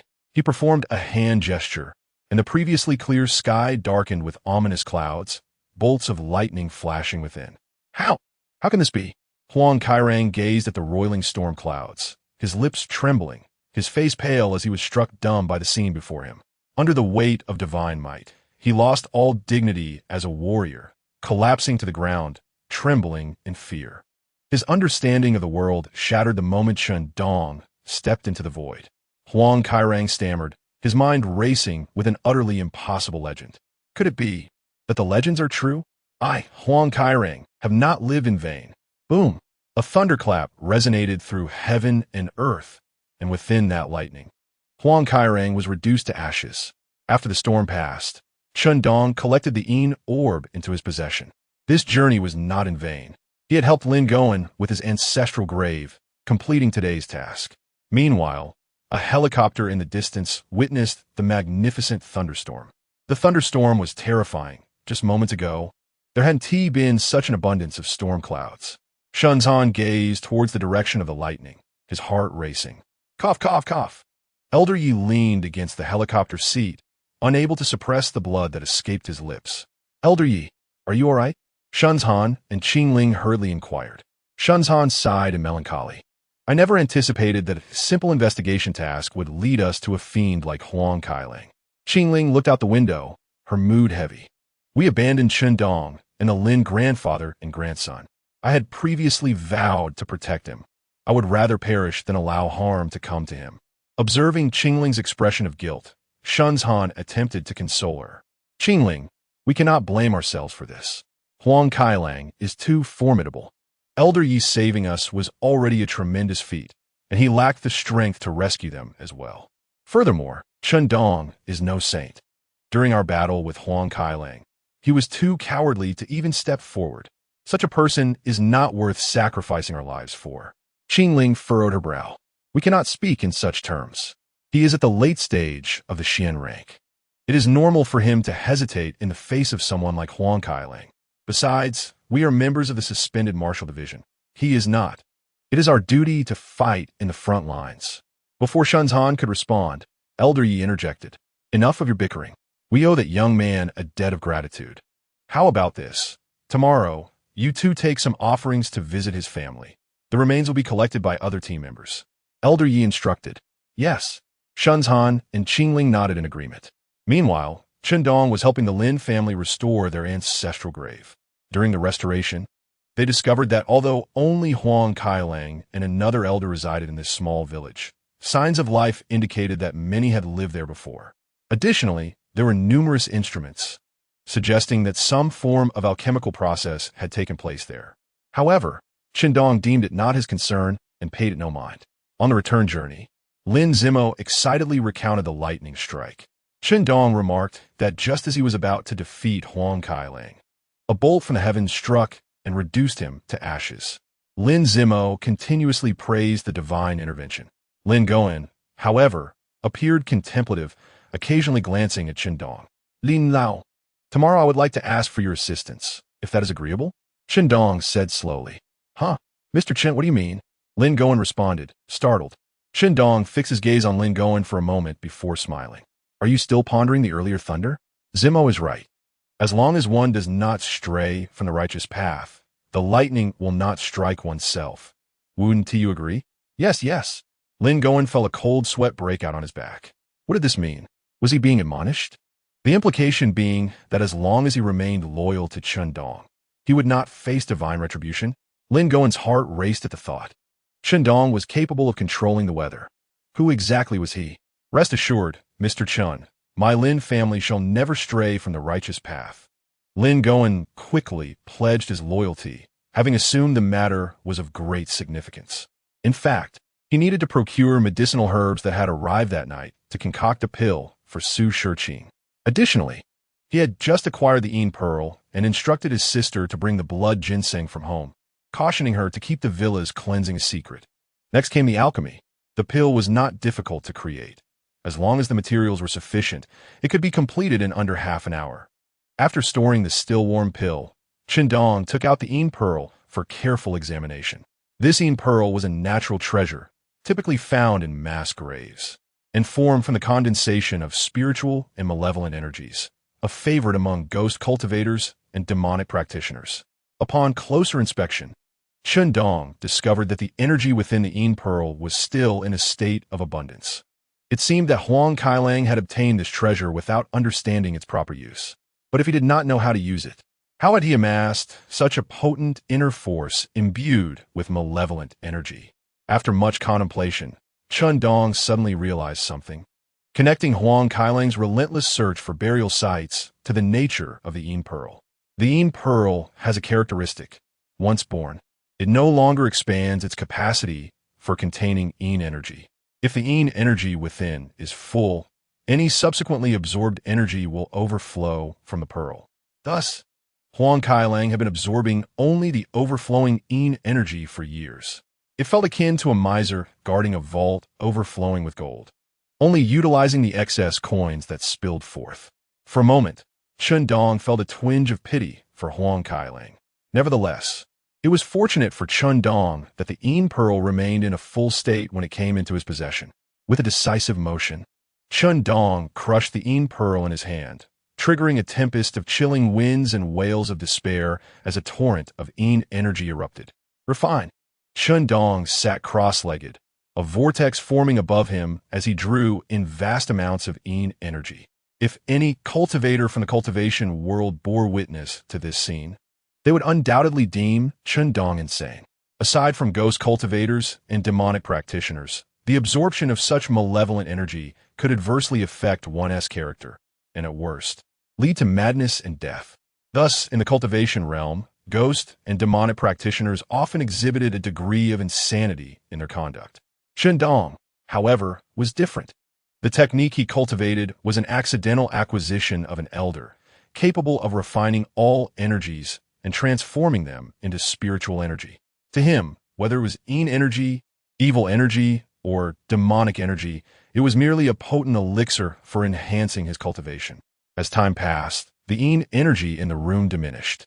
When a last wisp was absorbed, Chen Dong suddenly opened his eyes, two beams of brilliance flashing from his gaze.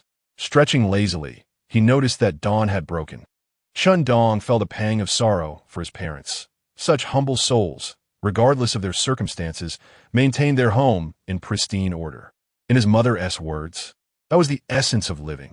Upon entering the house, he was met by his sister Chen Dong, who stepped out with a stern countenance. "Why are you the only one at home? Where are Mom and Dad?" Chen Dong inquired, puzzled. "Mom and Dad went to attend our second cousin's wedding." Chen Dong replied with a frown. Upon hearing about the second cousin, Chen Dong's expression soured as well. Chen Dong scoffed. "They never intended to notify us." Chapter 41. Second uncle, they never intended to notify us. Chen Dong continued angrily. "Don't even mention you. Even our parents found out from the neighbors early this morning. They looked down upon us and didn't want us to attend the wedding." Upon hearing this, Chen Dong's expression darkened further. He did not blame others for looking down on the Chen family. It was a consequence of their own misdeeds, and he held no resentment towards their disdain. The situation with his second uncle was different. Since he could remember, the family of his second uncle had regarded the Chen family with disdain. Over the years, their cold ridicule had been bearable, but when Chen Wenshan once sought assistance, he brought gifts only to be rebuffed at the door after handing over the presents. From that moment on, the relationship between the two families grew distant, and Chen Wenshan, being a proud man, never sought help again. 3 years prior, when Chen Dong was in debt, his parents, despite their reluctance to see this second uncle, borrowed money overnight for his sake. The outcome was predictable. They were humiliated before even entering the door, being told to stand outside until dawn if they wished to borrow money. Such humiliation was endured for the sake of their son, and they stood in the biting cold until morning, only to be mocked for their folly. Ultimately, they were unable to secure the funds. Didn't Dad say he would never acknowledge this second uncle again? Why are they attending the wedding now? Chen Dong questioned, deeply perplexed, for he remembered his father as a man of principle and stubbornness, unyielding to the passage of time. At his words, Chen Dong regarded him with a gaze tinged with complexity. Could it be because of me? Chen Dong suddenly realized, pointing at himself in astonishment. He was struck dumb. A surge of bitterness and guilt welled up within him. Indeed, his father was principled and stubborn. That was his character. Yet when it came to matters concerning his children, all principles could be set aside. "Let us go. We must find Mom and Dad." Chen Dong grasped Chen Dong's hand and hurriedly made his way outside. At that moment, Qing Ling and Shun Shan arrived at Chen Dong's residence, following the address provided. Just before reaching the entrance of the alley, they spotted Chen Dong and Chen Dong leaving in a flurry. "Am I seeing things? Is that really Chen Dong?" Shun Shan exclaimed in astonishment. "I see it too. He is alive? How did he survive the clutches of that monster, Huang Kailang?" Qing Ling was equally astounded, yet felt a significant weight lift off her shoulders. After the initial shock, Shun Shan composed himself and declared, "We must report Chen Dong's situation to our superiors promptly. Someone as ruthless as Huang Kailang would never let his prey slip away easily. Perhaps they have entered into some clandestine collaboration." Chen Dong had already noticed their presence, but at that moment, he was preoccupied with his own thoughts. With his parents gone, they would undoubtedly face bullying. As a son, he was determined to ensure his father held his head high among their relatives. He learned from Chen Dong that his second cousin's wedding was actually being held at Junlin Hotel.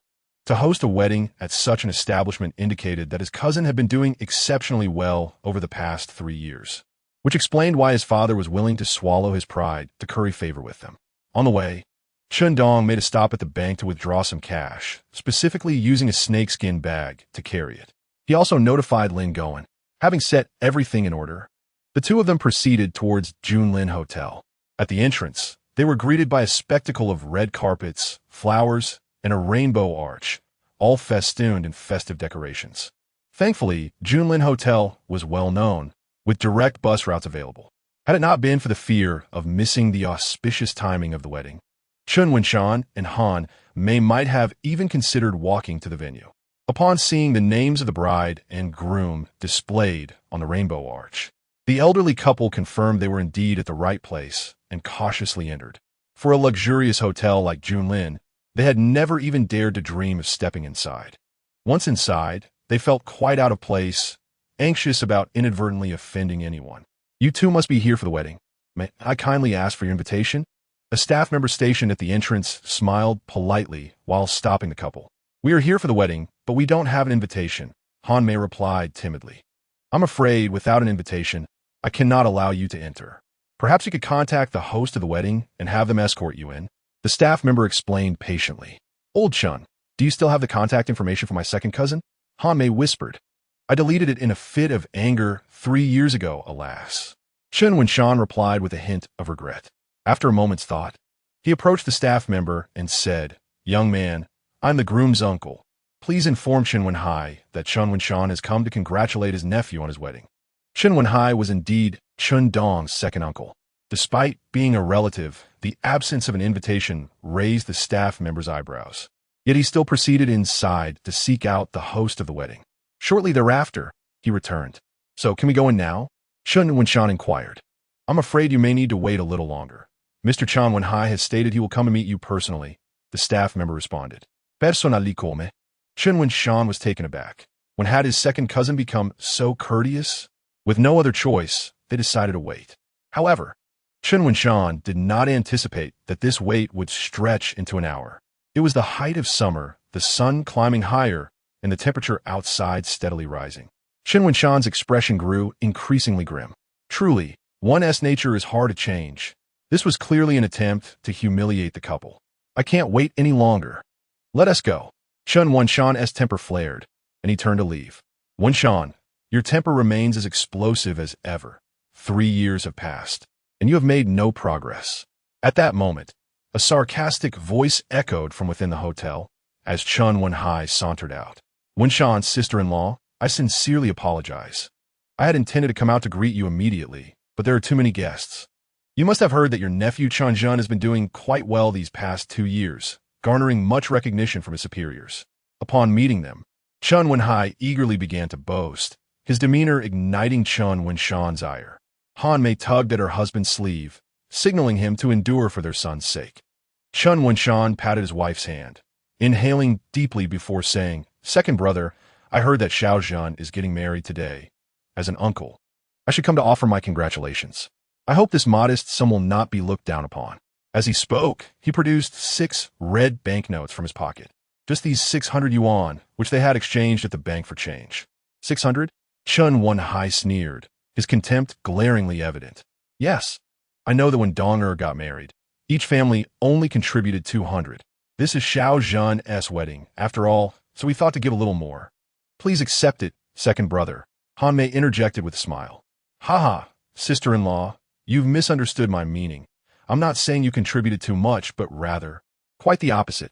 Among our relatives, the least anyone has contributed is 1,200, and you, as an uncle, only brought 600? Chen Wenhai's disdain only deepened. Chen Winshan held the 600 yuan, his face oscillating between shades of blue and white, feeling as though a mountain of humiliation was bearing down upon him. 600. The meager savings of the elderly couple amounted to nothing in the eyes of others. Chen Wenhai appeared to have performed a grand act of kindness, basking in self-satisfaction. Suddenly, he seemed to recall something and added, "Oh, and you may eat, but don't take any leftovers." How embarrassing. Chen Winshan's body trembled with rage, wishing he could strike down this brother of his. Just then, 2 warm, strong hands rested on his shoulders. "It's just Junlin Hotel. Let us not act as if others cannot afford to eat here." Chen Dong's voice came from behind. Turning to look, Chen Winshan saw that the hands belonged to his son and daughter. In that moment, he felt an overwhelming warmth. Chen Dong produced a wad of cash and tossed it at Chen Wenhai's feet. 4,000. Each of us in our family contributes 1,000, as a gesture of respect for our blood ties. Chapter 42. Attending the wedding, 4,000 yuan was carelessly tossed at Chen Wenhai's feet. However, more than the sum itself, it was Chen Dong's sudden appearance that left him astonished. Chen Dong snorted lightly, stepping forward to stand protectively in front of his father.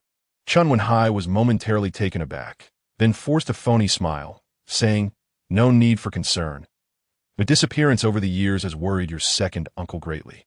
No need for your worry. You may keep that 4,000. From this moment onward, our two families shall sever all ties." Chen Wenhai felt a surge of anger at Chen Dong's blatant disregard for him. "You little brat, who gave you the audacity to speak to me in such a manner? With your family-esque condition, you expect to dine at Junlin every day?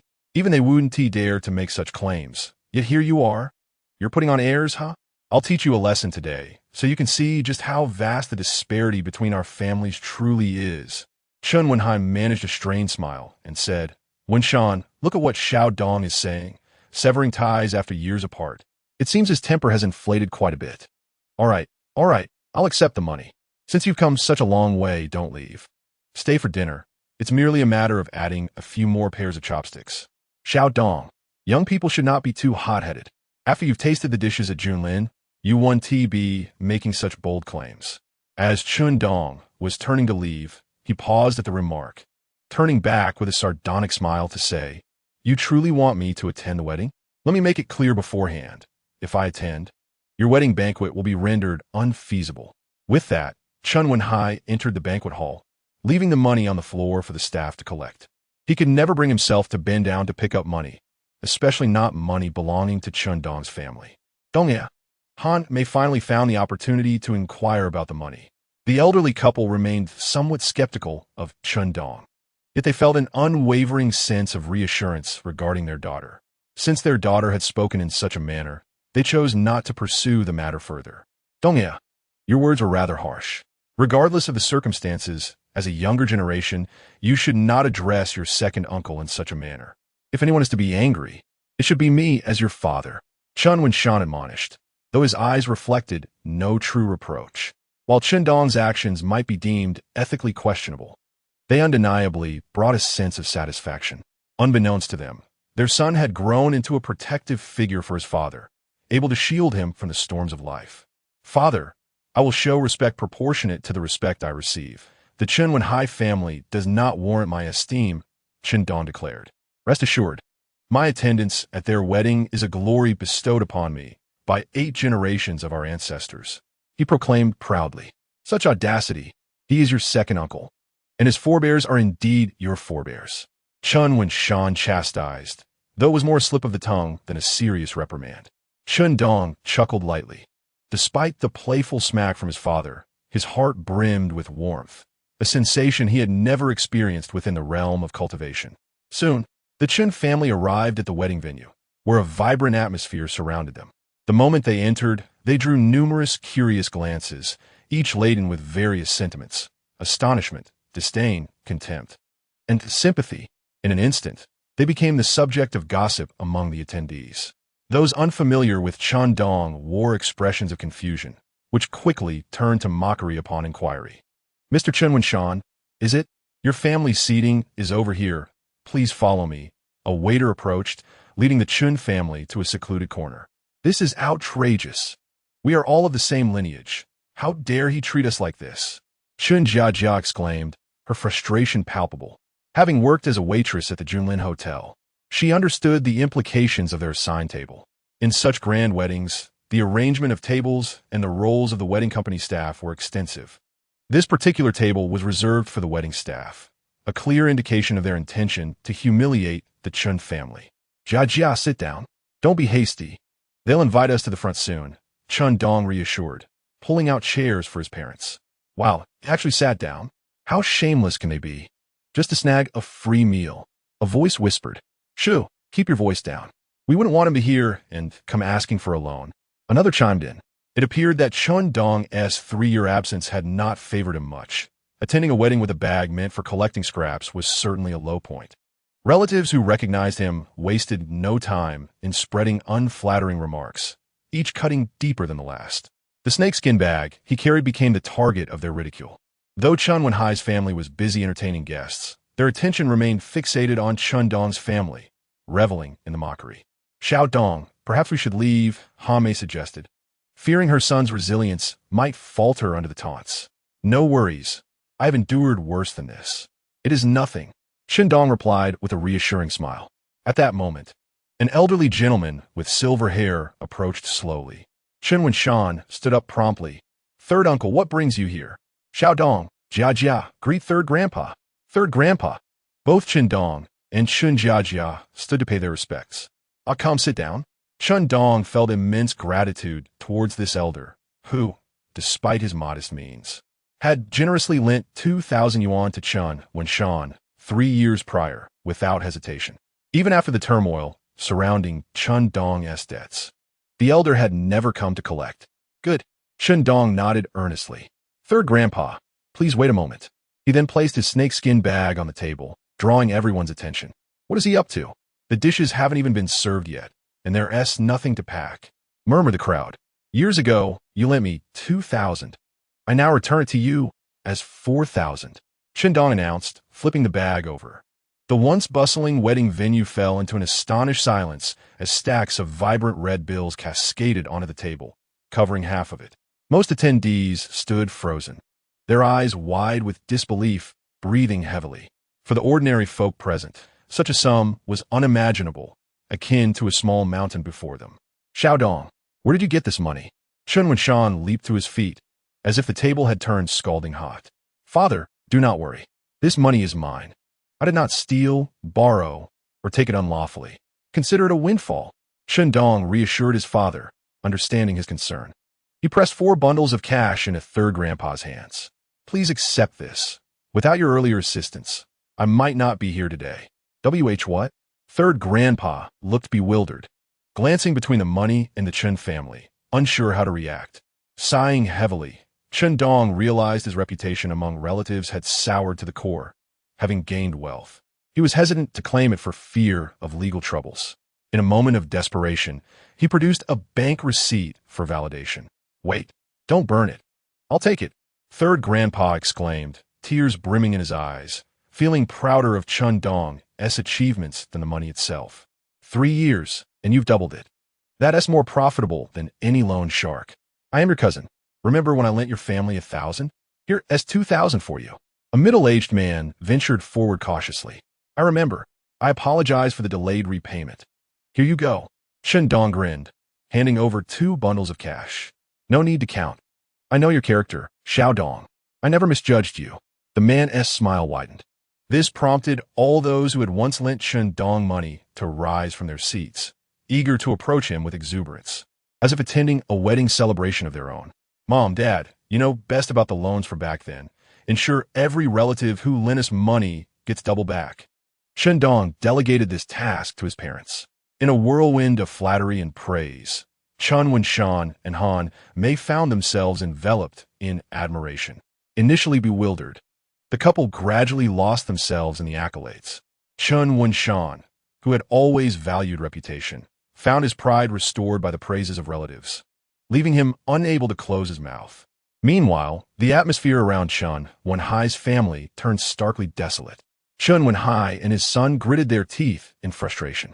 After investing a significant portion of their wealth into the Junlin banquet, they had anticipated a display of prestige. Now, all eyes were on Chen Dong's family, with the honor shifting to Chen Wenshan, a reality they could hardly bear.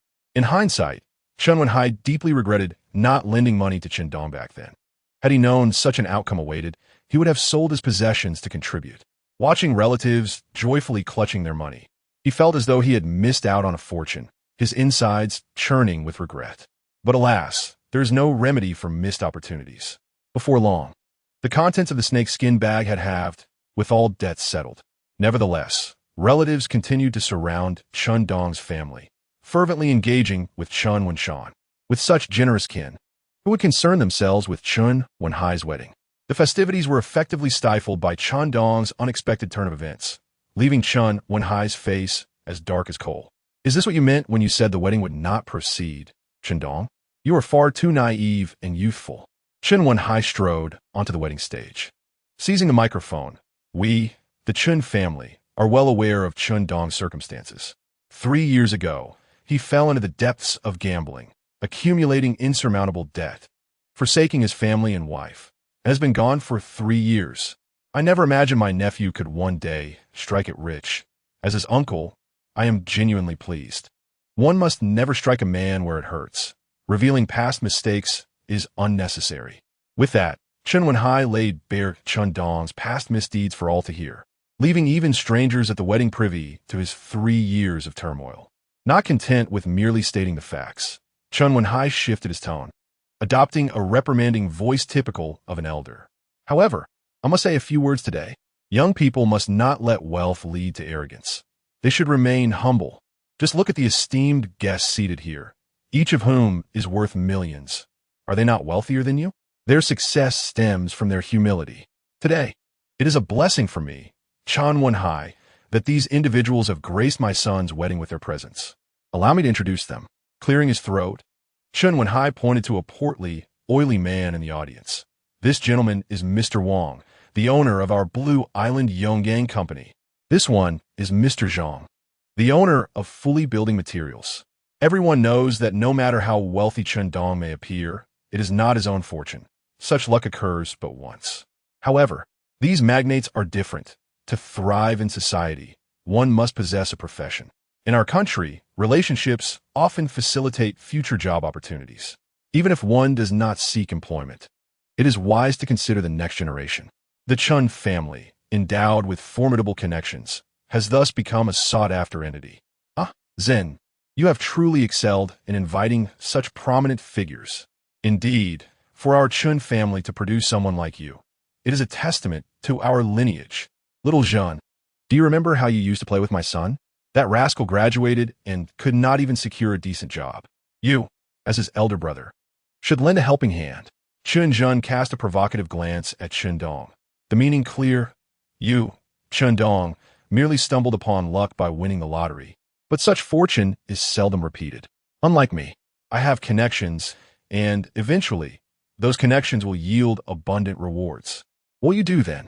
Sit and watch your fortune dwindle. On Chen Dong's side, apart from a few close relatives, the rest had already rushed over to curry favor with Chen Wenhai. How could they behave this way? They laughed the loudest when money was involved. Yet now they turn their backs. Chen Jiejia exclaimed in frustration. It matters not. They are merely looking out for themselves, which is understandable. However, Chen Zhen's gaze unsettles me. Jiejia, I must trouble you to run an errand. You know where the owner of Junlin Hotel's office is, correct? Please ask him to come down and see me. Chen Dong tapped the table before him, speaking calmly. At that moment, Chen Zhen approached with an air of triumph. Chen Dong, I hear from my father that you intend to sabotage my wedding. It seems your plans are doomed, with the pittance of luck you acquired. You think you can put on airs before me? You are sorely mistaken. Chen Zhen retorted arrogantly. Chen Dong leisurely lifted his cup of tea, taking a sip before responding. Who told you my plans have failed? Believe it or not, with a mere word, I can have Junlin Hotel halt your wedding. Chen Zhen burst into laughter, as if he had heard the most absurd joke, clutching his stomach in mirth. Chen Dong, there is something you may not know. The new lobby manager at Junlin Hotel is my buddy. Do you think they would heed your words or mine? The new lobby manager? Chen Dong recalled that the previous manager had been dismissed due to his actions. Chen Zhen continued. Do you know what my friend said? This wedding banquet is at a 30% discount for me. Brother, no matter how wealthy you are, it means little. Sometimes, connections are what truly matter. As they spoke, a sharply dressed, spirited man strode over. Zhen, how is everything going with the wedding? The man greeted Chen Zhen with a smile. Chen Zhen's eyes lit up. Responding eagerly, Old Han, I was just talking about you with my brother. Your brother? When did you have a brother? Old Han asked, perplexed. Oh, I mentioned Chen Dong. My cousin, Chen Zhen replied nonchalantly. Old Han paused, then suddenly recalled. Oh, now I remember, yes, that gambling addict who ran away, leaving behind his wife and family. Didn't you say he was dead? Not only is he alive, but he's also quite formidable now. He just claimed he could make Junlin Hotel cancel my wedding. Old Han, what do you think of this? Haha, your cousin is amusing. One might mistakenly believe he owns Junlin Hotel. To harbor such delusions is a sign of madness. I know a very good mental health facility. Perhaps you should take your cousin there for a checkup. Mention my name for a discount. The two continued their banter, utterly disregarding Chen Dong. Faced with their provocations, Chen Dong remained calm. If every petty fool could provoke him, he would have long since perished in the realm of cultivation. You owe your position as lobby manager to me, you know. Is it appropriate for you to speak to me this way? Chen Dong glanced at old Han, his tone unruffled. Haha, Ajun, your cousin is truly entertaining. Perhaps he should see a doctor. He has made me laugh to tears. You think I owe him any gratitude for my promotion? My success is a result of my hard work and perseverance. Is that so? Chen Dong's eyes brimmed with derision. This man revels in embellishing his achievements. If that fellow Ihn perished, would you have any claim to this position? His words struck a nerve with Manager Han, causing him to bristle with indignation. He could not abide such insinuations. Since his promotion to manager, he had endured relentless whispers about inheriting a dead man's position and riding on luck. Men are proud creatures, and while he may have endured humiliation as a mere employee, he could not tolerate it now that he held a managerial role. Ajun, your cousin is rather insolent. Do not blame me for withholding respect, Old Han remarked coldly. Upon hearing this, Chen Jun was delighted. Was to your purpose in bringing him here to deal with Chen Dong? Please, spare me any pretense. Unleash your full potential to crush my foolish cousin and let him understand the might of his elder brother. Do not hesitate on my account. It is essential to teach the young a lesson. Chen Jun struggled to suppress his amusement and then chided Chen Dong. Apologize at once. If you truly anger my friend, your entire family shall be thrown out. This statement, though directed at Chen Dong, was intended for Old Han. The goal was to incite Old Han to expel Chen Dong's family from the venue. Nothing could be more humiliating than being tossed out of a hotel. Chen Jun turned to Chen Dong, internally praying that he would not back down, that he would stand firm. Chen Dong glanced at Chen Jun, whose intentions were all too apparent, lacking any subtlety. Apologize? Can he withstand such a request? Chen Dong replied flatly, not even sparing a glance at the two. Old Han was enraged. Does he not regard me as a superior? This gambling scoundrel dares to treat me with such disdain? Meanwhile, Chen Jun was reveling in his amusement. Chen Dong remains as reckless as he was 3 years ago, daring to provoke anyone. Haha, I am beneath your notice? What do you think you are to speak to me in such a manner? Manager Han glared menacingly at Chen Dong.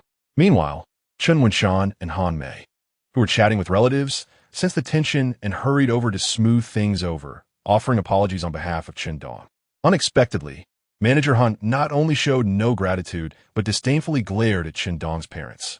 You two old wretches, do you really need an apology from you? Do you even deserve it?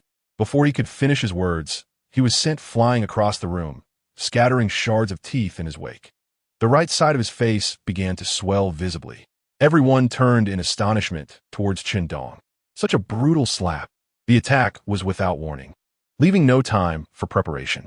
Chen Dong, have you lost your mind? He is the manager of Junlin Hotel. Do you want us all to be thrown out?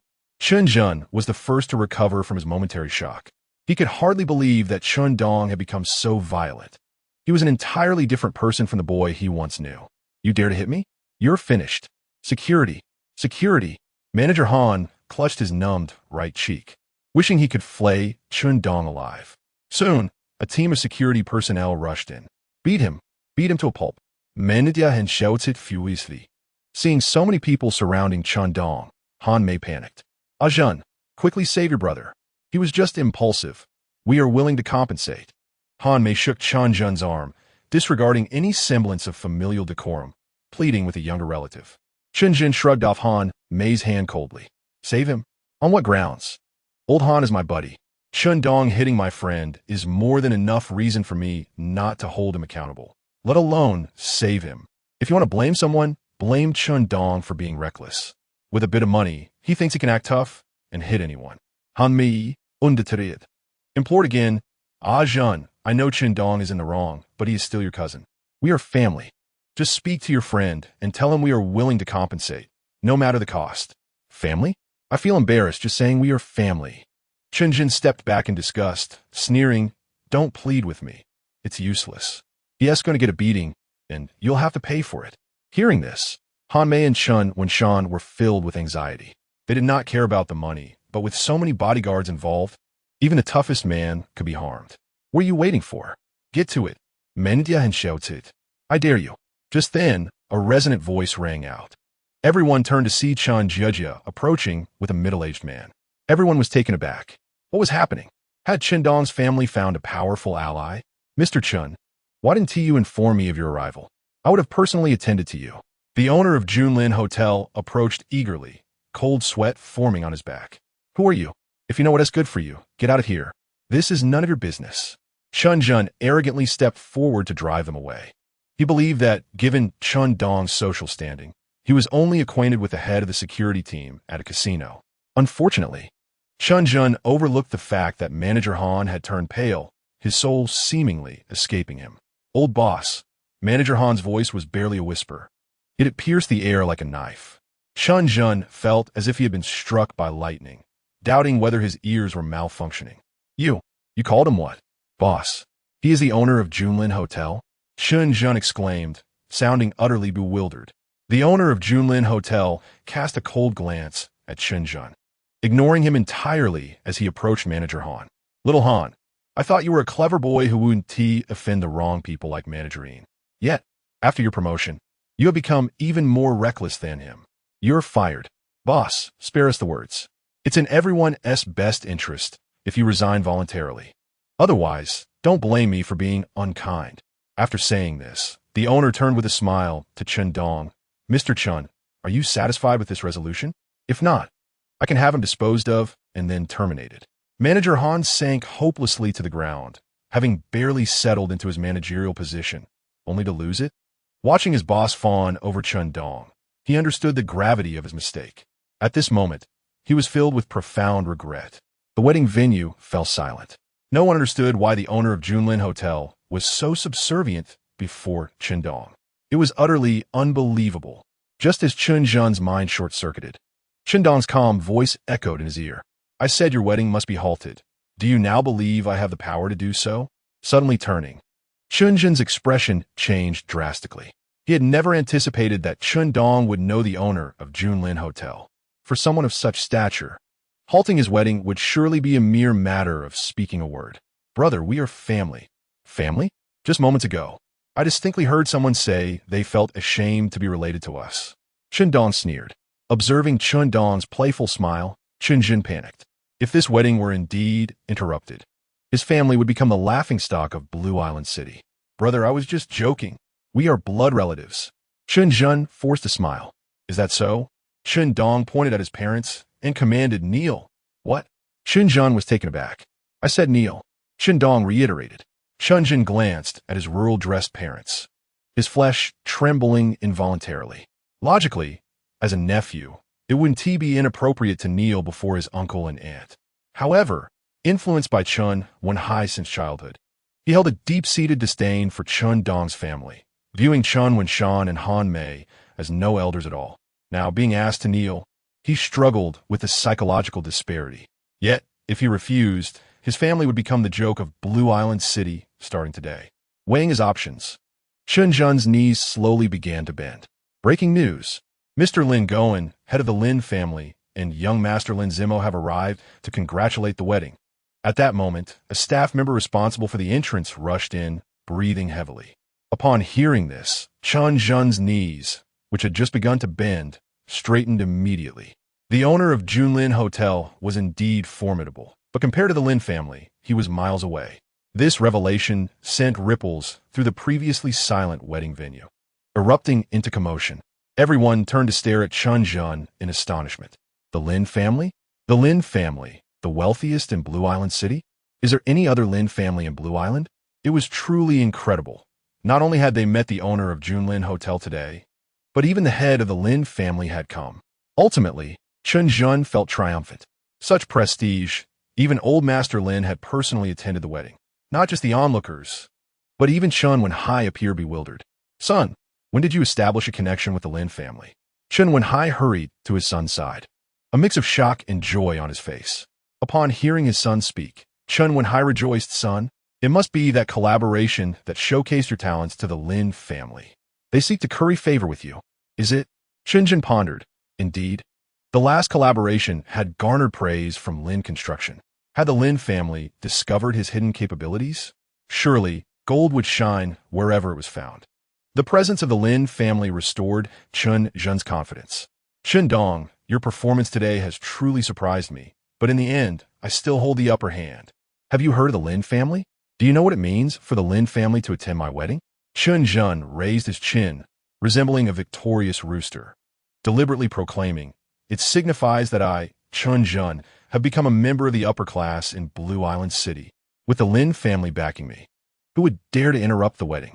The owner of Junlin Hotel stared at Chen Dong as if he were a fool. Just then, a synchronized sound of footsteps echoed from outside the banquet hall. Soon, two teams of bodyguards clad in black entered, followed by an elderly man and a young man.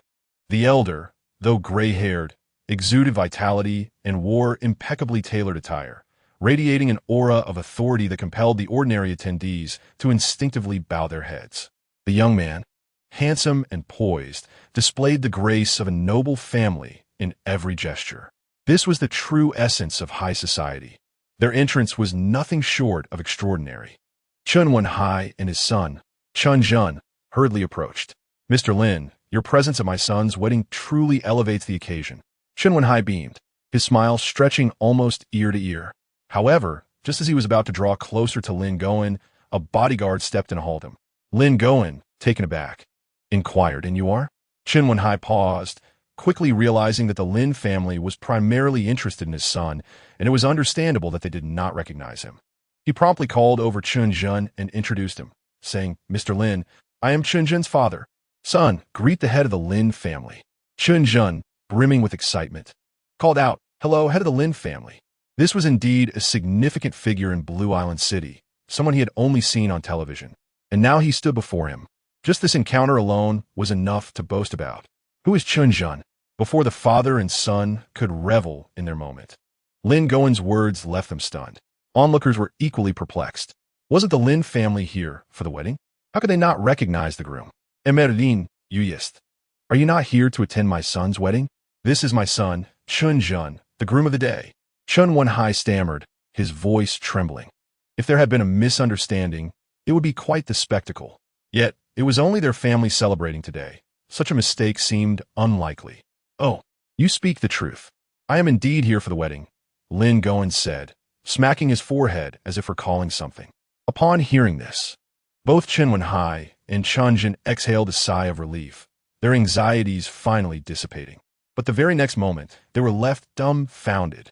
Lin Goen continued, "I am here to find Mr. Chen Dong. I heard he is attending his cousin's wedding, so we took the liberty of coming." Lin Goen scanned the crowd until he spotted Chen Dong, then hurried over with Lin Zimo, attempting to ingratiate himself. "Mr. Chen, I hope my unexpected arrival has not disrupted the wedding festivities?" "It has not. The wedding has just concluded," Chen Dong replied coolly. A collective gasp echoed throughout the venue as if struck by thunder. The Lin family had come specifically for Chen Dong. Just moments ago, he had been ridiculed as a mere lucky fool. Now, the head of the Lin family was revealed to be part of his network. This connection alone dwarfed the significance of any small-time business owners or executives that Chen Dong had previously associated with. As Chen Dong watched the Lin family pass by him, he felt disoriented, his ears ringing. The ups and downs of life were overwhelmingly exhilarating. "Dong, this is..." Chen Wenhai and Han Mei were equally astonished. Such a legendary figure in Blue Island City had come to meet their son? "You must be Mr. Chen's parents," Lin Goen exclaimed, grasping Chen Wenhai's hand warmly. "To raise such an outstanding individual as Mr. Chen, your contributions must be immense. I apologize for intruding today." "No offense taken," Chen Wenhai replied, witnessing a rare expression of admiration from his son. Chen Dong, smiling, began the previously discussed dialogue. "Mr. Lin, may I inquire if your visit has any significant purpose?" "Indeed, it does." Lin Goen beckoned, and Lin Zimo promptly retrieved a property deed from his briefcase, presenting it. "In gratitude for Mr. Chen's previous assistance, our Lin family has prepared a gift for you, the villa at Qingyun Shaoju. The property transfer has been completed, and this villa is now yours." A wave of astonishment swept through the crowd. Qingyun Shaoju? It was rumored that even the most modest villa would cost at least 10 million. Such an extravagant gift? Chen Wenhai and Chen Dong were left in disbelief, grappling with the surreal nature of the moment. This house must be worth an astronomical sum," Chen Wenhai exclaimed, staring at the deed in shock. Lin Goen smiled slightly. "Not too much, merely 100 million. Gasps of disbelief reverberated through the banquet hall. Was this the world of the wealthy? A house worth 100 million was merely given away as a gift. Chen Wenhai and Chen Zhen's eyes blazed with jealousy, their chests heaving as they struggled to comprehend the reality before them. They reassured themselves this must be a dream, a nightmare. Suddenly, overwhelmed, both father and son collapsed to the ground. "Dad, is it morning yet? I just had a terrifying nightmare." Chen Zhen murmured groggily. "Son, what a coincidence. I too had a dreadful dream." Chen Wenhai responded, visibly shaken. "Sir, I fear that is no dream," a server interjected, guiding them back to reality.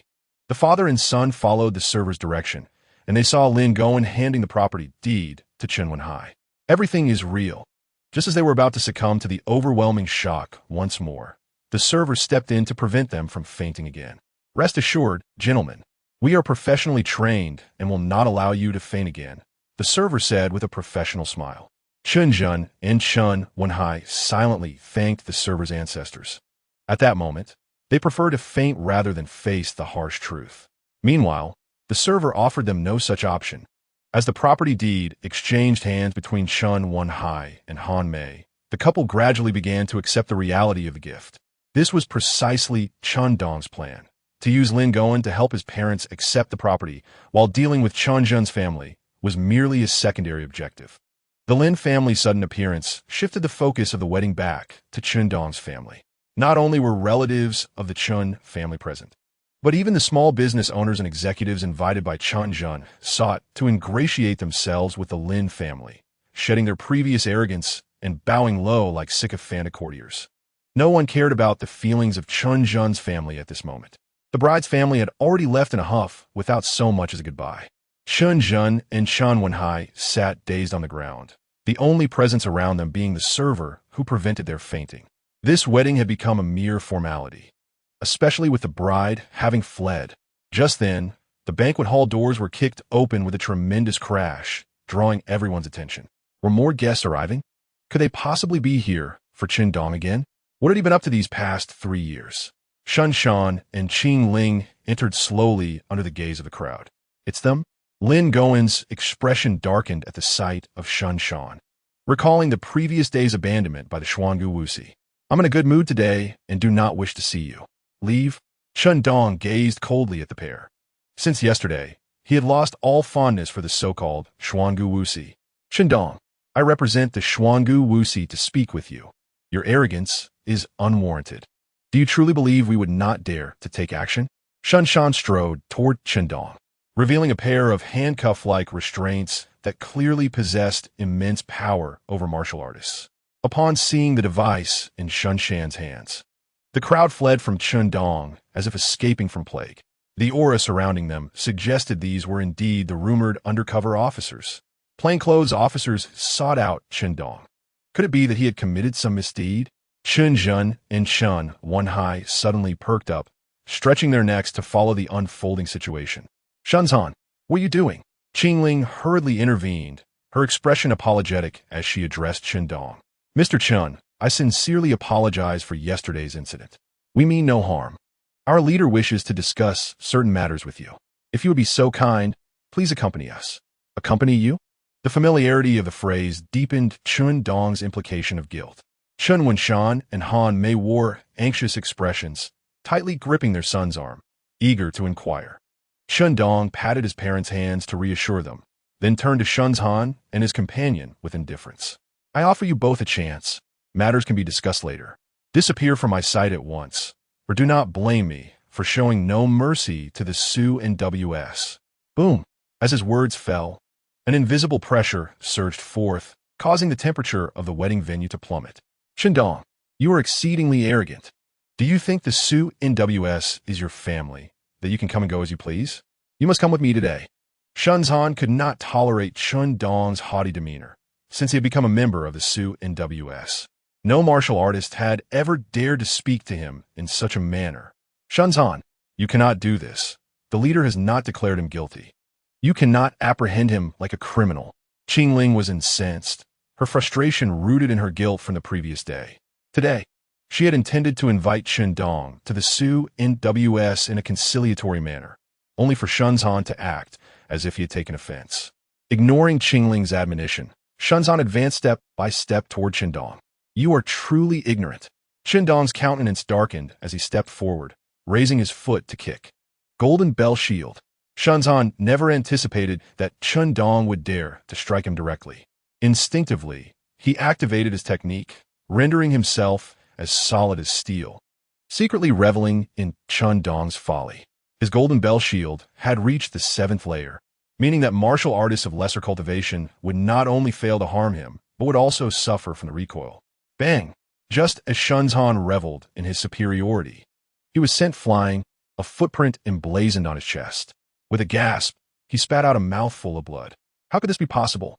Qingling's eyes widened in disbelief. Xuanshan's Golden Bell Shield had proven utterly ineffective. The fallen Chen Dong was aghast. He had been struck down. Could it be that Chen Dong's cultivation surpassed his own? No, that cannot be. He had underestimated his opponent and had not prepared adequately. Qingling, do something. Why are you hesitating? He has already attacked me. Chen Dong bellowed, rising again, his Golden Bell Shield operating at full capacity as his muscles bulged like a tank charging at Chen Dong. Swish! Qingling moved swiftly, attacking Chen Dong from the side. You are truly courting death. Chen Dong's eyes narrowed, an insatiable murderous intent emanating from him. He had hoped to avoid bloodshed in front of his parents, allowing the opposition to retreat, yet they had instead provoked his wrath. As Chen Dong charged at him, Chen Dong delivered another kick, sending Chen Dong further away. Without even glancing back, Chen Dong extended his right hand, grasping Qingling's delicate neck. Yesterday, you abandoned us and fled. I chose not to seek retribution. Yet you have the audacity to come to me? Do you truly think me so easily subdued? Chen Dong muttered, tightening his grip around Qingling's throat. Qingling struggled desperately, attempting to free herself, but no matter how hard she fought, it was futile. His grip was as unyielding as forged iron.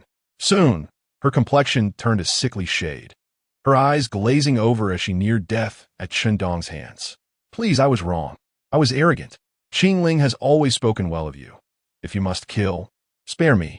Realizing Chen Dong's intent to kill, Chen Dong panicked, desperate to intervene, but his injuries rendered him nearly immobile. Slap! At that moment, a shoe struck Chen Dong's head. How dare you? Do you wish to rebel? Chen Wenshan, brandishing a shoe, glared at Chen Dong. Have I not told you never to strike a woman? Regardless of the circumstances? Release her at once. The previously tense atmosphere dissipated in an instant following Chen Wenshan's intervention. Father, stop. I will release her. Chen Dong hastily complied, unable to muster any defiance against his father. Han Mei rushed to support Qingling, anxiously inquiring about her condition. Cough, cough, Annie, I'm fine. Qingling clutched her neck, having genuinely felt that Chen Dong intended to kill her, her vision fading to black. Fine? Your neck is red. Han Mei glared at the glaring imprint on Qingling's delicate neck, her anger boiling over. You little rascal. I thought you had turned over a new leaf. Yet you still cling to your old vices while adding new ones. Old man, strike him. Break this boy's hand and see if he dares to fight again. Do not fear, dear. I shall ensure justice is served. Qingling and Chen Dong watched as Chen Wenshan pursued Chen Dong, momentarily at a loss for words. The fierce Chen Dong from moments ago seemed like a different person altogether, though it appeared that Han Mei and Chen Wenshan were avenging Qingling. Their true intention was to protect Chen Dong. After all, he had indeed struck someone, and as parents, they sought to mitigate the consequences. Uncle, please stop. Today was our fault. We should not have spoken to Chen Dong in that manner. Regaining her composure, Qingling stepped forward to intercede. Upon hearing her words, Chen Wenshan finally lowered his shoe, turning to Qingling. Young lady, what exactly are you involved in? Is Chen Dong in trouble? We are from a relevant department. Qingling quickly clarified. We are here to speak with Mr. Chen regarding some matters. Once we finish, everything should be fine. Is that so? Smelly brat. Why are you not cooperating? If you dare to fight again, I will truly break your hand. Chen Wenshan shot a stern look at Chen Dong, urging him to comply with Qingling. Fine. Sigh. Chen Dong sighed in resignation, turning to Qingling. Let's go. Huh? Oh, Mr. Lin and young Master Lin. I hope you can. They need not accompany us. I can manage on my own. Qingling intended to include Lin Gowen, but was cut off by Chen Dong. Reflecting on Chen Dong's terrifying demeanor moments ago, she reluctantly acquiesced. After arranging matters, Chen Dong departed the wedding with Qingling, casting a disdainful snort at Shenzhan as he passed. Upon witnessing Chen Dong's gaze, Shenzhan shivered involuntarily. Ultimately, it was Qingling who supported the injured Shenzhan as they left the wedding. Watching Chen Dong's departure, Chen Wenshan and Han Mei exchanged anxious glances. Though both Qingling and Chen Dong claimed all was well, any parent would struggle to feel at ease knowing their child had come under scrutiny from the authorities. Jia, you have been close with your brother lately. Do tell us honestly, what has Donger been up to? What task has he assigned you? Chen Wenshan inquired, fixating on Chen Jia. Huh, my brother? Chen Jiajia's eyes darted as she explained. My brother has been acting as a vigilante. In the past 3 years, he has honed his skills. The other night, while picking me up, he encountered a robbery and heroically intervened. That must be why the authorities are looking for him. As for the task, he merely asked me to look after my sister-in-law. Nothing special. Lin Gowen, standing nearby, chimed in, indeed, Mr. Chen has acquired remarkable skills and even saved me. Therefore, this villa is my token of gratitude. I plan to hire Mr. Chen as our personal bodyguard, with an annual salary of 1 million. No, 10 million. In the future, Mr. Chen can confidently carry out his tasks outside, and you too can rest assured. While Chen Jiajia's words may have been questionable, the gathered crowd had unwavering trust in Lin Gowen's statements. They could not fathom a reason for the esteemed head of the Lin family to deceive them. Upon hearing this, Chen Wenshan and Han Mei felt a weight lift from their hearts, their expressions turning to one of relief. So that's the case. After 3 years without news, he was only honing his skills. This child should have at least informed the family. Mr. Lin, I will trouble you with my son from now on. Please do not hesitate to assign him any arduous tasks. I dare not. Lin Gowen felt a pang of anxiety at the thought of Chen Dong being burdened with menial labor. He hoped to live a few more years. With the storm now settled, the mystery of Chen Dong's 3-year disappearance had been unveiled, provoking envy for his remarkable fortune. In just 3 years, his destiny had turned, becoming the personal bodyguard of the Lin family patriarch. Chen Zhen and Chen Wenhai appeared ashen, realizing they could never overturn their fortunes again. Meanwhile, Chen Dong traveled with Qingling to the Su NWS. He was brought to a room resembling a guest suite, fully equipped with appliances and furniture. Chen Dong felt satisfied with such arrangements. Meanwhile, Shun Shan and Qingling were escorted to the treatment room of Su NWS, a high-level Earth stage.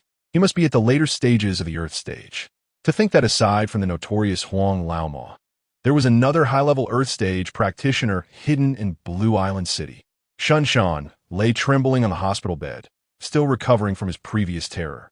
I had already advised you to be more courteous. We were clearly in the wrong yesterday, yet you came to confront us so aggressively. Now look, you got beaten, and I nearly lost my life at his hands. Qingling fumed in reproach toward Shun Shan.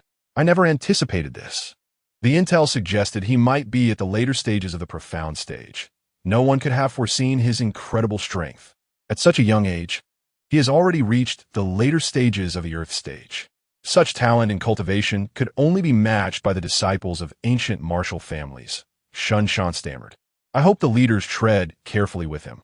I sense that Chen Dong is unlike ordinary martial artists. He exhibits no fear of Su NWS. When we were at the hotel, I distinctly felt he was genuinely intent on killing me. Without a trace of hesitation, Qingling recalled with a tinge of fear. I have a premonition that the rules of Su NWS may not bind him. Should we provoke him, it may be our organization that faces calamity. Upon hearing this, Shun Shan was taken aback. Surely not. No matter how strong Chen Dong is, he is merely at the later stages of the Earth stage. Our Su NWS is protected by a heavenly stage expert, and there are rumors of a legendary master at the immortal level. How could a single Chen Dong overturn everything? Listening to Shun Shan's words, Qingling fell silent. She merely had a gut feeling that Chen Dong's displayed prowess today was only a fraction, perhaps even less than 1%, of his true capabilities. This intuition had proven accurate in the past, having saved her life multiple times. Ultimately, Chen Dong could be a friend, but he must never become an enemy. In the room, Chen Dong sat cross-legged in meditation. Suddenly, a click echoed as the door unlocked, and several individuals clad in black uniforms entered, led by a middle-aged man with a square face. Upon entering, the square-faced man slammed his hand on the table, sternly declaring, "Chen Dong, do you know your crime?" Chapter 48. The invitation from Su NWS. The square-faced man glared sharply at Chen Dong, his expression stern. "Do not attempt such childish intimidation with me. If you have matters to discuss, speak plainly." Chen Dong remained seated on the bed, too indifferent to even open his eyes. Noticing Chen Dong's lack of reaction, the square-faced man's demeanor softened considerably, gesturing for the uniformed team members to leave. For those apprehended for the first time, displaying a bit of toughness can create psychological pressure, making subsequent interrogations smoother. Clearly, this tactic was ineffective against Chen Dong. No need to rush into business. "I am Zhang Yuyang, and you may call me Uncle Zhang. Let us have a chat first. I've heard you went missing for 3 years, and I am curious about what you experienced during that time to become so formidable." Zhang Yuyang pulled up a chair and sat across from Chen Dong, adopting a friendly demeanor, completely shedding his earlier ferocity. This intimidation tactic was futile. This was the second approach, building rapport. By conversing, he aimed to bridge their relationship and gradually steer the discussion towards the desired information. Zhang Yuyang was momentarily taken aback. After all, he was older than Chen Dong, and did he not deserve any respect? However, this also revealed Chen Dong's character. Clearing his throat, he stated seriously, "Very well, I shall not waste words. Why did Huang Kailing spare you? Did you promise him something? Where is he now?" Zhang Yuyang's piercing gaze focused on Chen Dong, scrutinizing his subtle facial expressions. With years of interrogation experience, he could discern whether someone was lying, boasting an impressive accuracy rate of 90%. "It's simple, he is dead," Chen Dong replied in a calm tone, as if discussing an inconsequential matter. "Dead? Impossible." Zhang Yuyang sprang to his feet, unable to maintain his previous composure. It should be noted that Huang Kailang was a ruthless individual whom even Elder Yi could not subdue. Could this young man before him truly surpass Elder Yi? No, that is absolutely impossible. To slay Huang Kailang, one must at least be a heavenly stage martial artist. The heavenly stage. This level stands at the pinnacle of martial prowess. Wherever they go, they're exalted. Although the difference from the earth stage is merely one tier, it feels as vast as a chasm. To become a heavenly stage martial artist is to be a rare prodigy among countless individuals. Could Chen Dong be such a genius? Perhaps. But a heavenly stage practitioner in their 20s is utterly shocking. According to Su NWS's assessment, Huang Kailing had already reached the heavenly stage. "You claim he is dead. Do you mean to say you could kill a heavenly stage master?" Zhang Yuyang inquired again, convinced that no lie could remain flawless. As long as he continued to press, even the steeliest resolve might falter, revealing the cracks within the deception.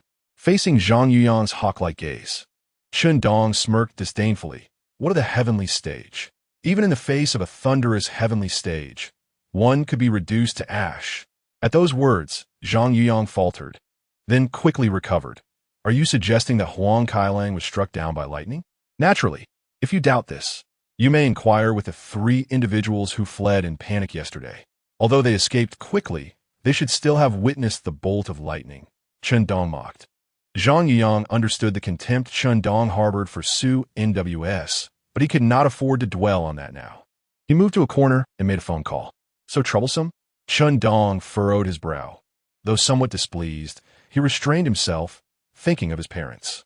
He merely hoped to resolve this matter cleanly, ensuring Su NWS would not reappear before his family in the future. "The issues surrounding Huang Kailang are quite serious. Since you did not conspire with him, I can discuss another matter." Just when Chen Dong thought the questioning had concluded, Zhang Yuyang not only remained but also revealed a smile and continued. "Is it about the incidents at Junlin Hotel and the Gao family villa?" Chen Dong understood that these 2 cases certainly required clarification. These matters carried significant weight, for both involved wicked individuals. Whether they were innocent or guilty depended on one's perspective. Zhang Yuyang remarked with a smile. "What do you mean?" Chen Dong frowned. "Your youthful prowess in defeating Shun Shan and Qing Ling is a testament to your formidable strength. Therefore, Su NWS intends to recruit you as a member. Once you join, you will possess the authority to act justly, whether against Master Ma or the Gao family. It could all be deemed as upholding justice. Zhang Yuyang paused, continuing earnestly. Chen Dong, your abilities should not be squandered. Joining Su NWS to serve the nation, protect the weak, and fight for justice is your rightful path. Protecting the weak? Fighting for justice? Indeed. Su NWS was established for this very purpose. Zhang Yuyang gazed at Chen Dong with hopeful eyes. Ha ha ha. Chen Dong suddenly burst into laughter, his face brimming with disdain. Zhang Yuyang, do you not feel a tinge of embarrassment when you utter such words? Pray tell, what has your Su NWS been doing while Master Ma and the Gao family perpetrated their nefarious deeds? Huang Kairing has roamed free for decades. What has your Su NWS accomplished in that time? Your members profess to protect the weak, yet yesterday you abandoned both me and the Lin family. Regardless of my martial capabilities, the Lin family consists of an old man and a young child, ordinary people who have committed no crimes. Is this what you refer to as safeguarding the vulnerable? To me, your Su NWS is the epitome of hypocrisy. Each word struck Zhang Yuyang like a resounding slap across the face. I deeply regret what transpired yesterday, he continued. Elder Yi was powerless to intervene, and we have reprimanded Shenzhan and Qingling. Su NWS is not as incompetent as you portray. At least the majority of us strive to protect the weak. Zhang Yuyang's face flushed with indignation as he retorted, Chen Dong, no department is flawless. Even if Su NWS has its faults, it is the governing body for martial artists. Joining Su NWS would only bring you benefits, absolving you of your transgressions. Not interested, Chen Dong replied curtly, closing his eyes and disregarding Zhang Yuyang's presence. You. Zhang Yuyang was taken aback by Chen Dong's obstinacy. He rose to leave, but not before adding, consider this carefully. I am willing to engage in a civil discussion, but the next time I come, it may not be with such a friendly demeanor, especially considering you injured his beloved disciple, Shenzhan. With that, Zhang Yuyang departed. In a certain office of Su NWS, Zhang Yuyang entered, looking despondent. Has that boy agreed to join us? Inquired a robust man with a fiery temperament, reminiscent of Shenzhan. In short, Chen Dong has a rather poor impression of Su NWS. I fear the prospect of his joining is slim, Zhang Yuyang lamented. Upon hearing this, Li Gang's face contorted with anger as he slammed his fist on the table. My disciple has stated it clearly. That boy struck first. How dare he cast blame upon us? He must be itching for a lesson. If Shenzhan hadn't insisted on detaining him in front of his parents, would he have dared to act? Zhang Yuyang sighed. Shenzhan was once meticulous, but ever since he began working with you, he has become reckless. Now that Su NWS is short-handed, Chen Dong is a promising candidate. Alas, it was evident that Zhang Yuyang cherished talent and sincerely hoped for Chen Dong's inclusion in Su NWS. Li Gang, irked by Zhang Yuyang's complaints, retorted, what a trivial matter to lament over. It's merely a question of him joining Su NWS. You have been far too lenient with him. This young man needs to be put in his place. Let him stew overnight. I shall deal with him tomorrow. Chapter 49. No destruction beneath the celestial realm by evening. No one came to seek out Chen Dong. His parents had called to inquire about him. Chen Wenshan and Han Mei felt relieved upon hearing their son was able to answer the phone. After all, if something had truly gone awry, he would have been allowed to keep his phone. After exchanging a few words, the two hung up, their tone suggesting they were eager to visit their new house. Listening to the excitement in his parents' voices, akin to children with a new toy, Chen Dong felt a sense of comfort wash over him. Since his parents wished for him to cooperate, he would oblige, curious to see who would outlast whom. As Zhang Yuyang had mentioned, Li Gang was not one to be trifled with. Discovering Chen Dong residing in a guest room, he deemed the treatment excessive. Thus, Chen Dong was moved from the comfortable guest room to a cramped, dark confinement cell. However, for Chen Dong, it merely represented a shift in his training environment. Thus, the night passed in silence. The following morning, Li Gang arrived at the confinement cell to inquire about Chen Dong's condition. What is the verdict? Has the boy relented? He questioned the duty officer. The officer chuckled helplessly. You might as well see for yourself. He hasn't moved an inch all night. I have never seen anyone so tranquil in a confinement cell. Li Gang approached the one-way mirror, his curiosity piqued. He discovered Chen Dong seated cross-legged on the floor, his expression serene, showing no signs of distress. He has been meditating all night? Li Gang asked the officer. The officer nodded affirmatively. Impossible. This room is specially designed to amplify distractions within the mind. Martial artists cannot cultivate their inner strength here. How is he managing this? Li Gang was baffled, recalling how the peculiar environment had nearly driven him to madness when he had first entered the confinement cell. How had this young man achieved such composure? Did he possess no distractions at all? Just as Li Gang pondered this, Chen Dong slowly opened his eyes. There is no need for speculation. While you seek power from within, I pursue the Tao of heaven and earth. Regardless of my circumstances, I exist within the Tao. To me, there is no distinction between confinement and freedom, Chen Dong articulated calmly. Upon hearing this, both Li Gang and the duty officer were momentarily taken aback. Did you activate the audio? Li Gang queried the officer. The officer quickly checked the control panel, noting that the audio system was indeed off, and shook his head. Not activated? Then how did he hear our conversation? Li Gang felt a wave of confusion wash over him. He had witnessed too many extraordinary occurrences surrounding Chen Dong. He turned to Chen Dong, only to find the young man gazing back at him intently. Is he looking at me? Li Gang felt a chill run down his spine. The mirror was several inches thick, appearing as an ordinary wall from inside the confinement cell. Could it be mere coincidence? As this thought crossed his mind, Li Gang took a few cautious steps to the right. To his astonishment, Chen Dong's gaze shifted to follow him. Indeed, he can see me, Li Gang exclaimed in shock. Is this the caliber of your Sioux NWS members? Is a trivial matter worthy of such alarm? Chen Dong replied, a mocking smile gracing his lips. Li Gang's face flushed with embarrassment as he realized his own loss of composure. After clearing his throat, he regained his composure and approached the control panel to activate the audio switch. Chen Dong, I must admit, your perceptiveness exceeds my expectations. However, this does not grant you the right to be arrogant. The existence of Sioux NWS is to govern martial artists, yourself included. Thus, you face two choices. First, join Sioux NWS and become an honorable member, serving the nation. I trust you are intelligent enough not to make a foolish decision. Sioux NWS. Are you akin to the ancient bandit chieftains, forcing those unwilling to join into a life of crime? Chen Dong scoffed, his regard for Sioux NWS diminishing further. You speak nonsense. This is merely an opportunity for you to redeem yourself. Your current predicament stems from your previous arrogance and lack of discipline. Joining Sioux NWS is intended to regulate you, to prevent you from committing graver sins in the future. Li Gang's face turned crimson. Chen Dong's words rang true, evoking a sense of banditry. Nonetheless, he had already promised Zhang Yuyang to facilitate Chen Dong's inclusion in Sioux NWS and had no choice but to press on with his plan. Truly the words of a bureaucrat, full of flowery rhetoric. Just yesterday, a young lady from Sioux NWS claimed she would die before me. And yet, what transpired? Chen Dong closed his eyes once more, stating coolly, whatever your intentions, I can grant you no more than until noon today. Once the clock strikes 12, I shall depart. Li Gang seethed with rage. Arrogant, utterly outrageous. I've never encountered anyone so brazen in a confinement cell. You think you can just leave at noon? Who do you think will heed your demands?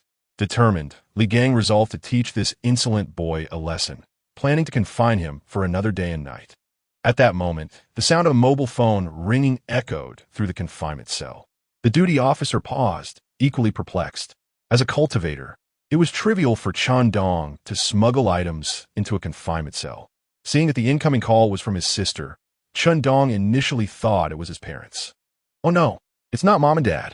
It's my sister. Chen Jiajia's voice was filled with urgency. Chen Dong abruptly rose to his feet, his expression grave. What happened to Shiqing?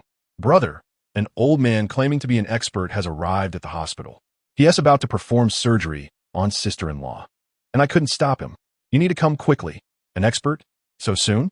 Chen Dong was taken aback, realizing he had underestimated Jiang Yulo. He never anticipated that an expert would arrive at such haste. Hearing Chen Jia's urgency, he reassured her, "Jia, do your best to delay them. I'll be there shortly." After ending the call, Chen Dong turned to Li Gang and said, "I have an urgent matter to attend to. Open the door if you do not wish to sustain injuries." "Chen Dong, do you think this is some sort of establishment? A hotel where you can come and go as you please? You're confined here to reflect on your actions. You won't be leaving until you've done so. And do not even think of using violence. This confinement room is constructed from special materials designed to absorb internal energy, impervious to destruction below the celestial realm. Li Gong beluvet, gloating at Chen Dong. Impenetrable below the celestial realm? We shall see." Chen Dong clenched his right fist at his waist, his internal energy surging towards his knuckles. At that moment, his fist resembled a volcano on the brink of eruption. "What are you planning? Do you intend to shatter the wall with your fist?" "Ah!" Boom! A thunderous roar echoed, shaking the entire headquarters of the suspended martial arts division. Li Gang's words were cut short as he stood frozen, astonished to see sunlight streaming in before him. The confinement room was centrally located within the suspended martial arts division's office building, and Chen Dong's punch had pierced through the floors. What on earth happened? Zhang Yang rushed over in a panic, only to be stunned by the sight before him. Who did this? Were we bombed? Where's Chen Dong? Is he unharmed? Zhang Yang suddenly recalled that Chen Dong had been locked in the confinement room by Li Gang. Li Gang, as if possessed, pointed at the ruins of the confinement room. Stammering, "What on earth is going on? What's wrong with you? You're usually so carefree, and now you're acting like a frightened woman." Zhang Yang was exasperated. He had known Li Gang for nearly 20 years, and this was the first time he had seen him so shaken. Gulping, Li Gang composed himself and said, "The celestial realm. Chen Dong has reached the celestial realm. He broke through the confinement room." "What?" Zhang Yang screamed, his voice cracking. No, that's impossible. How old is Chen Dong? He lacks a powerful family backing him. How could he possibly attain the celestial realm at such a young age? Are you sure this isn't the result of explosives?" Zhang Yang still couldn't believe that Chen Dong had reached the celestial realm. Li Gong scoffed. "Are you suggesting my eyesight is poor? I witnessed him break through that confinement room with my own eyes. Enough idle chatter. What we do now?" A celestial realm martial artist has emerged from Blue Island. Even the headquarters in East China may need to intervene. Zhang Yang pondered for a moment and replied, "We need to remain calm. This situation exceeds the authority of our Blue Island branch. It must be reported to the East China headquarters. On another note, we should check if anyone within the department has been injured due to Chen Dong's actions. We must ensure our own personnel are safe. Secondly, since Chen Dong is so anxious to leave, something must have occurred. If a celestial realm martial artist acts impulsively, the entire city of Blue Island could be in jeopardy. We should request a skilled expert from the headquarters to balance the situation should it spiral out of control." As they spoke, the two exited the suspended martial arts division. Outside, they finally grasped the magnitude of Chen Dong's power. Half of the suspended martial arts division had collapsed. Fortunately, it was still around 8 o'clock, and the division operated on a standard 9-to-5 schedule. Moreover, Chen Dong had targeted areas such as the reception and interrogation rooms, and after thorough inspection, it appeared that no one had been harmed. Relieved that there were no injuries, the two exchanged glances and could not help but exclaim, "The power of the celestial realm is indeed terrifying." Not long after, Chen Dong arrived at the hospital. Outside the operating room, Jiang Yulong and 2 bodyguards stood guard at the door, while Su Shiqing's parents comforted the sobbing Chen Jia. Chen Jia's wrist was slightly red, and a handprint marked her face, clearly indicating she had been struck. Witnessing his sister's plight, a surge of uncontainable fury erupted within Chen Dong. He approached with a grim expression. "Who did this?" he coldly inquired. "Brother," Chen Jia exclaimed joyfully upon seeing Chen Dong, but her relief quickly turned to urgency. "Don't worry about me. The surgery has begun. You need to save sister-in-law." While it was natural to feel compassion for his sister, Chen Dong understood the gravity of the situation. "Wait for me to come out, and I will avenge you," he replied coldly. "Chen Dong, what do you intend to do? Today is Shiqing's surgery day. I will not allow you to act recklessly." Su Jianjun positioned himself in front of Chen Dong as if guarding against an enemy. Father, I am here to save Shiqing. Please trust me this once. Chen Dong pleaded earnestly. Su Shiqing's mother, Zhang Yun, pulled Chen Jie aside, expressing her disappointment. Jie, are you out of your mind? He is Chen Dong. Have you forgotten how he deceived you before? Why are you still speaking up for him? Auntie, I know my brother has made many mistakes in the past, but he has truly changed this time. I swear on my life, Chen Jie declared, raising 3 fingers with utmost sincerity. You foolish child, you're truly deluded. Despite Chen Jie's heartfelt words, Su Shiqing's parents were still unwilling to trust Chen Dong. They could not gamble with their only daughter's life. Seeing their reaction, Chen Dong furrowed his brow, realizing he had no choice but to force his way in. Perhaps sensing Chen Dong's intentions, Su Jianjun unexpectedly drew a fruit knife and pressed it against his throat. Chen Dong, if you take one more step, I will die before you. If you still recognize me as your father-in-law, I beg you, spare Shiqing. This expert was hard to come by, and it's her only chance. Please, I implore you. Su Jianjun's emotions surged, and the knife drew a thin line of blood on his neck. Meanwhile, Jiang Yulong watched the unfolding drama with keen interest, not intervening. His thoughts were simple. The bigger the commotion, the worse Chen Dong's reputation would become, and the more Shiqing would resent him. Seeing Su Jianjun in such a state, Chen Dong felt a pang of anguish. Father, do you truly not believe in me? I may be worthless, but I have never joked with Shiqing's life. Over these past 3 years, I have learned many skills, including medicine. Shiqing cannot undergo this surgery. It poses a danger, and only I can save her. Upon hearing this, Jiang Yulong could no longer contain himself. Chen Dong, are you implying that the expert I invited is inferior to you? Even if you spent 3 years studying medicine, do you truly believe you surpass an esteemed expert who has been renowned for decades? Grow up. Shiqing is not a pawn for you to flaunt your abilities. There are countless patients in the general ward awaiting your treatment. You are not worthy of loving Shiqing, Jiang Yulong added, pouring oil on the flames, reveling in the chaos. Su Jianjun and Zhang Yun's resolve only strengthened. They would not allow Chen Dong to enter, even at the cost of their lives. Chen Dong shot a cold glance at Jiang Yulong and replied, I am in a very foul mood. You would do well to silence yourself. Jiang Yulong shivered under Chen Dong's icy gaze, suddenly feeling a chill run down his spine. Father, mother, do you truly not trust me? Chen Dong inhaled deeply, questioning them. Trust you? How can we possibly trust you? Su Jianjun retorted. I see. In that case, I'm left with no choice. Just as Chen Dong was about to use his abilities to restrain Su Jianjun and Zhang Yun, the operating room door suddenly swung open. Family of Su Shiqing. Family of Su Shiqing. A nurse called out urgently. Upon hearing the nurse's cries, everyone rushed over, completely forgetting about Chen Dong. I am Su Shiqing's father. What do you wish to say to me? Su Jianjun said nervously. The nurse produced a document, stating, This is a critical illness notice. Please sign it. Upon hearing the words critical illness notice, both Su Jianjun and Zhang Yun's faces turned ashen, and Su Jianjun nearly collapsed to the ground. It's impossible. Absolument impossible. Jiang Yulong exclaimed in shock. I have summoned the esteemed national expert, Master Han Fengshan. How could there be any unforeseen circumstances with him as the lead surgeon? The nurse glanced at Jiang Yulong, trembling. I do not know.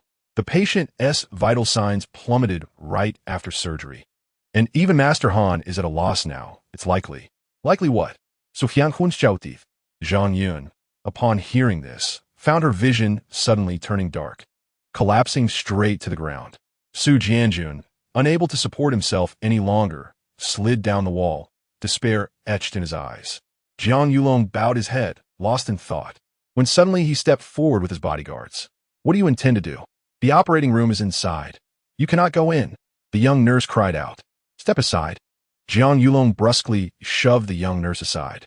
The petite nurse, weighing less than 100 pounds, could not withstand the force of a martial artist and was thrown against the wall. As she closed her eyes, bracing for impact, a warm, strong hand unexpectedly steadied her back. Jiang Yulong, if you dare to take another step forward, you will die. Chen Dong stood behind the nurse, his eyes filled with murderous intent. Chapter 51. Life hanging by a thread. Jiang Yulong's pride was immense. Since his birth, it was the first time someone had threatened him. Chen Dong, Have you forgotten the disparity between us? Jiang Yulong halted, casting a dark glare at Chen Dong. The disparity Jiang Yulong referred to was not merely one of wealth or status, but the chasm separating martial artists from ordinary people. He had always considered himself elevated, with ordinary individuals beneath him, gazing up in reverence. Now, an ordinary person dares to threaten him, cripple him. Jiang Yulong said indifferently, "Rest assured, young master, we will ensure this brat regrets speaking to you in such a manner." Two bodyguards approached Chen Dong with cruel smiles. "This is a hospital. What are you planning to do? If you approach again, I will call security." The young nurse sensed the impending danger and hurriedly intervened. One bodyguard sneered, "Security? What our young master intends to do, even the King of Heaven cannot stop." Swish! In the next moment, the two bodyguards lunged at Chen Dong with incredible speed. They were robust and towered over Chen Dong, looming over him. Faced with these two hulking figures, Chen Dong stood calmly, showing no reaction. One bodyguard mocked, "This kid is petrified. He doesn't even know to dodge. Is this it? Truly, I wonder where you found the audacity to threaten the young master." "Get lost." Chen Dong uttered a single word. At that moment, both bodyguards momentarily lost their focus. Before them appeared a sea of corpses, and the very heavens were stained crimson, with Chen Dong standing atop the mound of corpses, looking down upon them. Hiss! Both men suddenly inhaled sharply, fear lingering in their eyes. "Brat, I will see you dead." The two bodyguards, enraged, thought it absurd that a mere brat could instill such fear. It must be an illusion. They needed to eradicate this illusion at its source. With one on either side, they raised their hands, ready to slam Chen Dong to the ground. However, an incomprehensible scene unfolded. Chen Dong merely took a step forward, just a single step. The two bodyguards were sent flying as if struck by a train, one to the left and the other to the right. Bang! Bang! Two resounding crashes echoed as both bodyguards slammed against the hospital walls, unconscious. "What?" Jiang Yulong exclaimed, his mind momentarily blank. He could scarcely believe his eyes. Though these bodyguards were not the best, they were still martial artists. How could two martial artists be dispatched in an instant? Before he could process this, a shadow darted past him with frightening speed. The next moment, Jiang Yulong was hurled out of the operating room like a refuse, landing unceremoniously. Bang! The operating room door slammed shut. To prevent any interruptions, Chen Dong even placed a seal on the door, ensuring no one could enter except him. "Chen Dong! Chen Dong!" Jiang Yulong howled in impotent rage outside. He had never experienced such humiliation. He approached the two bodyguards, kicking them awake from their stupor. "You useless fools! Go! Break down that door!" Jiang Yulong commanded angrily. The groggy bodyguards, compelled by their young master's order, gathered their strength and charged at the door. Bang! Bang! Two more resounding thuds echoed as the bodyguards collided with the door, instantly losing consciousness once more. Su Jianjun cradled the unconscious Zhang Yun in his arms, his eyes devoid of hope, his mind replaying the nurse's words about preparing for the worst. Su Shiqing, his daughter whom he had cherished since infancy. From her first words to her first steps, through kindergarten, primary school, middle school, high school, and finally university, he had watched her blossom from a swaddled infant into a graceful young woman. Now, his daughter faced death. Suddenly, an image of Su Shiqing in a wedding dress flashed in Su Jianjun's mind. It was the moment she was to marry Chen Dong.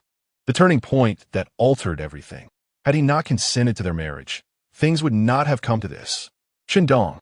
Su Jianjun gazed at the operating room, his grip tightening around the fruit knife until his knuckles turned white. At that moment, Chen Dong had already entered the operating room. Several nurses and an elderly doctor were sweating profusely, working to save Su Shiqing. Seeing her lying on the operating table, gradually losing her color, Chen Dong felt his heart wrench. "Who are you? Who allowed you to enter?" A nurse was the first to notice Chen Dong and approached to escort him out.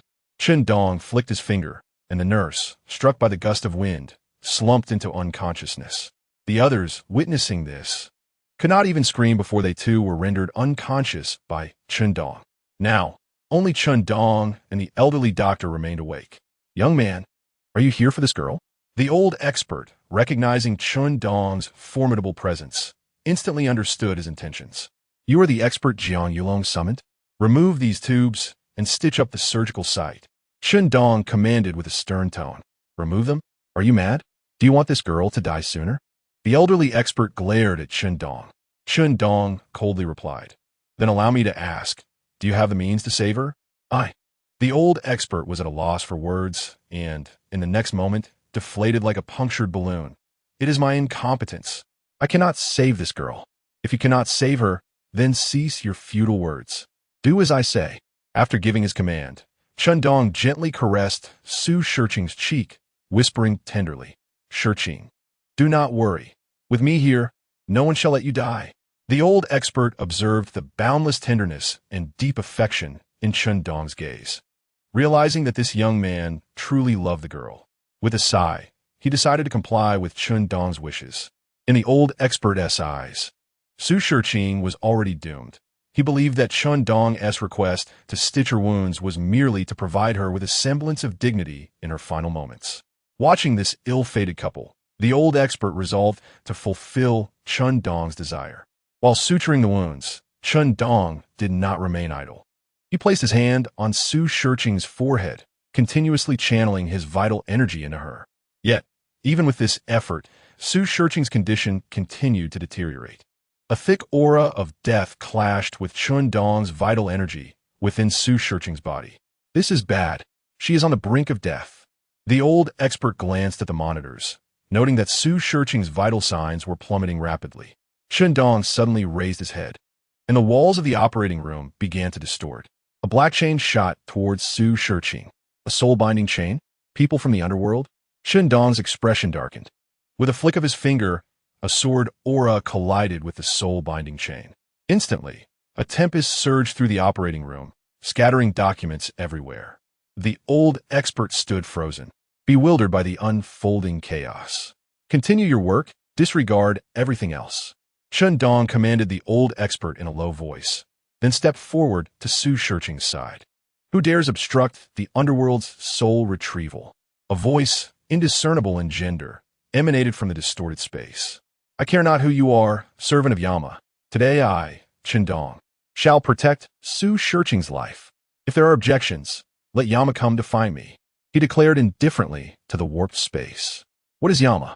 No matter who you are, if you dare obstruct the underworld's soul retrieval, you shall not escape punishment. With that, several iron chains erupted from the opposite end of the space. Chen Dong furrowed his brow. The underworld seemed oblivious to Yama. They had not even heard his name. Before he could ponder further, the soul-binding chains launched their assault. 5 thunderclaps of the Qian Gang. Chen Dong concentrated, and countless bolts of lightning appeared beneath his feet. The arcs of electricity surged towards the soul-binding chains, with several fine strands of lightning traversing the space to directly assault the caster behind. The old expert, watching, nearly lost his composure, realizing this was no ordinary human confrontation. The operating room flickered with lightning. Countless lightning snakes surged in one direction and then vanished. The old expert felt his scalp tingle as his heart raced. This was no mere battle between humans. Chen Dong was not human, and neither was the indistinct enemy he faced. Instinctively, humans fear the unknown, especially when it is invisible. For a moment, the old expert trembled as he held the suturing needle. Focus on your task. Ignore everything else. Chen Dong's icy voice jolted the dazed old expert back to reality. Yes, yes. The old expert quickly composed himself and resumed suturing Su Shiqing's wound. The soul-binding chains had increased from 3 to 9. Why? How can you withstand the attack of the soul-binding chains? Growing impatient from the stalemate, the entity on the other side of the void began to show signs of agitation. All things in heaven and earth exist in balance. There are naturally forces that counteract your underworld's malevolent energy. You cannot prevail. Chen Dong stood with his hands clasped behind his back, surrounded by thunder, exuding a calm demeanor. What do you mean? As the opponent vanished, Chen Dong's aura diminished, and his complexion paled slightly. This victory had been exceedingly fortuitous. The opponent had been deceived by the illusion of Chen Dong's ease in combat, and chose to withdraw. Thankfully, he had ascended to the Golden Core level. Otherwise, he would have been in serious trouble. Despite his victory, Chen Dong felt no joy. The opponent's last words pierced his heart like a thorn. The underworld governs the life and death of mortals, and particularly the innate treasure, the book of life and death, records a person's entire existence. Thus, the fact that the opponent could utter such words was no mere coincidence. Gazing at the pale-faced Su Shiqing on the operating table, Chen Dong clenched his fists. No matter how extraordinary your fate may be, I, Chen Dong, vow to protect you for a lifetime, he silently resolved. At that moment, the old expert weakly spoke. Leave it to me, you step aside. Chen Dong approached the operating table and placed the already refined elixir into Su Shiqing's mouth. However, at this moment, Su Shiqing was on the brink of death. The elixir merely turned into liquid in her mouth without entering her body. Can't swallow? Chen Dong raised his hand, preparing to use his spiritual power to guide the liquid into Su Shiqing's body. Just as he lifted his hand, he hesitated, gazing at Su Shiqing's delicate lips. He resolutely chose to administer the elixir mouth to mouth. 300 years. He had longed for this taste for 3 centuries. Burdened by guilt towards Su Shiqing, Chen Dong had refrained from any romantic entanglements in the realm of cultivation for 300 years. Those who knew him even speculated if he had an aversion to women. Today, however, he had finally indulged. After what felt like an eternity, their lips parted. The old expert muttered, "Was it necessary to feed the medicine like that?" "What did you say?" Chen Dong replied coolly. "In nothing." The old expert stammered, "Today's events must remain a secret, or you'll find yourself 6 feet under." Chen Dong's face flushed.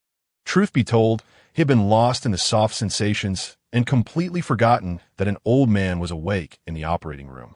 If this were to leak out, where'd he put his face? Sneaking a kiss from his own wife? What a disgrace. The old expert nodded vigorously. "I won't say a word. But can that single pill really save her?" Cough, cough. Chen Dong cleared his throat, reverting to his cold demeanor. "Naturally, it can. However, the balance within Su Shiqing's body has been disrupted, causing slow absorption of the elixir. We need external assistance for its absorption. Please fetch me a set of silver needles." "Silver needles? I just happen to have a set." The old expert turned and retrieved a pack of silver needles from a nearby medical box. "Aren't you a Western doctor? Why do you have silver needles?" Chen Dong inquired, puzzled. The old expert scratched his head sheepishly. "Actually, I studied traditional Chinese medicine since childhood and found it most intriguing. However, I couldn't qualify for a medical license in traditional medicine, so I studied Western medicine instead and unexpectedly became an expert." Chen Dong couldn't help but roll his eyes. This old man seemed rather pleased with himself. He accepted the pack of silver needles and laid them out, perfectly arranged. The old expert watched intently, curious about the techniques of such an extraordinary figure and whether he could learn something from his needlework. With a gentle sweep of his right hand, the silver needles sprang to life, soaring into the air like agile fish darting through water. Is this the legendary technique of manipulating needles with qi? The old expert's pupils constricted in shock. He had only seen such techniques in ancient texts. Mastering needle manipulation with qi required one to be a martial artist, and their inner strength had to reach an external manifestation. Essentially, one had to attain the earth level. Ordinary martial artists might spend their entire lives without reaching the earth level, let alone honing both martial and medical skills simultaneously. Such stringent conditions had rendered the technique of manipulating needles with qi a legendary art. In the old expert's astonished gaze, Chen Dong deftly guided the silver needles into Su Shiqing's internal organs. As the needles penetrated her body, their tails remained outside, emitting faint vibrations. Listening closely, each silver needle resonated with a unique sound. Is this the trembling needle technique? The old expert was utterly astonished, recognizing yet another technique recorded in ancient texts. "Oh, you know of it?" Chen Dong asked, surprised. Yes. The old expert exclaimed, like a child discovering a new toy, his eyes sparkling with curiosity as he focused on the needle tails. Ancient texts have recorded that the 5 organs of the human body resonate at different frequencies. In ancient times, people used the 5-string zither to treat ailments. Each string represented a specific organ. Plucking the strings would evoke the corresponding organ's resonance, thus healing the individual. The trembling needle technique was invented based on this principle. But modern times have lost the data on the resonance frequencies of the 5 organs and the method of crafting the 5-string zither, as well as the principles behind the trembling needle's vibrations. Speaking of these lost arts, the old expert felt both pride and sorrow, lamenting how the treasures of long country had vanished throughout history. Do you wish to learn the trembling needle technique? I can teach you, Chen Dong offered calmly. Master, please allow me to pay my respects. Before Chen Dong could finish his sentence, the old expert had already knelt down, banging his head on the floor in quick succession, catching even Chen Dong off guard by speed. You kneel with such practiced ease, Chen Dong remarked, a smirk playing at the corners of his mouth. Hith. I've lived my life this way. Opportunities are always reserved for those who are prepared, the old expert replied proudly, observing the shameless old expert. Chen Dong seemed to comprehend how this individual had simultaneously mastered both Chinese and Western medicine. It was likely he had apprenticed under numerous masters, only to outlast them all and thus elevate himself to the status of an expert. I did not take apprentices, nor do I consider myself a healer. Furthermore, this is not some profound art. Chen Dong paused and continued, since Jiang Yulong has sought your expertise, it signifies you have dealt with this ailment before. Tell me, is this condition a result of exhaustion, or is it inherent in one's fate? He remained preoccupied by the words of the underworld messenger. A unique fate, fraught with tribulations. Could this illness be what was referenced? As Chen Dong posed his question, the old expert's initially animated expression gradually transformed into a somber demeanor. Indeed, I have treated many such cases. It is not something one is born with. Rather, it is acquired through life as trials. If one must consider it a burden, then so be it. 3 years. How could such a brief span lead to such a deterioration in health? The old expert sighed. I wonder if you have heard of a certain drug on the market, one that claims to endow individuals with boundless energy, enabling them to perform the work of several people. Do not call me master. You may refer to me as Chen Dong. Chen Dong frowned, suddenly recalling having heard of such a drug before. Very well, master. The old expert continued. This drug is less of a stimulant and more of a means to extract human potential. It essentially borrows vitality from tomorrow to fuel today, ultimately exhausting one's life force. Currently, 9 out of 10 patients I encounter are ordinary individuals struggling to make ends meet. They resort to this drug in a desperate attempt to earn more. For them, a week's worth of medicine allows them to rest just 1 day, equating to a significant increase in income. The drug is astonishingly cheap, only a few hundred for a bottle, which lasts half a month. Upon further reflection, Chen Dong recalled the origins of this drug. At Lin's family banquet, the deceased proprietor had once invited Lin Goen to sell this very substance. With such severe side effects, has no one stepped forward to halt this? Chen Dong queried, brows knitted in concern. Halt it? The old expert chuckled ruefully. There is but one disease in this world, and that is the disease of poverty. Those willing to take this drug are largely indifferent to their own fates. And employers? They relish having their employees labor around the clock. How could they possibly ban such a beneficial drug? They might even promote its use, suppressing all information regarding its adverse effects. Alas, it is all for the sake of money. Upon hearing this, Chen Dong's mind erupted in realization. Ultimately, Su Shiqing was sacrificing herself for him.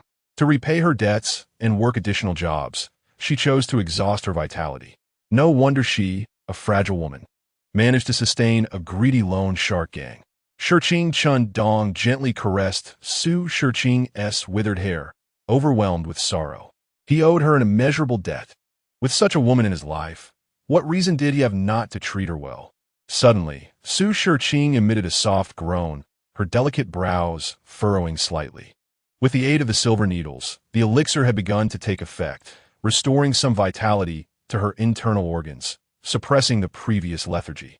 Chen Dong wiped away his tears and, with a wave of his hand, retracted the silver needles. Thank you for your assistance today. May I inquire your esteemed name? Chen Dong asked. No need for such formality, master. My name is Sun Xiaoyuan. You may call me Xiao Sun, he replied, visibly humbled. Having said this, Chen Dong raised a finger and pressed it to Sun Xiaoyuan's forehead, imparting knowledge about the trembling needles. Upon feeling the influx of information, Sun Xiaoyuan was left speechless. astonished beyond comprehension. Such phenomena seemed beyond the realms of his understanding. Was this not akin to a brain-computer interface from science fiction? Master, what manner of being are you? Sun Xiaoyuan stammered. Me? Just an ordinary cultivator, Chen Dong replied nonchalantly. Cultivator? Not a martial artist? Then who was that with whom you just battled? That was the underworld. The infamous messengers of death, commonly referred to as the Black and White Impermanents. However, their rank is significantly higher. Typical messengers carry out the tasks of collecting souls. Chen Dong elucidated. Sun Xiaoyuan swallowed hard, his worldview shattered within a matter of minutes. The past decades had been a mere illusion. He had only now begun to grasp the true nature of reality. Master, upon my death, will also be the messengers who come for me? Given that you've offended one today, and I am your disciple, will they not make things difficult for me in the afterlife? Sun Xiaoyuan suddenly realized he was no longer young, each day slipping away. Given the events of today, he contemplated whether he should prepare some currency for the afterlife. At this, Chen Dong found himself curious about Su Shiqing's fate, one that attracted the attention of the messengers. In the realm of cultivation, amidst the chaos of battle, he regretted not having studied the art of divination. As Su Shiqing's conditions steadily improved, Chen Dong felt a momentary sense of relief. Let's go. The individuals outside must be waiting anxiously. Chen Dong retrieved a clean surgical sheet for Su Shiqing, ensuring her modesty upon the arrival of others. He then cast a complex gaze toward the door. Oh! Sun Xiaoyuan obediently followed. As the seal was lifted, the surgical room door swung open. A figure lunged toward Chen Dong, yet he neither dodged nor flinched. With a swift thrust, the fruit knife pierced Chen Dong's body without resistance. The sudden turn of events left everyone aghast, staring blankly at Chen Dong and Su Jianjun. Chen Dong, you have caused my daughter's death. I will make you pay. Su Jianjun's eyes were ablaze with a tumult of emotions. Father, Chen Dong observed the once dark-haired Su Jianjun, now aged and frail, resembling a man in his 60s or 70s. Just 3 years prior, he had been robust, often sharing drinks with Chen Dong. Yet now, he appeared to have aged drastically. In truth, Chen Dong had sensed Su Jianjun lurking at the door, gripping the fruit knife tightly. He understood the man's intentions, thus he did not evade the blade. This was a debt he owed to the Su family. What are you doing? Sun Xiaoyuan exclaimed in alarm.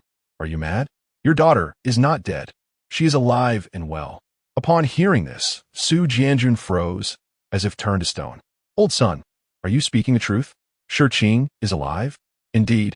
I knew inviting you was the right choice. Jiang Yulong exclaimed, excitement bubbling forth. Master? Didn't your master pass away? Jiang Yulong was momentarily taken aback, unable to comprehend. Nonsense. My master is right here. He is Chen Dong. Su Mis was saved from peril solely due to my master's extraordinary intervention. Sun Xiaoyuan proudly declared. Another bombshell dropped, leaving everyone in shock as they turned their astonished gazes toward Chen Dong. No, impossible. Absolutely impossible. Su Jianjun released his grip on the fruit knife, staggering back in disbelief. He could not accept this reality. He had just stabbed Chen Dong. Now he was being told that it was Chen Dong who saved his daughter, his own son-in-law. Sun Xiaoyuan, do you realize what you are saying? He saved Shiqing, a mere gambler? Jiang Yulong questioned coldly. Sun Xiaoyuan shrugged. If you don't believe me, you may enter the surgical room to verify. Miss Su is currently resting inside.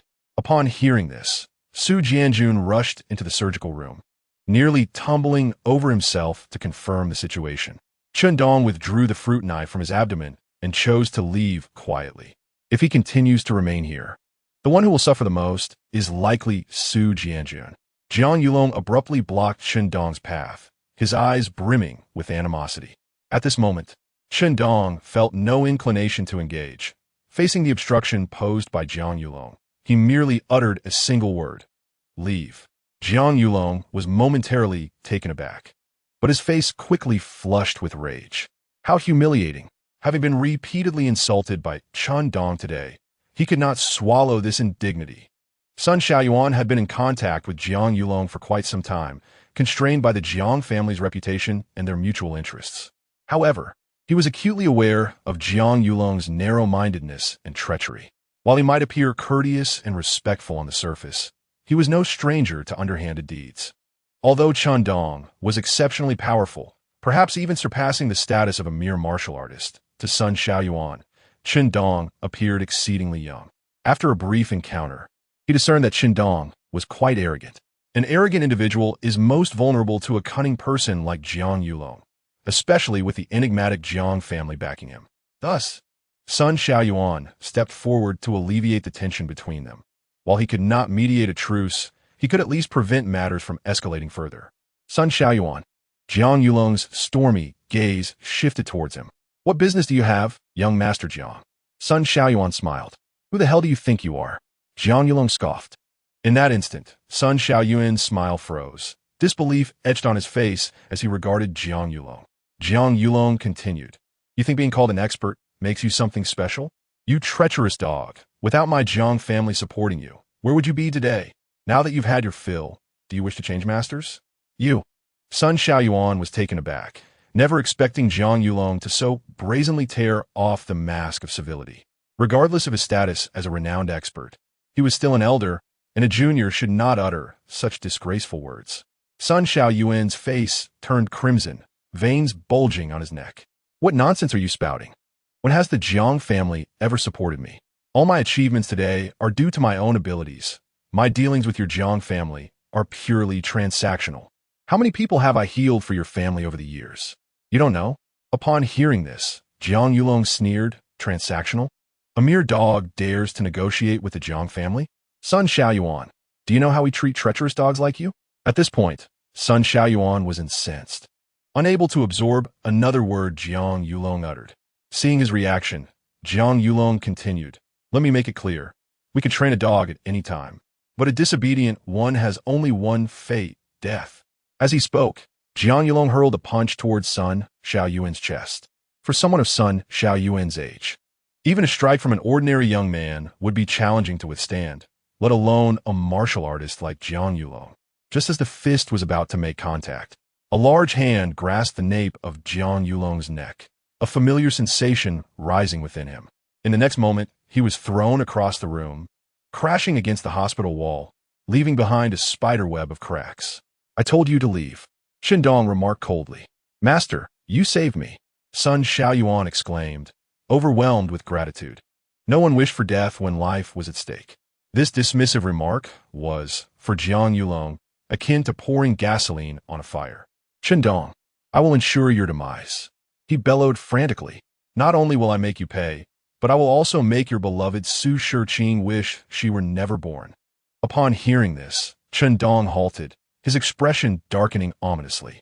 To utter such words suggested that Jiang Yulong did not love Shiqing. What then was his purpose in being by her side? Was it merely for her beauty?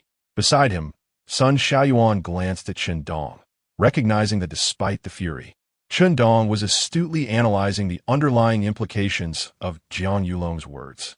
Chen Dong's mindset was truly chilling. I admit, the old Su Shiqing was quite beautiful. But after consuming the extreme pill, her looks have diminished and can no longer captivate me. What truly attracts me are the other qualities she possesses. Want to know more? Jiang Yulong said, his confidence surging as he turned to Chen Dong, a smirk playing on his lips. Wait for your next life. Fourth uncle, assist me in eliminating him. Boom! An elder shattered the hospital wall, charging toward Chen Dong. Chen Dong deftly sidestepped the sudden blow. As Sun Xiaoyuan recognized the identity of the newcomer, his face paled. Jiang Yutian. Who is that? Chen Dong inquired. The current head of the Jiang family's fourth brother, Jiang Yutian. Sun Xiaoyuan whispered urgently. Master, we must flee. Don't engage him. You cannot defeat him. His power transcends humanity. Oh, not human, you say? Can he match me? Chen Dong raised an eyebrow, intrigued. However, upon sensing, he found no trace of spiritual energy within Jiang Yutian, though his inner strength was remarkably profound. Impossible. Sun Xiaoyuan's fear subsided significantly at Chen Dong's question, nearly forgetting that his own master could hardly be considered human. Taking a deep breath, Sun Xiaoyuan replied, Jiang Yutian has been a heavenly stage warrior for over a decade. His physical body is impervious to blades and bullets. Your lightning may have no effect on him. Is that so? I wonder how a true heavenly stage warrior compares to Huang Kailang, Chen Dong mused, then shifted his gaze back to Jiang Yulong, a glimmer of strategy igniting in his eyes. Jiang Yulong, I didn't expect you to have even enlisted a heavenly stage expert. You truly are formidable. Chen Dong sighed, feigning resignation. Sun Xiaoyuan turned to Chen Dong, a myriad of questions clouding his expression. What is happening? Just moments ago, you seemed indifferent. Why the sudden change? The current youth seemed lacking, all bravado yet fragile. When faced with real conflict, they faltered. Sun Xiaoyuan couldn't help but reminisce about the strength of their own generation.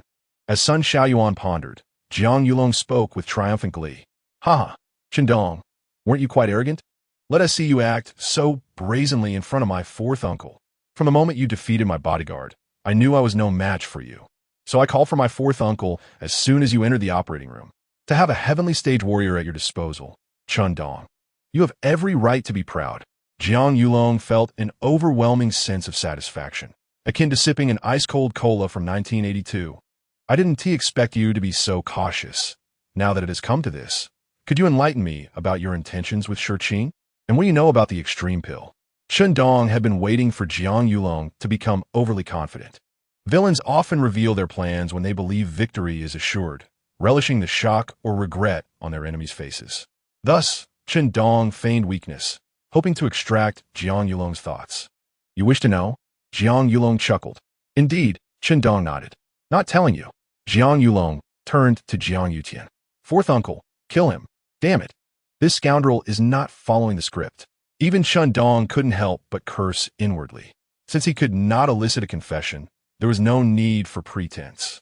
A heavenly stage warrior's attack range was vast, easily endangering innocents, particularly Su Shiqing and his in-laws in the operating room. It seemed the battleground needed to be shifted elsewhere. With this thought, Chen Dong pivoted and leaped through the breach created by Jiang Yutian's assault. Fourth uncle, don't let him escape. Meanwhile, in the operating room, Su Jianjun had just gazed upon his slumbering daughter. It's really over.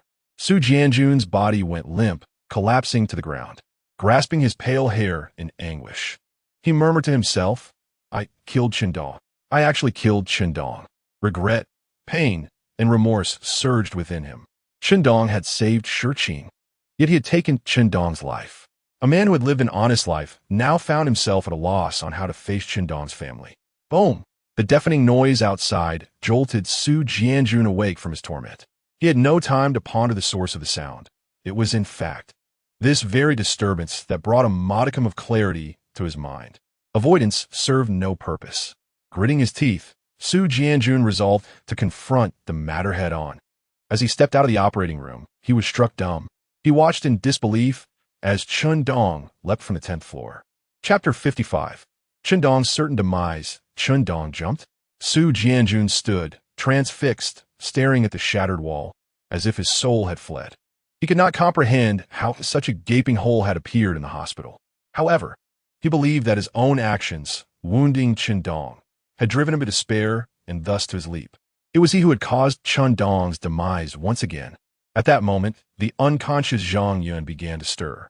Seeing her husband as ashen face, she felt a tightening in her chest and, with a quavering voice, asked Jianjun, Is our daughter truly?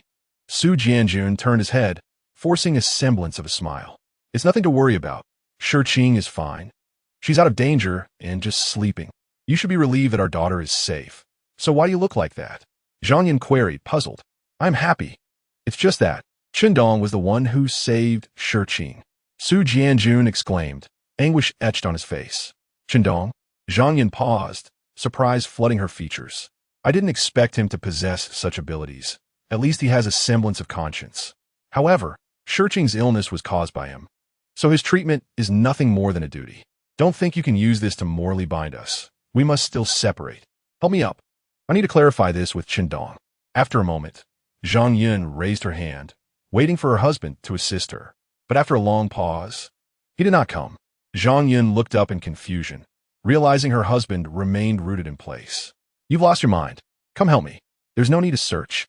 You will never find Chen Dong again, Su Jianjun said, a mournful expression on his face as he recounted the recent events. You foolish old man. Zhang Yun sprang to her feet, twisting Su Jianjun's ear as she scolded. No matter what, we had no dealings with him. Why did you stab him?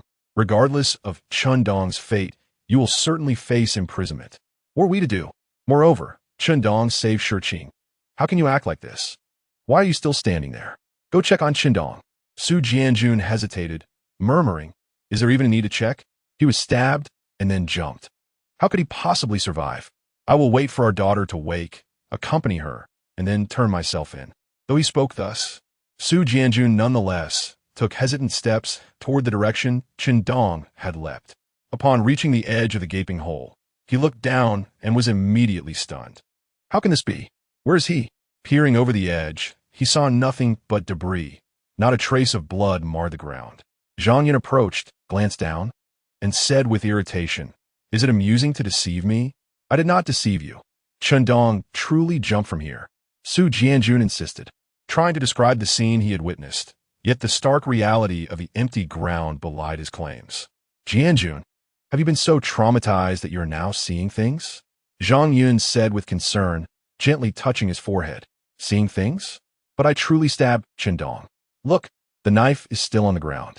Su Jianjun pointed to the fruit knife lying below. Rest assured, since Chen Dong is not here, he must have gone for treatment. That knife isn't lethal. We shall go to the hospital and seek him out to apologize, Zhang Yun reassured him. With that, Zhang Yun entered the operating room to check on their daughter. Su Jianjun followed, bewildered, for that scene had felt too vivid to be mere illusion. Fools!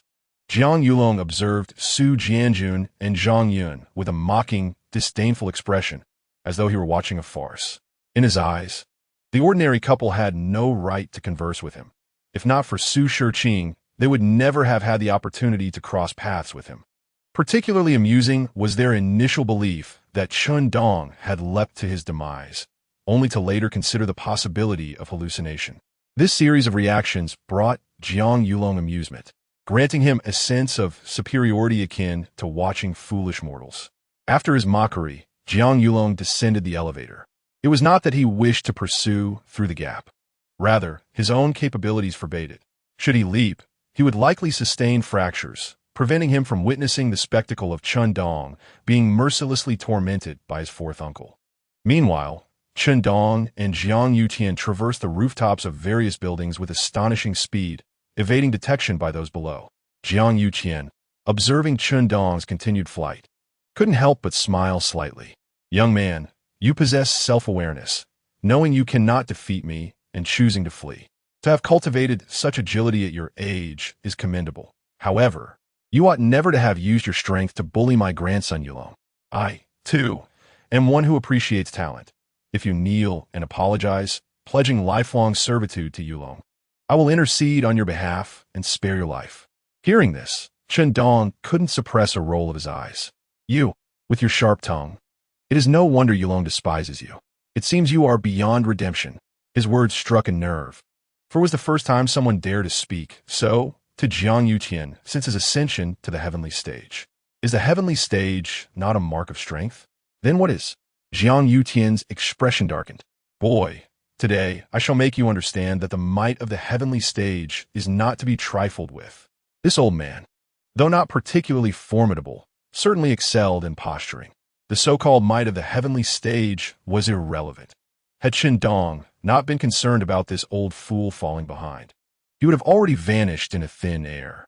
Trailing behind Chen Dong and Jiang Yutian, an armored vehicle raced fiercely in pursuit. Damn it, it's the fourth of the Jiang family.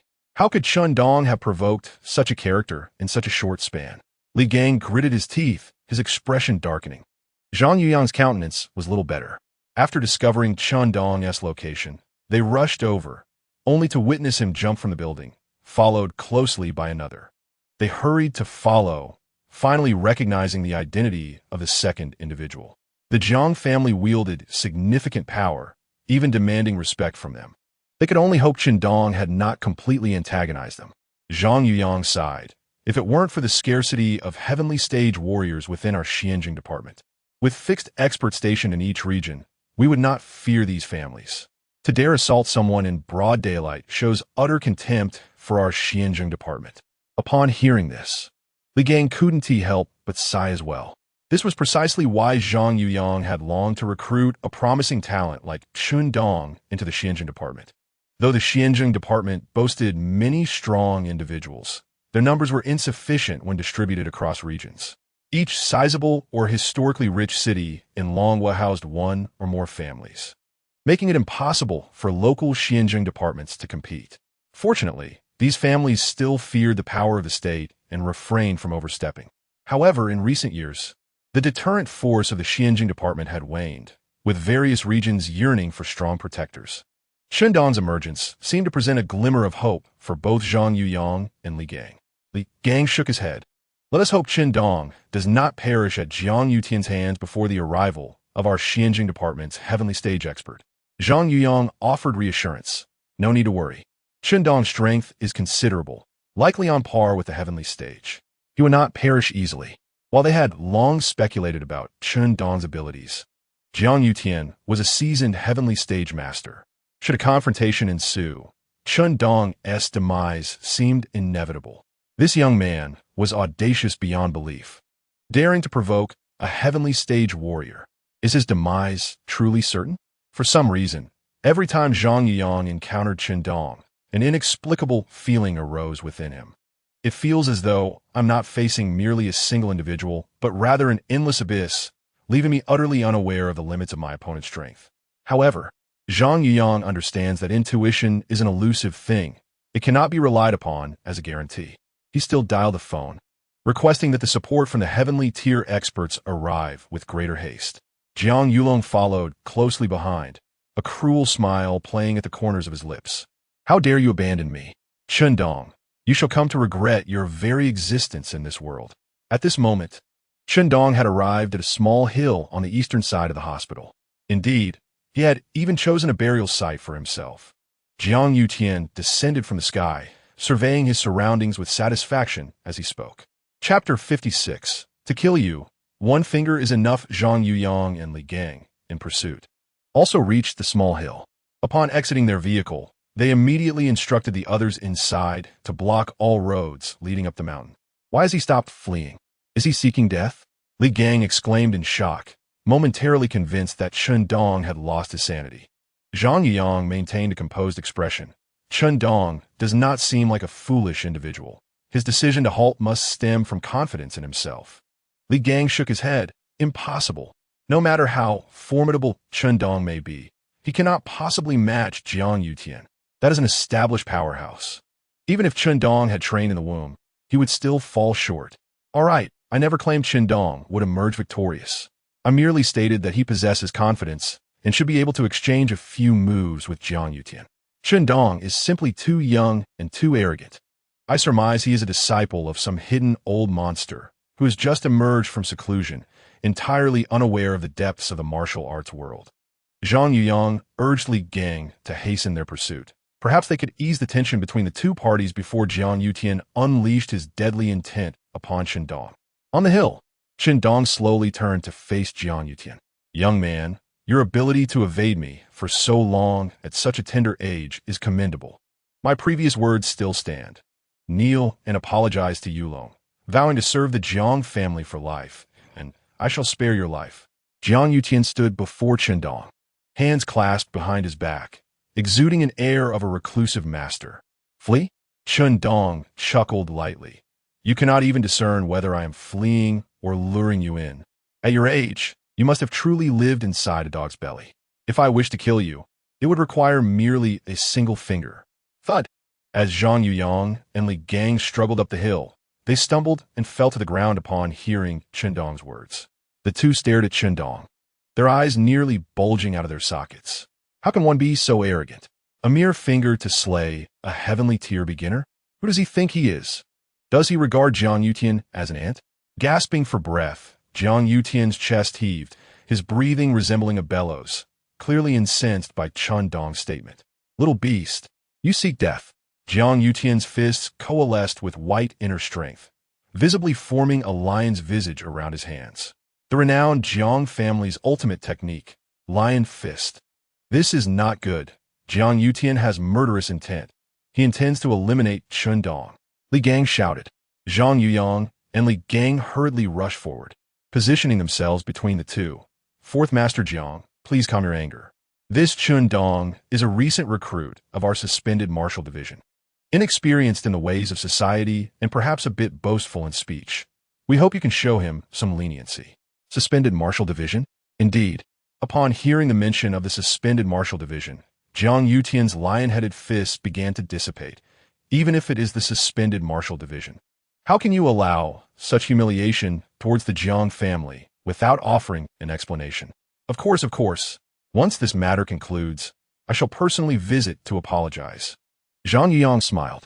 There is no need for a visit. Jiang Yuqian waved his hand dismissively and continued. Just offer a compensation of 1 to 2 billion. You are a national department. Surely the state can afford such a sum? 1 to 2 billion. Upon hearing this, the smiles on Zhang Yuyang and Li Gang's faces nearly fell to the ground. They were well aware that the aristocratic families had grown increasingly rampant, but never did they imagine it could reach such heights, boldly demanding 1 to 2 billion. If this continues for a few more years, will these families not be able to defecate upon the suspended martial division? What? You cannot come up with this amount? If you cannot, do not blame me for showing no mercy to your suspended martial division. Jiang Yutian scoffed coldly. Li Gang spoke solemnly. Fourth Master Jiang, you have long been a prominent elder. Do you truly wish to clash with a mere youth? Moreover, he is one of ours in the suspended martial division. Wait a moment. When did I agree to join the suspended martial division? Chen Dong furrowed his brows. Upon hearing this, Zhang Yuyang and Li Gang were nearly driven to the brink of madness by Chen Dong. Shut your mouth.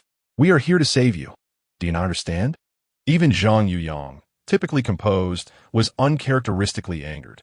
I require your assistance. Chen Dong stepped forward, his form flickering, positioning himself in front of Zhang Yuyang and Li Gang. Ha!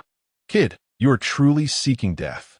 Even if you are one of the suspended martial division, it matters little. You are but a trivial division. Jiang Yutian exclaimed with laughter. Zhang Yuyang and Li Gang's faces turned as dark as iron. These aristocratic families had completely lost all respect for the suspended martial division. Chen Dong turned to the two, mocking. Is this truly your suspended martial division? Is this how you uphold the prestige of the martial arts world? Chen Dong's words struck deep into the fragile hearts of the two. Old fool, if you wish to kill me, be prepared to be killed as well. I shall not bully you. Chen Dong extended 3 fingers. 3 moves. If you can touch the hem of my garment within 3 moves, I, Chen Dong, would be willing to serve Jiang Yulong. Swish. The air around them seemed to freeze. Zhang Yuyang and Li Gang were so astonished they forgot to breathe. Did Chen Dong truly just challenge a heavenly tier expert to 3 moves? Surely he must be intoxicated. Such arrogance is beyond belief. Jiang Yutian was momentarily taken aback. But the next moment, his anger transformed into laughter. Haha, I thought you were a genius. It appears you are merely a madman. Yulong, my boy, has been bullied by a lunatic. It seems I must enforce stricter discipline upon him henceforth. Old toad, blabbering nonsense. If you do not strike, you shall have no opportunity left. Chen Dong said nonchalantly. Old toad, you seek death. Jiang Yutian roared in fury. Never had anyone dared to insult him so. Zhang Yuyang and Li Gang could scarcely bear to watch. To provoke someone to this extent was a first for them. They had initially thought Chen Dong to be a prodigy, but now they pondered whether such a mindset could truly be allowed to infect the suspended martial division. The lion's visage reformed around Jiang Yutian's fists, and he unleashed astonishing power from his legs, causing the rocks beneath him to shatter. Swish! Jiang Yutian transformed into a fleeting shadow, launching himself at Chen Dong. Roar! Accompanied by the roar of a lion, a punch thundered toward Chen Dong's face. Just as Zhang Yuyang and Li Gang believed Chen Dong's head would be pulverized like a watermelon, he merely tilted his head slightly, evading the powerful blow. Boom! A tree, large enough for 2 people to embrace, was shattered by the force of the punch. He dodged. Zhang Yuyang was astonished. It must have been luck, Li Gang remarked. Seeing his attack miss, Jiang Yutian's astonishment morphed into boundless fury. If he could not subdue Chen Dong within 3 moves, his illustrious reputation would surely be reduced to a laughingstock, a dignified heavenly tier, unable to defeat a mere youth. With this thought, Jiang Yutian's fists morphed into claws. The lion's head formed of inner strength, revealing its fangs as it swiped at Chen Dong's neck. Hiss! The claws sliced through the air, producing a sharp tearing sound, demonstrating their incredible speed. Yet, in the face of this perilous strike, Chen Dong lightly tapped the ground, instantly retreating several meters, narrowly evading the attack. Zhang Yuyang and Li Gang exchanged glances, shock evident in their eyes. They were no novices in the martial world. Avoiding once could be attributed to luck, but evading a second time was surely not mere chance. Either Jiang Yutian had shown leniency, or Chen Dong possessed formidable strength. Of these two conclusions, Zhang Yuyang and Li Gang preferred to believe the former. "Little beast, die for me," Jiang Yutian bellowed, a powerful inner strength erupting from his body, and before the onlookers, a massive white lion, formed from inner strength, emerged. In the realm of martial arts, the adept known as Jiang Yutian transformed into a lion, leaping forth with a velocity that eclipsed even the speed of sound, producing a sonic boom. How swift! Is this the prowess of a celestial tier warrior? Merely witnessing from a distance, Li Gang felt cold sweat trickle down his back. It's over. Chen Dong is utterly unable to evade such speed. Zhang Yuyang lamented with a shake of his head. With a resounding crash, the lion landed, causing the entire hillside to tremble. A deep crater, over 30 meters in diameter, marred the spot where Chen Dong had once stood, yet no sound emanated from him. Where is Chen Dong? Has he been reduced to mere dust? Li Gang exclaimed in shock. No, look at Jiang Yutian's expression. That is not the countenance of a victor. Zhang Yuyang observed keenly. Jiang Yutian's face darkened, realizing that his last strike had completely missed its mark. Chen Dong, are you capable of nothing but evasion? Jiang Yutian bellowed, his face flushed with rage as he scanned for Chen Dong's presence. Zhang Yuyang and Li Gang joined in the search. After 3 moves, gentlemen, you have all witnessed it. Each of those strikes was lethal. I was compelled to retaliate in self-defense. If he is dead, do not come looking for me anymore. It's bothersome. Chen Dong's voice resonated from behind Zhang Yuyang and Li Gang. You two are speechless. So your intention in allowing your opponent 3 strikes was merely to claim self-defense? How much do you despise the Xianshu division? At that moment, Jiang Yutian located Chen Dong, a cruel smile gracing his lips. Dead? Preposterous. You think you can penetrate my defenses with your slippery tactics? With that, Jiang Yutian lunged at Chen Dong once more. Chen Dong raised a finger, aiming it at Jiang Yutian. I have stated it clearly. I need but a single finger to end your life. Chapter 57. The power of a finger to annihilate you requires merely a finger. A faint smile adorned Chen Dong's face, exuding confidence. Huh, a finger? You little beast. You are far too naive. A terrifying energy coalesced at Chen Dong's fingertip, visibly gathering into a sphere the size of a ping-pong ball. With a focused thought, the energy erupted forth. A beam of light, akin to a laser cannon, hurtled towards Jiang Yutian. Before Jiang Yutian could complete his sentence, he was drenched in cold sweat from the sheer terror of the imminent energy, hastily gathering his internal strength for defense. Boom! The massive beam engulfed Jiang Yutian, leveling the hillside behind him. As the light dissipated, only a cloud of gray-white dust remained where Jiang Yutian had once stood. The celestial tier warrior, Jiang Yutian, lay lifeless, his body unrecognizable. The cremation process was unnecessary. Hiss, hiss, hiss. Zhang Yuyang and Li Gang stood agape, gasping in astonishment, their eyes nearly popping from their sockets. It's a dream. This must be a dream. That was a celestial tier warrior. Even if merely a novice, he was still a master. They had anticipated Chen Dong might triumph, but only through a harrowing exchange of injuries, culminating in a desperate battle for survival. Yet, they could never have imagined that from beginning to end, Chen Dong had toyed with Jiang Yutian, ultimately extinguishing him with but a mere gesture. On the hillside, silence reigned. Zhang Yuyang and Li Gang stood in stunned silence for several minutes. You witnessed it all. I was forced to retaliate in self-defense. Do not trouble me, Xianshu division. I shall not join you. Chen Dong's indifferent voice echoed in their ears. Li Gang trembled, his voice quaking. How is this possible? Jiang Yutian was a celestial tier warrior, and he is simply gone? There is nothing impossible if one possesses inadequate strength, Demise is inevitable, Chen Dong replied nonchalantly. Zhang Yiyang's face was a mask of disbelief. Inadequate strength for a celestial tier warrior? No one would dare make such a claim across the nation, let alone globally. Just how formidable is Chen Dong? Is he at the mid-celestial tier? Perhaps even at the late stage? What's more, Chen Dong is still quite young, with ample time for cultivation. Provided no unforeseen circumstances arise, his future achievements could far surpass the present, perhaps even reaching the legendary celestial level. At that moment, a figure ascended from the foot of the hill. It was Jiang Yulong. Having expended great effort to evade the Xianshu division members blocking the path, he finally arrived. Jiang Yulong? Why has he come as well? Li Gong pondered. Is Jiang Yulong seeking his own demise? With one celestial tier warrior already fallen from the Jiang family. Should this lone scion meet a similar fate, the family would surely go to madness. Zhang Yiyang's mind raced, swiftly assessing the current situation. Jiang Yuqian's obedience to Jiang Yulong stemmed from the fact that he was the sole heir of the younger generation of the Jiang family. Thus, the family placed immense importance on him, always ensuring he had bodyguards and covert celestial tier protection during travels. Should Chen Dong eliminate Jiang Yulong as well today, he would face the wrath of the entire Jiang family, who would pursue him at all costs. Blue Island City is on the brink of chaos. Where's everyone? Where's my fourth granduncle? Jiang Yulong scanned the area, failing to find Jiang Yuqian. You have arrived just in time. I have some inquiries for you.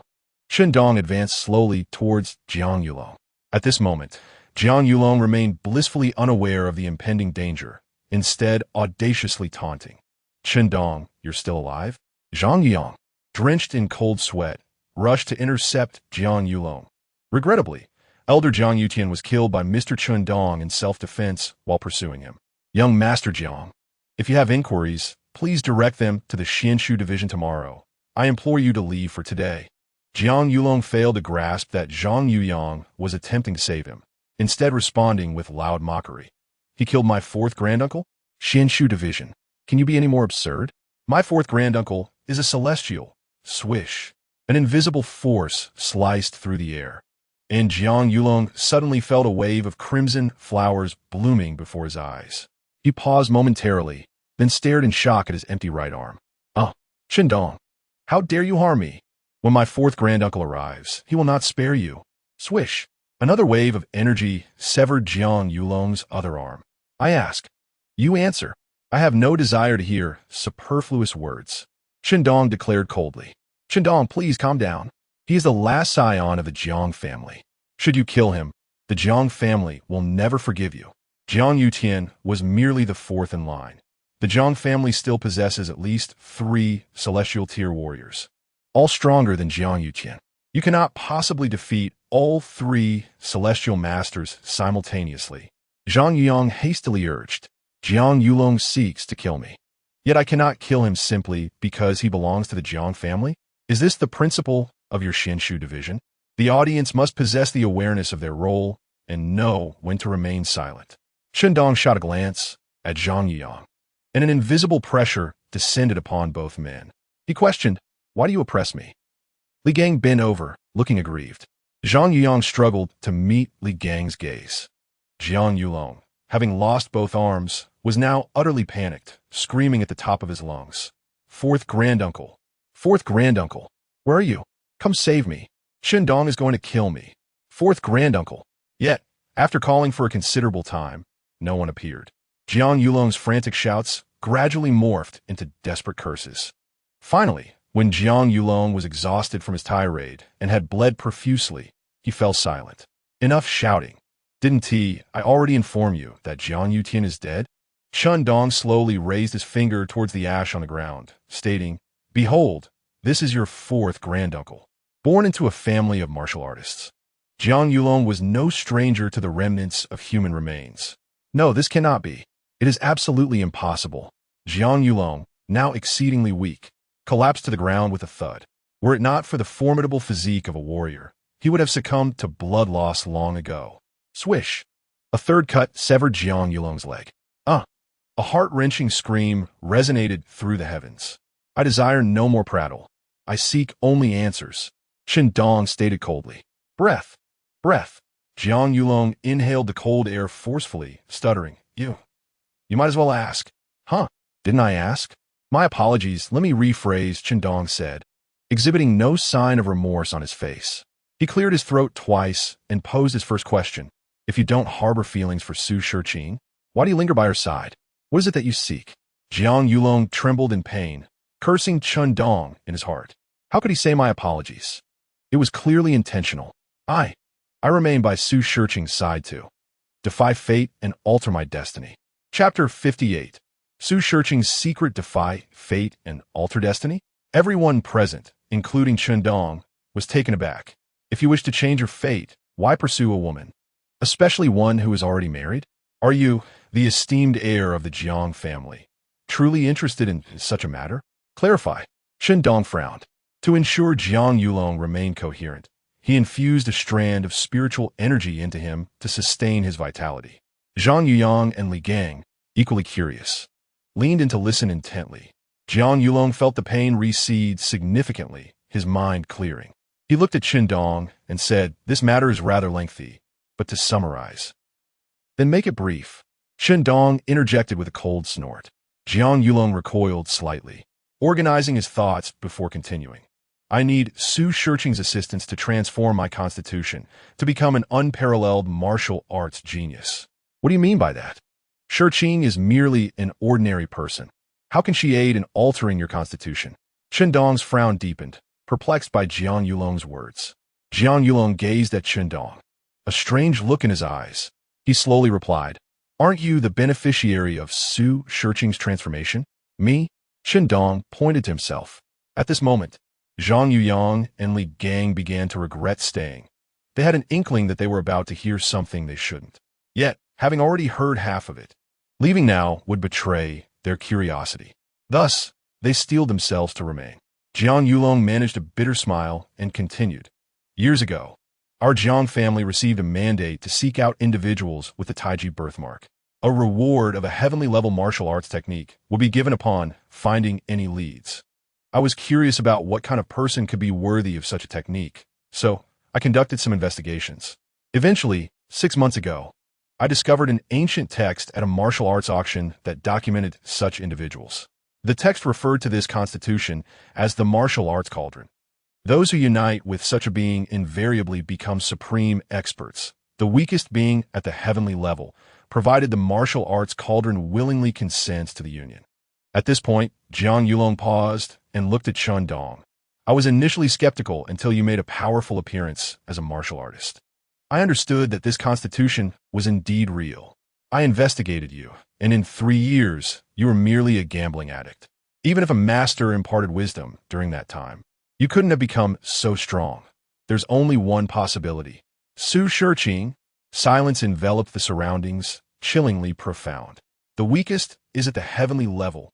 Such a temptation was undoubtedly lethal for any martial artist. No need for extensive resources, no need to scour the world for rare treasures, and no side effects, just one union. If this information spread, the entire martial arts realm would surely descend into madness. For a fleeting moment, both Zhang Yuyang and Li Gang felt their hearts stir. Chen Dong stood frozen in place.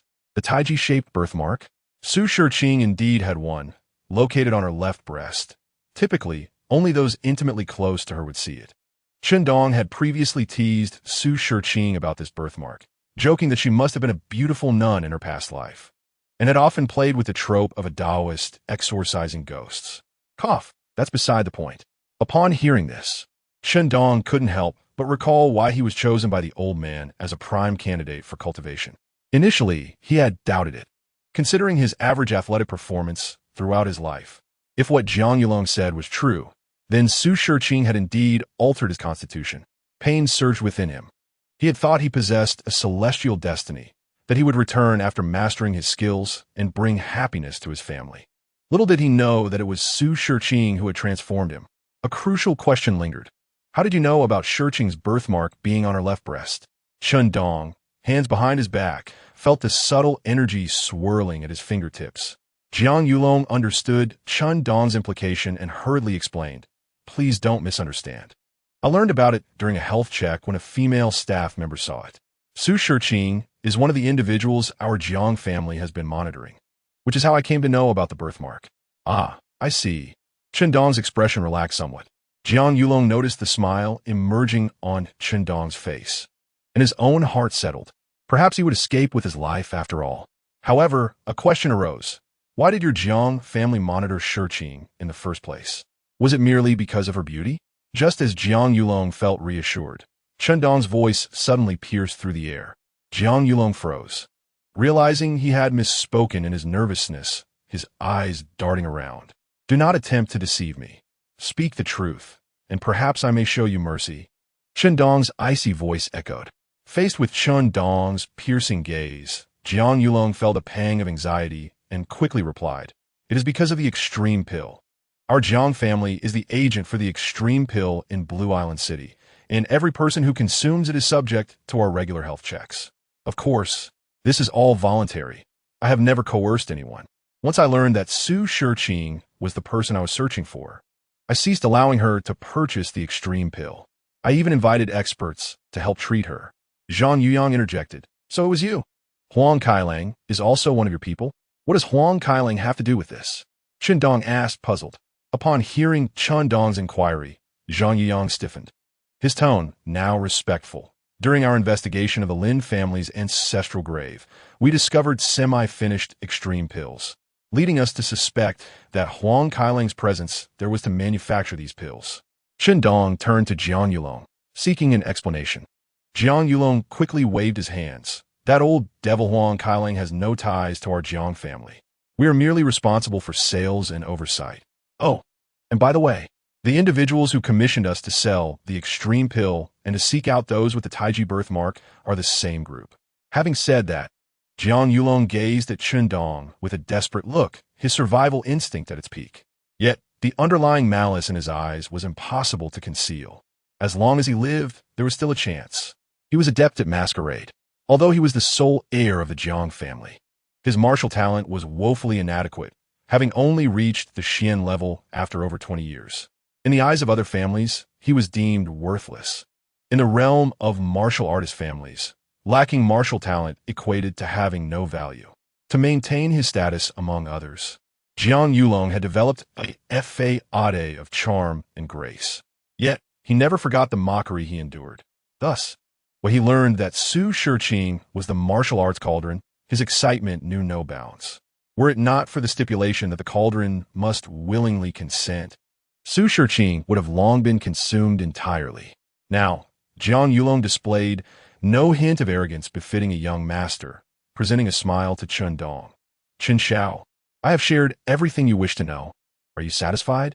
I swear, from this day forth, I shall consider you my master, and wherever you direct me, I shall follow without hesitation. Survival. There is nothing more vital than that." Chen Dong cast a sidelong glance at Jiang Yulong and replied indifferently. "One final question. Have you disclosed anything regarding Shiqing?" "No, not a single word. How could I possibly share such an opportunity with others?" Jiang Yulong shook his head vigorously. Indeed, if the matter of the martial arts cauldron were to leak, it would undoubtedly send shockwaves throughout the entire nation and the world, drawing countless individuals eager to pursue Su Shiqing. By that time, Su Shiqing's fate would likely be 1,000 times more tragic than it is now. She could even be exploited by certain forces as an incubator for cultivating martial arts powerhouses. It is fortunate that this information has not been leaked. Chen Dong glanced at Jiang Yulong and smiled. Jiang Yulong's heart leapt with joy, ready to say something, but upon meeting Chen Dong's gaze, he trembled with fear. Despite the other party's smile, an overwhelming dread surged within him. He intends to kill me. In an instant, Jiang Yulong's face turned ashen. "You promised to show mercy. Indeed, you have been quite cooperative, hence I grant you the mercy of a swift death," Chen Dong replied, lightly kicking a stone on the ground with his toe. Whoosh! The stone whizzed through the air, zipping past Zhang Yuyang and Li Gang's ears, and directly obliterated Jiang Yulong's head. Bang! A muffled sound erupted, akin to a watermelon bursting, red and white matter splattering everywhere, with a few warm fragments even landing on Zhang Yuyang and Li Gang's faces. The two trembled uncontrollably. realizing that Chen Dong intended to silence them. The news regarding Su Shiqing was too shocking. Only death could safeguard the secret. Thud, thud. Their legs turned weak, and they knelt down. Mr. Chen Dong, we swear we will not utter a word of today's events. Please, show us mercy. Zhang Yuyang hurriedly pleaded. You are wise. Surely you understand that the lips of the deceased are the most sealed. I cannot allow Shiqing to be put at risk, Chen Dong replied apologetically. Witnessing this scene, the two felt their scalps tingle. Curiosity has indeed killed the cat. Had they known this would unfold, they would have kept their distance from the outset. Why bother listening? You insolent fool. Do not act recklessly and harm the members of the Su NWS. At that moment, a thunderous roar erupted from the mountains below. The opposing force advanced with overwhelming momentum and speed. It was a heavenly stage expert from the Su NWS coming to their aid. Yet instead of joy, despair clouded Zhang Yuyang and Li Gang's faces. Another one coming to meet their demise. Chapter 59. The predicament of Su NWS. It was not that Zhang Yuyang and Li Gang looked down upon the heavenly stage masters of Su NWS. It was simply that Chen Dong's strength was too fearsome. With a mere finger, he had obliterated a heavenly stage novice. And they had never encountered such a technique. Its destructive power was simply overwhelming. Techniques like the Dali clan's secret arts, the One Yang finger, and the Six Meridians divine sword were already regarded as top-tier heavenly stage techniques in the martial world. Mastering either could secure one's dominance. However, neither of those techniques possessed the sheer devastation that turned a person to ashes. Boom! A resounding crash echoed, dust swirling in the air. The heavenly stage expert from Su NWS crashed to the ground like a cannonball. As long as I, El Qingsong, am present, I shall see who dares to act with impunity. An elderly man in a gray training outfit stood tall before Chen Dong, resembling a resilient pine tree. Despite his graying hair, his upright posture and extraordinary demeanor surpassed that of many young men. El Lao, you should leave. Zhang Yuyang's face was grim. He truly could not allow El Qingsong to intervene. The Su NWS's control over the martial arts families was waning. Should a heavenly stage expert suddenly perish, the Su NWS would likely lose its grip over the East China region. Do not worry, Xiao Zhang. As long as I am here today, I shall ensure your safety. El Qingsong assured confidently, akin to the self-assured Jiang Yutian facing Chen Dong at the outset. And who might you be? Chen Dong coldly regarded El Qingsong, slightly astonished. Was it not said that heavenly stage experts were exceedingly rare? Yet, within such a short span, two had appeared.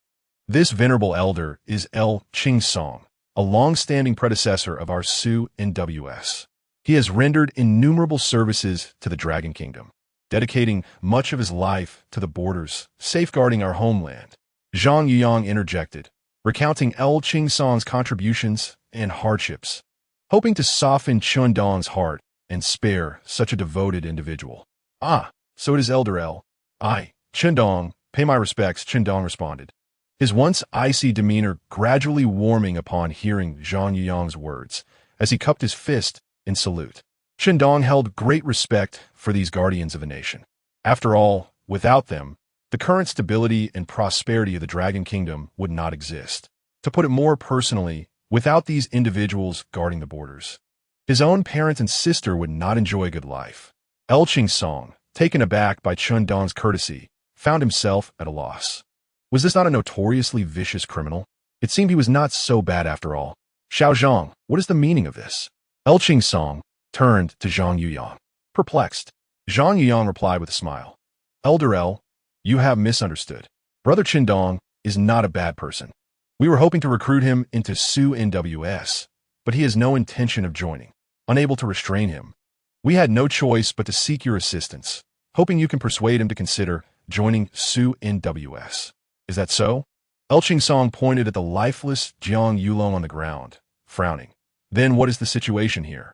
Such a ruthless attack? Upon hearing El Qingsong inquire about Jiang Yulong, Chen Dong remained silent, yet his internal energy began to circulate. If any word were misplaced, none of the three present would survive. Reluctantly, Chen Dong did not wish to stand against the Dragon Kingdom. Zhang Yuyang recounted the events smoothly, maintaining a natural demeanor. revealing not a single word that should not be spoken. I see. El Qingsong nodded, then turned to Chen Dong. It is commendable to detest evil. Your temperament seems well suited for joining Su NWS, young man. I eagerly anticipate your involvement. Chen Dong remained silent, prompting Zhang Yuyang to hastily speak well of him, urging El Qingsong to head to the Su NWS office while they stayed behind to handle the aftermath. Seeing no unusual expressions from the two, El Qingsong nodded and departed. Once El Qingsong was far away, Zhang Yuyang and Li Gang finally sighed in relief, collapsing back onto the ground. I am curious. It is evident you are protecting Elder El. Is a heavenly stage elder truly worth such devotion? Or are you merely posturing for my favor, hoping for my clemency? Chen Dong remarked mildly. Zhang Yuyang cast a glance at Chen Dong, then sat cross-legged on the ground, addressing him directly. Mr. Chen Dong, I realize the Su NWS's current actions may seem beneath your contempt, merely a hypocritical organization that shouts slogans without action. Indeed, you possess some self-awareness. Chen Dong nodded. Zhang Yuyang and Li Gang exchanged glances, both sharing a bitter smile. We are well aware of that. The Su NWS has reached this point out of sheer helplessness. As you can see, among the effective combatants you have encountered in Su NWS, apart from SHUSHN and Q Ing Ling, who are young, we have both passed 50, and the elderly Yi and L have both surpassed 80. In the past, the members of Su NWS were retired martial artists from the military, filled with passion to protect the nation, thus willing to join Su NWS after retirement to serve the country in another capacity. Su NWS now finds itself in an awkward position, unable to contend with the martial arts families. As long as their actions do not exceed certain bounds, we can compromise. The heavenly stage strength of Elder El is invaluable to Su NWS, so we are ready to die. We beseech you, Mr. Chen Dong, to spare Elder El. As he spoke, Zhang Yuyang knelt before Chen Dong once more. This time, however, there was no fear on his face, only a sincere plea. I echo this sentiment. Our lives are insignificant, yet Elder El has fought tirelessly for the Dragon Kingdom. He must not perish because of us. Li Gang also implored Chen Dong for mercy. Alas! Chen Dong sighed deeply and quietly sat upon a stone. I am not a bloodthirsty individual. I only slay those who oppose me. I was born and raised in the Dragon Kingdom, and naturally, I hold respect for venerable elders like El. I would not casually resort to slaughter. As for you, Chen Dong stroked his chin, pondering. Zhang Yuyang and Li Gang's hearts raced in anticipation. Who among us wishes for death? Their fates now rested solely in the hands of Chen Dong. Moments later, Chen Dong lifted his gaze and spoke. You need not perish. I shall inscribe 2 soul seals within your consciousness. Should you ever contemplate revealing information concerning Shurqing, these seals will obliterate your minds, rendering you soulless husks. Naturally, once you accept the seals, your lives will be entirely under my dominion. Consider your choice carefully. As he spoke, Chen Dong flicked his wrist, and 2 intricate, ethereal runes materialized before him. Was he still human? Nevertheless, at the very least, they would survive. We are willing to accept. Zhang Yuyang and Li Gang replied in unison. Chen Dong nodded, and the 2 soul seals subsequently drifted into their minds. A peculiar sensation surged within them, akin to a lock being placed upon certain thoughts. Any attempt to breach this lock would lead to their complete mental annihilation. Now, remember my words. If you wish to avoid becoming mindless shells, control your tongues. Let the matter of joining the Xuanwu division rest here. Although your tales are filled with sorrow, you must acknowledge that you are the architects of your own misfortune. Regardless of the Xuanwu division's weaknesses, you are destined to differ from those aristocratic families.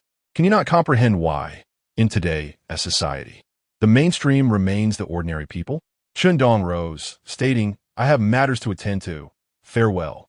With a sweeping gesture, he transformed into a streak of light, soaring into the sky. Did he just fly? The 2 stood frozen in disbelief, gazing upwards. Chapter 60. People change oldly. Have you ever heard of martial artists flying? Zhang Yang asked, tilting his head slowly. No. Li Gang also looked up, continuing, perhaps celestial beings could, but we have never encountered one. I think so too. The 2 then fell into silence, merely watching the fading light in the sky. After some time, they rubbed their sore necks and exchanged smiles. While they were astonished by Chen Dong's prowess, they also felt exhilarated to have survived the ordeal. Zhang Yuyang sighed, "What can we do? You saw it yourself. He has no interest in joining the Xuanwu division. If we push him too hard, who in the Xuanwu division could stand against him? Let us employ a gentle approach, gradually bridging the gap between us and him. Even if he does not join the Xuanwu division, he should help us out of personal friendship." Li Gong nodded, admitting that he was not as clever as Zhang Yuyang. They then dispatched people to clean up the remnants of the small hill and hastened towards the Xuanwu division to address the Jiang family. With Jiang Yulong and Jiang Yutian dead, the Jiang family would undoubtedly seek retribution. Their aim was to minimize the fallout from this incident. He needed to see Su Shiqing. At this point, he could no longer concern himself with whether Su Jianjun would feel awkward upon seeing Chen Dong. The priority was to ascertain whether Su Shiqing truly possessed the ability to alter one's physical constitution, as Jiang Yulong had claimed. The term furnace was not unfamiliar. It often referred to women used by certain nefarious cultivators to enhance their own prowess, akin to experience-enhancing items. However, a furnace capable of altering one's constitution was something Chen Dong had never heard of. Moreover, as long as it was consensual, there were no restrictions on numbers. Such a miraculous constitution would undoubtedly be coveted by major powers, even in the realm of cultivation. Reflecting on this, Chen Dong arrived at the hospital rooftop. A gaping hole, created by Jiang Yutian, was still being repaired, while Xuanwu division staff handled the aftermath. Su Shiqing had been moved to a regular ward and had regained consciousness. Upon learning that Chen Dong had saved her, a flicker of light brightened her otherwise dull eyes. However, when she discovered that her father had wounded Chen Dong, she nearly fainted. "Damn, old man, my daughter has just awakened, and you have to bring this up now?" Zhang Yin scolded Su Jianjun, sitting beside the bed and gently patting Su Shiqing's back to help her breathe more easily. "I know Shiqing just woke up, but I fear that if I don't speak now, I may lose my chance. I just searched the hospital and couldn't find that kid Chen Dong. He isn't even hospitalized. I stabbed someone, and someone will surely come to arrest me soon. If I don't clarify things, Shiqing will be in a worse position. Listen to your daughter. Chen Dong saved you, and that was his duty. You need not feel grateful. I understand this kid. He simply does not wish for a divorce. I stabbed him out of impulse. Do not compromise for my sake." Su Jianjun had come to a realization. One must bear their own consequences. He could not let this incident implicate his family, nor could he allow Chen Dong to seize leverage against him to continue pursuing his daughter. "Dad, how could I just stand by and watch you get arrested? If I plead with Chen Dong, he will surely reach an understanding." "Absolutely not." Su Jianjun interrupted Su Shiqing's words forcefully, stating, "Haven't you suffered enough over the years? Rest assured, I didn't stab him deeply. It's merely a few years in prison at most. You must take care of yourself out here. Otherwise, who will support me when I get out?" Suddenly, there was a knock on the hospital room door. "It must be to arrest me. Shiqing, remember what your father said. As long as you're well, I will have no regrets for what I have done." Su Jianjun steadied himself, preparing to face whatever awaited him. He approached the door, but hesitated to open it. Taking a deep breath, he finally placed his hand on the doorknob. "Dad, why do you look so pale?" As he opened the door, contrary to his expectations of uniformed officers, there stood Chen Dong, smiling brightly at him. "Chen Dong, what are you doing here?" Su Jianjun gazed at Chen Dong, incredulous as he scrutinized him from head to toe, finally fixing his gaze on Chen Dong's abdomen. "Your injury? Oh, are you referring to this? I'm fine. My skin is tough, and that little fruit knife could never injure me. However, you should take care of your health. Today was perilous. Had you encountered any ordinary person with that fruit knife, it could have ended badly for you." Chen Dong casually provided an excuse for Su Jianjun, sparing him from embarrassment. It was prudent to grant his father-in-law some dignity at this moment. "Me? End up in trouble?" Su Jianjun was momentarily taken aback, struggling to grasp Chen Dong's meaning. "Mom and Dad, could you please step out? I have some matters to discuss with Chen Dong privately." At that moment, Su Shiqing's cool voice interjected. "Daughter, can you handle this?" Su Jianjun expressed concern. Enough, let us go," Zhang Yin urged, pushing Su Jianjun out of the room. Before departing, she cast a complex glance at Chen Dong, filled with both warning and gratitude. Zhang Yin understood that Chen Dong's previous words were a means of providing Su Jianjun with a way out, hence her gratitude. However, the warning was clear. Chen Dong should not engage in any inappropriate actions, as they would be waiting just outside the door. With a resounding thud, the door closed behind them, leaving only Chen Dong and Su Shiqing within.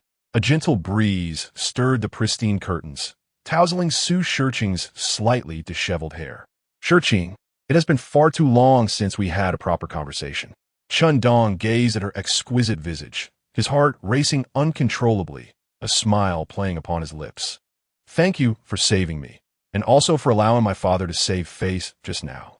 Regarding my father's act of stabbing you clearly, Su Shiqing had no intention of engaging in idle chatter with Chen Dong, steering the conversation back on track immediately. Chen Dong was not surprised by this, and could only manage a wry smile. Rest assured, I shall not hold your father accountable, nor will I leverage this against you. I can understand his actions. As he spoke, he approached the bedside table, picking up an apple and a fruit knife, and began to peel it. Chen Dong's words took Su Shiqing by surprise. What? Do you intend to divorce? Su Shiqing was baffled as to why Chen Dong would forfeit such a favorable opportunity. Chen Dong lowered his head, diligently peeling an apple, and said softly, "Here, the apple is ready. You're physically weak, so you must eat more." Su Shiqing, however, ignored the apple Chen Dong offered and instead fixed her gaze intently on his eyes. The eyes are the windows to the soul, and she could not believe that Chen Dong possessed such awareness. Yet, after observing him for a long while, she discerned nothing. What she did notice was that Chen Dong's gaze had deepened significantly compared to 3 years ago, resembling that of an elder who had become accustomed to life and death. Having experienced much, aren't you going to eat it? Weren't you once so fond of apples? Chen Dong inquired softly. People change. Even the most cherished things can become distasteful when one has been hurt deeply. Although she said otherwise, Su Shiqing still accepted the apple and gently took a bite. I'm sorry, I didn't mean to abandon you back then. I was needing to say anything. I did not wish to hear it. Even now, she could not forget that night of despair. Upon hearing Su Shiqing's dismissal, Chen Dong quickly exclaimed, "There's a reason. Of course, there's a reason. I came this time just to check on your chest." As he spoke, Chen Dong sensed an ominous turn of events. The peeled apple flew towards his head. "Get lost. You get lost. Chen Dong, you are truly shameless." Su Shiqing's fair face flushed a deep crimson, a mixture of shyness and anger in her eyes. Chen Dong caught the thrown apple, which bore a small imprint of her teeth, and, almost instinctively, took a bite. Seeing him eat the apple she had bitten and made, Su Shiqing's face reddened even more. "Chen Dong, you are too much."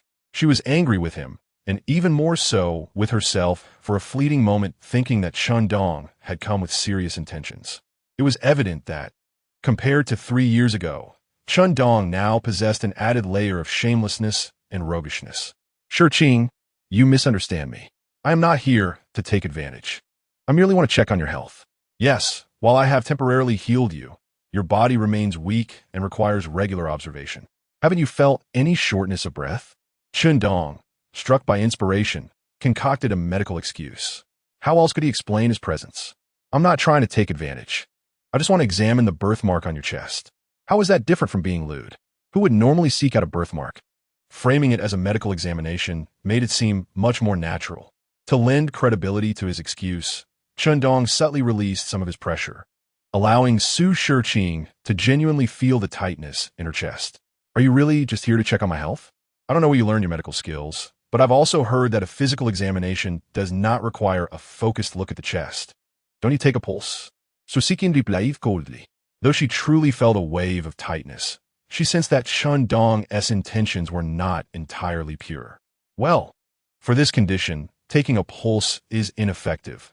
I need to observe the skin color around each organ." Chen Dong cleared his throat, gathering his thoughts, and spoke earnestly. "Shiqing, trust me, I genuinely want to understand the reasons behind your condition." The tension in the atmosphere dissipated as Su Shiqing met Chen Dong's clear gaze, and her anger began to fade. For reasons unknown, she felt that a shroud of mystery enveloped Chen Dong, making him appear entirely different from the man she once knew. Taking a deep breath, Su Shiqing replied softly, "I hope what you say is true. In truth, they had been through much together, and given their history, there was no need for modesty. With that thought, Su Shiqing slowly loosened her hospital gown, revealing her fair skin, and a Taiji symbol appeared before Chen Dong. "All right, that should suffice," Chen Dong interjected. Though he longed to see more, pressing matters took precedence. There would be other opportunities for such thoughts later. Upon hearing him speak, Su Shiqing halted her actions. At that moment, Chen Dong's gaze grew increasingly profound, and Su Shiqing keenly observed the changes in his expression. Noticing that he exhibited no other emotions, she felt a wave of relief, confirming that he had not turned into a rogue. He was genuinely concerned for her health. Meanwhile, Chen Dong, upon seeing the Taiji birthmark, released his spiritual energy to sense it closely, but he found nothing particularly remarkable. It appeared to be an ordinary birthmark. Could it merely be a sign without any substantial significance? Was Su Shiqing herself the true key to understanding? With this thought, Chen Dong hastily examined Su Shiqing's body once more, this time with greater scrutiny. No difference? How is that possible? Chen Dong's brow furrowed deeper as he inspected her inside and out several times, but Su Shiqing remained just an ordinary person. Was it possible that Jiang Yulong had fabricated his claims? Yet now that he was dead, should he venture into the ghost realm to interrogate him again? With Chen Dong's current capabilities, he would likely perish before even reaching the ghost realm. Gazing at the Taiji-like birthmark, Chen Dong slowly raised his hand and gently touched it. The moment his fingers made contact with the birthmark, he felt an unexpected pull on his consciousness, causing a tremor within. Before he could fully comprehend this sensation, a delicate hand swiftly swatted his away. "If you are here to check on my health, do not touch me." Su Shiqing exhibited considerable resistance toward Chen Dong. Indeed, something was amiss. Chen Dong was astonished, yet increasingly curious. As a golden elixir stage cultivator, he was taken aback that a mere mortal's birthmark could induce such a reaction in his consciousness. Was consciousness, to put it simply, is akin to a person's soul. To directly influence the soul is not an ability one would expect from an ordinary person. "What is wrong? Have you discovered something?" Su Shiqing's icy voice drifted through the air. Chen Dong gathered his thoughts, a smile returning to his face. "Nothing to worry about. In a month, you will be just like anyone else." Su Shiqing immediately seized on the key point in Chen Dong's words and inquired anxiously, "A month? And then what?" "Do not worry. I have a means to heal you. However, eradicating your ailment will require many precious medicinal herbs, and a month should suffice for me to gather them." Chen Dong reassured her with a smile. Su Shiqing listened intently, straightening her posture, and replied earnestly, "It seems you have truly changed. So, does that mean we will not be getting a divorce?" Chen Dong, upon hearing this, felt a surge of excitement. Once bitten by a snake, one is afraid of ropes for 10 years, especially since his actions had caused Su Shiqing to endure 3 years of suffering, nearly leading her to ruin her health and dance with death. "I understand that it may take time for you to accept me again," Chen Dong said as he slowly rose, determination gleaming in his eyes. "But rest assured, I will make you fall in love with me once more." With that, he turned to leave. Before departing, he reminded her, "Shiqing, you must take the extreme limit pill again. It is a life-draining medicine, and your current condition is a consequence of its aftereffects." With a creak, the door swung open, and Su Jianjun and Zhang Yun nearly toppled over in their haste. "Mom and Dad, I've informed Shiqing about everything. Please take care of her from now on. If anything arises, call me, and I will rush back at the fastest speed, no matter the distance." Without waiting for Su Jianjun and Zhang Yun to react, Chen Dong had already exited the hospital room. Watching him leave without a hint of hesitation, Su Shiqing found herself momentarily lost in thought. "Chen Dong, have you truly changed, or are you merely putting on an act?" She glanced at her empty hands and could not help but pout. "You're truly something else. You peel an apple for me." After leaving the hospital, Chen Dong sought out the Lin family. He needed their assistance in locating Jiang Yulong's residence. Currently, Su Shiqing's condition remained a mystery, and perhaps only the ancient texts in Jiang Yulong's possession could provide a clue. With Jiang Yulong now deceased, the likelihood of his belongings being with the Jiang family was high. Until the mystery of Su Shiqing's condition was unraveled, he would be unable to prescribe the correct remedy, whether it be a seal or an improvement. In summary, possessing such a physique and being an exquisite woman, one's fate could inadvertently turn tragic. This thought plagued Chen Dong, causing him to ponder the words of the Grim Reaper. Could it be that what the Reaper spoke of was precisely this? The more he contemplated, the more his head ached. Even the ghost realm knew. And he deeply regretted not gathering more information about individuals with special physiques while in the cultivation realm. Meanwhile, the body of Jiang Yulong lay draped in a white cloth, positioned in the center of the Jiang family's living room. A heavy gloom enveloped the Jiang household, casting a palpable tension in the air. "My dear grandson, Jiang Changtian." The patriarch of the Jiang family and Jiang Yulong's grandfather wept bitterly, his frail form trembling despite being a mid-tier celestial master, struggling to maintain his footing. Gazing upon his grandson's tragic visage, Jiang Changtian's eyes burned with a fierce, vengeful intensity. "Tell me, who has slain my grandson?" He fixed a piercing stare at the members of the Xuanwu division who had delivered the body. The warriors from the Xuanwu division, trembling in fear, quickly waved their hands in protest. "Elder Jiang, please quell your anger. We were merely tasked with delivering young Master Jiang's body. We know nothing of the murderer." "Know nothing? Then you shall pay with your lives. Go and accompany my grandson in death." Jiang Qingtian unleashed a powerful palm strike, sending a torrent of internal energy surging towards two members of the Xuanwu division, just as they were about to be torn apart by Jiang Qingtian's overwhelming force. Another wave of energy arrived to defuse the crisis. "Brother, though the Xuanwu division has shown weakness, we cannot simply kill them," Jiang's second son interjected, attempting to soothe him. Gasping for breath, Jiang Changtian glared defiantly. "Then what do you propose? Yulong is dead.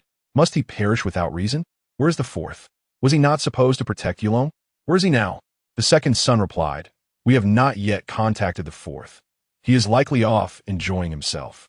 However, I did speak to the bodyguard who was knocked unconscious alongside Yulong, and prior to that, Yulong had a confrontation with a young man named Chen Dong." "Chen Dong." Jiang Changtian gritted his teeth. "Then he must die. Better to kill 1,000 innocents than to let one guilty escape. I will ensure that all who have clashed with Yulong face the wrath of my family." Chapter 62. "Can't you see I'm a killer?" As Jiang Qingtian's voice faded, the other two brothers exchanged hesitant glances. While revenge was understandable given that the sole heir of the Jiang family had been murdered, the idea of indiscriminately slaughtering innocents seemed excessive. Did they truly believe the Jiang family was invincible? Did they think they could kill without consequence? In truth, the death of Jiang Yulong primarily affected Jiang Qingtian, while the second and third brothers had little to gain from Yulong's rise. In fact, his demise might even mean a larger share of wealth for their own children. Jiang Changtian observed the hesitation in his second and third brothers, letting out a cold snort. "Do you have something to say, second and third?" He unleashed the full pressure of his mid-tier celestial master status, causing the two early-tier celestial masters to struggle for breath. Though the difference was but a single rank, it felt like a divine punishment. A mid-tier celestial master could easily overpower several early-tier ones. "What my elder brother means is what we all mean." The second and third brothers quickly clasped their hands in agreement. Though Jiang Yulong had died, Jiang Changtian remained an indomitable force. As long as he held power, the Jiang family was entirely his. Jiang Changtian scoffed, fully aware of the ulterior motives of his second and third brothers. Unlike the fourth, who had no heirs and truly cared for Jiang Yulong, the others were different. He had trusted the fourth to protect Yulong, only to discover the fourth had made such a grave error. Jiang Changtian longed to find a fourth and exact his revenge. Since there were no objections, he commanded, "Immediately kill Chen Dong's entire family. I shall offer their heads as a tribute to honor my grandson's spirit, and then we will devote all our efforts to finding the murderer and the fourth." Jiang Qingtian declared, filled with wrath. "Understood." The second and third brothers could only acquiesce, hastily making arrangements. Chen Dong had not returned for a long time, and his parents had lost the joy of moving into their new villa, fearing their son might stray onto a dark path. It was only when Chen Dong stepped through the door that their anxious hearts found solace. To celebrate, Chen Jejia, even called Su Shiqing. When discussing Chen Dong, Su Shiqing's tone remained icy, yet lacked the previous animosity, marking a positive change. The transformation in Su Shiqing brought immense joy to Chen Dong's parents, who were more thrilled than if they had purchased a villa, eagerly vying for the phone to chat with her. Ultimately, Chen Jieja intervened, citing her need to rest. Wonderful, wonderful. We've moved, and my daughter-in-law's health has improved. Today is truly a double blessing. Dear, hurry and prepare some dishes. I want to enjoy a few drinks tonight. Chen Wenshan exclaimed, beaming with delight. Really, look at you. Acting like a child in front of the kids. Han Mei chided, though a smile betrayed her true feelings. Brother, it's been over 3 years since Mom and Dad have laughed like this. You've done well. Chen Jiejia gave Chen Dong a thumbs up. Chen Dong smiled faintly, relishing this familial joy he had longed for over 3 centuries. Seizing the moment, he approached his father and suggested, Dad, how about we enjoy some fine liquor tonight? I'll go buy a few bottles of Matai. Let me treat you to a drink, a way to make amends for these past years. You? Oof. 10 of you couldn't outdrink me. If you're not afraid of embarrassment, go ahead and buy. Chen Wenshan boasted proudly. Then I shall ask for your mercy, dear father. Chen Dong chuckled, promptly dialing the property management. The upscale community offered delivery services, and there was a large supermarket within, stocked with various goods. Before long, an entire box of Matai was delivered to the villa. Han Mei prepared 6 home-cooked dishes, and a family of 4 gathered around, warmth flooding their hearts. After a drink, Chen Wenshan quickly let loose, engaging in lively conversation, reminiscing about Chen Dong and Chen Jiejia's childhood, filling the room with laughter. That night, Chen Dong surprisingly refrained from using his powers to counteract the alcohol's effects, savoring the moment, just as the familial atmosphere was at its most harmonious. A sudden surge of murderous intent flickered in Chen Dong's eyes, prompting him to glance out the window. Brother, what's wrong? Chen Jiejia, seated beside him, sensed a chilling aura emanating from Chen Dong. Nothing, just feeling a bit tipsy and needing to use the restroom. You stay and entertain Mom and Dad. I'll be right back. Chen Dong replied with a smile. Han Mei covered her face, unable to watch. Chen Jieja eagerly pulled out her phone to record, excited to capture a rare moment of her usually serious father. Chen Dong, however, felt exasperated at the situation, wishing to maintain some decorum in front of his elders. What a joy! Brother, we wait for you, Chen Wenshan said, rising to accompany Chen Dong. You don't understand. Today is a happy occasion. As Chen Dong absorbed the warmth of the dining room, his murderous intent intensified. There were always some blind fools who dared to disrupt the happiest moments. These people must die. Stepping outside the villa, he found the surroundings eerily quiet. Chen Dong walked directly to a stone bench in the center of the yard. Moments later, shadows flickered around him. 3 men clad in black approached him slowly from different directions. Without needing to look closely, Chen Dong discerned their strength was at the late stage of the Xian realm. Soon, one of them halted a short distance away, sharp eyes studying the motionless Chen Dong with interest. Have you lost your wits from drinking? Aren't you afraid? Why don't you run or scream? Why should I? I am in my own home, Chen Dong replied nonchalantly. Isn't our attire obvious? It's clear we are assassins. The man gestured at his dark clothing, somewhat exasperated. Kill me? You sent only the 3 of you? Are the people you sent brain dead? Chen Dong inquired. So was the Jiang family. Chen Dong realized that the Jiang family had dispatched such individuals without a thorough investigation of his strength, and naturally, they were unaware that he had killed Jiang Yulong. Only the suspended martial division could conceal such information. Ah, who would have thought that he owed the suspended martial division a favor? Chen Dong chuckled softly. Can one still laugh when death is imminent? Could it be that you have been frightened into a stupor? The assassin's eyes narrowed, and though he jested, he remained inwardly vigilant. To maintain such composure in the face of 3 assassins was either sheer folly or a sign of confidence. Realizing this, he decided to cease the banter and conclude matters swiftly. He drew a dagger and aimed for Chen Dong's neck. Chen Dong slowly raised his hand, effortlessly pinching the gleaming dagger with 2 fingers, and remarked nonchalantly, You are quite fortunate. My parents are in high spirits today, and I do not wish to disturb them. Thus you may die swiftly. With that, he flicked his fingers lightly. Instantly, An invisible wave radiated outward, and in a mere moment, the assassin transformed into a mist of blood, drifting away. Witnessing this scene, the remaining two men turned pale, as if they had seen a ghost. A perfectly healthy individual had simply vanished. They instinctively wished to scream in terror, but found their voices choked, as if gripped by an unseen force. "I warned you to be quiet. You must not disturb my family." Chen Dong smiled as he approached the two remaining men. In that moment, they no longer perceived Chen Dong as a mere human, but as a demon emerging from the depths of hell. They wished to flee, yet their feet felt as though they were bound, rendering them immobile. They longed to plead for mercy, but despite their efforts, their faces turned purple, and not a sound escaped their lips. With each step Chen Dong took, their fear grew exponentially, their eyes bulging in terror. Bang! Bang! Two muffled thuds. Two fresh mists of blood. In the throes of extreme fear, the two met their demise. Chen Dong gently waved his hand, sending the blood mist away, ensuring that these three did not tarnish his new home. Having completed these tasks, Chen Dong sent a message to Lin Zimo, obtained the Jiang family's address within 3 minutes. Chapter 63. Jiang family manner. The events outside did not disturb his family.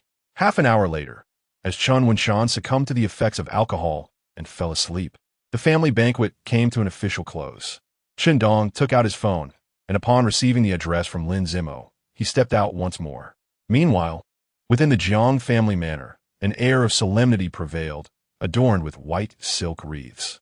Jiang Changtian stood sorrowfully before his grandson's coffin, flanked by his weeping son and daughter-in-law. He gazed at Jiang Yulong's black and white photograph, his fists clenched in silent rage. "Yulong, rest assured, grandfather will avenge you. I shall not let anyone who wronged you escape unscathed. They will all accompany you to the grave," he declared. "Yulong, the first step of revenge begins with this Chen Dong. I hope you will approve." Jiang Qingtian spoke softly. High above, Chen Dong stood upon his life-bound, flying sword, observing the brilliantly illuminated manor below. A cursory glance revealed that the estate spanned at least several thousand square meters. Pavilions, towers, artificial hills, fish ponds, and flowing gardens were all present. Even more unexpectedly, one corner of the estate housed a training ground specifically for martial artists. Boom! A deafening explosion shook the entire Jiang family. Dust and debris surged, and the impact created a deep pit several meters wide. "What has happened?" Jiang Qingtian emerged from the morning hall, his face etched with fury. "What day is it that such a commotion arises? Head of the family, something has fallen from the sky." A panicking steward rushed over. "Something?" Jiang Chengtian furrowed his brow. Ah! Before he could finish, piercing screams erupted from the outer courtyard. "What now?" Jiang Qingtian suddenly felt a wave of panic wash over him, a terrible premonition gripping his heart. However, having just endured the pain of losing his grandson, he did not dwell on it. Just then, the screams from the outer courtyard abruptly ceased. Following that, the classical walls exploded with a resounding crash. "Who are you?" Jiang Chengtan glared at the young man before him, his eyes filled with wariness. "You send people to kill me, but do not recognize me?" Chen Dong chuckled lightly, realizing that Jiang Yulong's death had indeed dealt a significant blow to this old man. Yet, he quickly pieced together the situation and frowned. "You are Chen Dong?" "Indeed." Chen Dong nodded, casting a glance at the morning hall before casually stepping inside, as if it were his own home. Jiang Qingtian coldly regarded Chen Dong. "Your appearance here signifies that the people I dispatched are all dead. I did not expect someone so young to possess such formidable strength." "It's manageable," Chen Dong replied, only to be immediately blocked by Jiang Chengtian's raised hand. "Isn't one person sufficient to deal with the Jiang family?" Chen Dong retorted. "Arrogant, utterly arrogant." The Jiang family had never encountered anyone so brazen in their home. It was indeed the audacity of youth, yet this bravado was misplaced. "Do you not know that the Jiang family is a martial arts clan guarded by 4 heavenly tier warriors?" Jiang Changtan straightened his back, as if basking in supreme glory. No. Chen Dong shook his finger lightly. "It's actually 3. Your 4th has long since perished." "What did you say?" Jiang Changtian, who had the intellect to ascend to the position of family head, quickly grasped the implication of Chen Dong's words. The absence of news regarding the fourth implies that, as Chen Dong suggested, he was indeed in grave danger. More importantly, the fourth had always been close to Yulong. If even the fourth could not defeat this enemy, then Yulong was even less likely to succeed. Jiang Qingtian suddenly appeared to understand, his face darkening as he questioned Chen Dong. Did you kill my grandson? Oh, you aren't as dim-witted as I thought, Chen Dong replied, approaching the offering table and taking a bite of the fruits laid out as offerings, entirely disregarding the Jiang family. It was you. It was you. Return my son. You wretched child. I will make you pay in blood for this. I will ensure that your entire family pays for Yulong. A woman, her face contorted with rage, lunged at Chen Dong. She was evidently Jiang Yulong's mother. Do not go near him, Jiang Changtian urgently warned. However, it was too late.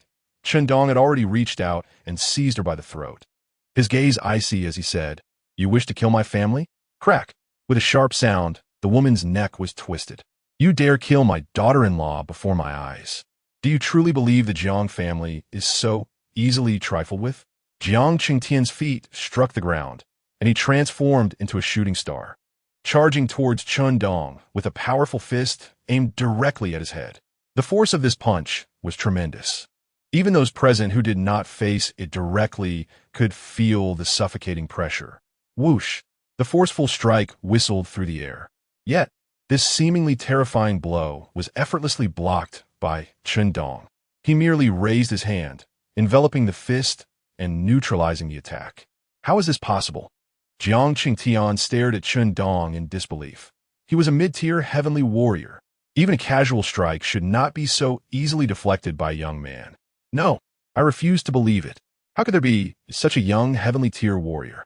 Chapter 64. Battle against the mid-tier heavenly warrior Jiang Qingtian was in a state of utter shock. That previous punch had not been executed with full strength. It was not something a non-heavenly warrior could withstand. His memories of his grandson had faded, replaced by a burning desire to drag Jiang Yulong from his coffin and give him a thorough beating. You may be dead, but you have managed to provoke such a figure before your demise. A young powerhouse like this could hardly be a rogue without any backing. Jiang Qingtian would not believe that even if he were to twist his head off. At this juncture, both parties have exhausted all avenues for reconciliation. It is a matter of life or death. Should Chen Dong be allowed to depart, it could potentially lead to greater troubles. It would be more prudent to eliminate him on the spot, erasing all traces of his existence. If questioned later, one could simply deny involvement. After all, the Jiang family is a renowned and prestigious clan. The adversary could not possibly annihilate the entire Jiang lineage without evidence, could they? With this thought, Jiang Changtian suppressed his astonishment, and his murderous intent surged. He was a mid-tier, celestial realm practitioner. It was effortless to eliminate a lower-tier opponent. Such a prodigy. To die would indeed be a grave loss. Ha ha ha! Jiang Changtian howled to the heavens. He had taken many lives in his lifetime, yet he had never slain such an astonishing talent. This feeling was akin to destroying a meticulously crafted snowman on a wintry day. The more exquisite the snowman, the greater the thrill derived from its destruction. And Chen Dong was the most perfect snowman he had encountered in his life. Yet, fearing Chen Dong's background, he could not publicly proclaim this achievement, lest the annals of martial history in the Dragon Kingdom be forever marked by such a significant event. Jiang Qingtian's right foot struck the ground with force, unleashing a powerful surge of white internal energy, shattering the stone tiles beneath him into dust. A magnificent white lion, even grander and more imposing than Jiang Yuqian, materialized. Mid-tier celestial realm, this was getting interesting. Chen Dong felt the pressure emanating from the white lion, and a flicker of battle intent flashed in his eyes.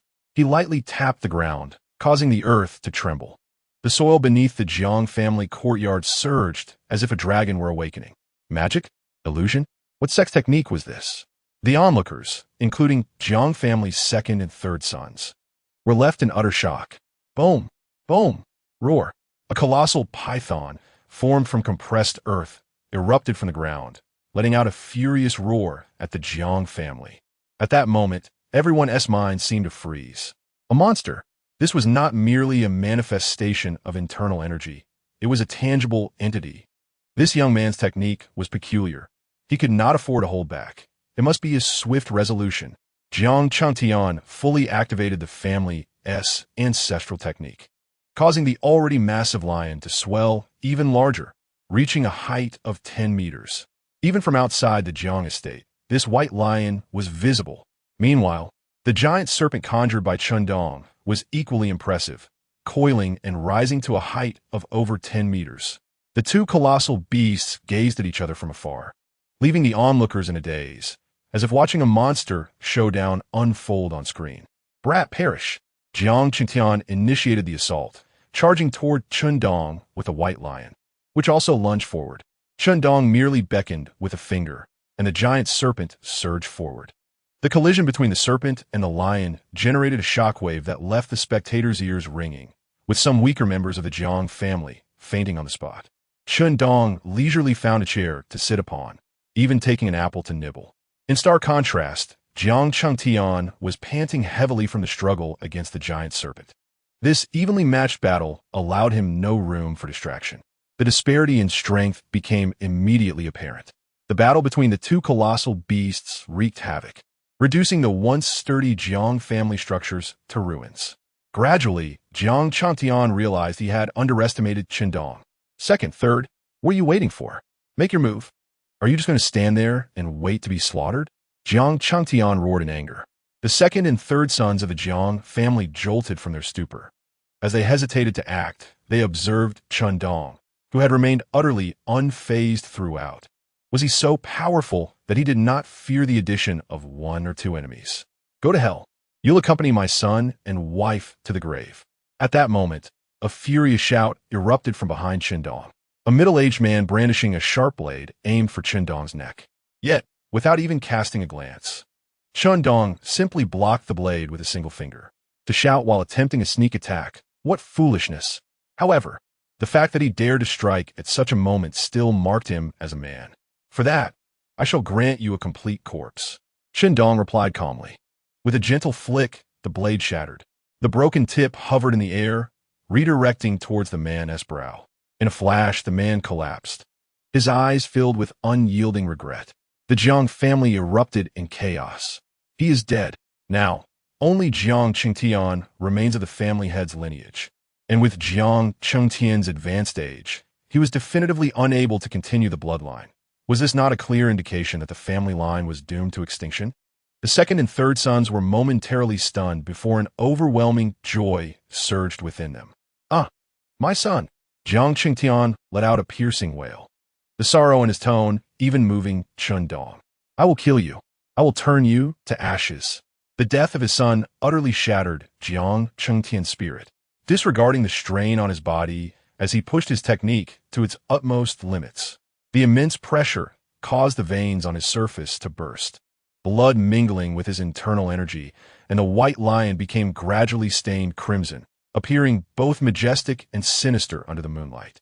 Roar! Oh, extracting life force brings such power? Chen Dong remarked with interest. Beast, you wretch, you've severed my lineage, left me without heirs. I will not live, and neither shall you. Jiang Changtian staggered toward Chen Dong, blood streaming from his 7 orifices, his visage twisted in rage. Strike! Kill! Annihilate him! Ideally, let us both perish. The second and third sons clenched their fists in excitement. This scene was one they had dreamt of countless times. The blood-colored lion approached Chen Dong, who appeared diminutive in comparison, seemingly vulnerable to a single strike. Jiang Qingtian glared at Chen Dong, hoping to discern even a hint of panic in his eyes. The strongest? Huh, you are merely posturing. Go down and atone for your son and grandson. Jiang Qingtian could no longer contain himself. He raised his hand and brought it down with great force, while the blood lion also lifted its paw to attack Chen Dong. Frog in a well. Chen Dong slowly raised his right hand. What does he intend to do? Does he truly believe he can block the head of the family's assault with but a single hand? Has he exhausted all options? Such arrogance. Head of the family. Crush him. The surrounding Jiang family members erupted in fervent cries. Crush him. He must die. The second and third sons prayed fervently. Even if they could perish together, they care not, As long as Chen Dong met his end, Jiang Qingtian's life would not last long either. Boom! A tremendous sound echoed, and dust billowed. The courtyard fell into a profound silence, as they witnessed a slight figure manage to withstand the onslaught of the massive lion. Chen Dong simply held up his hand, and no matter how forcefully the blood-colored lion struck, it could not press down a fraction. No, I refuse to believe this is real. Am I dreaming? Jiang Qingtian went mad. The repeated blows had driven him to escape reality. Is it a dream? You should experience it firsthand. Chen Dong exerted a slight force, and the enormous blood-colored lion was sent flying. As the blood-colored lion struggled to rise, it found Chen Dong slowly raising his right hand, pressing down with an irresistible force that forced the lion onto the ground. Jiang Yulong harmed my wife, order my death. And now your son and daughter-in-law seek to kill me, and you dare to send assassins to eradicate my entire family? You must die. With that, Chen Dong suddenly intensified his grip. Boom! The blood-colored lion could no longer hold its form, ultimately bursting apart. Without the lion's protection, Jiang Qingtian could not withstand even a second before being crushed into a bloody pulp. In his final moments, Jiang Qingtian regretted it all. If given a second chance, he would certainly crush that wretched boy himself. The Jiang family lay in complete silence. The Jiang family, I foresee, shall no longer exist. Before Chen Dong could finish his sentence, two figures suddenly burst forth. Chapter 65. The Faithful Dog. Two figures moved with the swiftness of lightning. A glimmer of astonishment flashed in the eyes of the Jiang family. They had not anticipated such valor within their ranks. Even in the face of their patriarch's defeat, these individuals dared to charge forward. True warriors indeed. Just as everyone prepared to rally their support for these two, a sudden thud echoed in their ears. Before the astonished crowd, the two individuals descended from the heavens, kneeling before Chen Dong with utmost reverence.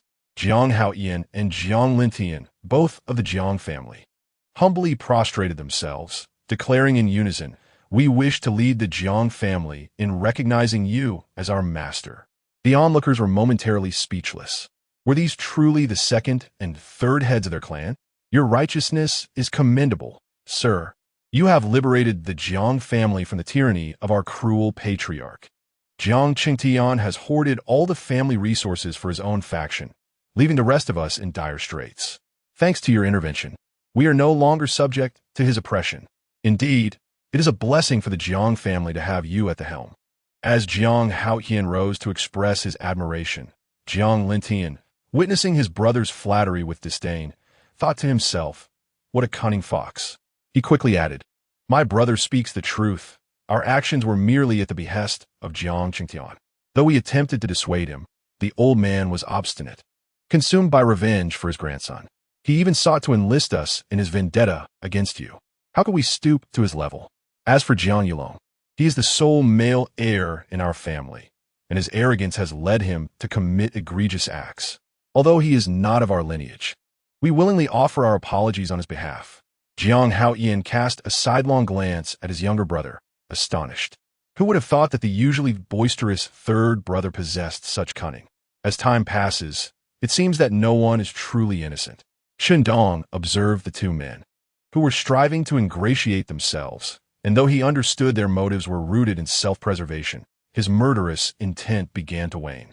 He indeed required a loyal family to assist him in sourcing medicinal herbs. While Su Shiqing was safe for the time being, what a month to come. The remaining herbs were increasingly rare and would demand considerable manpower and resources, potentially overwhelming a family.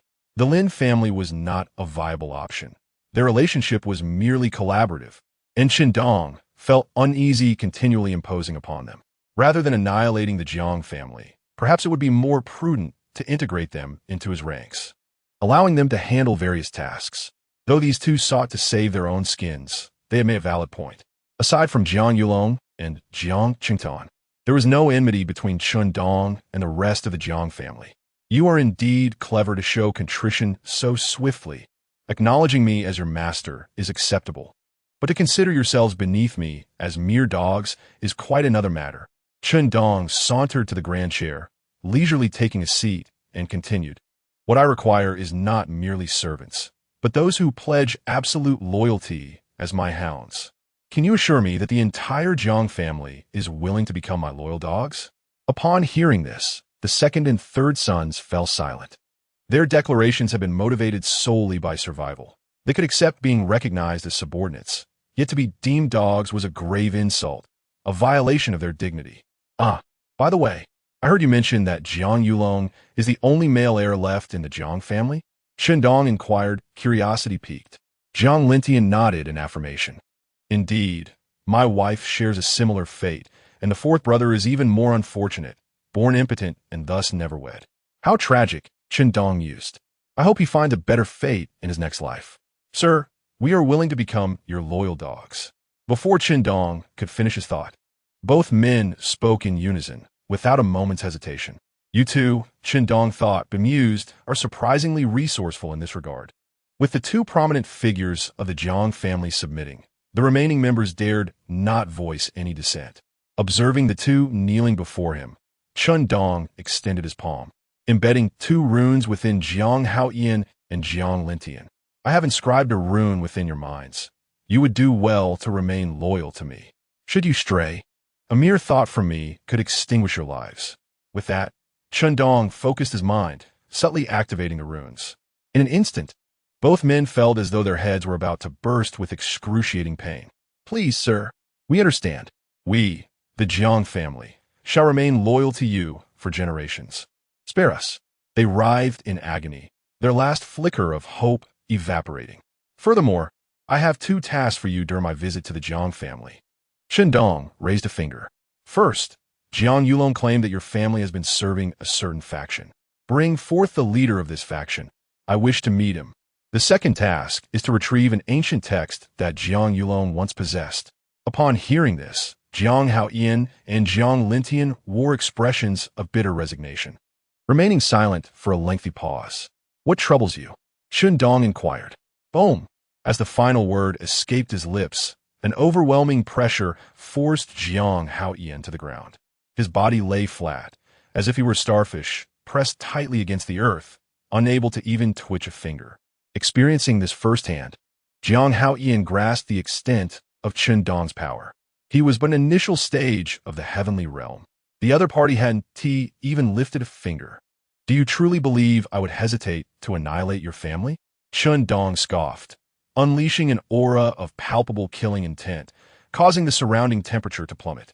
The Jiang family members shuddered involuntarily. As the pressure on him intensified, Jiang Haoyan wished to explain, but found himself unable to utter a sound, resorting to pleading with his brother through his gaze. Receiving his brother's silent plea, Jiang Lintian hastily clasped his fists, exclaiming, Sir, you must understand. Jiang Chantan never trusted us. Only he knew how to contact this faction. With him slain, we can only await their initiative to seek us out. Is that so? Chen Dong scrutinized Jiang Lintian's eyes, and after a moment, he lifted the oppressive weight from Jiang Haoyan. Your gaze is resolute. I assume you speak the truth. But why can you not fulfill the second task? Jiang Lintian continued. The ancient text is no longer within the Jiang family. It was sold to Wan Beitang by Jiang Yulong. How can you be certain that the ancient text I seek is the same as the one you mentioned? Chen Dong countered. By this time, Jiang Haoyan had regained his composure and offered a wry smile. Unbeknownst to you, sir, Jiang Yulong presents himself as a genteel scholar outside the family. Yet within, he exerts his sole heir status with arrogance. Reading has never been of interest to him. However, he recently mobilized the entire family to search for an ancient text, making it common knowledge throughout the Jiang household. Alas, shortly after acquiring it, he sold it, for to him, money held far more allure than the book. This indeed aligned with Jiang Yulong's character. What manner of place is this Wan Beitang? Chen Dong inquired with curiosity. Wan Beitang, a treasure of treasures, boasting 1,000 varieties. Such grandiosity.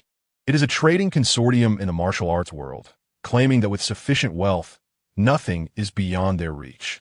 Jiang Haoyan elaborated. Oh, Chen Dong's interest was piqued. Could it be that Wan Beitang possessed the medicinal herbs he required? Noticing Chen Dong's intrigue in Wan Beitang, Jiang Haoyan seized the opportunity to suggest, Sir, Wan Beitang is set to host an auction soon. Would you care to attend? Chen Dong nodded. Very well. Then let us take all the assets of the Jiang family and see what treasures await us. Chapter 66. Wanbao Hall, 3 days later. Chen Dong, along with the two brothers of the Jiang family, traveled by car to the auction venue of Wanbao Hall. Throughout the journey, the Jiang brothers wore forced smiles in the presence of Chen Dong, their expressions more sorrowful than those of mourners. This was due to the fact that the Jiang family had nearly exhausted their resources to enable Chen Dong's participation in this auction. After finally sending off Jiang Qingtian, it was now their turn to lead the family. However, before they could even settle into their new roles, the entire Jiang family had become a mere shell of its former self. Generations of savings were on the verge of vanishing. Anyone in their position would find it hard to be in high spirits. Chen Dong empathized with the brothers' dejected demeanor. As the vehicle sped towards the outskirts of Blue Island City, Chen Dong, observing the rapidly retreating scenery, asked, "Isn't Wanbao Hall located within the city?" "Indeed," Jiang Haoyan replied respectfully.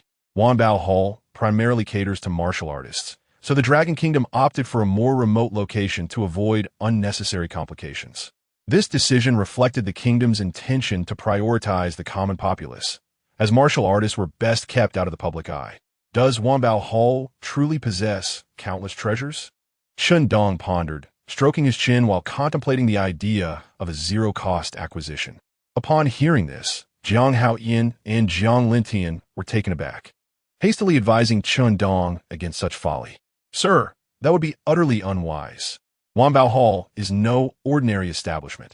It possesses extraordinary treasures and maintains a stable foothold in the martial world, backed by a power far beyond that of an average family. Indeed, there have long been rumors that a celestial-level powerhouse stands guard over Wanbao Hall, deterring anyone from daring to act against it." Chen Dong's eyelids flickered at this revelation, a hint of battle intent igniting in his otherwise indifferent gaze. A celestial-level powerhouse? Is this truly the case? The rumors have always persisted, yet no one has ever witnessed such a being, Jiang Haoyan explained. Suddenly recalling something, he added excitedly, "There is indeed an event that attests to the existence of such a powerhouse. 20 years ago, a late-stage celestial expert attempted to seize treasures from Wanbao Hall, only to have his head severed before he could even exit the premises.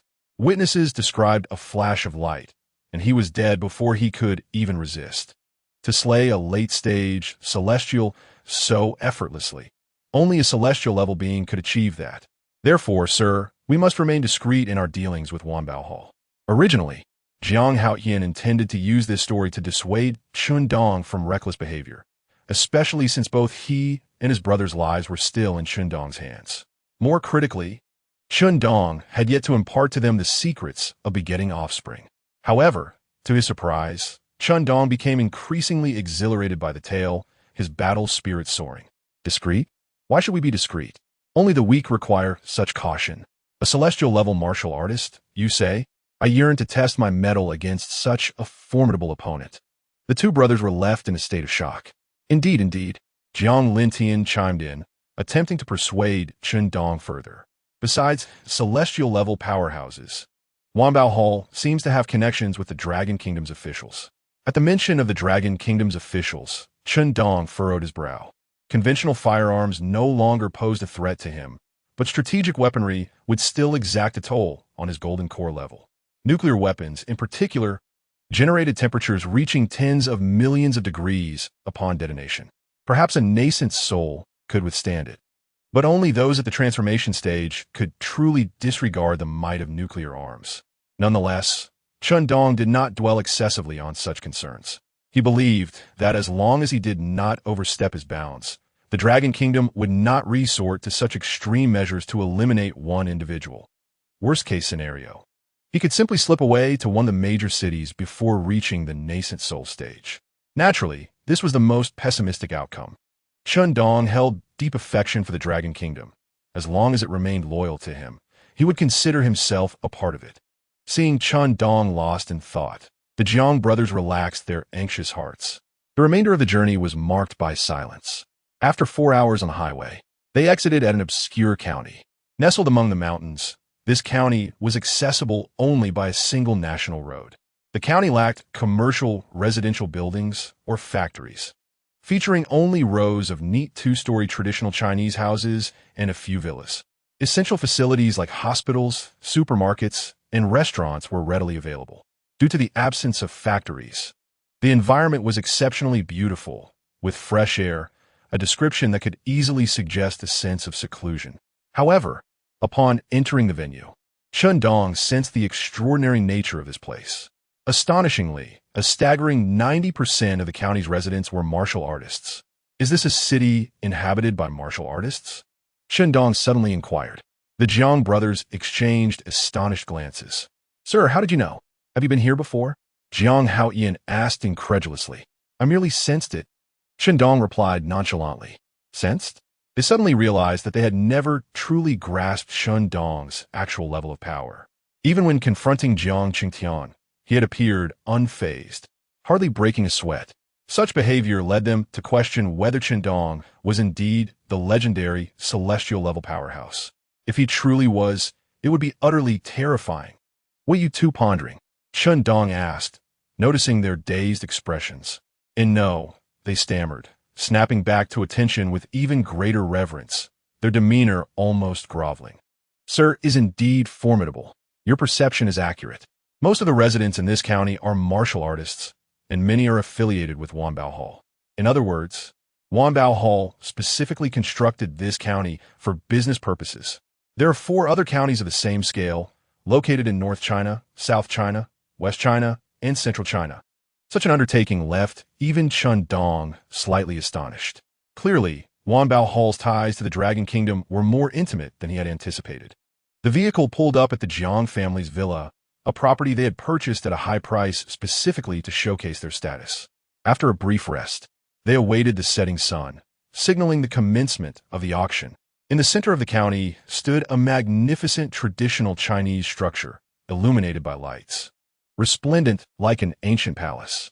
According to Jiang Haoyan, this building was constructed using the same premium materials as the suspended martial department, impervious to any damage below the celestial stage. Even a national department like the suspended martial department only utilized such materials in their confinement chambers.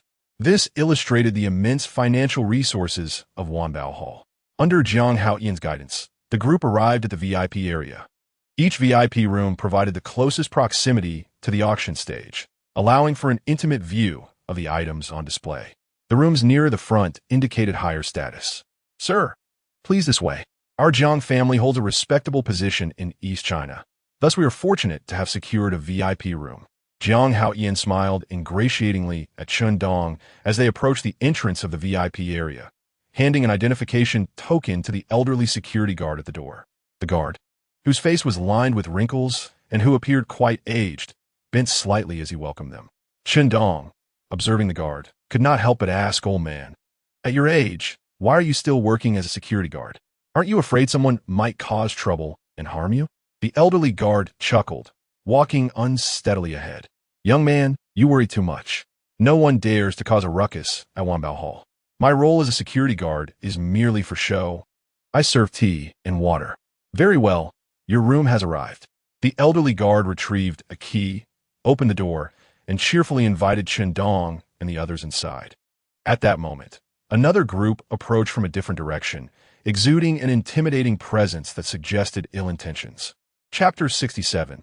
My rules having heard that the head of the Jiang family passed away recently. Why were we not informed, Su family?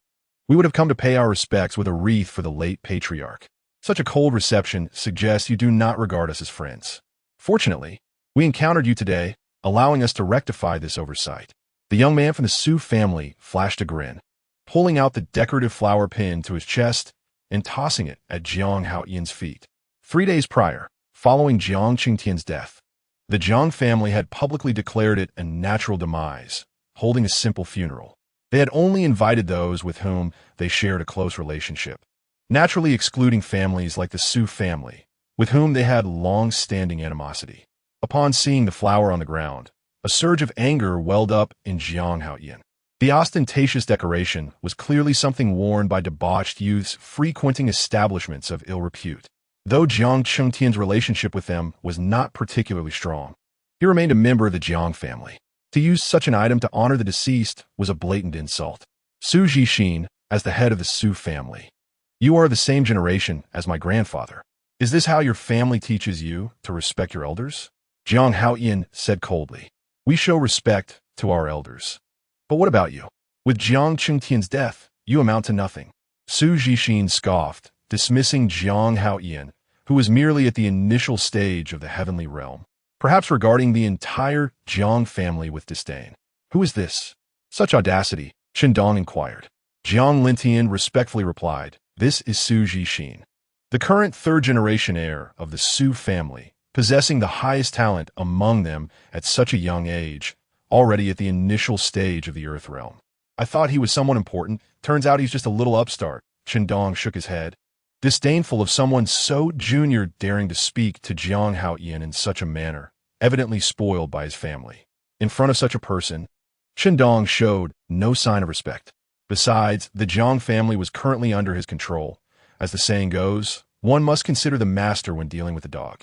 Chen Dong's voice held no hint of restraint, making his words clear to all present. At that moment, Su Jixin finally noticed the crowd from the Jiang family surrounding a young man.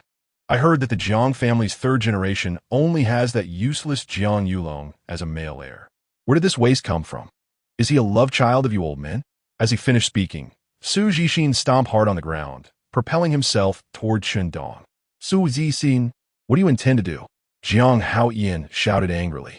Nothing much, just can't stand some useless people pretending to be impressive in front of me. Jiang Yulong was worthless.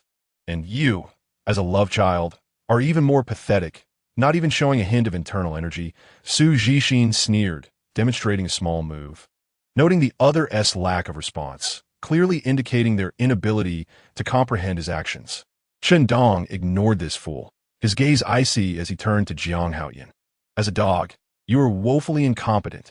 Given the circumstances, are you not going to take action? Jiang Haoyin tensed, hastily replying, Sir, please forgive me this once. There's a rule at Wanbao Hall that prohibits any martial artist from fighting here, which caused me to lower my guard. If someone strikes, the celestial-level experts of Wanbao Hall would surely. The oppressive aura of the celestial-level experts of Wanbao Hall was undeniably strong. Outside, regardless of how deep the enmity, be it a vendetta for a father or a wife, once inside Wanbao Hall, one must behave themselves. Thus, the martial artists present had lost their vigilance. Huh. Though Chen Dong said nothing, the disappointment in his eyes was unmistakable. Suddenly, he struck Su Jixin with a resounding slap, sending him flying several meters, rolling multiple times before coming to stop.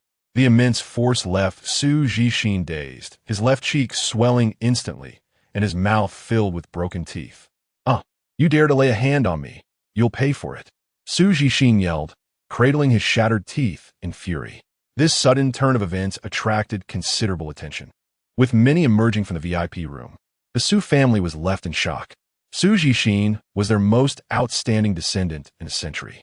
Having cultivated to the Earth realm at such a young age, a true prodigy in the entire Dragon Kingdom. How could such a family-raised talent be struck down so easily? Insult my mother, and I demand you take your own life as an apology. Otherwise, I will make you wish you were dead. Chen Dong said solemnly. You are dreaming. This is Wanbao Hall. If you dare to act, it will be you who dies. Su Jixin, go that. Blood streaming from the corner of his mouth, his demeanor still defiant despite his pitiful state. Sustaining him was the very rule of Wanbao Hall. Sir, this one.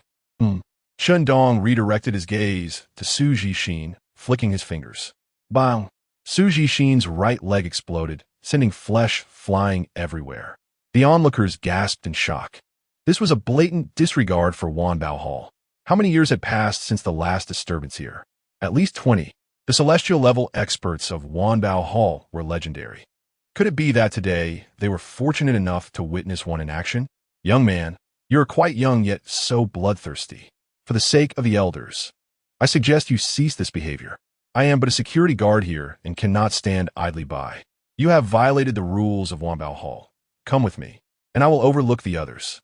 At that moment, The old security guard, who had been ignored, approached Chen Dong with his hands clasped behind his back. What rules? The rules of Wanbao Hall are merely established on the foundation of strong. Without the strong, they are nothing but waste. Chen Dong replied, gazing at the old guard.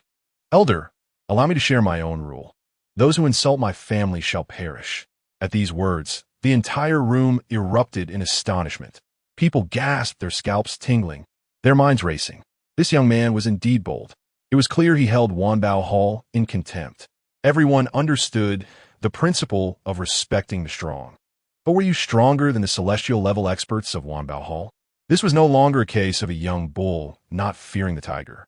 This was someone who simply did not know the meaning of death. Jiang Haoyin and Jiang Lintian felt the world spin around them. It was over. This time, it was truly over. The Jiang family, which had barely survived, was now on the brink of annihilation at the hands of celestial-level experts. How could this happen?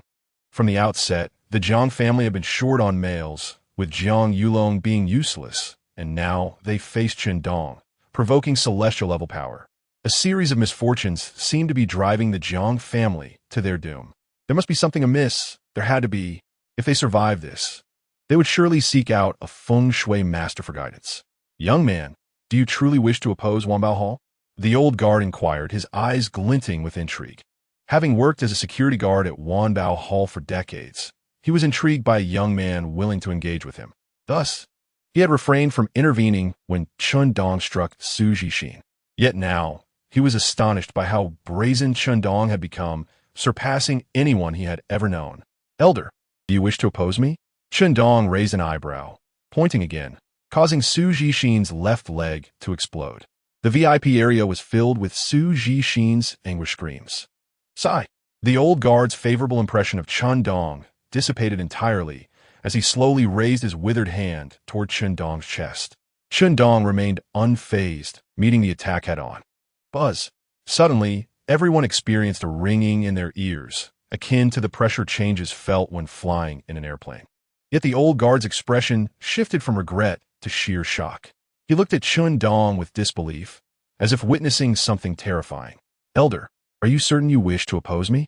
Chen Dong asked again. The old guard's expression was complex. After a long silence, he let out a resigned sigh. Young friend, just do not go too far. The elderly man need not worry. I shall only vanquish those deserving of their fate. With that, Chen Dong paid no further heed to the old security guard, who, hunched over, slowly departed, his gaze wandering, lost in thoughts unknown. Witnessing this scene, the crowd bore a multitude of expressions. What does this mean? Is Wanbao Tang choosing to turn a blind eye? How could that be? Yet the old man, lacking in prowess, could only wish to intervene but found himself powerless. Rest assured, he is likely gone to inform the higher-ups at Wanbao Tang, and soon enough, someone will come to exact retribution upon him. One wonders if we shall be fortunate enough to witness the intervention of a celestial-level warrior. Alas, it is a pity to see such a promising talent, so young yet formidable in combat. It seems he is the illegitimate son of the Jiang family. If he could temper his temperament, perhaps the Jiang family could ascend to even greater heights in the future. The crowd buzzed with chatter, most relishing the spectacle, eager to witness the prowess of a celestial master. A scant few felt sorrow for Chen Dong, lamenting the potential downfall of such a genius. Su Jixin, however, was gripped by terror. Witnessing the swift demise of the Su family's experts made it clear to him that Chen Dong was not jesting. He truly was capable of murder. The only path left before him was to plead for mercy, striving to buy time until the celestial masters from Wanbao Tang arrived. At that point, he would be saved, while Chen Dong would meet his end. The experts of his family were nearby, and once they emerged from Wanbao Tang, they would surely capture Chen Dong and his entire family, executing them one by one before his eyes. In pursuit of vengeance, he resolutely chose to beg for mercy.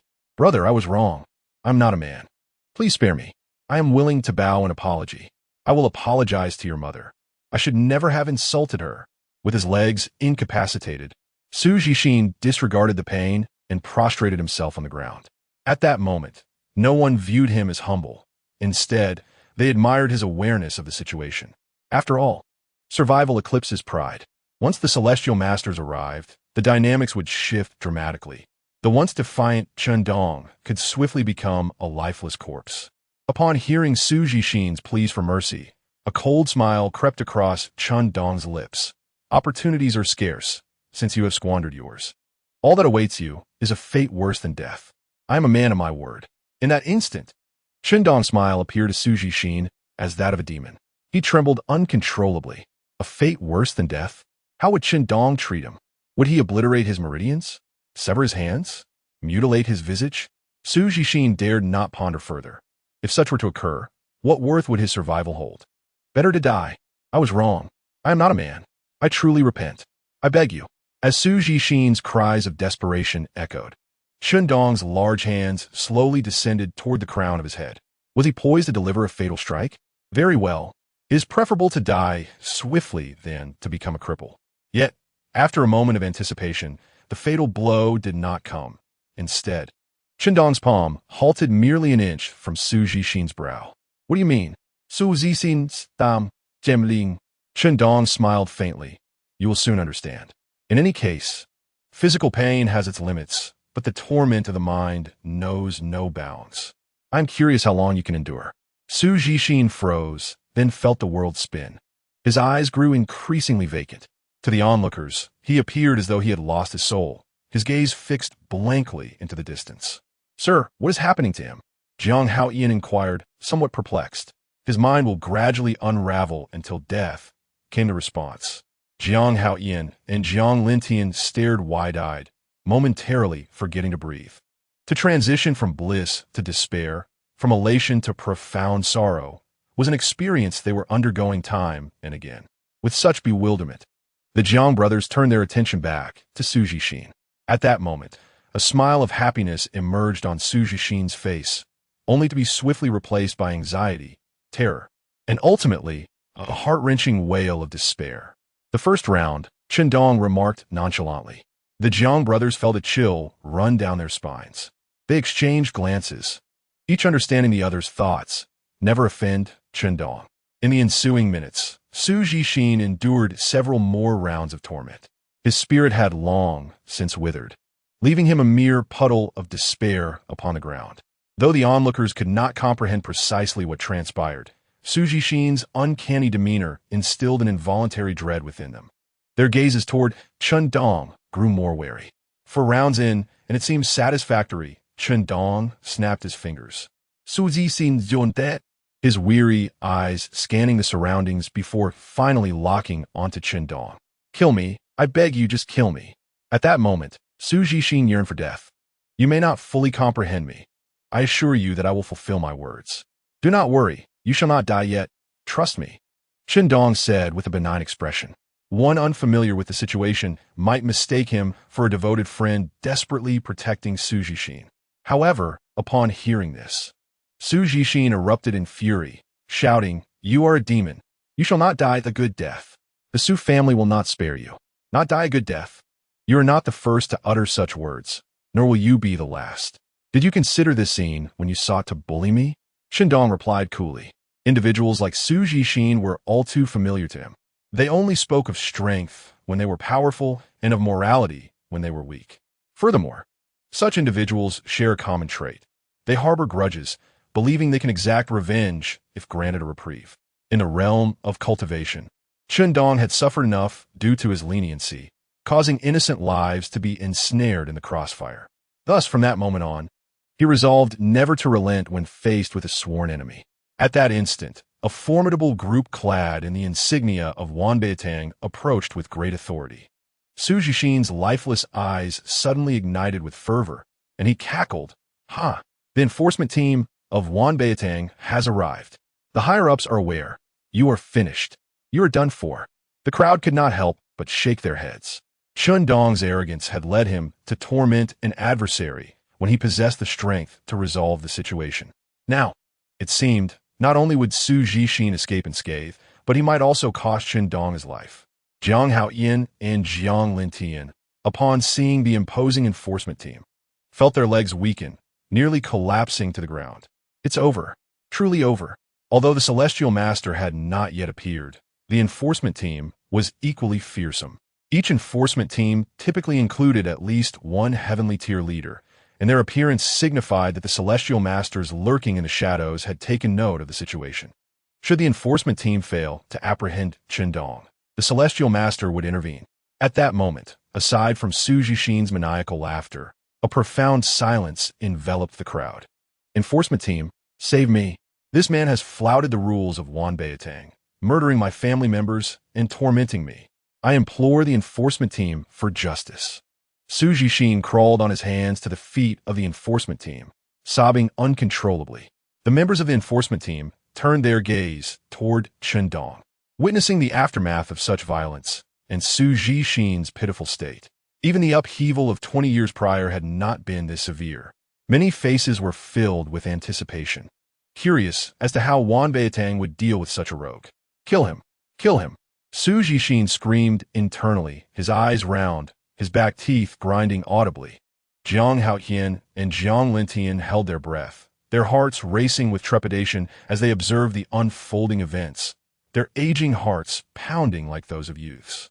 Families with grievances against the Jiang family felt a surge of joy, hoping that Wan Beitang would take the opportunity to deal with the Jiang family as well. In that moment, the atmosphere grew thick with tension, plunging the scene into an eerie silence. Everyone was fixated on the enforcement team, simultaneously searching for the legendary celestial-level expert said to be lurking in the shadows. At that moment, the enforcement team approached Chen Dong directly. Maintaining his composure, Chen Dong glanced at the leader and calmly inquired, "Is there something you need?" The leader, clasping his hands in a salute, slightly bowed and replied, "Sir, the auction is about to commence, and this individual has been wailing incessantly, which may disturb your enjoyment of the event. Might I suggest granting him a swift end, allowing you to focus on the auction?" Su Jixin, prostrated on the ground, suddenly froze. Disbelief etched on his face as he looked towards the enforcement team of Wan Beitang. Hearing the leader's words, Chen Dong replied coolly, "I have stated my intention to make him suffer worse than death. Are you trying to compel me to go back on my word?" The leader's demeanor shifted, and he bowed even lower. "My apologies, sir. I failed to consider your wishes. To express our regret, Wan Beitang has prepared a VIP room of the highest caliber for you. Additionally, you may select any auction item today as a complimentary gift. What do you think? Any item? Anything at all? Indeed, whatever you desire from the upcoming auction can be yours simply by raising your bidding paddle. Our association will reserve it for you at no cost." The leader spoke reverently. "That is acceptable. However, since Su Jixin has insulted my mother, I must handle this matter personally." With that, Chen Dong flicked his fingers, unleashing a surge of energy that shattered Su Jixin's skull. Even in death, confusion lingered on Su Jixin's face. He could not comprehend why Wan Beitang, known for its strict adherence to rules, would make such an exception for Chen Dong. Not only Su Jixin, but the others were also left speechless by the spectacle. After resolving the matter concerning Su Jixin, the leader of the enforcement team gestured for his subordinates to clean up the scene and turned to lead Chen Dong towards the VIP room. As Chen Dong was about to follow, he noticed Jiang Haotian and Jiang Lintian, along with other members of the Jiang family, standing in stunned silence, prompting him to speak. "Aren't you coming? Can we really go?" The leader of the enforcement team glanced at Chen Dong and nodded. "Since you are accompanying the sir, you may enter.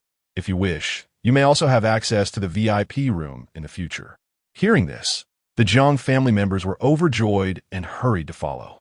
As the main characters departed, the atmosphere erupted into a cacophony of disbelief. What is happening?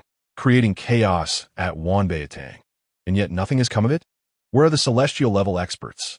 Do you think it's possible that Wan Beitang never had any celestial-level warriors? After all, 20 years is a long time, and perhaps the tales have been exaggerated. I suspect that too. If there truly were celestial-level experts, how could there be no news for 2 decades? It seems Wan Beitang may not be as formidable as rumored. Even if there are no celestial-level experts, Wan Beitang must have numerous heavenly tier warriors. Could it be that these heavenly tier fighters cannot contend with a young man? That must be the case. No wonder the Jiang family treats him with such deference. They have indeed struck lucky, losing a patriarch and a useless heir, yet aligning with a powerful figure. They are bound to soar to new heights. The crowd buzzed with speculation, Their previous mockery of the Jiang family now transformed into palpable envy. Only a few more powerful families maintained a semblance of indifference.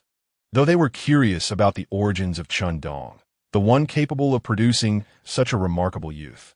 Had it not been for their pressing matters, they would have sought to forge connections. Meanwhile, Chen Dong and his companions arrived at the Heavenly Tier VIP room under the escort of the enforcement team. The Jiang family members, overwhelmed with excitement, gazed around in wonder, unsure of how to behave. You are part of a prominent family. Must you be so uncultured? Chen Dong could no longer contain his exasperation as he observed the two elderly men, nearing 200 years collectively, acting like children in a toy store. He regretted taking the Jiang family under his wing. Mr. Chen, I am truly sorry and embarrassed. Please excuse our behavior. The Heavenly Tier VIP room is exceedingly rare, with only 5 such rooms in the entire auction house. It is said that only super families or renowned masters and battle-hardened heroes gain entry. Families like ours, situated in the middle tier, can only dream of accessing such a place. We are relegated to the lowest yellow tier VIP rooms. No wonder Jiang Haoyan was so agitated.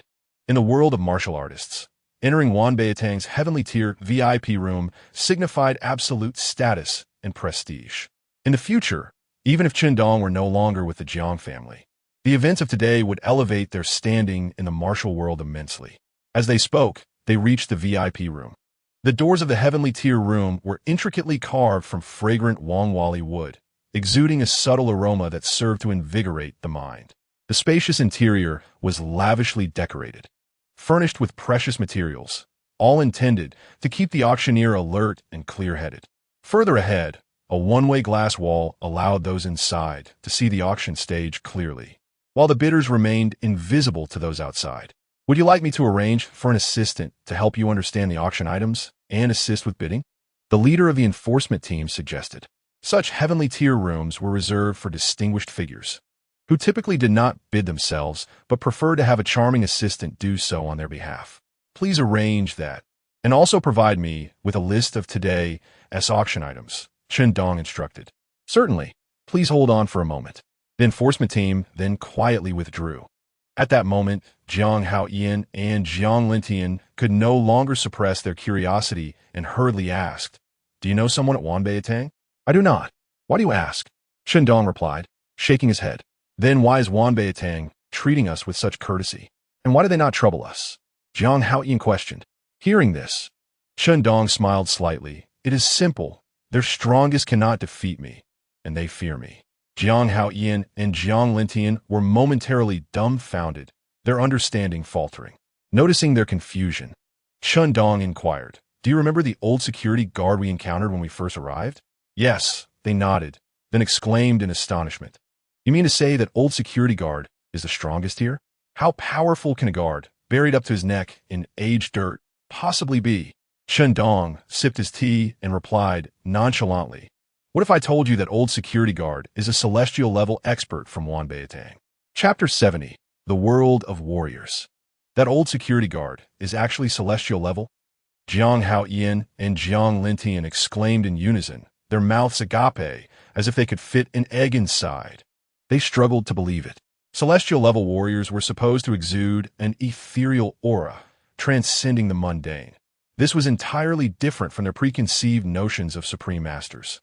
More importantly, the Jiang family had visited Wan Beitang hundreds of times. They had often encountered this old guard, yet had consistently dismissed him, failing to recognize him as anything significant. In hindsight, they realized they had overlooked numerous opportunities to connect with celestial-level experts. Suddenly, a thought struck them. If that old guard was indeed a supreme expert, why did he allow Chen Dong, who disrupted Wan Beitang's rules, to go unpunished and even invite them to the Heavenly Tier VIP room? As they pondered this, a terrifying realization began to take shape in their minds.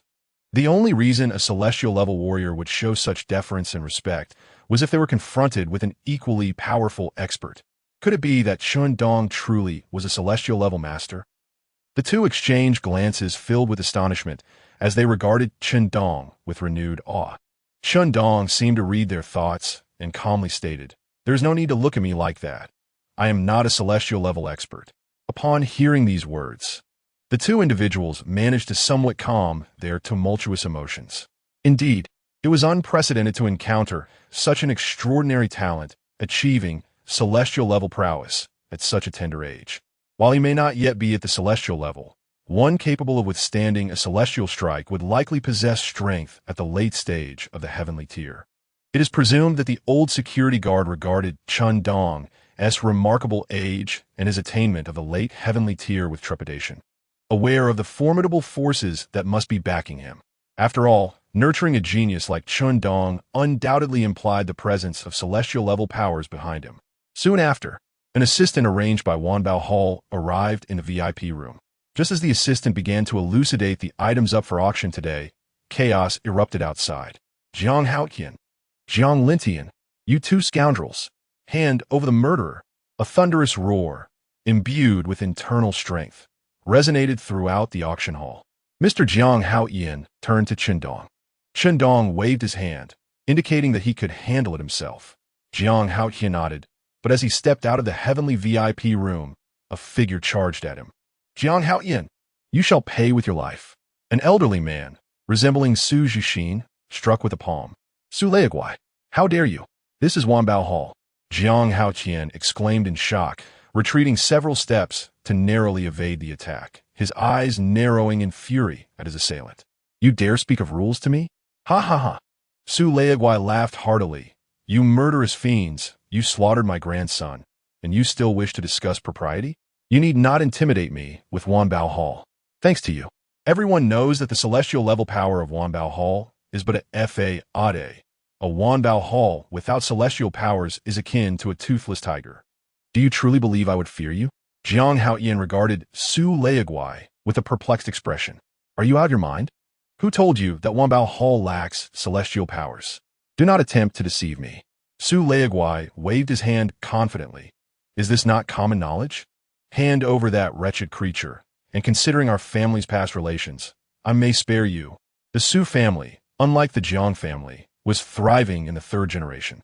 The death of one Su Zhixin would not diminish their numbers significantly, though the replacements lacked his exceptional talent. Moreover, Su Leiguai's current strength lay between the early and mid stages of the heavenly tier. Engaging in combat with Jiang Haotian and Jiang Lintian, both at the early heavenly tier, would pose considerable risk to him, especially as he was on the verge of officially reaching the mid-heavenly tier, did not wish to jeopardize that for a deceased grandson. Su Leiguai, had your grandson not been so arrogant, he would not have met such an end.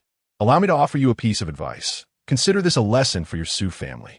Do not pursue this matter further, lest your entire clan face annihilation. Jiang Haotian sneered, turning away without another word. Su Leiguai's anger surged at Jiang Haotian's dismissive attitude. How outrageous! The murderers are so brazen. When Jiang Qingtian was in power, your Jiang family dared not act so audaciously. It appears your martial prowess has indeed advanced, granting you such confidence. Let me see just how much stronger you are than your brother. Before his words had fully escaped his lips, Su Leiguai concentrated his internal energy and launched a strike at Jiang Haotian's back.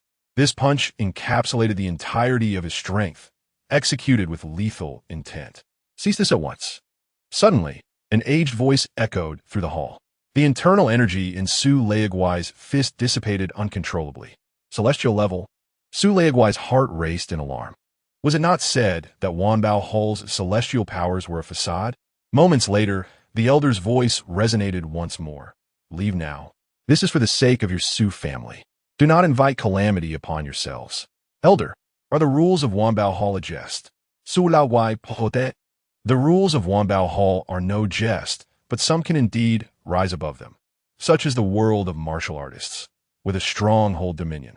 Was it not Su Zhixin's provocation that occurred precisely because Jiang Qingtian had fallen, leaving your Su family unrestrained and thus emboldened? Wanbao Hall cannot assist you in this matter. We cannot afford to offend an opponent beyond your capabilities on your behalf. Our intervention serves merely to prevent your further folly. And consider it our small compensation to the Su family. Head of the Su family, after living this long, do you still not grasp the essence of this world? There is no fairness, only the rules established by the strong. With those words, the elder's voice fell silent. Su Leiguai stood rooted in place, his expression a tumultuous blend of fury and despair. While he understood the rationale, the indignation he felt was insatiable. If it were the super families, he could concede. But why must the Jiang family wield such audacity? Su Leiguai, you heard the elder's words. My Jiang family has lost a mid-heavenly tier member. Yet we now have a more formidable ally. If your Su family seeks to trample us to ascend, perhaps you should consider whether you might get your feet caught. Jiang Haoyan declared with great satisfaction, shutting the VIP room door, disinclined to engage further. The earlier commotion had attracted considerable attention. Many onlookers witnessed Su Leiguai being rebuffed, appearing as a pitiful stray dog. Observing the mocking expressions around him, Su Leiguai's mental state began to crumble. Originally, with Jiang Chengtian's demise, the Su family had intended to annex the Jiang family, elevating their status among martial clans. Yet, the emergence of that young man had not only disrupted their plans, but it also cost him a beloved grandson and the Su family's reputation in the eyes of others. Strong. You're all correct. The world of martial artists reveres strength. Even if your Jiang family has latched onto a powerful ally, I possess the means to eradicate you. The celestial level is not invincible, as long as I obtain that treasure. Su Leiguai seethed inwardly, departing in a fury. If he were to intervene in every matter, what significance would remain for him regarding the Jiang family? Before long, the auction officially commenced. The initial items were mundane, primarily antiques, offering no benefit for cultivation, until the auctioneer, with a resounding voice, proclaimed, "The next item is an ancient tome of indeterminate origin. Our research indicates that this book contains numerous martial physiques. Possessing it equates to having a magnifying glass for identifying talents. No martial physique shall elude your grasp, making it an indispensable tool for gathering disciples and expanding one's influence. The starting price is 10 million. Chapter 71. Who is the jester? An ancient book demands 10 million? The crowd reacted with disdain. Martial physiques were indeed alluring, and acquiring such individuals as disciples was the aspiration of every prominent family and sect. However, martial physiques were inherently rare. Who could guarantee that purchasing the book would lead to encountering such individuals? Ultimately, it boiled down to luck. Those fortunate enough might stumble upon a gifted disciple without needing this book, while those less fortunate might scour the entire city to no avail. Moreover, an essential point remained. Those endowed with exceptional talent never lacked admirers. Investing significant resources to cultivate them might lead to others enticing them away with better offers. Human nature is driven by profit. Even the closest kin can turn against each other, let alone a master and disciple. Thus, the ancient tome fell into an immediate silence. Despite their wealth, no one wished to squander money on an uncertain acquisition, especially one that could potentially yield a treacherous disciple. It appeared the crowd's understanding of the tome was inadequate. Their reaction was evidently anticipated by the auctioneer, who calmly continued, "Beyond documenting martial physiques, this book conceals a method to reach at least the heavenly tier. Historical records indicate that those employing this method have achieved a minimum of the heavenly tier, with the highest attaining celestial level prowess." The auctioneer's voice, calm and collected, resonated throughout the auction hall. The once cacophonous venue fell abruptly into an eerie silence. If that were the case, the worth of this ancient tome would undoubtedly shift. As warriors, who among them would not aspire to become masters? A sum of 10 million was quickly followed by the first bid. 11 million, 12 million, 15 million. With the initial bid made, subsequent offers poured in. Moments later, the price of the ancient book soared to a staggering 20 million. However, as the bidding reached this figure, the pace of increases began to slow. The crowd was not naive. Even if there existed a method to attain celestial status, the prerequisites would surely be exceedingly stringent. After all, why would the Wanbao Hall part with such a priceless tome? Would it not be more advantageous to hoard it, cultivating a legion of celestial warriors to dominate the martial world? Within his private box, old Su calculated the budget for this auction, weighing whether to acquire the ancient book and considering the potential impact on the auction of the subsequent treasure. Just as he hesitated, a familiar voice rang out. 22 million. This book belongs to the Jiang family. Jiang Haoyan declared suddenly. Upon hearing that the Jiang family intended to bid on the tome, Old Su immediately interjected without hesitation. The book is also wanted by the Su family, 22 million and one, given that each increment must be no less than 1 million. Old Su's bid was clearly an affront to the Jiang family. Unable to best them in strength, he opted to vex them at the auction instead. "Sir, it's the Su family," Jiang Haoyan remarked, glancing at Chen Dong. Chen Dong merely lifted his eyelids and replied indifferently, "Continue to raise the bid." Jiang Haoyan nodded. 23 million. 23 million and one. 24 million. 24 million and one. Thus, every time Jiang Haoyan raised the bid, Old Su added a mere million. The price escalated to 41 million. The Su family steward hastily urged, "Master, we cannot continue. We must reserve funds for the final treasure. Do not let a moment of anger cloud your judgment. I understand perfectly. Do you think I truly desire this item? I merely wish to irritate the Jiang family. What could have been secured for 20 million has been inflated to 40 million, and I can only imagine the frenzy within their box." A sense of satisfaction washed over Old Su as he waved his hand. "The price is nearly sufficient. When the Jiang family bids again, we shall refrain from further increases. Let's infuriate these fools." Simultaneously, as Jiang Haoyan prepared to raise the bid once more, Chen Dong abruptly stopped him. "Enough, no need to increase." Chen Dong said with a playful smile, "The Su family is surely pleased, so let us directly utilize the privilege bestowed upon us by the Wanbao Hall." Jiang Haoyan was momentarily taken aback. Then realization dawned upon him. The Wanbao Hall had granted Chen Dong a privilege, the unconditional right to take one auction item without payment. However, to waste such a privilege on a mere 40 million seemed excessive. "We could easily afford that amount," Jiang Haoyan lamented. "Not to worry. The remaining items are worthless to me, and there is no need for bidding." Chen Dong closed his eyes after speaking. Upon hearing Chen Dong's words, Jiang Haoyan felt no further concerns and enthusiastically commented, "Old Su must believe we have overspent, and he is likely reveling in it. I truly wish to see his expression shortly." The Su family thought they had outsmarted the Jiang family, unaware that they were being played by Chen Dong all along. "We, the Jiang family, will invoke our privilege." As this declaration echoed throughout the hall, varied expressions of confusion spread among the audience, with many questioning those around them about the Jiang family's privilege. Privilege? What privilege? Old Su wore a similarly perplexed expression. The steward shook his head, indicating he was unaware. Upon hearing Jiang Haoyan's words, the auctioneer smiled faintly. "Since the Jiang family has invoked their privilege, this ancient tome shall belong to them. However, before proceeding, I must inquire. Following the decision of the upper echelons of Wanbao Hall, the Jiang family is entitled to select one item from this auction without any payment. Will the Jiang family use this exclusive privilege on this ancient tome?" "We, the Jiang family, confirm." "Very well. The ancient tome will be delivered to your box shortly." With confirmation, the tome was taken off the stage. In the Su family's box, Old Su was left in stunned silence. The earlier satisfaction now evaporated. "Damn it, Jiang Haoyan has been toying with me. He had the privilege all along, yet he still bid. Am I a fool to be played like this?" Old Su's mind raced, quickly grasping the opponent's intent. After all this time, he had been the jester. The psychological blow intensified his rage. "Master, do not be agitated. This may actually work to our advantage." The steward, noticing the fury in his master's eyes, quickly attempted to reassure him. "Advantage? I was just made a fool of, and you tell me there is an advantage?" Old Su roared in frustration. The steward continued, "Master, consider this from a different perspective. The Jiang family has now expended their exclusive privilege, which means they must bid on the remaining items with real money.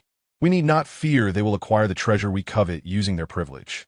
Moreover, our investigations show that the Jiang family's finances are not as robust as ours. So we have nothing to fear in a fair bidding war." Upon hearing the steward's explanation, Old Su contemplated the reasoning and acknowledged its validity. "Indeed, having you in the Su family is a true blessing." Old Su expressed gratitude, patting the steward's shoulder as his ire dissipated, replaced by derision towards the Jiang family. To squander such a valuable privilege on an uncertain ancient tome reveals the folly of the Jiang family. The subsequent items for auction included various martial arts techniques and elixirs, with numerous families fighting fiercely over them, driving prices into the billions. During this period, the Su family refrained from further bidding until the final item was presented. Ladies and gentlemen, this is the last item for today's auction. It is a treasure unearthed by Wanbao Hall from ancient ruins, preliminarily appraised to be at least a millennium old. Despite the ravages of time, it remains a weapon of unparalleled sharpness, an absolute necessity for any warrior. As the auctioneer introduced the item, a glimmering sword was slowly brought forth onto the stage. Even through the glass, Jiang Haotian could sense the keen edge emanating from the blade. From the expressions of the crowd, it was evident that they were impressed by this treasure. However, mere sharpness could not account for its status as the highlight of the day. As if on cue, another staff member wheeled a slab of granite onto the stage. The auctioneer, smiling, took hold of the sword and infused it with internal energy, causing the blade to shine with a radiant glow. With a swift slash, the granite was cleaved in two, the surface smooth as a mirror. As you can see, I am merely a practitioner of the Xian level, yet with the aid of this sword, I can project my internal energy outward. The value of this weapon speaks for itself. The starting bid is set at 100 million, with minimum increments of 10 million. No sooner had the auctioneer finished speaking than hands shot up in bidding. Sir, this truly is a treasure.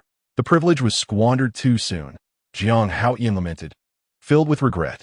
Meanwhile, Chen Dong merely exhaled indifferently, merely junk. On the other side, in the Su family's box, old Su was brimming with excitement.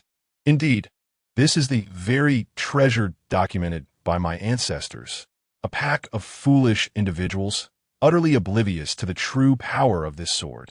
Chapter 72. Saving money is not shameful. The Su family and the Jiang family differ in several respects. The Jiang family has a lineage of no more than a century, while the Su family's heritage stretches back much further. However, extremes beget extremes. Prosperity must give way to decline. The Su family currently finds itself in a low period, yet its ancient lineage remains intact, ensuring they possess knowledge that surpasses that of ordinary warriors. This sword indeed matches the descriptions of the divine weapon recorded by the Su family's ancestors. Master, are you certain this is the sword we have sought for so long? The steward inquired, given the enormous financial implications, hoping to avoid any missteps. Old Su, upon hearing the steward's reminder, collected himself and scrutinized the sword on stage for a moment. Indeed, this sword is identical to the one depicted by my ancestors. There can be no mistake. This is the famed Zhan Yun sword. After repeated confirmations, Elder Su nodded emphatically, his excitement palpable as he continued. This sword first appeared a millennium ago. At that time, my Su family's forebear was merely a disciple of a small sect. Later, the sect discovered this sword within an ancient tomb, accompanied by a set of sword techniques. The combination of this sword and its techniques yields immense power. A single slash can cleave the clouds in the sky, hence the name Zhan Yun. Such formidable might allows one to slay foes far beyond their rank with ease. Even celestial beings are not beyond its reach. It was because of this sword that the small sect rapidly ascended to prominence in the martial world. As he spoke, Elder Su's excitement gradually faded, and he sighed, alas. As the saying goes, one rises and falls by the same sword. This small sect was built upon the sword, yet it was also brought to ruin by it. Such rapid ascendance naturally drew attention, and after thorough investigation, the truth regarding the sword was uncovered. Eventually, the sect was besieged, and the Zhan Yun sword vanished without a trace. My Su family's ancestors managed to escape with some martial arts techniques, founding the Su family. And by a twist of fate, the sword techniques were brought along, becoming a closely guarded secret passed down through generations. The members of the Su family were filled with fervor. The treasured sword and techniques reside within the Su family. If a small sect could dominate the martial world with this sword, surely the Su family could reclaim its former glory, or even surpass it. Truly, the heavens have favored my Su family. The generations of Su family leaders have searched for this sword in vain. Who would have thought our current leader possesses such fortune? Indeed, you are the chosen one by heaven. The steward promptly flattered. Elder Su looked at the steward with appreciation and remarked, I possess no such fortune. It is all thanks to the virtues accumulated by our forebears. Steward, this is a pivotal opportunity for the Su family. We must secure it at any cost. The steward patted his chest confidently, assuring, "Leave it to me." Meanwhile, the bidding outside had reached its climax. After intense competition, the price of the Zhan Yun sword had soared to an astronomical one. 5 billion. As a divine weapon, this price was already at its zenith. 6 billion. The Su family steward made his offer. The crowd exchanged glances, relinquishing their bids. This price was simply too steep. Some families in the VIP room shook their heads, finding even 5 billion hard to accept, let alone 6 billion. For that amount, one could commission a master craftsman at the renowned Mingjian Mountain Villa to forge a new sword. In the heavenly VIP room, Mr. Jiang, this sword is indeed remarkable, but spending such a sum seems to lack value for money. Was the Su family plotting? Jiang Haoyan inquired, perplexed. It turns out the Su family's purpose here is the sword. Chen Dong replied with a smile, urging Jiang Haoyan, place the bid. Raise it directly to 10 billion. 10 billion? Sir, are you jesting? Jiang Haoyan felt as though his heart had been squeezed tightly. This was all Jiang family money. Do not worry about the bid. The Su family will undoubtedly follow suit, Chen Dong said nonchalantly. 10 billion. Indeed, as soon as the words left his mouth, a wave of astonishment swept through the crowd. Everyone was momentarily stunned, then turned to gaze at the Jiang family as if they were mad. 6 billion was already seen as excessive. This 10 billion was akin to madness. In the Su family's box, Elder Su's face darkened like a storm cloud, his grip crushing a teacup into fragments as he seized the microphone, angrily demanding, Jiang Haoyan, what is the meaning of this? Are you deliberately raising the price? 10 billion for this? Have you lost your mind? Jiang Haoyan retorted coolly, the money is in my hands. I can buy whatever I desire. Am I not allowed to splurge a little if I find myself with excess? As for you, if you cannot afford it, do not act foolishly here. Hearing the two families clash, the auctioneer quickly intervened, stating, Gentlemen, time is limited. If there are no further bids, the sword will be sold. Elder Su, still fuming, was momentarily silenced by the auctioneer's words. Damn it, Jiang Haoyan, that old scoundrel.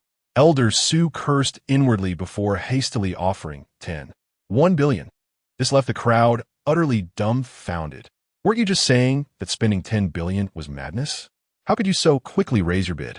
Even if you did, it was a mere 100 million. Compared to the Jiang family, your presence is far weaker. Elder Su was acutely aware that a 100 million increase diminished their imposing presence compared to the Jiang family. However, he understood that although the Su family had wealth, it should not be squandered frivolously, especially not out of spite. Such behavior was utterly foolish. Indeed, a poor man is still a poor man, merely adding 100 million. Old Su, with your meager capital, what are you doing at this auction? You should be spending that money on a fine coffin for your grandson. Auctioneer, I bid 15 billion. Jiang Haoyan exclaimed while simultaneously mocking the Su family, ensuring they would follow suit. Although Chen Dong had repeatedly stated it was fine, Jiang Haoyan was in a panic. Back and forth, the Jiang family's reserves were dwindling by half. Jiang Haoyan, you scoundrel, 1 billion. Elder Su's face flushed with rage, wishing to grind the entire Jiang family to dust. In the heavenly VIP room, how much wealth does the Su family possess in total? Chen Dong suddenly asked. After some consideration, Jiang Haoyan replied, the Su family has a deeper foundation than the Jiang family. Their available assets are certainly greater than ours. We scraped together 30 billion for this auction, so they should have between 35 to 40 billion. However, considering they cannot spend all their money here, I estimate they can only present around 20 billion for this auction.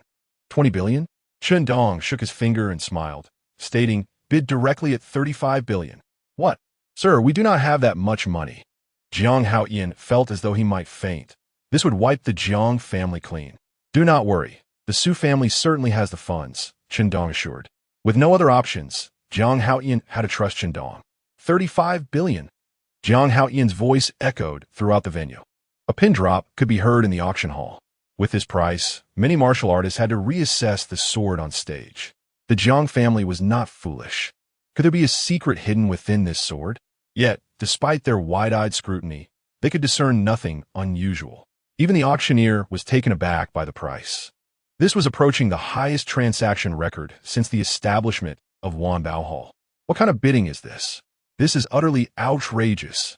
Steward, transfer all available funds. We must secure the Zhanyun sword. Elder Su's gaze turned dark and vicious as he declared, once we obtain the Zhanyun sword, the first order of business will be to offer the entire Jiang family as a sacrifice to the sword. Drawing a deep breath, he shouted, I, the Su family. Raise the bid again. The audience listened intently. Could the Su family truly be rallying? Raise it by 10 million. The crowd erupted in derision. They had anticipated a spectacular showdown, only to find it had devolved into farce. Yet the Su family cared not for appearances. Saving money was not disgraceful. Chapter 73. To kill for treasure? Is there no countdown now that no one is bidding? Elder Su urged the auctioneer hastily. He had been rattled by the Jiang family.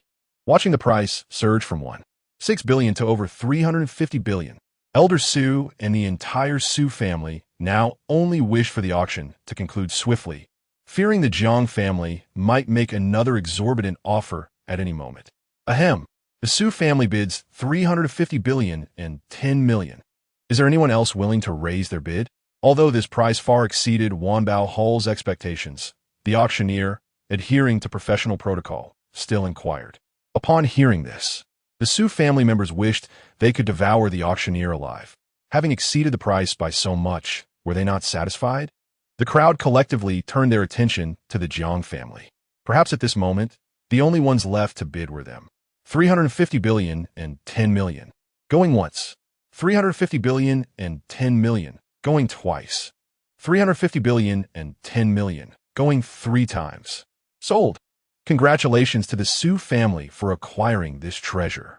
Until the auctioneer's words faded, the Jiang family remained silent. The tension that had been hanging over old Su finally dissipated. Soon, Wanbao Hall delivered the sword to the Su family's private box. Despite the pain in his heart, old Su eagerly swiped his card and picked up the sword for a meticulous examination. As he held the sword, his inner strength began to circulate automatically along the sword-as technique route. Yes, indeed, this is the legendary Zhanyun sword. The gloom of losing over 350 billion was instantly swept away. Power. He could distinctly feel the strength emanating from the Zhanyun sword. In that moment, old Su even felt that celestial-level experts were nothing more than mere chickens and dogs before him. Spending 350 billion to acquire such formidable power was indeed worth it. In the realm of martial artists, as long as one possesses sufficient strength, money is hardly a concern. Congratulations, master. With this divine artifact, the Su family shall surely soar to great heights and become the vanguard of this era. And you, master, your glorious achievements will be sung through the ages. The steward's flattery always struck at just the right moment. Old Su chuckled even more joyfully, casting an appreciative glance at the steward. Be discreet. Be discreet. Ha! After all, I've just lost my grandson. It would be inappropriate to speak like this at such a time. Indeed. If young Master Jixin were still here, he would certainly be proud of you. Master, do not grieve for the deceased. The steward quickly consoled. Alas, my dear grandson, grandfather shall surely avenge you. The master and the servant spoke of the deceased with solemnity. Yet their smiles never faltered, their eyes narrowing into mere slits of delight. Steward, keep a close watch on the Jiang family's every move. I have stated before that the first battle of the Zhanyun sword's resurgence shall be marked by the blood of the Jiang family. Though old Su was elated at heart, his animosity towards the Jiang family had not diminished in the slightest. In fact, due to the Zhanyun sword, he felt an impulsive urge to take action. Master, should we not exercise caution? Wanbao Hall's attitude towards the Jiang family is quite strange. And that young man who killed young Master Jixin likely has an extraordinary background. It may be wise for the Su family to first rise to power before eliminating the Jiang family, the steward advised. No need for concern. Old Su waved his hand confidently, declaring, no matter how formidable the power behind that young man may be, as long as I possess the Zhanyun sword, I can confront them. Moreover, the aftermath of an auction often involves killing and plundering, which is a common occurrence. As long as we execute it well, they will not trace it back to us for a while. Go, Keep a close watch on the Jiang family. The moment they step out of Wanbao Hall's sphere of influence shall be their doom. After speaking, old Su focused intently on studying the Zhang Yun sword, dismissing further conversation. Seeing this, the steward had no choice but to carry out the master's orders, promptly instructing a few individuals to monitor Jiang Haoyan and the others. As the auction of the Zhang Yun sword concluded, the entire auction event reached its finale. Finally, Wanbao Hall expressed their gratitude, for the Su family had contributed over 350 billion in auction funds, and it was only fitting to acknowledge their generosity. However, no one in attendance had the inclination to listen. Previously, everyone had been astonished by Jiang Haoyan's sky-high bidding, and now that they had calmed down, they gradually sensed something amiss. The Su family was not a foolish son of a landlord with more money than sense. It was likely that the sword harbored some undisclosed secret, and this secret was worth such an exorbitant price. Suddenly, the atmosphere in the venue turned peculiar. Each person wore a solemn expression and hurried their steps, even ignoring familiar faces as they rushed past with heads bowed. Not only did others think this way, but Jiang Haoyan and Jiang Lin Tian, the two brothers, were also filled with anxiety. "Sir, is it really safe for them to take the sword? Should we?" Jiang Haoyan began, making a gesture across his throat. "You mean to kill and plunder?" Chen Dong replied, somewhat astonished. He had engaged in such activities in the realm of cultivation, but he did not expect this trend to be prevalent in Blue Star as well, which made him feel a sense of familiarity. In the past, he would not have dared to do so, but now the suspended Marshal Commission was overwhelmed and lacked the energy to oversee every detail. So they generally turned a blind eye to such matters as long as ordinary people's lives were not disturbed. Moreover, mutual slaughter among martial artists reduced the number of practitioners in the Jianghu, which ultimately benefited the management of the suspended Marshal Commission. Although the Jiang brothers' words were somewhat terse, they effectively conveyed the main issues at hand. Chen Dong couldn't help but feel a sense of lamentation, realizing that the restrictions imposed by the suspended Marshal Commission on martial artists had diminished to such an extent. Perhaps in a few years, when the older generation of formidable individuals within the suspended Marshal Commission had passed away, the martial world in Longwell would fall under the dominion of those family sections. There is no need to rush regarding the killing and plundering. Someone will come knocking. For now, let us meet with the manager of Wanbao Hall. I wish to conduct some business with him, Chen Dong said as he rose. Jiang Haoyan and Jiang Lin Tian swallowed nervously, but did not dare to ask further. As they stepped outside, they collided head-on with a waiter from Wanbao Hall. "Gentlemen, our district manager from Wanbao Hall wishes to meet with you. Might you have a moment?" The waiter bowed respectfully. "Perfect. I also have matters to discuss with your manager. Lead the way," Chen Dong replied nonchalantly. The waiter nodded and guided Chen Dong and the Jiang family members deeper into Wanbao Hall. Chen Dong scanned the rooms ahead with his spiritual sense. Several individuals were already seated inside, including the old security guard. "Sir, our district manager and the others are waiting inside. Please, come in," the waiter gestured invitingly. Without hesitation, Chen Dong pushed open the door and entered. Inside the room, upon seeing Chen Dong's arrival, the old security guard and the others quickly stood to greet him. "You must be Mr. Chen Dong. Please take a seat." While the auction was taking place, Wanbao Hall's upper management had not been idle, immediately activating their intelligence network to investigate Chen Dong's background. After an exhaustive search, they found little of note aside from a 3-year-old disappearance that piqued their interest. Other than that, his life appeared to be that of an ordinary individual. Thus, to gauge Chen Dong's true capabilities, Wanbao Hall had invited him and his companions. Hearing his name spoken, a flicker of displeasure crossed Chen Dong's eyes. The Jiang brothers had addressed him simply as Sir without mentioning his name or surname. How did these people know who he was? "You have been investigating me?" Chen Dong said coldly. "We beg your pardon, Mr. Chen. We were merely curious about your identity. As it is evident that the Jiang family could not have nurtured someone of your caliber," the captain of the enforcement team replied with a smile. Chen Dong glanced at him, his tone flat. "This is your one and only warning. Do not let it happen again." As soon as he spoke, the expressions of those at Wanbao Hall shifted dramatically. This was the first time someone had dared to speak to them in such a manner. "Young man, you committed murder in Wanbao Hall, and we not only chose not to pursue it, but treated you with hospitality. Your words seem rather impolite. Do not presume that Wanbao Hall fears you. Our strength is beyond your imagination. While it is good for the youth to have personality, do not become arrogant. There are heavens beyond the heavens and people beyond the people. The example of Su Jixin is right before you. Take heed. Aside from the old security guard and the captain of the enforcement team, the others squinted their eyes as they spoke. Powerful auras surged from each of them, revealing that they were all formidable beings at the celestial level. As their combined pressure approached Chen Dong like a tempest, they aimed to instill a sense of caution in him. Jiang Haoyin and Jiang Lin Tian, feeling the terrifying pressure from behind Chen Dong, found their legs trembling uncontrollably. It was utterly frightening. Is this the essence of Wanbao Hall? To think that a single division in East China possesses such a multitude of celestial tier warriors. Furthermore, the immortal level warrior seated at the pinnacle has yet to make a move. The two men turned their gaze towards Chen Dong, their sole hope resting upon him. Chapter 74. The Probe Old Man. Are these jesters the ones you summoned? Chen Dong sensed the overwhelming pressure and displayed a hint of disdain.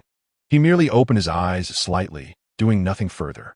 In the blink of an eye, the previously tumultuous pressure, akin to the churning sea at the eye of typhoon, dissipated without a trace, settling into an eerie calm reminiscent of a windless lake. Suddenly, those who had released the pressure felt as though a colossal iron hammer had struck their chests, causing them to spurt forth blood. In the next moment, they beheld a vision of hell emanating from Chen Dong, mountains of corpses and seas of blood, teeming with ferocious beasts. Chen Dong's figure grew larger, while theirs shrank infinitely, until they resembled mere ants crawling at his feet. To them, Chen Dong had transformed into a giant towering over the earth, with the heavens above him. The oppressive sensation rendered them breathless, as if their life could be snuffed out at any moment. Help! One of the weaker, celestial warriors cried out in terror. Sighing, the old security guard raised his hand, releasing an immensely powerful aura in an attempt to alleviate the plight of his companions. However, the formidable aura met Chen Dong's pressure and vanished like a cow sinking into the sea, leaving no trace behind. No matter how he tried to amplify it, the outcome remained unchanged. The old security guard gazed at Chen Dong in astonishment. Strong, too strong. The ability to silently negate his aura was a feat only achievable by an immortal-level warrior. Having previously clashed with Chen Dong, he had already regarded him highly, believing him to be at least a mid-tier celestial warrior. Now, it seemed he had underestimated him. But could someone of such youth truly reach the immortal level? Is that even possible? The old security guard was plunged into profound self-doubt. The celestial warriors, once again, coughed up blood, their spirits rapidly waning. Menglao, they cannot hold on much longer. The only celestial warrior not affected by the pressure, the captain of the enforcement team, urgently sought assistance from the old security guard. It is my Wanbao Hall that has been remiss. I implore you, young brother, to show mercy, and my Wanbao Hall shall reward you handsomely. Upon hearing the old security guard's words, Chen Dong replied coolly, And how do you intend to repay me? The old security guard was momentarily taken aback. He merely sought to placate Chen Dong, intending to negotiate the terms of gratitude later. He did not anticipate that the other party would be so pragmatic, leaving him no room for negotiation. Yet, faced with Chen Dong, he felt no anger, for the other held the lives of many in his hands. With a helpless smile, the old security guard said, My Wanbao Hall is willing to unconditionally grant you one request. Our reputation is trustworthy. He then exchanged glances with the celestial warriors, who understood his intent and forced a smile, saying, We were indeed disrespectful, and we hope that you could spare us. Even so, let us give the old man some face. Chen Dong smiled faintly, withdrawing his pressure, and addressed the celestial warriors. If you have pride in others' affairs, do not blame them for being disrespectful. Should there be a next time, you may not even know how you perished. The celestial warriors staggered to their feet, gazing at Chen Dong with trepidation. Yes, we shall heed your counsel. Enough, you may withdraw to recuperate. The old security guard waved his hand, dismissing them, for their continued presence served no purpose. Moreover, they had all sustained some internal injuries. If they did not take the time to recover, it could lead to lingering issues. Hearing the old security guard's words, The celestial warriors exhaled in relief, hastening towards the exit. The pressure Chen Dong had exerted was overwhelming, and even now that it had been lifted, they still felt an inexplicable trepidation towards him. Once the celestial warriors of Wanbao Hall departed, Chen Dong swiftly positioned himself across from the old security guard, taking a seat with ease. Such swiftness! The old security guard was once again astonished by Chen Dong's display prowess. Old man, if you wish to test my strength, you need not have sent these subordinates to their doom. Did you truly believe I would refrain from harming your Wanbao Hall members? Chen Dong casually picked up a teacup, poured himself some tea, and remarked, "This truly is excellent tea." From the moment he entered, Chen Dong understood the grand display was merely a means to gauge him. Fortunately, these individuals harbored no malice. Their pressure was merely a test. Otherwise, the celestial warriors would not have lasted a moment. You are indeed a rare talent, young brother. My intentions were wholly transparent to you, the old security guard conceded openly. However, your invitation was not merely a ploy to test my strength, was it? Chen Dong inquired nonchalantly. The old security guard poured tea for Chen Dong himself and solemnly stated, "Indeed, I have a request.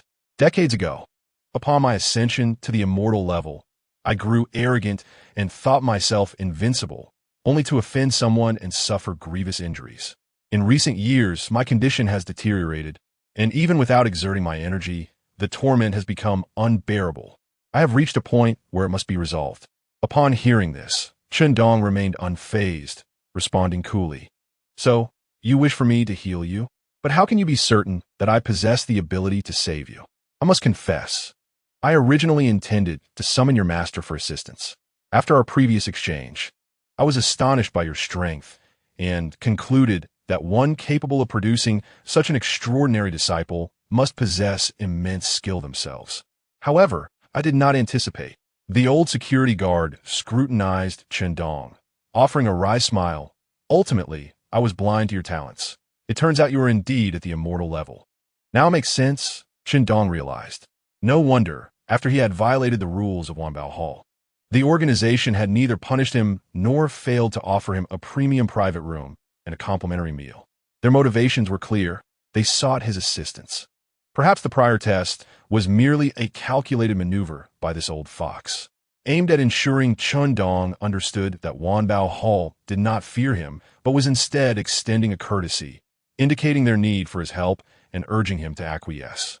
"Old man, living long has made you cunning. One more question.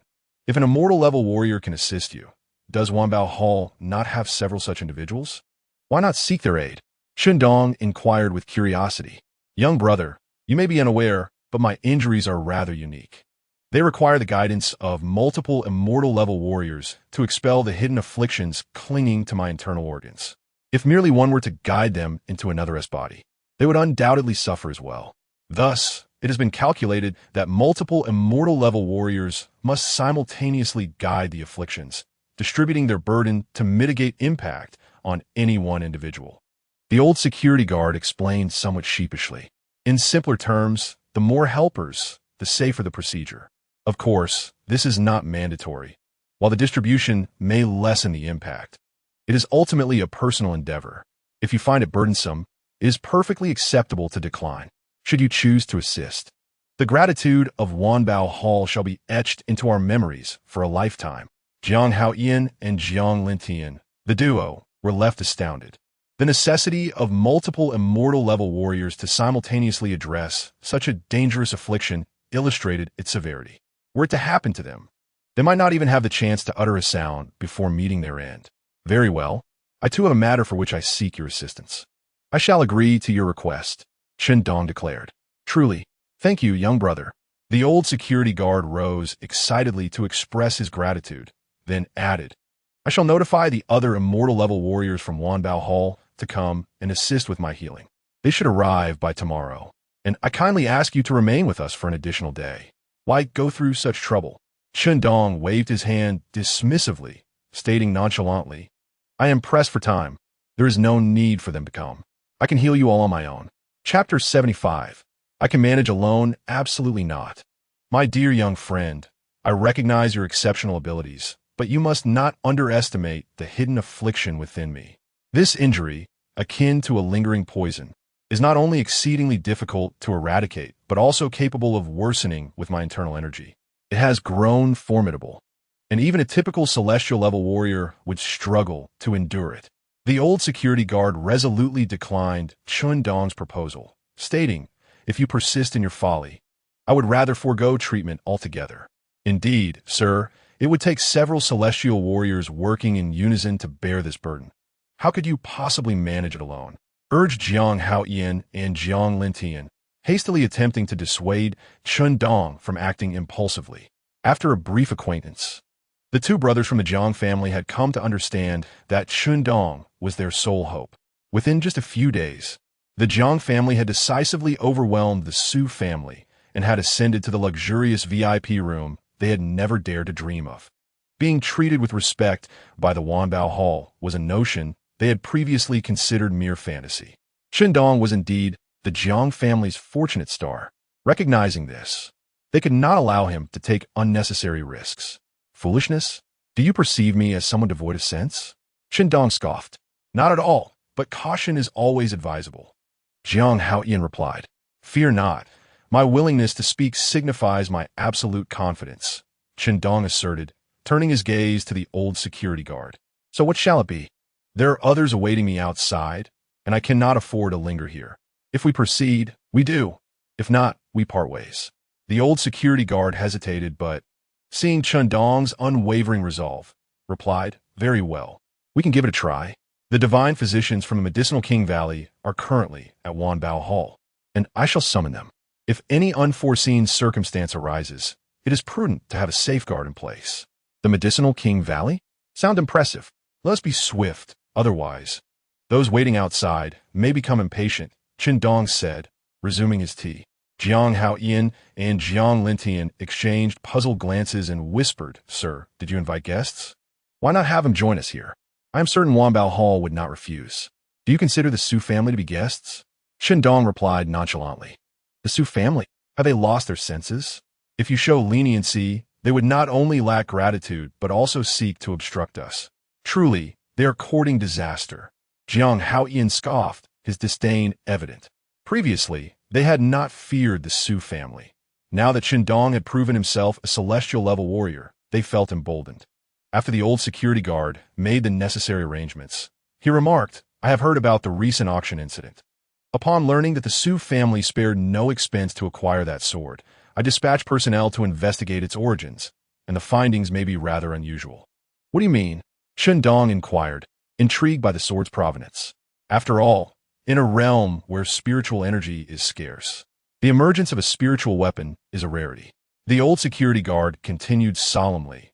"We re-examined the ruins where the sword was discovered and perused extensive historical records.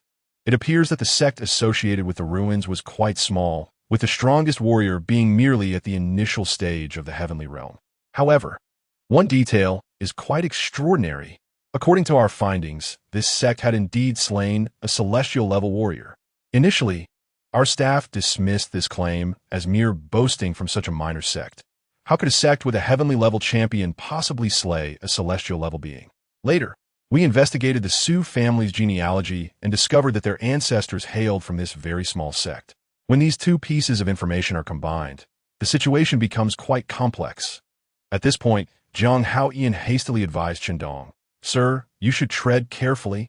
No one can predict whether that old monster from the Su family would use that sword.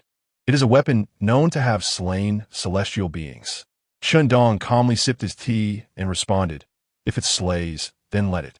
It targets celestial beings. I'm not one of them, so what concern is it of mine?" None present took Chen Dong's words seriously. What could be stronger than a celestial being? In the hierarchy of warriors, there had never been mention of anything surpassing celestial strength. At that moment, a representative from Wanbao Hall entered with a group of individuals. The old security guard promptly stood to greet them. "I apologize for troubling you, Divine Physician Shui, at such an hour. I hope for your understanding. Old Meng, you needn't be so formal. It is I who failed to cure you, ultimately leading you to choose this perilous treatment method. I owe you an apology, for I have shamed the title of physician." Divine Physician Shui with his silver hair and serene demeanor, lacked the hostility often found in warriors. Old Meng, I have heard your people say that treatment should commence immediately. Are the other celestial level experts prepared? Divine Physician Shui inquired. The old security guard scratched his head, uncertain of where to begin. After a moment's thought, he gestured toward Chen Dong, saying, Divine Physician Shui, allow me to introduce this young gentleman, Chen Dong. Though he appears youthful, he is a genuine celestial level warrior. Upon hearing this, Divine Physician Shui and the other physicians from the Medicinal King Valley displayed expressions of astonishment. How could such a young, celestial level warrior exist? Even if one were to amass their cultivation from birth using medicinal herbs, it would be impossible. Could he be an ancient recluse in disguise? If not for the old security guard's reputation, the physicians would have rushed to Chen Dong to assess his true age. After a brief moment of shock, Divine Physician Shui could not help but exclaim, a true dragon among men. A true dragon among men. I never expected to witness such a prodigy in my lifetime. Old Meng, you are truly fortunate. With this young gentleman's assistance, your hidden ailment will surely be resolved. Time is of the essence. Let us summon the other celestial level warriors and prepare accordingly. Saying this, Divine Physician Shui signaled his disciples to open the medicine box and begin preparing supplementary herbs. Divine Physician Shui, I must be honest with you. There are no other celestial level warriors. It is only young brother Chen Dong, the old security guard explained. Divine Physician Shui, busy preparing the medicines, froze momentarily and then exclaimed in anger, Old Meng, have you lost your mind? Are you attempting to endanger this young man? No, please do not be angry. I did not wish for this either, the old security guard stammered. Divine Physician, you need not blame Mr. Meng. It was I who insisted on treating him alone, Chen Dong interjected, stepping forward. Youth, has Old Meng not made it clear? His condition is extraordinary. You will undoubtedly suffer grave consequences if you attempt to shoulder this alone. You are still young. Do not jeopardize your future. Divine Physician Shui hurriedly approached Chen Dong, expressing genuine concern and urging him to reconsider. Faced with such a benevolent physician, Chen Dong patiently replied, Thank you for your concern, Divine Physician. But I am confident that this minor affliction poses no challenge for me. Absolutely not. Divine Physician Shui firmly opposed. Though my martial prowess may not rival yours. In the field of medicine, even 10 of you could not match my expertise. I know Old Meng's condition better than anyone. It is utterly impossible without the support of 5 celestial level warriors. Young man, every profession has its specialties. Heed this old man's advice. In response, Chen Dong ceased further explanations. The older one becomes, the more stubborn they tend to be. Rather than exhausting himself in futile arguments, he preferred to let actions speak. In an instant, Chen Dong vanished from sight, reappearing behind the old security guard. With a firm hand placed upon the guard's back, powerful spiritual energy surged into him. The old security guard was taken aback. Young brother, silence. Chen Dong admonished. Divine Physician Shui, after a moment, finally comprehended the situation and began to pound his thigh in frustration. This is madness. Utter madness. Relying on your superior strength to act recklessly. You are effectively sabotaging your own future. Despite his scolding, Divine Physician Shui did not remain idle. He hastily rummaged through the medicine box for various herbs, urging, quick, prepare the soothing medications. We must hope they have some effect. Had the situation been different, with 5 individuals sharing the burden of this ailment alongside his concocted remedies, they would have surely emerged unscathed. However, in the current circumstances, Divine Physician Shui was acutely aware that the medicines would bear no real efficacy. Even if he prepared them, it would merely be an exercise in self-deception. Alas, what a splendid talent. Why must he be so impetuous?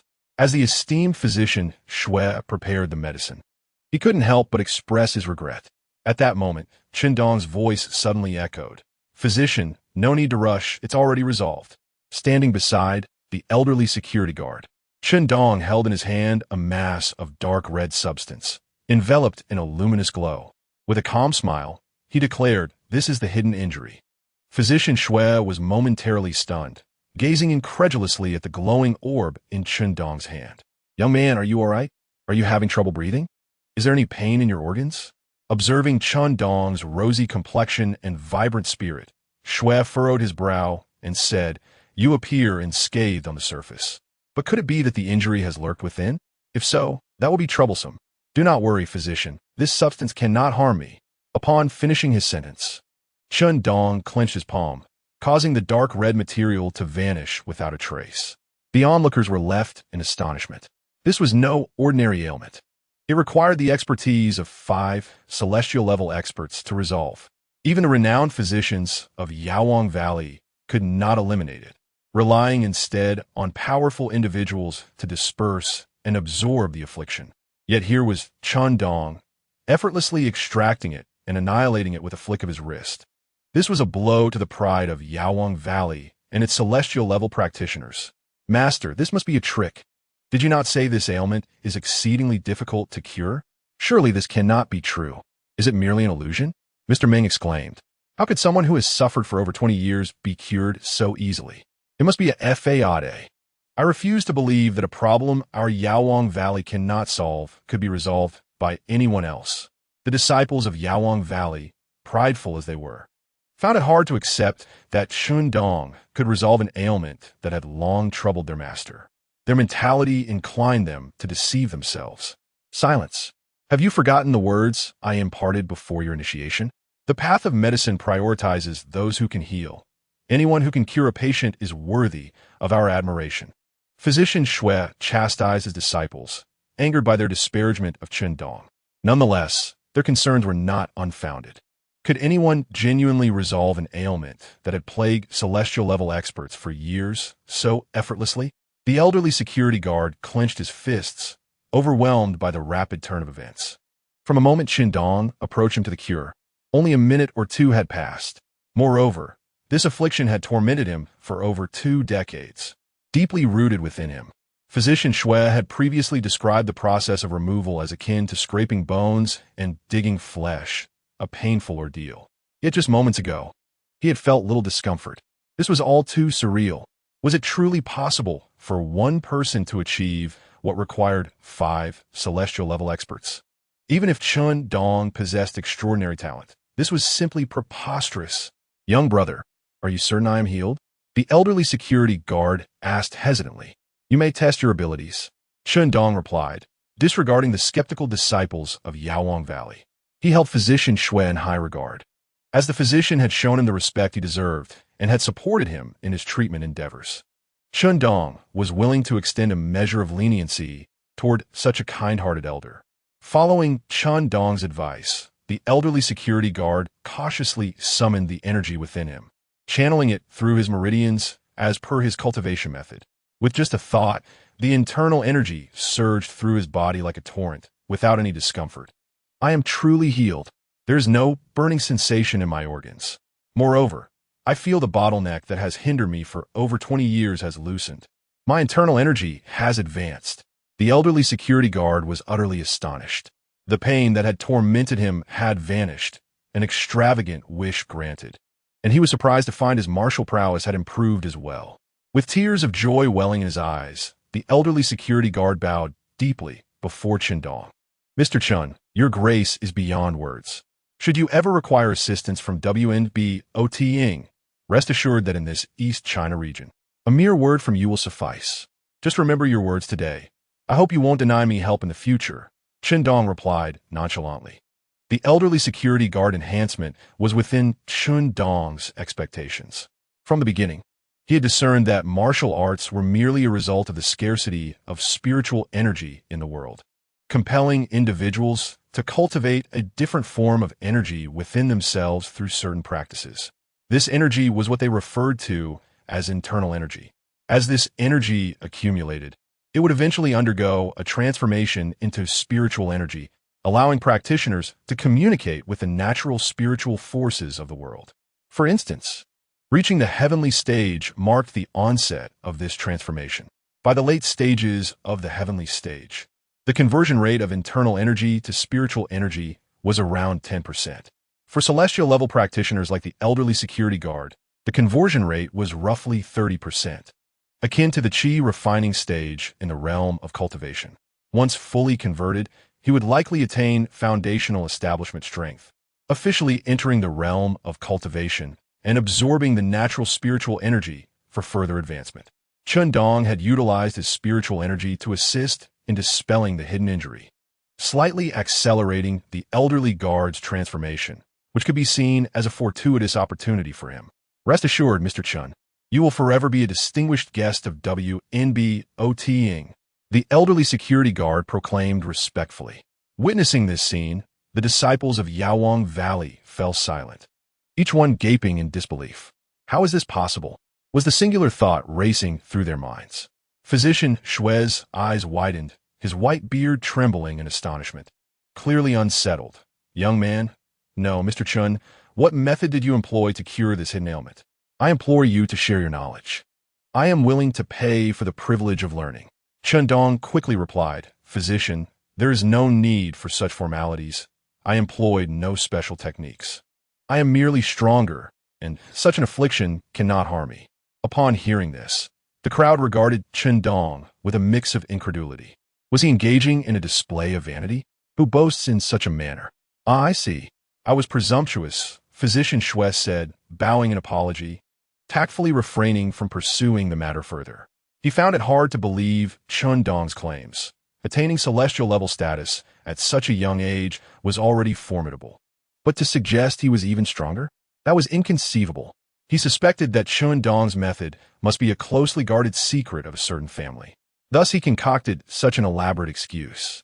Mr. Chen, you mentioned you had something to discuss with me earlier. What is it? The elderly security guard suddenly recalled Chen Dong's earlier statement and inquired eagerly. Since you both have matters to discuss, we shall take our leave, Physician Xue remarked. Preparing to depart. Having lived to his age, he understood which conversations were worth pursuing. Please, Physician, wait. I intended to entrust this matter to WNB OTing, but since you are present, I believe your involvement will facilitate a smoother process, Chen Dong urged. Oh, does it pertain to a medical issue? Physician Xue surmised. I hope that WNB OTing and Yaowang Valley can assist me in gathering these medicinal materials. You need not worry about compensation. I'm willing to offer prices above market value. The sooner, the better. It must not exceed 20 days. Chen Dong's expression turned serious, as this matter was crucial to Su Shirqing's health, and he could not afford any negligence. Meat fungus, 1,000-year-old goji berries, century-old red fruit, 1,000-year snow lotus, iced ginseng, and this empty azure stone milk. These are all extraordinary herbs. Are you gathering these for alchemy?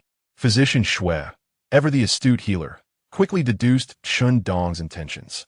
Chen Dong nodded. Indeed, my family member is ailing and requires these herbs to survive. I kindly ask for your utmost assistance. At that moment, Jiang Haoyan's eyes sparkled with determination as he stepped forward, declaring, I beseech both of you to assist Mr. Chen. Here are the savings of generations from my Jiang family. I hope you will not disdain them. As he spoke, Jiang Haoyan produced a black card. Chen Dong regarded Jiang Haoyan with newfound appreciation. You need not say such things. I have just stated that Mr. Chen should speak openly if he has any matters to discuss. How could I possibly ask for money? The old security guard instructed someone to take note of the medicinal materials, then turned to Physician Xue and said, the payment for the medicinal materials purchased by Mr. Chen will be covered by Wanbao Hall. If your Yaowang Valley finds the materials, you may come here to collect the payment. Chen Dong did not hesitate.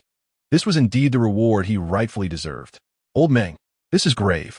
Suddenly, a member of Wanbao Hall's enforcement team rushed in, his expression tense. The Su family is clashing with other families. Chapter 77. The might of the cloud-cutting sword fretting and panicking. What kind of decorum is this? The old security guard reprimanded. It is only natural for someone to covet the treasure after the Su family has acquired it. Such occurrences happen every month. Why make a fuss? As long as they fight outside the town, it is of no concern. That's not it. This time is different. The team member replied nervously. In the past, only 1 or 2 families would engage in battle, but now over 90% of the families and sects are targeting the Su family, and it's happening simultaneously. Hundreds of people, with over 10 heavenly tier experts, are gathering at the outskirts of the town to fight. Upon hearing this, even the old security guard could not help but take it seriously. If such a large number of heavenly tier experts were to clash, it would undoubtedly threaten the safety of the town. This sword is indeed a treasure, but it should not be widely known. How could so many people set their sights on the Su family? Has the news of the sword leaked? The old security guard's first thought was that there had been an internal leak within Wanbao Hall. The enforcement team member shook his head. No, it was the Su family that provoked all the families. Sighing, the old security guard looked at Chen Dong and said, "It seems our suspicions were correct. The Su family head's overwhelming confidence must come from knowing the true usage of that sword. Mr. Chen, I believe it would be wise to avoid confrontation. The Su family intends to trap you, and with other families drawing their fire, you can quietly depart from the back mountain." Though he was uncertain how much power the sword could wield in the hands of the Su family, its record of slaying celestial beings was certainly significant. After living for so many years, the old security guard understood one principle. Caution leads to longevity, while those who are reckless meet their demise. Evade? That is not my style. Chen Dong replied with a faint smile. Besides, 100 people brawling against a single family is a rare spectacle. How could I miss such excitement? Isn't it too dangerous? The old security guard hesitated. With you here, even if that sword is formidable, it cannot simultaneously slay both of us, can it? Chen Dong chuckled. Seeing Chen Dong's insistence, the old security guard reluctantly agreed. If danger arose, he would take the lead, and surely the Su family would give face to Wanbao Hall. I'm not adept in matters of fighting and killing, so I shall not accompany you. Mr. Chen, I have noted the medicinal materials you mentioned, and I will contact you as soon as I have news. Physician Xue knew he could not intervene in such matters, and given the scale of the conflict, many would likely be injured. Though he could not assist with the old security guard's injuries, being able to treat numerous wounded in this conflict would make the journey worthwhile.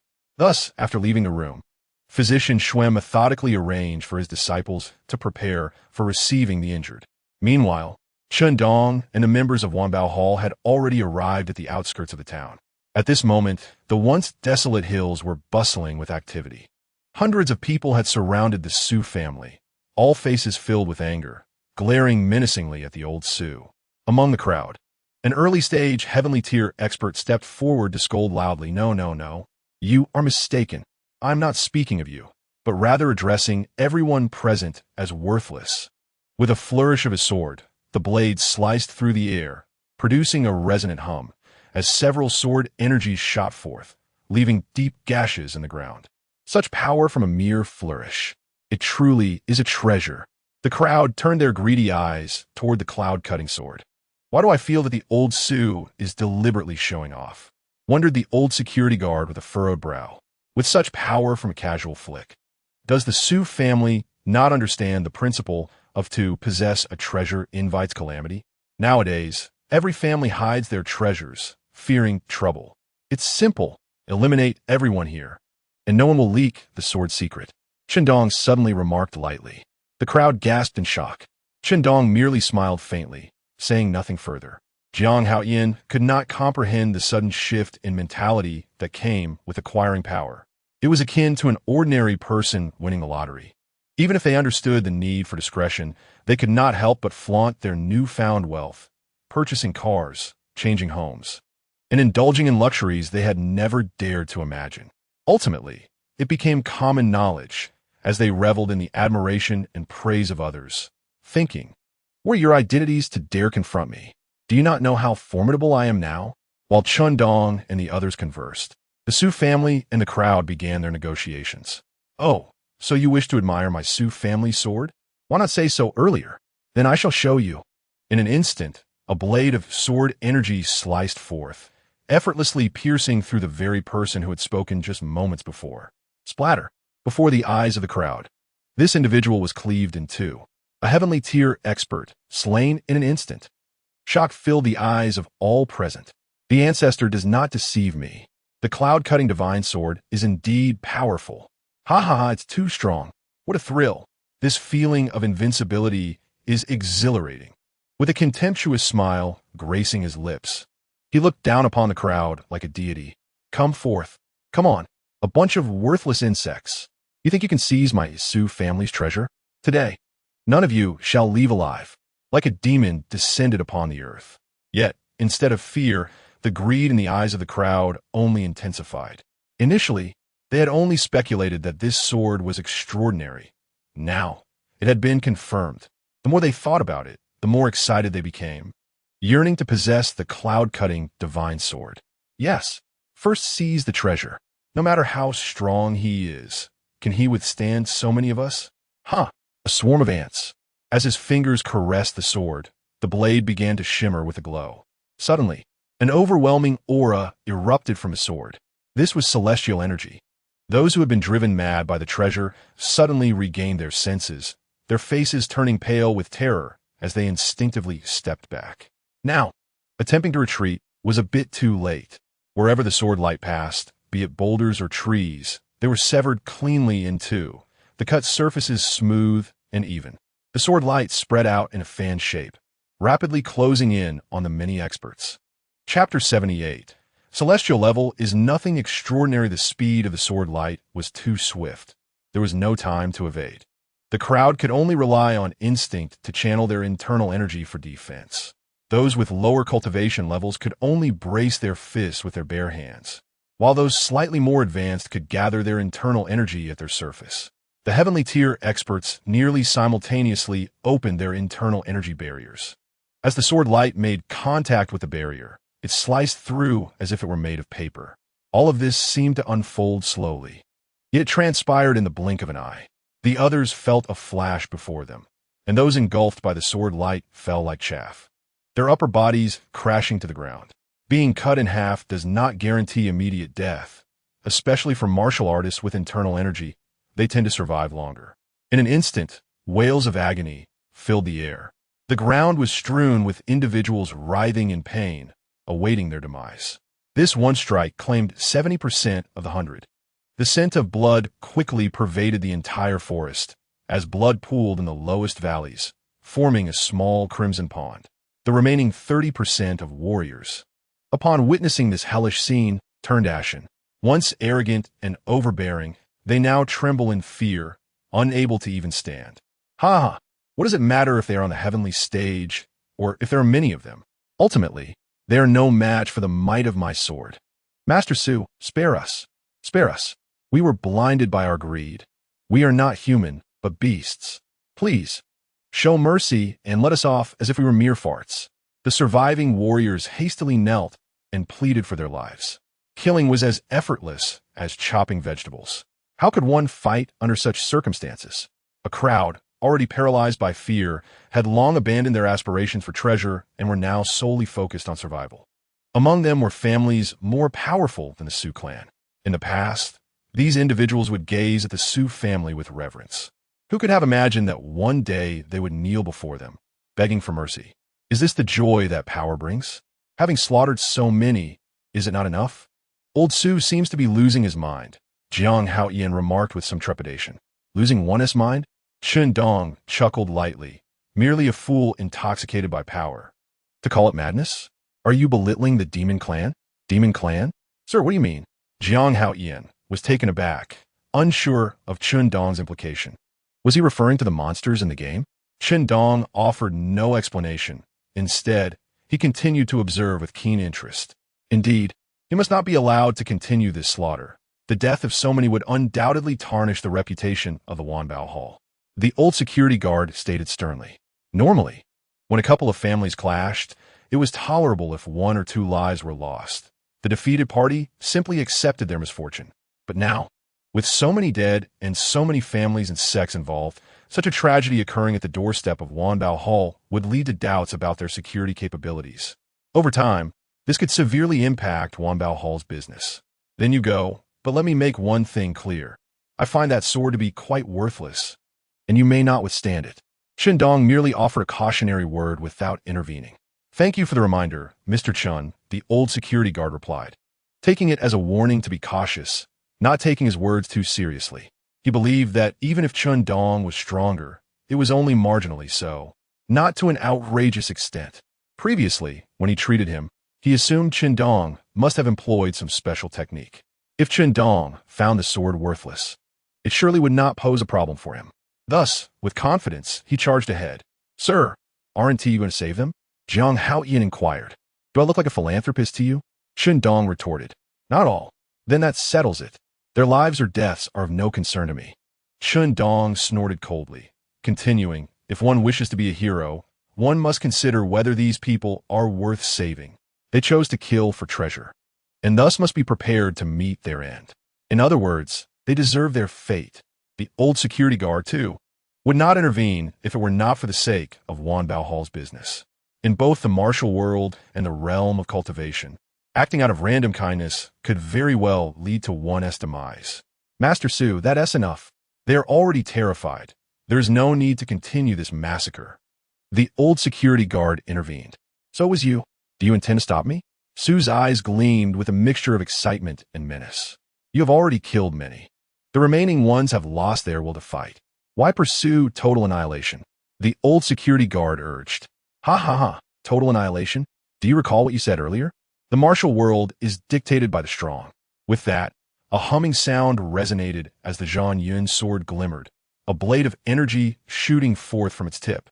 Although this sword energy was not as grand as before, its speed was astonishing, its power undiminished. The old security guard furrowed his brow, enveloping his palm with inner strength. With a mere grip, he shattered the powerful sword energy.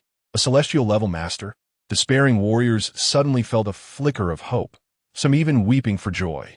No one could understand the relief of surviving a calamity. Senior, you must save us.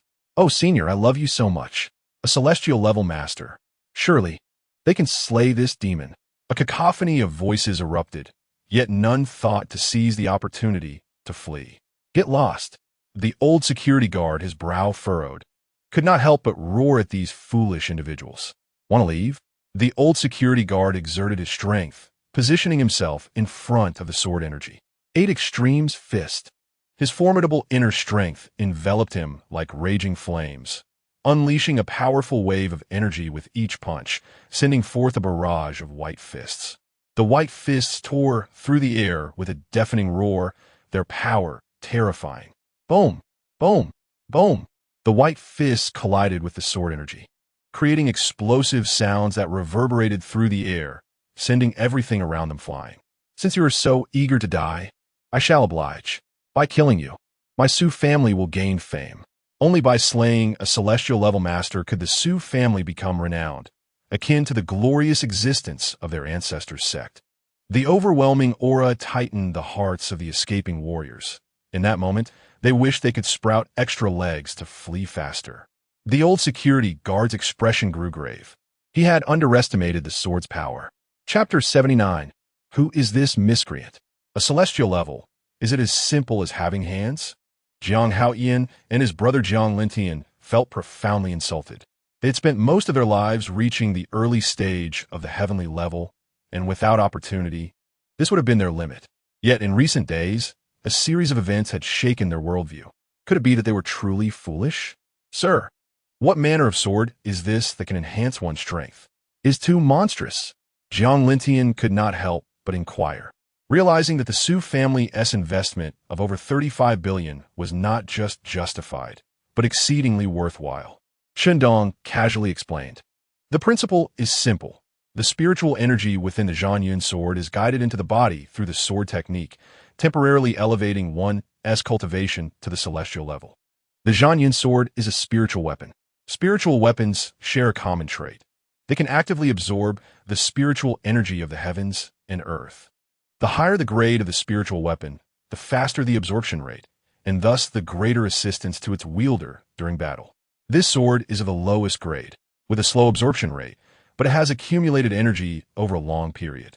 Buried underground for thousands of years, its spiritual energy is now overflowing. Once the energy within the sword is depleted, the cultivation will revert. Although the energy in this sword is limited, it is quite pure. Absorbing it may even solidify one's golden core cultivation. Now, both of them were celestial level, their speed nearing that of sound. To an ordinary person, their battle was nearly invisible. Only the sounds of collision and the destruction of surrounding objects could be heard. Ha ha ha. Celestial level. Is that all there is to it? You are not so desperate at the auction. Come, continue your lectures to me. Come, O powerful celestial level senior. The old security guard's expression darkened, rendered speechless. It was all due to that sword. How could Wanbao Hall fail to recognize such a treasure? Regret was his only thought at that moment. Old fool. Receive my next strike. Breaking void slash. In the next instant, the Zhan Yun sword in his hand suddenly expanded several times, revealing a blade formed entirely of inner strength. So solid was it that one could hardly discern its authenticity. Feeling the fierce aura emanating from the giant's sword, the old security guard dared not underestimate it and unleash his own technique. Mountain Shatter. He concentrated all his inner strength into a single point and charged forward with all his might. In the moment when the two formidable techniques collided, the ground trembled, and the sound resonated like thunder. The earth within 100-meter radius shattered with a deafening roar, and visible shockwaves radiated outward. Trees were uprooted as if they had been swept away, and the area surrounding them was thoroughly ravaged. This was the terrifying power of a celestial-level clash. The martial artists who had not fled far could not help but exclaim in awe, fearing that even the residual force from this collision could tear them apart. Such celestial battles were a rare spectacle, compelling those fleeing for their lives to pause and observe. Who do you think will emerge victorious? It is truly unfathomable how the Su family stumbled upon such a priceless treasure. Had I known the sword was so extraordinary, I would have risked everything to participate in the auction. Many shared this sentiment, regretting not seizing the opportunity to acquire the sword at any cost. Boom! Another deafening sound erupted, and amid the dust, a figure was launched hundreds of meters away, crashing against the mountainside. The victor had been determined. Who was it? Everyone held their breath, craning their necks to catch a glimpse. As the dust settled, the intensity of each strike was palpable, far exceeding their own capabilities. The old security guard suddenly recalled Chen Dong's words and couldn't help but smile ruefully. The gentleman spoke truly. I indeed cannot withstand this. I have defeated a celestial being. I have triumphed over a celestial being. Who among you can challenge me now? Who? His frenzied cries echoed throughout the mountains. The elders had actually been defeated? The martial artists in the distance exchanged incredulous glances, unable to believe such a turn of events. After this battle, the Su family would surely rise. The old security guard clutched a gruesome wound on his chest, attempting to rise from the ground. Bang! Gasp! Satisfaction? No, I intend to humiliate you. Now behold, this is a scene you never anticipated. In just a few short hours, our roles have reversed. Kulme, try to teach me a lesson again. Had he not intervened at that moment, the Su family would have long been annihilated by Chen Dong. Such pettiness, even with skill, would ensure a short-lived existence. The Su family would be no more than a fleeting moment in history, just like the sects of old. What does this look in your eyes? Do you still believe you are an invincible, celestial powerhouse? You have lost. You have already lost. Look closely. It is I who has you beneath my feet. Do not regard me with such disdain. I have triumphed over you. I am superior to you. Each kick was delivered with all his might, the force reverberating through the old guard's body and shaking the very ground beneath him. The more he persisted, the more pathetic he appeared in the eyes of the old guard. The martial artists in the distance could not help but swallow hard. It was utterly brutal. The powerful tremor was palpable even to them. I will kill you. Once I sever your head and hang it before the Su family. We shall see if you still possess such arrogance. Yet, the sword, when raised, could not descend. Who dares? The Godslayer sword is not meant for the likes of you to touch. Chapter 80. Unseen Treasures. How dare anyone lay hands on my divine sword? This sensation was akin to witnessing one's beloved being taken by another man. Only upon regaining his senses did he realize there was not a soul in sight. Not only had the young man vanished, but the old security guard had also disappeared without a trace. How could this be? You cannot die. Who will assist me in gathering medicinal herbs? Chen Dong casually tossed the old guard to the ground. Hiss! The old guard gasped, suppressing the excruciating pain to force a smile. Thank you, Mr. Chen, for saving my life. If you truly wish to express your gratitude, quickly gather the herbs. That would be more valuable than 1,000 thank yous. Chen Dong spoke while sealing the old guard's acupoints with a flick of his fingers to prevent further injury. Young man, your speed is commendable. To save someone from my grasp is worthy of pride. State your name. I do not slay nameless individuals. Were you to threaten me? You think you can kill me?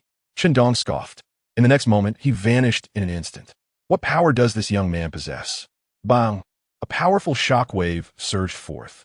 Fortunately, the sword and shield provided defense, and he was not significantly harmed. This is intriguing. The old guard was astonished. This was terrifying. What strength did Chen Dong possess? I must have underestimated him, yes. Surely I was too careless. Bang! Ah, you are quite confident. Very well. I shall receive your attack. He intended to provoke Chen Dong, not expecting the young man to fall for it so easily. Youthful arrogance. With courage, let's see how well you fare. Chen Dong's speed was such that even he felt a measure of trepidation. Seizing this opportunity, he resolved to unleash his full power to vanquish him. Suddenly, a gust of wind swept through, and Chen Dong sensed the surrounding spiritual energy converging upon the Cloud-Slayer's sword. How fascinating. He could actually wield true cultivation techniques. As Chen Dong felt the accumulating power within the sword, a smile graced his lips. Smile? I'm employing my most potent killing move, and you dare smile? Damn it! Fueled by rage, the power accumulating on the Cloud-Slayer sword surged even further. Boy, sometimes pride can cost you your life. In your next life, be wiser. The sword's energy was wildly unstable, akin to a plume of white flame shooting forth. The fleeing martial artist chanced upon this scene, witnessing a force far greater than before. As we fled, only the Wanbao Hall and the Jiang family remained. Could it be that the Jiang family intervened? That may be true, but let us not forget the young man who effortlessly dispatched Su Jixin. Boom! As they spoke, the soaring white sword energy descended. The furious energy instantly cleaved half the mountain, leaving onlookers aghast. Was this truly human power? They had heard that celestial-level battles could alter landscapes, and witnessing it firsthand confirmed the truth of that claim. Returning to the heart of the battlefield, if you do not perish from this, I shall change my surname. However, before he could revel in his triumph, Chen Dong's indifferent voice emerged from the dust. You wish to share my surname? I find you beneath my consideration. With a casual flick, Chen Dong dispersed the surrounding dust without a trace. No, it cannot be. Under the full force of the Cloud-Slayer sword, even celestial beings would be reduced to ashes. You cannot possibly still be alive. Impossible. A divine sword? A mere low-grade spiritual artifact hardly merits the title of divine sword. You truly have never encountered anything of worth. Chen Dong cast a scornful glance his way, his right hand forming a grip as a brilliant blue long sword materialized. This was his life-bound spiritual sword, the sole treasure he retained after traversing 2 realms. This defies all logic. As Chen Dong spoke, he charged forward wielding the longsword. The Cloud-Slayer sword is indeed the strongest. It reigns supreme among swords. A resounding metallic clash reverberated through the air. Pshhh. Thud. Thud. My sword, the Su family had sought for generations, suddenly seemed a mere jest in this moment. No, do not kill me. I was wrong. The Su family has accumulated countless treasures and women over the years. I can offer you anything. Hiss. The azure long sword pierced through. For my sword is named Qin Yun, while yours is the Cloud Slayer. Let clash with me. Chen Dong spoke with calm indifference. Damn it. After a lifetime of searching for the Cloud Slayer sword, it has become the harbinger of my demise. Filled with frustration, reluctance, and regret, he gradually lost his breath. The decision to slay him was not merely due to the sword's name, but stemmed from the blood feud after Chen Dong had slain his grandson. Such an enemy could not be allowed to live. The onlookers were left petrified.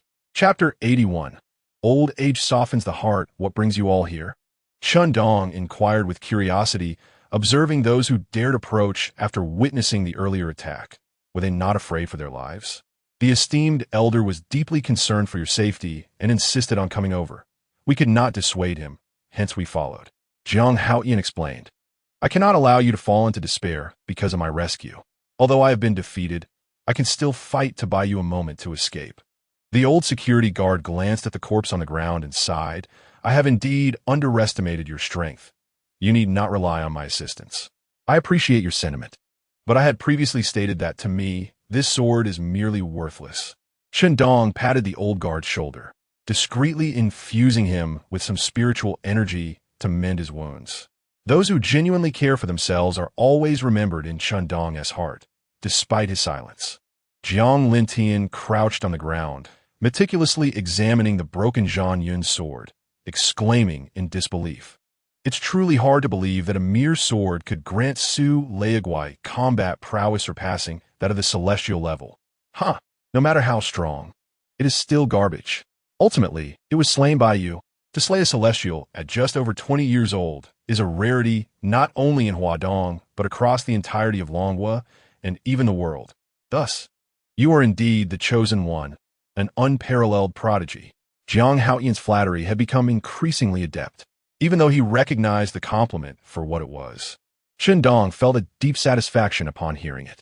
Chen Dong suddenly drew in his palm, pulling the broken sword into his grasp. The blade, now severed, had lost all spirit.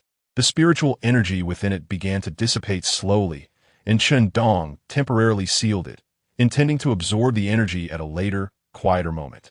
Meanwhile, the Su family's disciples were casually conversing in groups at the entrance of the town. Is that the head of the family? No, it seems not. It appears to be the Jiang family. It is indeed the Jiang family. The butler's words rang true. The Su family disciples exchanged glances, their lips curling into sinister smiles. They then positioned themselves to block the entrance as the Jiang family approached. Look at these cowardly mutts. Weren't they quite arrogant before? Now, upon seeing our master, they scurry into the Wanbao hall, thinking it can protect them for a time, but can it shelter them forever? You all run quite swiftly. In response to the Su family's taunts, Jiang Haoyan and Jiang Lintian wore peculiar expressions. How pitiful. They remain utterly clueless about the events unfolding. The younger members of the Su family were advised, step aside, Jiang Haoyan said with a faint smile. The butler crossed his arms, gazing triumphantly at Jiang Haoyan and his companions.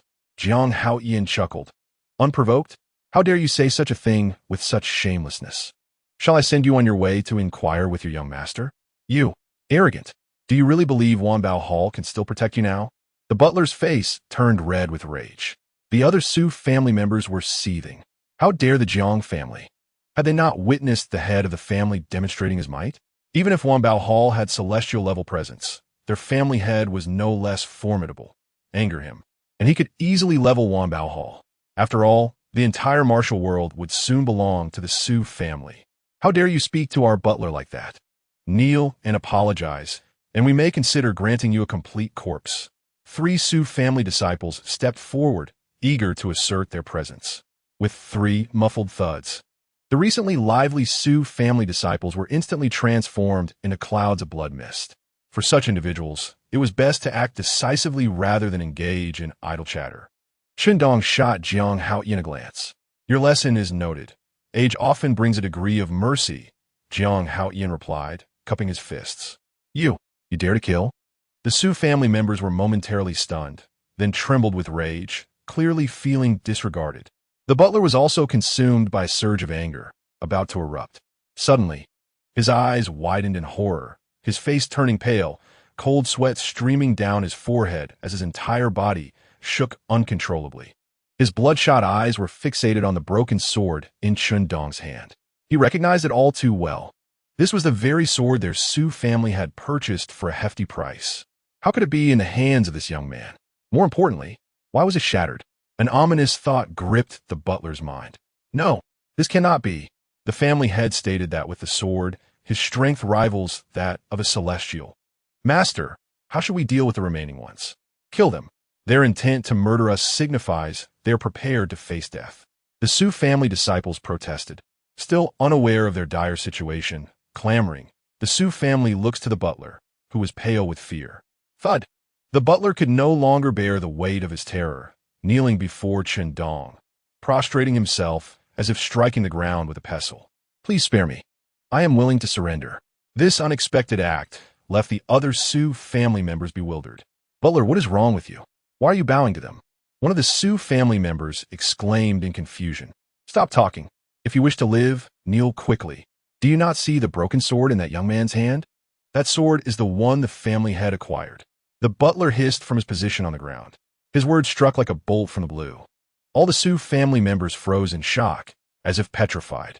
The sword was broken and in the possession of the enemy. Did this not imply? No, it cannot be. The family head is unmatched, empowered further by the sword. How could he fall to these insignificant characters? It must be a counterfeit. The Su family disciples could not accept such a conclusion. Had their dreams of dominating the martial world been extinguished before they even began? Jiang Haoyan scoffed and leaped forward, delivering a strike to the top of one disciple's head, sending it deep into his torso. Clearly, he was beyond saving. Jiang Lintian was not idle either, swiftly dispatching another with a precise strike to the heart. The Jiang brothers, both of celestial rank, found dealing with these lackeys to be a trivial matter. The remaining Su family members fled desperately towards Wanbao Hall. Fortunately, it was not far, and they quickly reached it. Only the butler remained, still prostrate on the ground, too afraid to move. Jiang Haoyan and Jiang Lintian turned to the old security guard, who sighed and nodded without uttering a word. In the next moment, the sounds of continuous screams erupted from the entrance of the town. "Why do you not flee?" Chen Dong asked the butler, still on the ground. The butler trembled at the inquiry, quickly responding, "I am willing to abandon the darkness for the light and serve you from now on." "For me to have your servitude?" "Apologies, but I currently have no need for dogs," Chen Dong replied nonchalantly.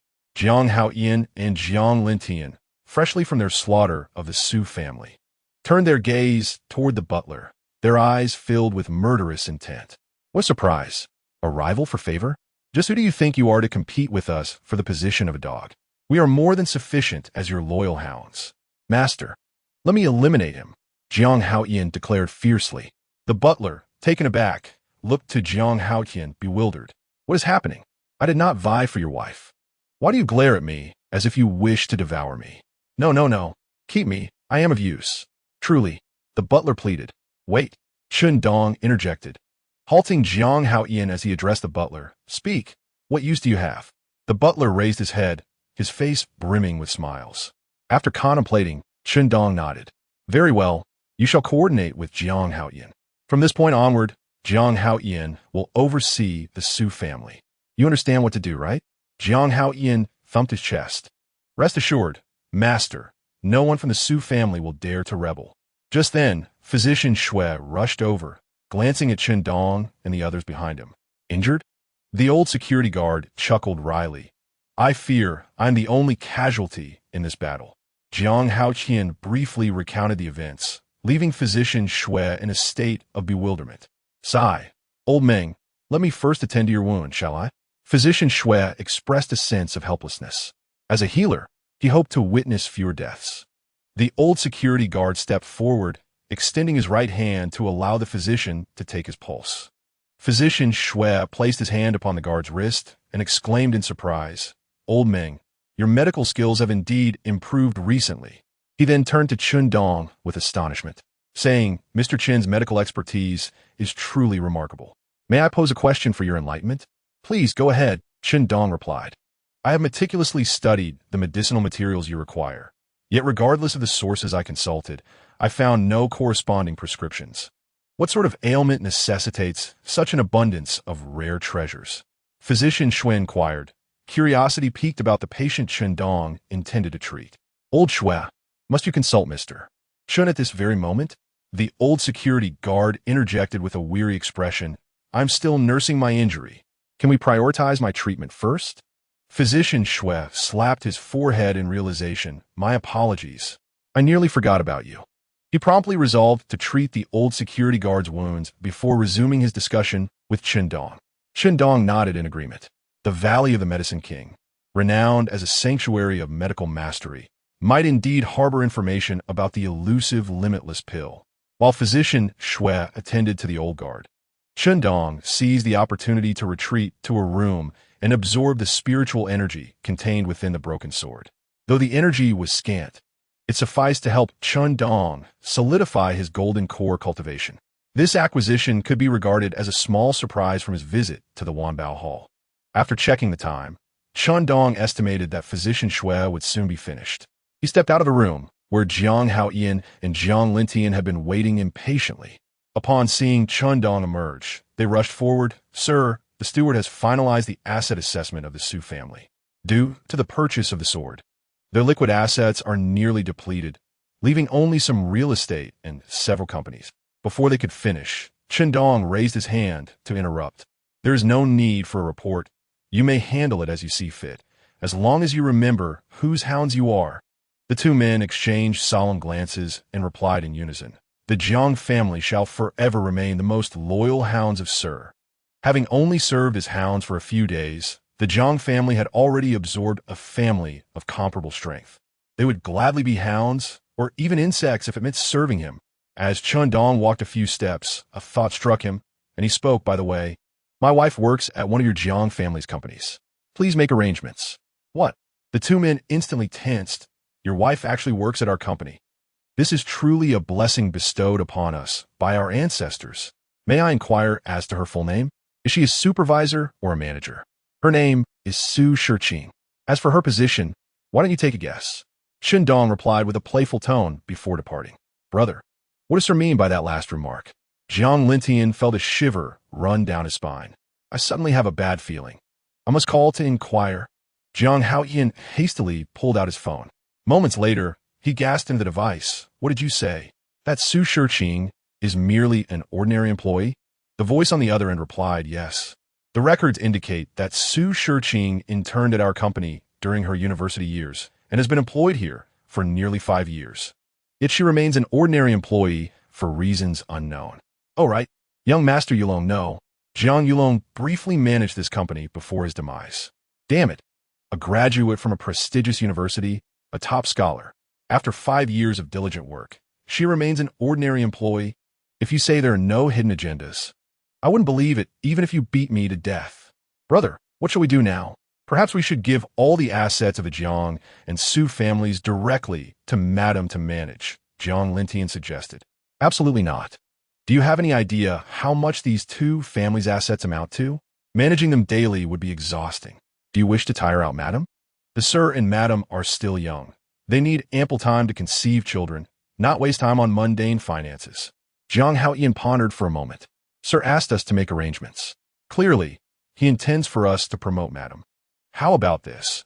We appoint her as the chairwoman of one company and then arrange for capable secretaries to assist with her workload. Jiang Lintian asked, bewildered, secretaries? Male ones? Female ones?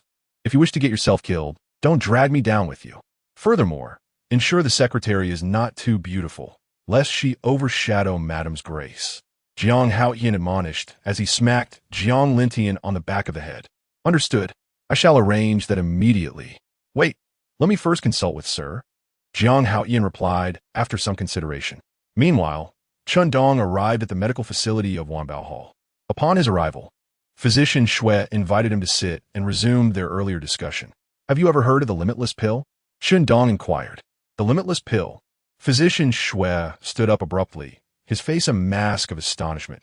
Mr. Chen, please do not tell me your patient has consumed the limitless pill.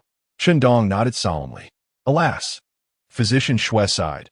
How could one consume such a thing recklessly? How much did the patient ingest? What is their condition? They must have consumed a considerable amount. By the time I saw them, their organs were already failing and deathly energy had spread throughout their body, Chen Dong recalled, his heart aching with pain and guilt at the thought of Su Shiqing teetering on the brink of death. Upon hearing this, Physician Shui's expression turned grave, and he struggled to articulate his thoughts. The old security guard, sensing the tension, urged, what is the situation? Speak. Physician Shui sighed heavily. Mr. Chen, do not blame me for being blunt, but I fear your patient may be beyond saving. I have encountered a few cases of patients who consumed the limitless pill. Those who ingested it in moderation merely had their lives shortened by a few years and could recover with proper care. However, with deathly energy coursing through their body, they may only have days left. There is no hope for recovery, even if your prescription could save them. The sheer quantity of medicinal materials required cannot be gathered in time. With that, Physician Shui fell silent, leaving the old security guard at a loss for words on how to comfort Chen Dong, and the atmosphere in the room plummeted to a somber low. Seeing the expressions of both men, Chen Dong smiled gently. There is no need for such despair. We still have time. I have administered a pill to the patient that can temporarily stabilize their condition for a month. which is why I implored both of you to gather the medicinal materials within 20 days. Physician Shui gasped in disbelief. Stabilize for a month? No, that is impossible. The spread of deathly energy is akin to a life nearing its end. To stabilize for a month is like forcibly extending a person's life by an additional month. Such a pill cannot possibly exist. Mr. Chen, may I see the prescription for this pill? Chen Dong nodded. Certainly. This pill is called the Cultivation pill. It is not a rare item, but one particular medicinal ingredient is a bit troublesome. He then wrote down the prescription for the Cultivation pill. Physician Shui took the prescription and, recognizing the medicinal materials listed, quickly deduced the pill's effects. Remarkable. Truly astonishing. Physician Shui exclaimed, excitement causing him to pound the table repeatedly. The interplay between these medicinal ingredients creates such an effect. Suddenly, he stood and bowed deeply to Chen Dong. Mr. Chen, may I purchase this prescription? I, the Valley of the Medicine King, am willing to offer 10 billion. For Chen Dong, the Cultivation pill was not an extraordinary item, but due to the scarcity of spiritual energy on Blue Star and environmental pollution, the necessary ingredients were relatively rare, making the Cultivation pill exceptionally valuable in this realm. 10 billion? Chen Dong hesitated. 15 billion. Mr. Chen, this is the highest price I can personally offer. If you find it unsatisfactory, I can borrow from my fellow disciples in the sect, but it may take some time. Physician Shui earnestly proposed. No need to borrow. 15 billion is acceptable. Chen Dong felt a twinge of embarrassment. His hesitation stemmed from the belief that the Peiyuan Dan was not worth such a considerable sum. Contemplating whether he should ask for a lesser amount.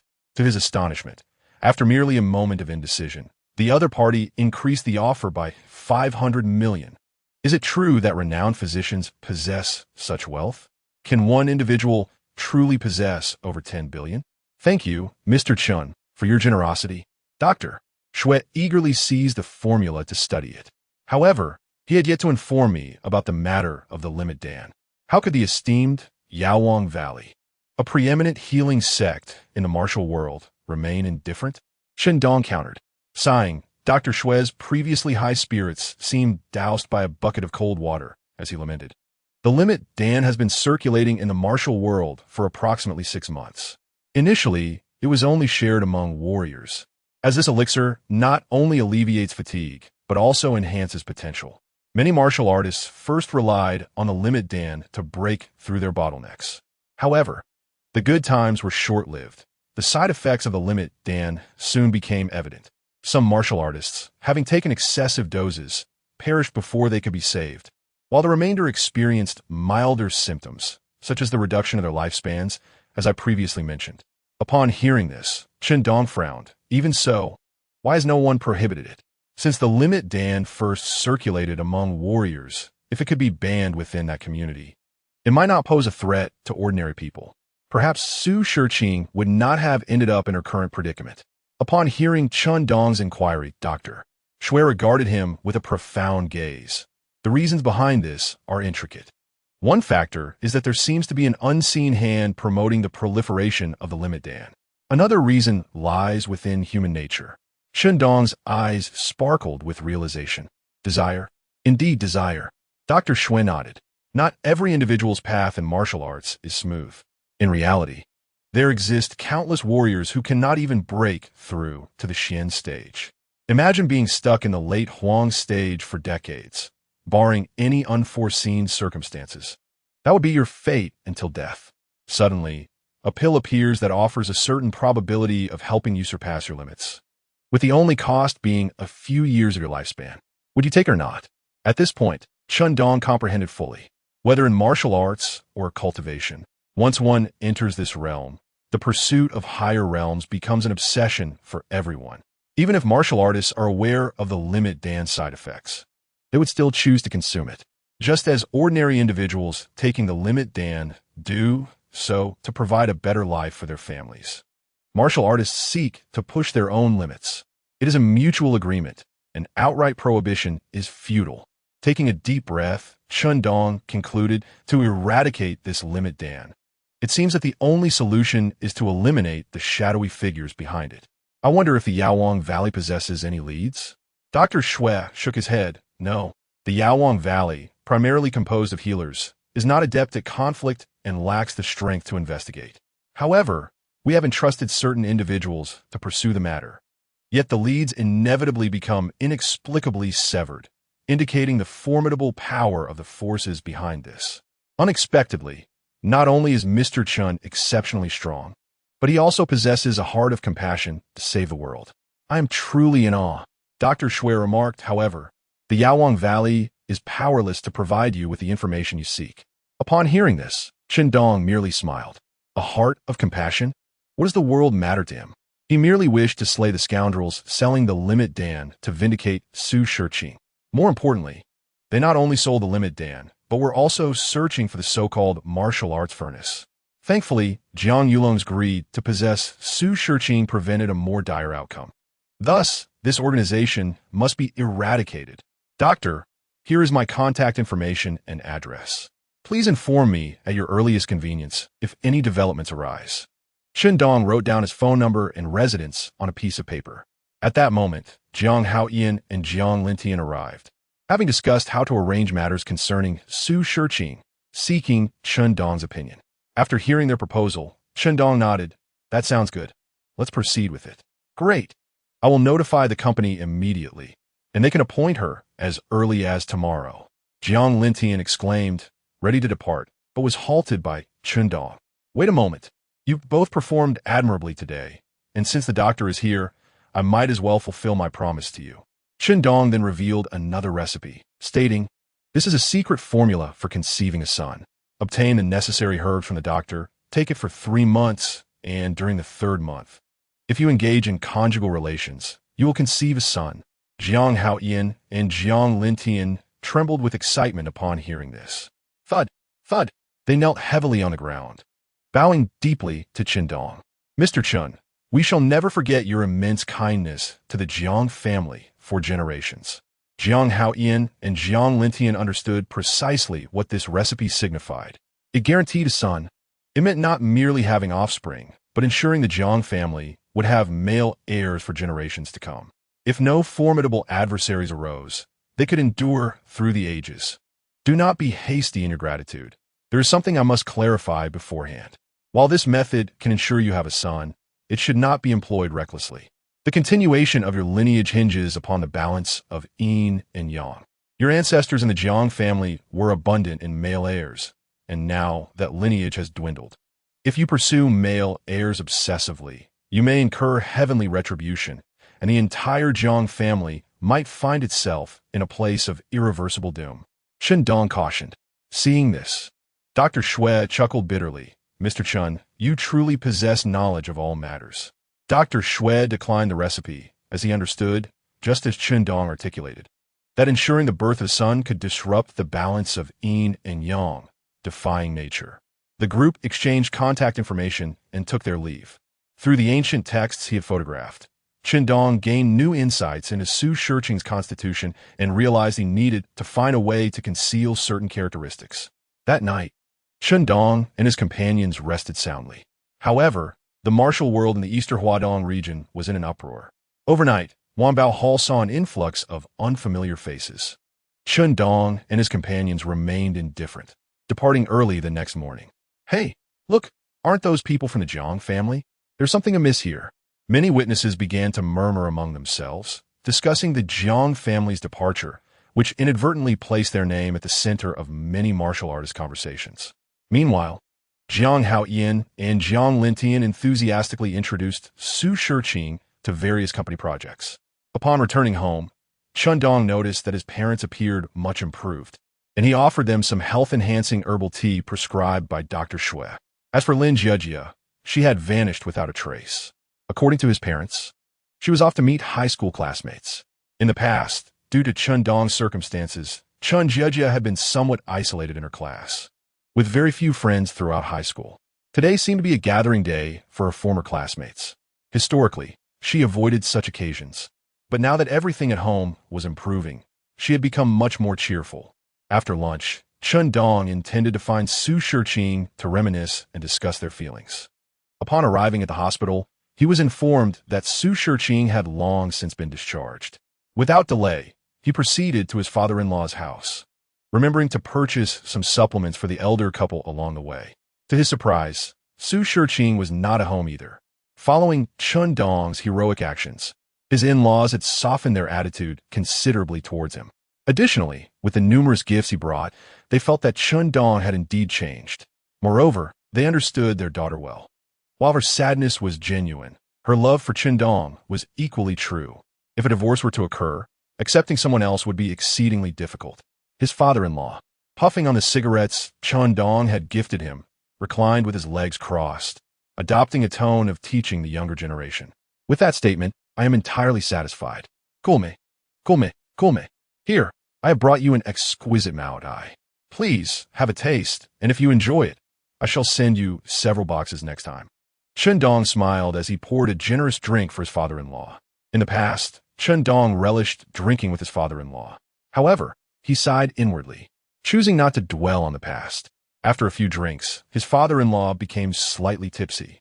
With a few casual inquiries, Chen Dong soon learned of Su Shiqing's whereabouts. After exchanging pleasantries, he excused himself and hurried to Su Shiqing's company. On the way, Chen Dong mused to himself, today should be the day Shiqing gets promoted to president, right? I am uncertain of what emotions this girl might be experiencing. Chapter 84. You have been dismissed. Zhang's Economic and Trade Company. Su Shiqing's workplace. Having just recovered from serious illness, one would expect Su Shiqing to rest at home and recuperate. Her parents even encouraged her to take a few more days off before returning to work. However, after 3 years of relentless busyness, the abrupt transition to idleness left her feeling somewhat uncomfortable. In the hospital, the days passed in a haze, and even if she had wished to work, her body was too weak to comply. Now, she felt an inexhaustible energy. What else could she do if not work? Upon arriving at her workstation, a colleague hurriedly pulled out a chair for Su Shiqing to sit. Sister Shiqing, what brings you here? The colleague scrutinized her with a hint of concern, remarking, you look better than before. Now that you're well, why not take a few more days at home? You're pushing yourself too hard. If this continues, your health may deteriorate again. In the workplace, Su Shiqing's family situation had long become a topic of gossip and amusement. While a few expressed sympathy, most were merely entertained by her plight. Don't worry, Xiao Lu. I'm perfectly fine now, and I won't need to push myself like before. Su Shiqing smiled at her concerned colleague. In the past, as soon as she entered the company, her thoughts were consumed by performance metrics. Each month, she had to consider how much of her modest salary would go toward repaying debts, with what remained divided to sustain her living expenses. Daily life felt like a struggle, suffocating her. Not pushing herself anymore, Xiao Lu was taken aback, her face reflecting an inexplicable emotion. She leaned closer and whispered, Sister Shiqing, are you seeing President Jiang Yulong? What nonsense are you spouting? Is it true? That's wonderful. Sister Shiqing, are you divorced? I know a very reliable lawyer who can help you claim compensation for the years of emotional distress. Xiao Lu clenched her fists in indignation on Su Shiqing's behalf. Divorce? Perhaps in a few days. I've been in the hospital lately, so I haven't had the time. I'll go when I can. So seeking hisitatif. Realizing her previous fixation on divorce had lessened. Observing Su Shiqing's demeanor, Xiao Lu exclaimed, Sister Shiqing, you can't possibly be reconsidering the divorce. Have you forgotten how he left you with those scoundrels and fled for 3 years? You held the family together alone, supporting his parents and sister, working tirelessly day and night. Have you really forgotten those bitter days? Sister Shiqing, I know you love him, but he is no longer the person you fell in love with. They say it's better to dismantle a temple than break a marriage. But this scoundrel is unworthy of you. Just end it. You're beautiful. There are plenty of suitors in the company. And then there's President Jiang Yulong, young, handsome, and wealthy. Every time he visits you, he is courteous. Such a man is hard to find, 1,000 times better than that Chen Dong. Or else please stop talking. Su Shiqing Intergestet, organizing head workspace. I am still Chen Dong's wife. I have not truly divorced yet. Even if I do, I want to entangle myself with another man. I intend to live a life of solitude. Sigh. Xiao Lu sighed at her words, choosing to say no more. She admired Su Shiqing's loyalty, but felt she was being foolish. In this day and age, can love put food on the table? Love can lead to suffering. And ultimately, One could be hurt by their own partner. Finding a wealthy man, even without love, could at least leave one with financial security. After a brief silence, they returned to their work. Su Shiqing opened her computer and, as usual, logged into her work account, only to be met with repeated error messages. Just as she was about to ask Xiao Lu if the network was down, the department supervisor approached. Su Shiqing, tidy up here.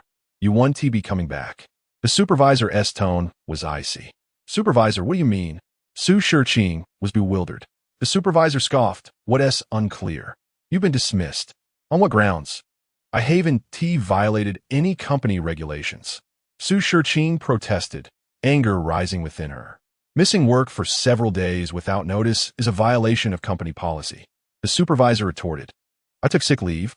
That's a legitimate absence. How can you call it missing work? Su Shiqing's indignation surged. Clearly, someone was targeting her. The supervisor, growing impatient, responded. Sick leave? I don't know about that. The decision to terminate you came from the manager. If you have a problem, go speak to the manager. Don't make a scene here. Upon hearing the manager's name, Su Shiqing's expression darkened. Indeed, it was her.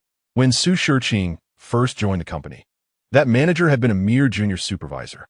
Perhaps due to Su Shiqing's beauty, she garnered much attention upon arrival, overshadowing the previous favorite of the office, the junior supervisor. After her internship, Su Shiqing had been assigned to this supervisor's team. As the saying goes, higher ranks can oppress those below, no matter how well Su Shiqing performed. The supervisor always found fault. Previously, she had only covertly undermined Su Shiqing, but now she had boldly resorted to dismissal. Unable to contain her frustration, Su Shiqing pushed past the supervisor and stormed toward the manager's office. At that moment, Chen Dong had arrived at the company. Having visited a few times before, he finally located Su Shiqing's workstation after some effort. Excuse me, where has Su Shiqing gone? Seeing the empty desk, Chen Dong turned to Xiao Lu. Oh, you're looking for Sister Shiqing. She's gone. And you're that scoundrel Chen Dong. Xiao Lu, initially thinking he was a colleague from another department, recognized him upon looking up. After all, Chen Dong's actions had become quite the news, and the gossip mill had circulated his photo long before. Chen Dong felt his face flush. Had his reputation become so tarnished? What are you doing here? Are you here to ask Sister Shiqing for money? Just leave. Sister Shiqing will never give you another cent. If you are a man, resolve your debts yourself. Get out, or I'll call security. Xiao Lu expressed her disdain for Chen Dong openly, reaching for her phone to contact security. I'm not here to ask for money, Chen Dong replied helplessly. People like you, always spouting nonsense. How can anyone trust you? Xiao Lu retorted angrily. I'll be honest. Sister Shiqing is about to be fired and has no money for you. Give up on that hope. Fired? Chen Dong was taken aback. It should have been a promotion. If you don't believe me, ask the supervisor. She just said it. Xiao Lu gestured toward the supervisor, who was busy applying makeup, and scoffed. This woman abuses her position to bully Sister Shiqing because she's close to the manager. I understand now. Chen Dong's voice turned cold. Bullying? How interesting. He approached the female supervisor, his demeanor indifferent. You intend to dismiss Su Shiqing? And you are? The supervisor sneered. Whether I fire that vixen is none of your business.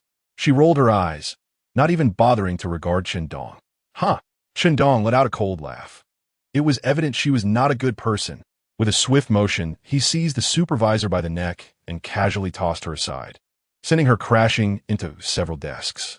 In an instant, the entire office fell silent. Xiao Lu stared at Chen Dong in shock, murmuring, Sister Shiqing's husband.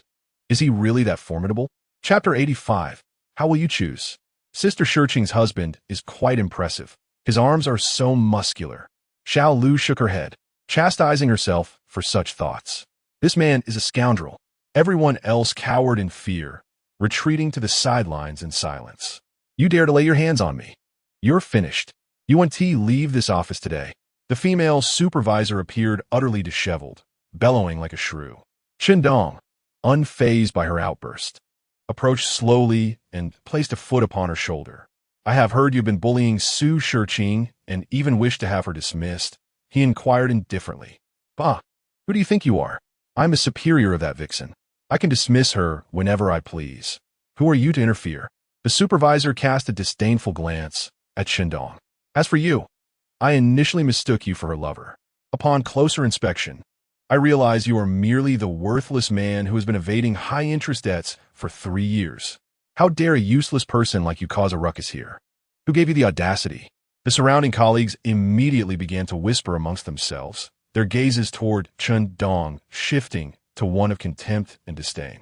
So, he is that scoundrel. How could Su Shiqing have ever chosen someone like him? She would have been better off with me. Huh, he must be here to extort money from Su Shiqing again. I wonder what sins she committed in her past to end up with such a partner. As the supervisor listened to the murmurs around her, the mockery on her face deepened. You worthless fool. Hurry up and help me up. If you grovel before me, perhaps I will spare you this time. Originally, she had intended to extort a hefty sum from Chen Dong, but reconsidered. This gambling fool was undoubtedly penniless. There was no point in demanding money when she could simply humiliate him. After all, humiliating Chen Dong would also be akin to slapping Su Shiqing in the face. Just as she reveled in her superiority, she suddenly felt the pressure on her shoulder intensifying. What are you doing? Did you not hear me? Move your foot, she shrieked. Are you trying to kill me? Please stop. I can't take it anymore. It's not me who wants to fire him. It's the manager. I was wrong. Please, don't apply more pressure. You're going to break it. It hurts. With a sharp crack, the supervisor's shoulder was crushed under Chen Dong's foot.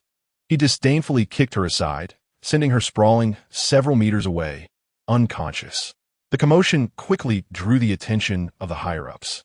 The manager emerged, his expression dark, followed closely by Su Shiqing, who appeared equally displeased. Their conversation was evidently far from amiable. What's all this noise? Do you all wish to quit? Keep this up. And, just like Su Shiqing, you can all leave the company. The crowd pointed in unison at Chen Dong. Chen Dong, what are you doing here? Su Shiqing exclaimed. Incredulity written all over her face as she looked at the supervisor who had bullied her, struggling to believe that it was Chen Dong who had acted. Chen Dong? Oh, I remember now. He is your useless husband.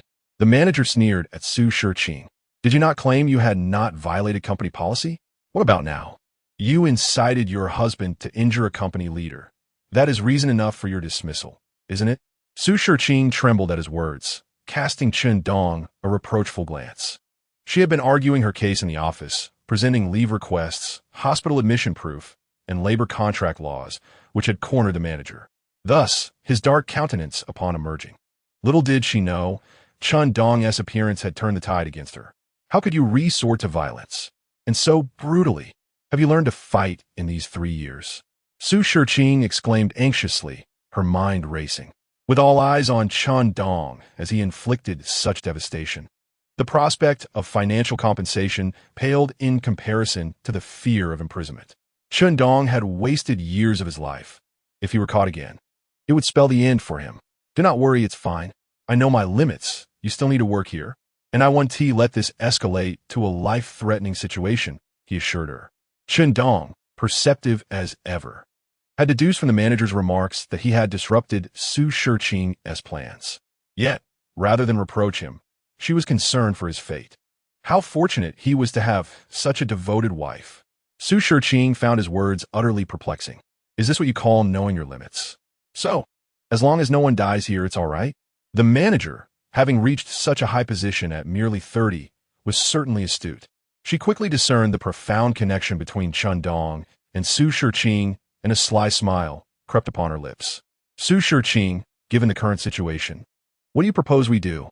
Your husband has assaulted someone, and, judging by the circumstances, it seems you will not only lose your job, but also owe a considerable sum. Here's the deal, for the sake of our long acquaintance. Publicly declare that you have no relationship with this man, denounce him as a worthless bum, and bring your divorce papers to the company. Then, this matter will be off your hands, and you can continue working here. The manager awaited Su Shiqing's response with eager anticipation. Come now, what will you choose? The company praises you as a rare, virtuous woman who helps her husband pay off debts, and men consider themselves fortunate to marry someone like you. What now? Can you still wear that hypocritical mask? The onlookers glanced at Su Shiqing. Is there even a need to hesitate? Of course, she should sever all ties. Shiqing, do not worry. Silence. Who would have believed that the imperious Chen Dong would be reduced to silence by his own wife's rebuke? I quit. His calm declaration struck everyone like a thunderclap. Why? Is this the answer a rational person would choose? Ha! Su Shiqing, everyone says you are exceptionally clever. But it seems you're a bit too love-struck. Today's display proves that. Any normal person would distance themselves from such a scoundrel.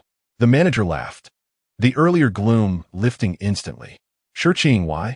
You will now bear the burden of debt again. Lu inquired, bewildered. Su Shiqing turned to Lu, smiling gently as she explained. Only the supervisor is injured. Although I'm unclear about what transpired, I'm certain it must involve me, right?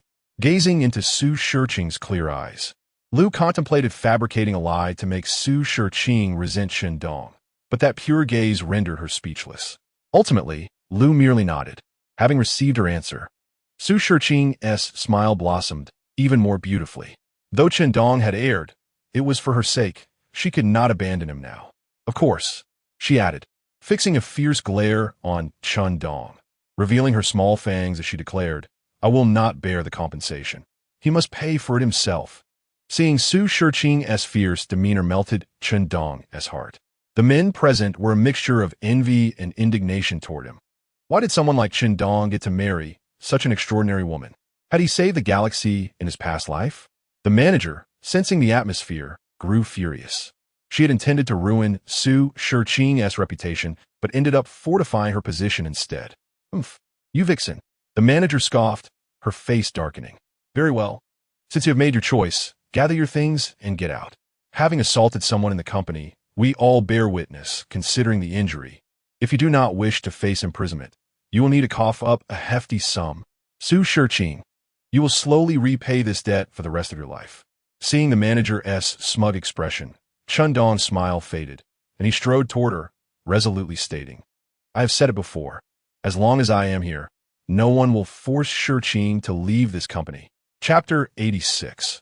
High and mighty, just as Chen Dong prepared to teach the manager a lesson, a delicate hand reached out, twisting his ear and pulling him aside. What are you trying to do? Chen Dong, I see you have learned quite a bit during your 3-year absence. Do you enjoy hitting people so much? Why not hit me instead? Su Shiqing scolded fiercely. Ouch, that hurts. Shiqing, I will refrain from taking action. Please let go of me first. Does it hurt?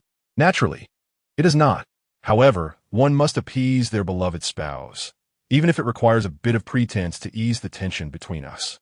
Oomph. Hearing Chen Dong's pleas, Su Shiqing, in a huff, released her grip and declared, I resign. Do not think too much of it. I simply do not wish to continue here. And it has nothing to do with you. I understand. Whatever my wife says is right. Chen Dong retorted with a shameless grin. At that time, he was indeed rather shameless, humorously approaching her while feeling utterly miserable inside.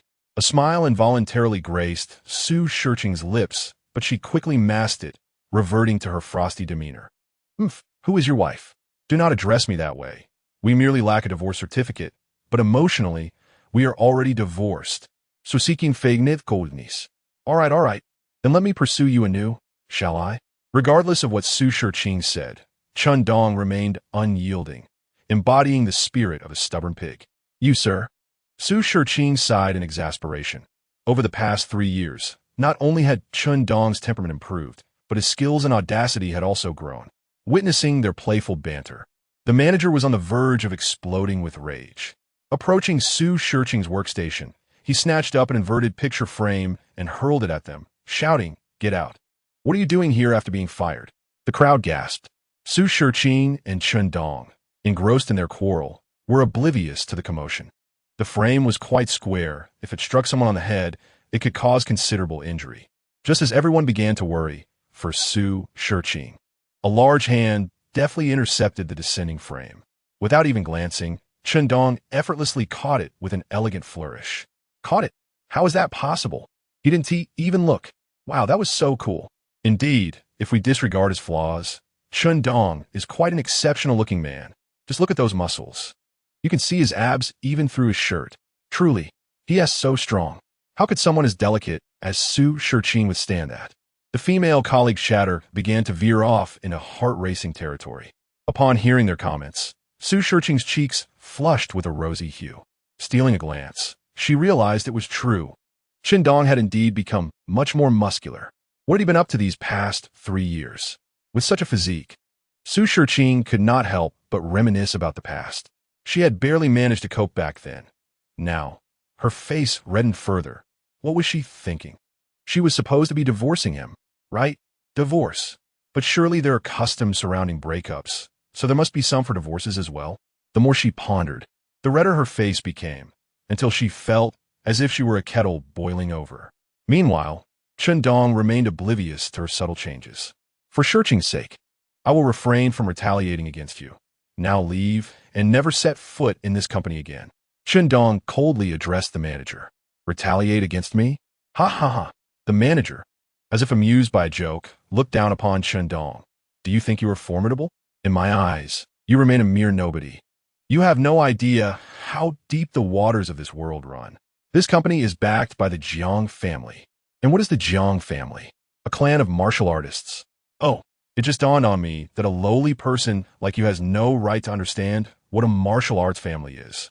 Upon hearing the term martial arts family, many colleagues exchanged puzzled glances and whispered inquiries. The manager, noticing their confusion, became even more arrogant, reveling in her perceived superiority. Yet, she forgot that this information stemmed from her own encounters with influential figures during her time spent in their beds, having no real connection to her. So, what are you trying to convey? Chen Dong regarded the manager with a bemused expression. Hee, it is futile to explain to someone like you. Just remember what a martial arts family is with your body.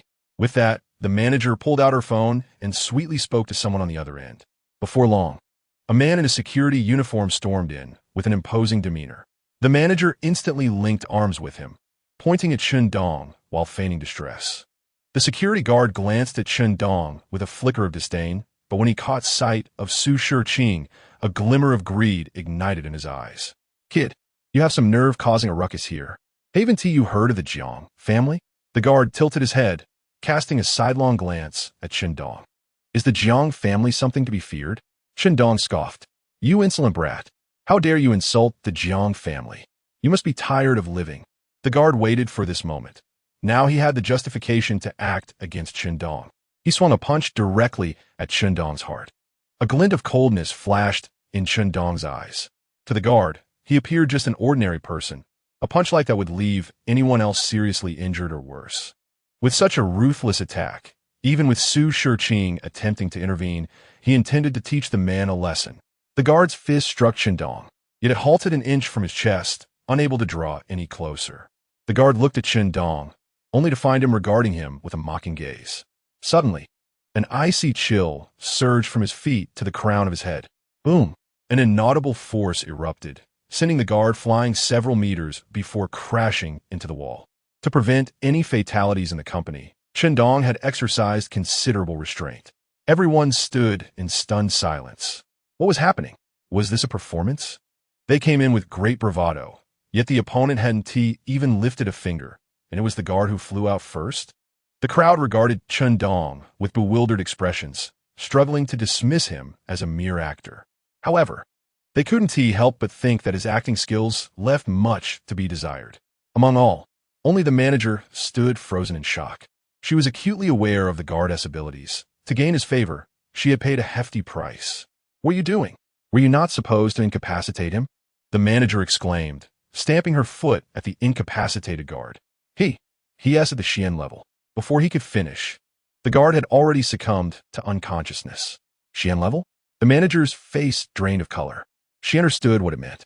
But how could she reconcile that Su Shiqing's husband, whom she deemed a waste, had transformed into a Xian-level martial artist? Oh, you were just about to tell me what is so special about a martial arts family? Chen Dong smiled warmly at the manager. Su Shiqing furrowed her brows, glaring intently at Chen Dong. The manager struggled to swallow. Her earlier arrogance completely vanished, replaced by a demeanor of abject subservience. I. The manager stammered, her nerves preventing her from articulating a coherent thought. Having encountered the martial world, she was all too aware of the terror that martial artists could invoke. Now, she had unwittingly crossed a Xian-level martial artist. At that moment, she even contemplated where to hide. What is going on here? A fight? A magnetic voice broke through the tension. The HR director? What brings him here? Su Shiqing questioned, frowning. Since everyone is present, I would like to announce that the company as higher-ups have decided to appoint Ms. Su Shiqing as our new president. The inauguration ceremony will be held this afternoon. I trust you all are aware. The HR director completely disregarded the chaos around them, smiling and nodding at Su Shiqing. President. Su Shiqing, and you claim not to have any ties to young Master Jiang Yulong. If it weren't for him, how could you possibly attain the position of president? The manager suddenly screamed in a frenzy. In the eyes of the female manager, a martial artist is akin to a treasure of immense worth, surpassing even the wealth of typical small business owners. Take, for instance, that half-dead security guard. With his yellow tier strength, he earned a salary of $1 million a year. And as for Chen Dong, he is a... Do martial artists gamble? Indeed, but they would never flee due to a mere few $100,000 in loans. The only plausible explanation is that Su Shiqing has deceived everyone, fabricating a frail woman persona to elicit sympathy. Jiang Yulong is precisely the target this vixen has been waiting for. The more the female manager pondered, the more convinced she became of her speculation. How could there be women willing to shoulder debts alongside their husbands? Such women exist solely in novels. What nonsense are you spouting? Su Shiqing exclaimed, her face flushed with anger rather than shyness. The female manager, growing increasingly smug, straightened her back. Su Shiqing spoke in a low voice. I have explained countless times that I was ill and hospitalized. Jiang Yulong did indeed visit me, but where he went afterward, I do not know. Hospitalized? Who believes that? Your medical records state multiple organ failure, and the doctor issued a critical condition notice. Look at you now. Your complexion is far more vibrant than before. Tell me, is this due to illness? Or have you been nourished by man? The female manager's words became more outrageous and filthy. Seeing Su Shiqing at a loss for words, the female manager seemed to glimpse victory. Approaching Chen Dong as if to claim credit, she said, Martial artist, do you understand now? The truth is singular. Su Shiqing feigned illness to rendezvous with young Master Jiang Yulong. They must have engaged in illicit relations. To compensate her, young Master Jiang appointed her as the company's president. Martial artist, this woman is nothing but a seductress. Do not be deceived by her visage. After the female manager spoke, she felt a surge of clarity, as if her IQ had skyrocketed. Perhaps she ought to become a private investigator. Being a manager here felt like a waste of her talents. The surrounding colleagues began to murmur. Nearly half of them surprisingly endorsed the female manager's theory. Su Shiqing finally comprehended why Xiao Lu had spoken to her so earlier. Rumors had undoubtedly been swirling throughout the company. She couldn't help but glance at Chen Dong. Shiqing, may I slap her? Chen Dong suddenly interjected. Su Shiqing couldn't help but laugh at his silly expression, her previously gloomy mood brightening in an instant. Despite the rampant rumors outside, he always believed in her. This warmed Su Shiqing's heart. The female manager, witnessing their interaction, quickly urged Chen Dong, martial artist. You must believe me. Su Shiqing has certainly been unfaithful to you. Over the years, I have often seen her entering bars and dance halls in the dead of night. She has undoubtedly put numerous green hats on you. With a sharp sound, Su Shiqing's hand struck the female manager, sending her sprawling to the ground. After the slap, Su Shiqing's palm was slightly reddened and swollen, revealing the force behind her action. Wow, my wife is really formidable. Chen Dong couldn't help but exclaim, dissipating his energy. Had Su Shiqing not acted, he would have slapped the female manager himself, even if it meant incurring Su Shiqing's wrath. You dare hit me? The female manager looked at Su Shiqing in disbelief. The usually gentle and demure Su Shiqing had actually struck someone? Why can't I hit you? I entered nightclubs to work. How dare you tarnish my reputation? You claim to have seen me, but have you considered that I have seen you too? Each time entangled with different men in nightclubs. I refrained from speaking out to avoid becoming a gossiping shrew. Su Shiqing retorted fiercely, resembling an angry little lion. The female manager turned to Chen Dong, martial artist. Do not believe her.